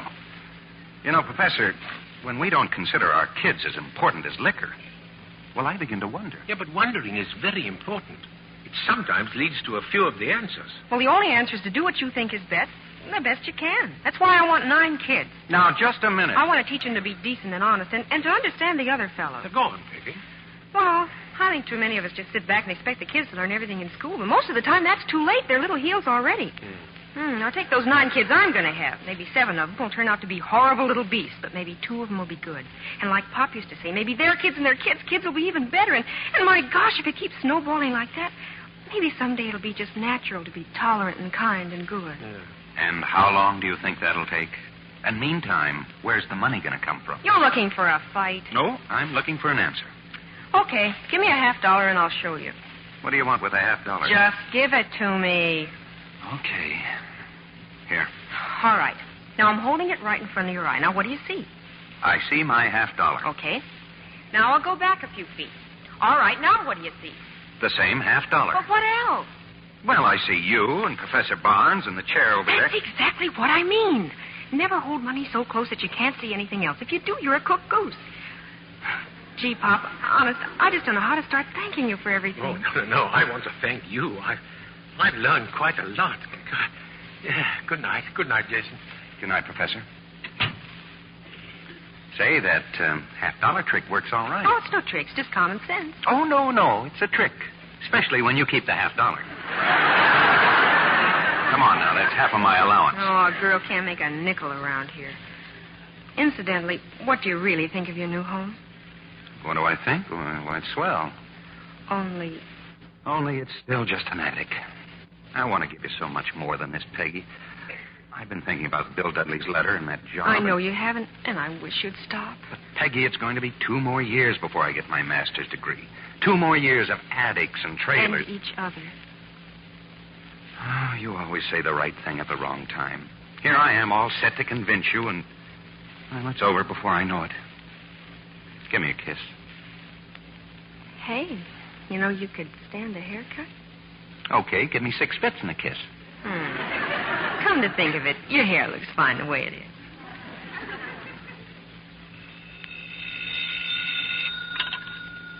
Hello? This is Philip, Henry. Oh. I got your message. Yes. Yes, the drugstore just delivered the sleeping pills, Philip. 2 miserable sleeping pills. And that's all you're going to get at one time. Have they been doing you any good? Yes, yes. But the druggist must think you're crazy, Philip. 2 pills at a time. I don't care what the druggist thinks. I'm just not going to be a party to your insane idea of doing away with yourself. Well, may I have some more pills on Thursday? If you think you'll still need them. Oh, I shall, Philip, I shall. I'm trying to finish my book, and unless I get adequate sleep... All right, Henry, all right. 2 more pills on Thursday. Oh, thank you, Philip. Bye.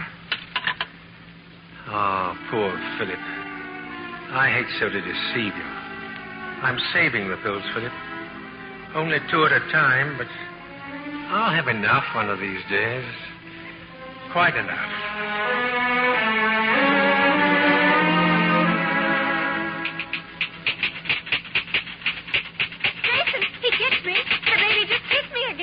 Well, why didn't you call me? I did. Oh, gee, he's stopped now. Oh, go to sleep, honey, please. Incidentally, you didn't take your pills, did you? Pills? Now, look, how much trouble is it just to take a simple little pill? I ran out of them yesterday, but don't worry, I'm not anemic. Well, the doctor said to get some more. Well, why didn't you? Well, I just forgot. How much they cost? Well, around $5, but the reason that I didn't... You didn't have the money, did you?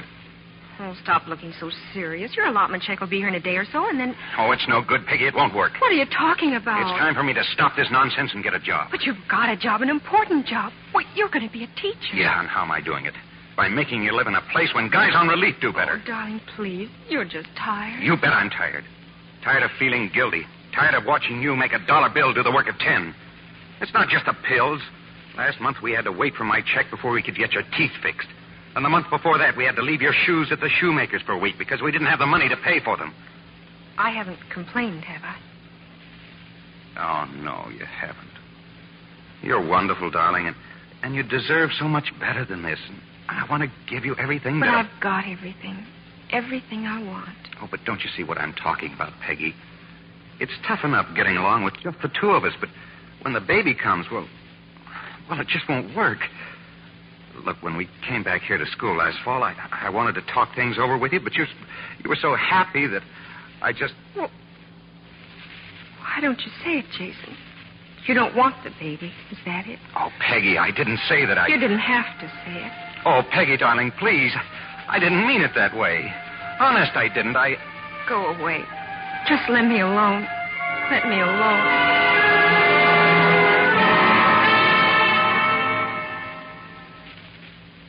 You don't understand chemistry, Jason. I simply fail to see where I don't think it's going to matter now, Professor Collins. I'm going to quit school. In a few weeks, my wife's going to have a baby, and we're living in an attic, and we can't even have He's been nagging you or something? No, sir. And you mean you're just quitting? I don't think that's quite fair, sir. I told you I'd try and get you that teaching job. It won't pay enough. It won't pay enough. Well, maybe it's just as well you do quit. Feeling the way you do, you wouldn't make a very good teacher. Excuse me, Professor. You have a Jason Taylor in your class? I'm Taylor. You want it right away, Taylor. At the hospital.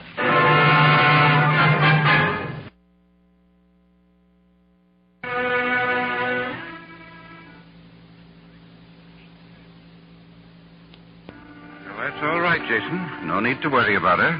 But, well, the baby came prematurely. The baby's dead. Dead? Philip, can he see Peggy now? In a little while, Henry. Maybe in about an hour. Oh. Well, let's take a walk, Jason. Sure, anything. Professor. Yes? Why? Why?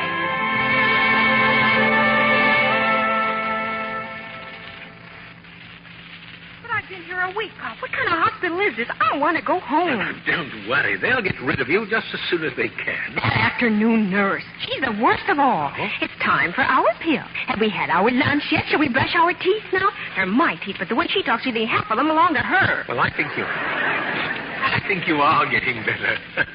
You know, you're an amazing girl, Peggy. I'm proud of you. Oh, no, Pop. I'm not really the courageous little woman you think I am. I tried that the first couple of days. It didn't work. Locked everything up inside of me like a safety deposit box, and I felt awful.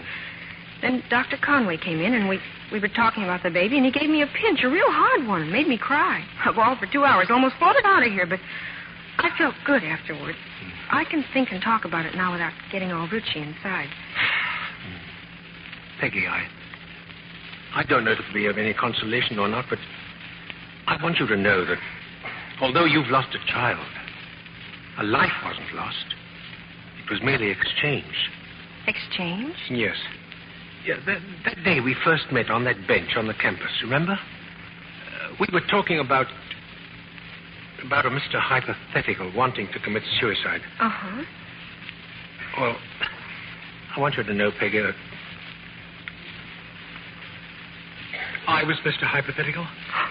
Oh, Pop, no. No. Oh, no. Now. Peggy, here, where's that box of tissues? I don't need any. Well, maybe you don't, but I do. I...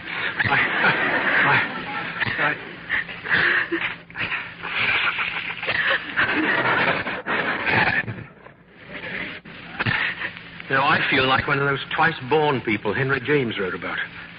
Through you and Jason, well, I've learned that despite all of my fancy degrees, I was never an educator, only an instructor. Oh, now, wait a second. No, you wait a second.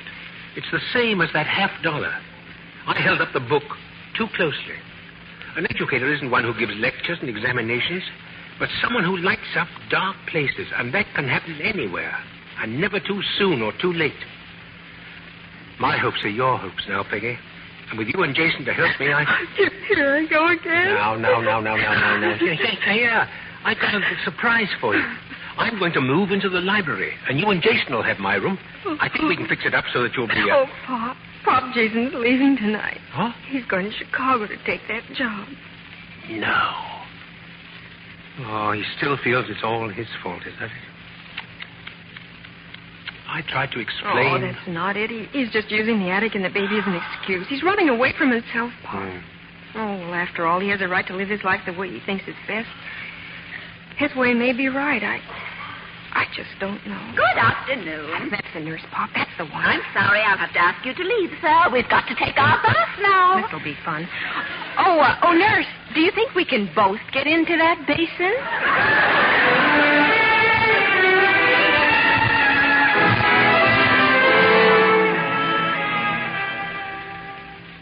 Now, look here, Philip. Peggy's been home from the hospital for over a week. What's wrong with her? Why doesn't she get better? But she is better. Physically, she's fine. She misses her husband. What's he doing in Chicago? Selling used cars, working for some fellow called Careless Carson. Pop, Dr. Conway, look. It's a letter from Jason from Chicago. For heaven's sake, woman, don't scare me like that. Oh, it's a letter. Oh, Pop, it's wonderful. Look, a money order for $50, and he's found a cute little apartment, and his job gives him plenty of spare time, so he can take some courses at night and get his credits just the same. Of course, it'll take a little longer that way, but you know that 41% of all GIs who... Well, my dear? Oh, I'm such a rotten liar. The letter's from Jason, all right, but not one word about coming back here. Oh, I wouldn't mind if only he were doing what he wants to do, but, I know he's not. Well, I guess you can't expect miracles in a couple of weeks, can you? It'll all work out somehow. Peggy, it's time for me to pinch you again. Peggy. Right where you are, Henry. Let her go. I've sat where I am too long. You tell Peggy I'll be back tonight. Tonight? But where are you going? To Careless Carson's used car lot. I'm going to Chicago.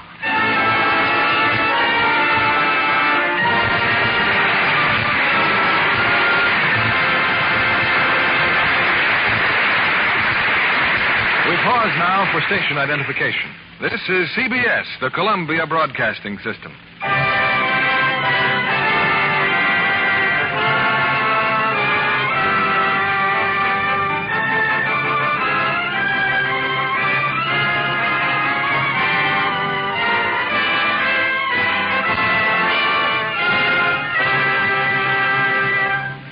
During the intermission before Act 3 of Apartment for Peggy, I'd like to introduce our special guest, Kathleen Hughes, talented 20th Century Fox actress.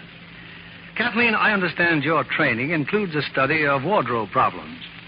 Do you think that you could visualize a character from just seeing clothes for the part? I certainly do, Mr. Keeley. Clothes can express character just as much as a gesture or a hairdo. A perfect example is the difference in the negligees worn by the 3 girls in Letter to 3 Wives. Let's see. Jean Crane plays a wholesome young girl not accustomed to luxury. So she wore a simple flower dressing. But not Linda Darnell, the ambitious gold digger. Hers is distinctly glamorous, I remember. What about Anne Southern, the career girl? A simple tailored robe was a perfect selection for her. But the wardrobe mistress told me that all 3 of the negligees worn in Letter to 3 Wives had one thing in common that will interest Mr. Kennedy. All of them were Luxable? That's right, Mr. Kennedy. Well, smart girls everywhere use Lux Flakes for pretty slips and nighties, so they're right in character, too. The negligees looked lovely all through the picture. Naturally. Gentle Lux Flakes care keeps undies color fresh and new-looking 3 times as long. Tests prove it, you know. That's why it's foolish to risk wrong washing methods that may fade colors or weaken fabrics. Lux Flakes seem especially easy to use these days. Aren't those tiny diamonds of Lux wonderful? The minute you turn on the water, the suds billow up in a flash. Thick, rich suds that last and last. Soil floats right out. In fact, these tiny diamonds of Lux remove soil which other types of suds can't.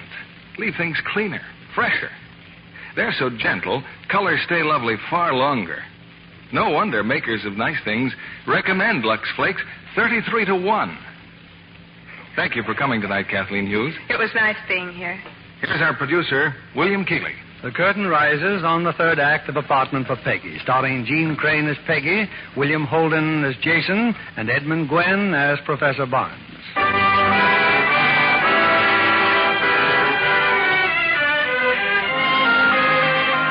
In pursuit of Jason, Professor Henry Barnes has gone to Chicago, specifically to a large used car lot filled with shining automobiles and banners bearing the name of Careless Carson.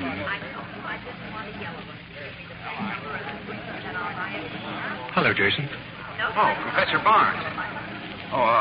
How's Peggy? She's worried, Jason. Why haven't you sent for her? Oh, I will eventually, Professor. It's just that right now, every time I think about her, I feel as guilty as if I... Is that why you haven't even telephoned? I keep seeing that attic and those stairs she had to climb a dozen times a day, and well, maybe if I'd been able to offer her a decent place to live in, it wouldn't have happened. No. Be honest, Jason. It's not the baby that makes you feel this way. You know, you and Peggy had some wonderful ideas. Sound ideas on how to live and what to live for. And they imposed a responsibility on you. And now you've deserted that responsibility. Isn't that why you feel guilty? Maybe. I don't know. I had a talk with the dean, Jason. He said if you came back now, you could take makeup examinations, and if you passed them, you'd not only be reinstated, but the instructorship would be a certainty. Oh, even if I wanted to, I doubt whether I could pass that chemistry exam. As for teaching, I make more here in 2 months than I would in a year. Is that so important? Yes, I think so. Look, Professor, I've got a line on an apartment. It's 4 rooms. You can walk around in it. It's a place where a fellow can live with his wife without feeling that he's letting her down. Now, is it so wrong to want to feel that way? No. No, but I thought you once promised a flock of seagulls you were going to teach and try to help people be more understanding.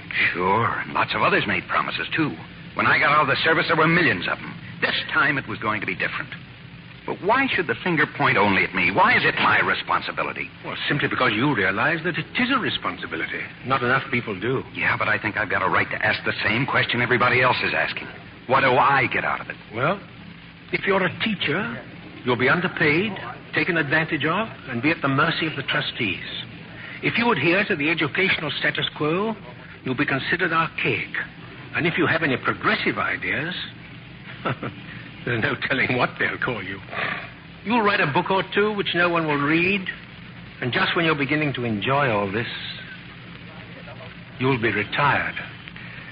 That's really something to look forward to. Yeah, but strangely enough, if you don't outlive your usefulness, you'll be happy. You'll leave a few people here and there through the years a little more enlightened than when you met them. You'll feel that you've made a contribution. That's all you'll get out of it. And it's not enough. You know, I find it singularly curious, Jason, that if a doctor tells us that peanut shells are good for us, we eat them. If a chemist maintains that one gasoline is better than another, we use it.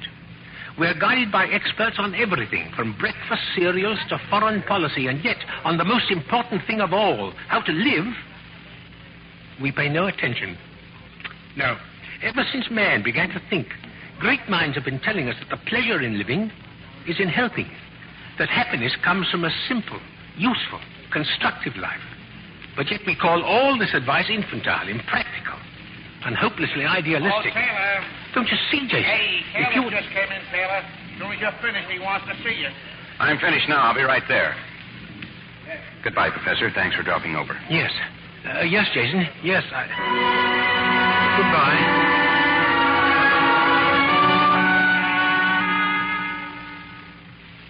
And then I remembered your mentioning the University of Chicago, Peggy. So I suggested it to Jason. He thought it was a wonderful idea. He went straight over there and... You're not a very good liar yourself, Pop. No. No. Guess I'm not. Oh, don't worry. It isn't as if I hadn't expected it. I wrote my sister, Pop. I'm going to go stay with her for a while. No, Peggy, you can't. You can't do that. This is your home now as well as mine. You must stay. I'm sorry, Pop, but there are just too many memories around here. Gee, the way I feel, I get on your nerves, something fierce. Nope, I better get quick or I'll go batty. I'm practically all packed. I thought I'd catch that 7 o'clock train in the morning. Oh, very well, dear. If you think that's best. Oh, I'm sorry, Pop. Well, there's just nothing else to do. I thought it over, Professor Pavin, and, well, I quit my job and I'm here. Oh, I am so glad to see you, Jason. Oh, thank you. Anyway, Professor Barnes told me the dean said I could take some makeup exams. Of course. We have talked to all your professors, Jason. You came back with Henry? Oh, no. He doesn't know I'm here. Neither does my wife. Oh, well, then we must tell him right away. Oh, I'd rather you didn't, sir. I don't know whether I can pass the exams, and I'd rather not raise her hopes too much. Now, come along with me, Jason. I will call all the other professors and arrange for your examinations immediately. You'll give me the physics exam yourself, won't you? Of course. Come, Jason, come.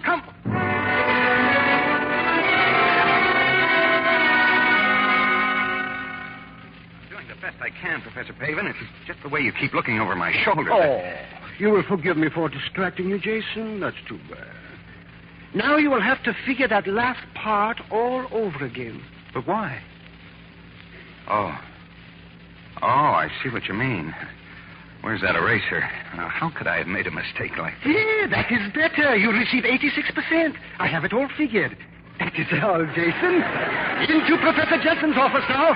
Mathematics, Jason. Mathematics.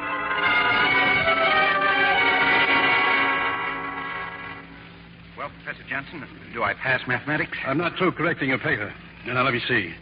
And find the period of vibration in both spheres. Yes, this is correct, Jason. Absolutely correct. But, Professor, that's the question you're marking correct. My answer's on the other side. Young man, I have been correcting examination papers for 22 years. Kindly allow me to mark it my own way. Jason, shh. I think you are going to pass. You receive 84%. I have it all figured. But here, you better check it yourself. I was never very good at adding. Later, Professor Jensen, later. Jason now goes to chemistry. Professor Collins is ready in the laboratory. That's the one that really worries me. Well, let's go.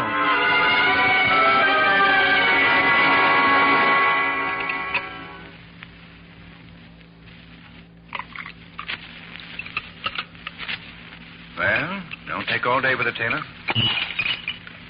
Nervous, Taylor? Just leave it there. This new setup over here.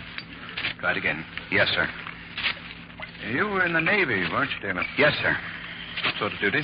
I was on the Vincennes till she went down, and then later... That was a little tough. I was on the Boss. Oh? I guess that wasn't exactly a picnic either. Nothing worthwhile ever is. Yes, sir. I'm just beginning to find that out. Don't worry, son. I've finished that formula. You're doing fine. I am? I'll be in Professor Pavin's office. Just telephone when you're finished. Oh, incidentally, a couple of your friends are there, too. Dr. Conway and Professor Bell. Of course we're doing the right thing. Well, Jason has to pass. For his sake, for Peggy's sake, for Henry's sake. Besides, it isn't as if he didn't know his subjects. He does know them. Under normal conditions, he would pass easily. So we just have to help him. That's probably Taylor now. Oh, yes.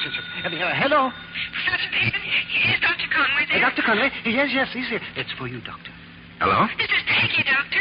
Peggy? Oh, something terrible has happened. It's hot, Doctor. Professor Barnes. He's swallowed a bottle of sleeping pills. Sleeping pills? Henry? I don't know how many there were, but he's... I'll be right over, Peggy. How many did he take? Oh, this is awful. He took 16. Good heavens. How do you know? I gave them to him. You? But why, Philip? Why? If I hadn't, he would have gotten them someplace else. You gave him sleeping pills, knowing Henry's talked of suicide. But don't just stand there. He may be dead. No, Edward, I doubt it. I gave him those pills, yes, but only 2 at a time. Didn't it occur to you that he might save them up? Yes, I was positive he was doing just that. But you kept on prescribing them. Oh, you fool, you blithering fool. Edward, they were not sleeping pills. But what kind of pills were they, then? Harmless, Edward. A little annoying, maybe, but harmless.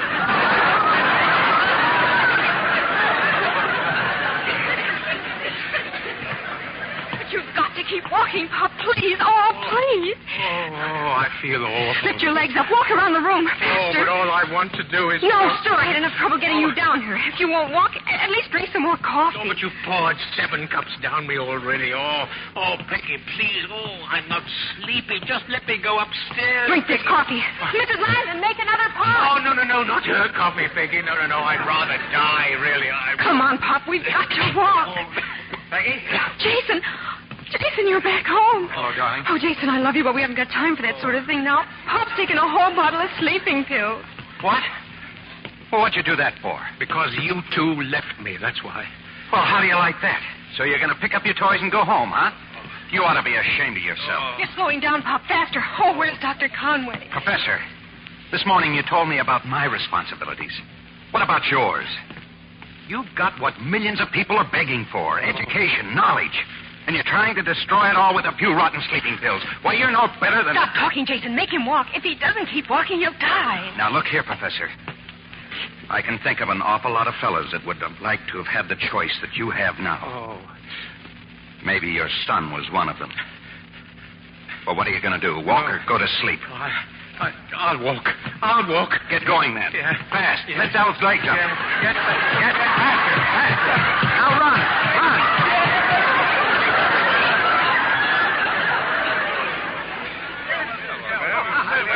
Well, Jason, where's the patient? He's better, thank goodness. Peggy took him upstairs. Hey, what is this? We just brought our musical instruments along, Jason. You see, we have a string quartet, and Professor Barnes is our viola player. And we have not practiced for a long time. Well, let's get set up, gentlemen. Oh, wait a minute. I don't get it. Doesn't he have to go to the hospital? Oh, those sleeping pills were nothing more than... Well... Uh-oh. That's a fine trick to play on that nice old guy. Incidentally, Jason, you will start regular classes tomorrow morning. You have passed chemistry, too. I did. Oh, gosh, wait till I tell Peggy. Jason, do you know what? Oh, good evening. Hello, Jason, Peggy. I'm going to have a baby. You're what? I mean, I've been thinking it all over, and I think we should have one. And then 8 more, God willing. And do you know something? 27% of all women who... Yeah. We know all about it. What's the matter with everybody? Can't you wait for your viola player? Yes, that's for you, Dr. Philip Conway. I'm filing charges against you in the morning for malpractice of medicine. Better make it the next day, Henry. You'll be more comfortable by then. Oh, Genesis, Exodus, Leviticus, Numbers, Deuteronomy... Start again, gentlemen. From the beginning.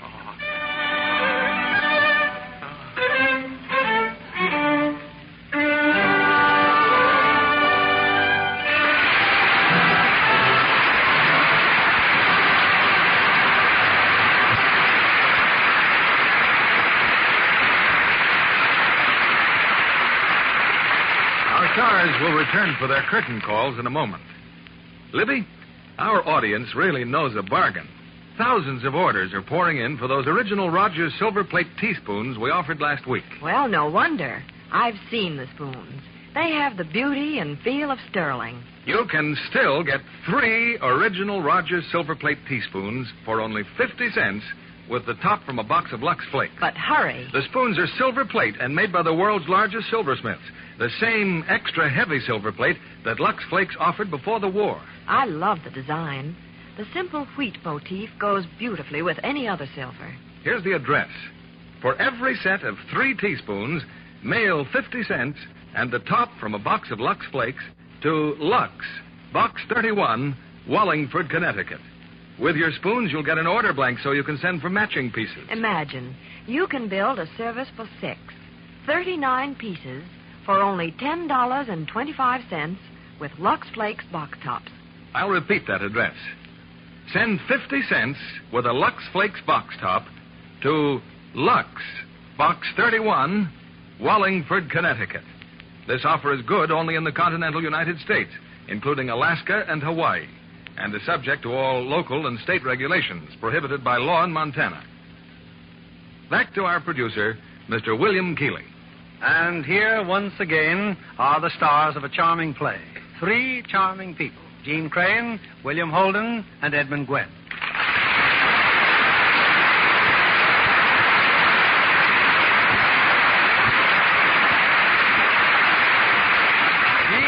Quite a coincidence that since playing a young mother so beautifully in Apartment for Peggy, you've given a similar performance in real life. Yes, Mr. Keeley. I have a brand new son, just 6 weeks old. I hope you don't take all your roles so seriously, Gene. Well, not quite. Mr. Gwen, we're all very happy that you got out of the hospital in time to join us tonight. So am I. Even though I achieved no such interesting results as you did, my dear. Tell me, what did you name the young man? We call him Michael Anthony, which his big brother has revised to Mike. You have quite a whole household now, Gene. Yes, indeed. And with 2 small children, Bill, I must say that I find Lux Flakes indispensable. The same thing goes at our house, Bill. What's your play for next week? It's one of the big hits of the year on the screen. First, I'll tell you the star, because he'll be making his first appearance on this stage next Monday night. It's John Wayne. And with him, we'll have Joanne Drew and Walter Brennan. The play is a roaring action drama of the Old West, the popular Red River. And it's great entertainment for everyone in the family. We'll all enjoy that, Bill. Night. Good night, and thank you all.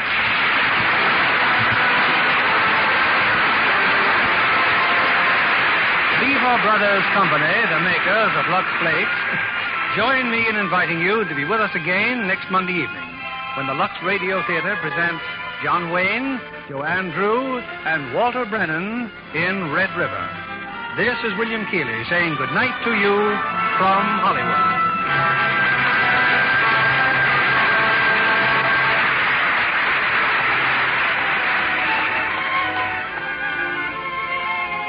Gene Crane appeared through the courtesy of 20th Century Fox, producers of Down to the Sea and Ships, starring Richard Widmark and Lionel Barrymore. Edmund Gwenn appeared by arrangement with Metro-Goldwyn-Mayer, producers of the Technicolor picture Little Women, starring June Allison and Peter Lawford. William Holden will soon be seen in Paramount's Technicolor production Streets of Laredo. Heard in tonight's cast were Griff Barnett as Dr. Conway, Alan Reed as Bell, Bill Johnstone as Collins, Howard McNear as Paven, Herbert Butterfield as Jensen, and Eddie Marr, Eleanor Audley, Gil Stratton Jr., and David Light. Our play was adapted by S.H. Barnett, and our music was directed by Louis Silvers. And this is your announcer, John Milton Kennedy, reminding you to join us again next Monday night to hear John Wayne, Joanne Drew, and Walter Brennan in Red River. This is CBS, the Columbia Broadcasting System.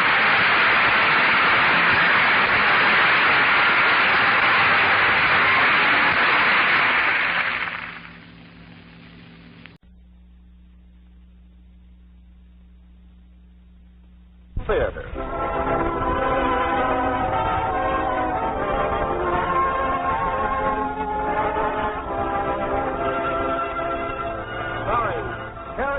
And Gene Crane in People Will Talk. Ladies and gentlemen, your producer, Mr. Irving Cummings.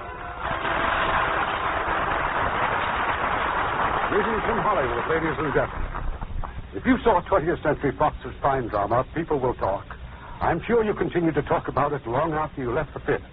About its unusual dramatic ingredients, the mysterious and romantic Dr. Pretorius, and the frightened and desperate girl who turned to him for help and understanding. And of course you recall the outstanding performances of the stars who portrayed these two central figures. And we have invited Cary Grant and Gene Crane to recreate their exceptional roles in People Will Talk. Now, Act 1 of People Will Talk, starring Cary Grant as Dr. Noah Pretorius and Gene Crane as Deborah. Several years ago, a young and wealthy doctor came to the university.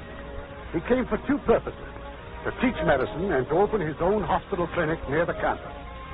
In both endeavors, Dr. Pretorius has attained remarkable success, but he remains very much a man of mystery. Well, it's early evening. At his clinic, Dr. Pretorius has just completed the rounds of his patients, and now in his office... I'll have the other reports from the lab in the morning, Doctor. What about Mrs. Adams? Run another test. How was she when you made this one? Depressed? Cried all through it. Well, when you run it again, call me. We'll make her laugh through the next one. See what happens with a different set of emotional factors. Well, if you like. May I see you now, Dr. Pretorius? Well, nurse? It's Mrs. Fawcett. She's nearly ready to go home, but she wants to take her gallbladder with her in a bottle of alcohol. Oh, I think that's quite touching. Let her have it. But you know we don't keep gallbladders lying about once they've been removed. Mrs. Pegwhistle, it's highly unlikely that Mrs. Fawcett would recognize her own, so why don't you just give her any old gallbladder? Make her happy. Oh, very well, if those are your orders. Oh, what about the girl in 204? Deborah Higgins? I've just been in to see her. I've left full instructions with the charge nurse. I'll see her again first thing in the morning. Thank you, Doctor. Now, may I see you, Doctor? Come in, Miss Fillmore. Rebellion in the diet kitchen, I presume? Doctor, unless all the patients are served breakfast at the same time, I simply cannot run the kitchen without present personnel. Then hire more help. But it is common practice in hospitals. Miss Fillmore, in my clinic, no patient shall be awakened from a health-giving sleep and forced to eat breakfast at a time which happens to please a culinary union. But in the interest of good economy... Bad therapy is never good economy. Now, if you must economize, do it in the doctor's dining room. Oh, and while I think of it, Mrs. Pegwhistle... Yes, sir? I would not have all the patients bathed at the stroke of a gong for the convenience of the nurses. Now, one of the reasons for my founding this clinic is a firm conviction that patients are sick people, not inmates. Of course, Dr. Pretorius. All right. If anything comes up, you can reach me at the University Orchestra rehearsal till 10:30. I'll be home at 11. Good night, all. Thank you. You can get the car, Mr. Chesterton. Orchestra rehearsal? Someday I'll discover something he can't do. He conducts the orchestra. Wouldn't miss it for the world. Just don't ask me where he finds the car.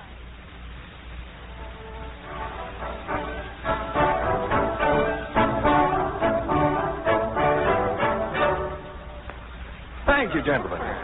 Tonight, for the first time, your attack was not premeditated. The horns did not sound as if they'd been sterilized, and our violins at long last indicate a realization that catgut can create notes as well as sutures. Now, if it were not for the gentleman in back of the bull fiddle... Well?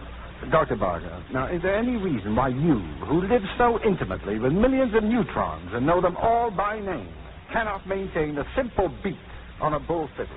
My only mistake is that I follow your beat religiously. I do not mean to impugn your academic standing, of course. My dear Dr. Pretorius, I would willingly entrust my life to your skill as a surgeon, but I would not permit you to conduct my 3-year-old nephew to the bathroom. The fact remains that I am the conductor, and you pay no attention to me. Oh, I pay absolute attention. That's the trouble. Unfortunately, Dr. Barker, you are the only one in our group who possesses a bull fiddle. Now, let us hope that by next rehearsal, the two of you will have become better acquainted. Well, that's all, gentlemen. Thank you very much. Shall I get the car? Drive it home, Mr. Shunderson. I'll ride with Dr. Barker. Oh, and don't wait up. You'll make me very unhappy unless you go straight to bed. Good night, Doctor. Mr. Shelderson is not ill. No, just old. I keep forgetting he can't stand these long hours anymore. Noah, there's something I want to talk to you about. Here and now? Yes, while it's fresh on my mind. Just for a minute. Now, sit down. Now, you behave as if you were about to propose. Now, first, I want you to know that I am your good and devoted friend. I've been aware of that for some time. And I am yours. Then believe me, please, when I tell you there is trouble brewing. Professor Elwell and certain other members of the faculty. They've started to rummage about in your past. Noah, it's serious. Let them rummage. They're spitting into the wind. Noah, can Elwell dig up anything that conceivably would discredit you enough to justify a hearing before a faculty committee? How much discredit is enough? I have known you intimately for 10 years, but I can't even guess at what you were up to the day before I met you. I suppose I told you all. Could it affect our friendship? No, of course not. Well, then? Well, tell me just this, then. Sanderson. Who is he, Noah? Why is he with you day and night, everywhere you go? I've got no right to tell even you anything about Mr. Sanderson. Well, can Elwell uncover something about his past, or yours, or both, that he can use to make trouble? That depends. Well, shall we go? You can be very exasperating, you know. Drop me by the clinic first, will you? I want to look in on a patient. At this hour? I know. You don't happen to have a student by the name of Deborah Higgins, do you? Higgins? No. No Higginses. She stopped by this afternoon for a checkup, and as she was leaving, she paused in the corridor, took out a small revolver, and shot herself. She tried to kill herself? That's a good thing. Most people haven't the foggiest notion where the heart is actually located. She'll be all right, just a superficial wound. Why did she try to kill herself? You know, I imagine that when people need help the most, it must sometimes seem as if they were all alone in the world. Isn't that true? That's no answer. However, if she is still all alone, if there's still no one to help her, she'll try again. Won't she? As I said before, drop me by the clinic, will you?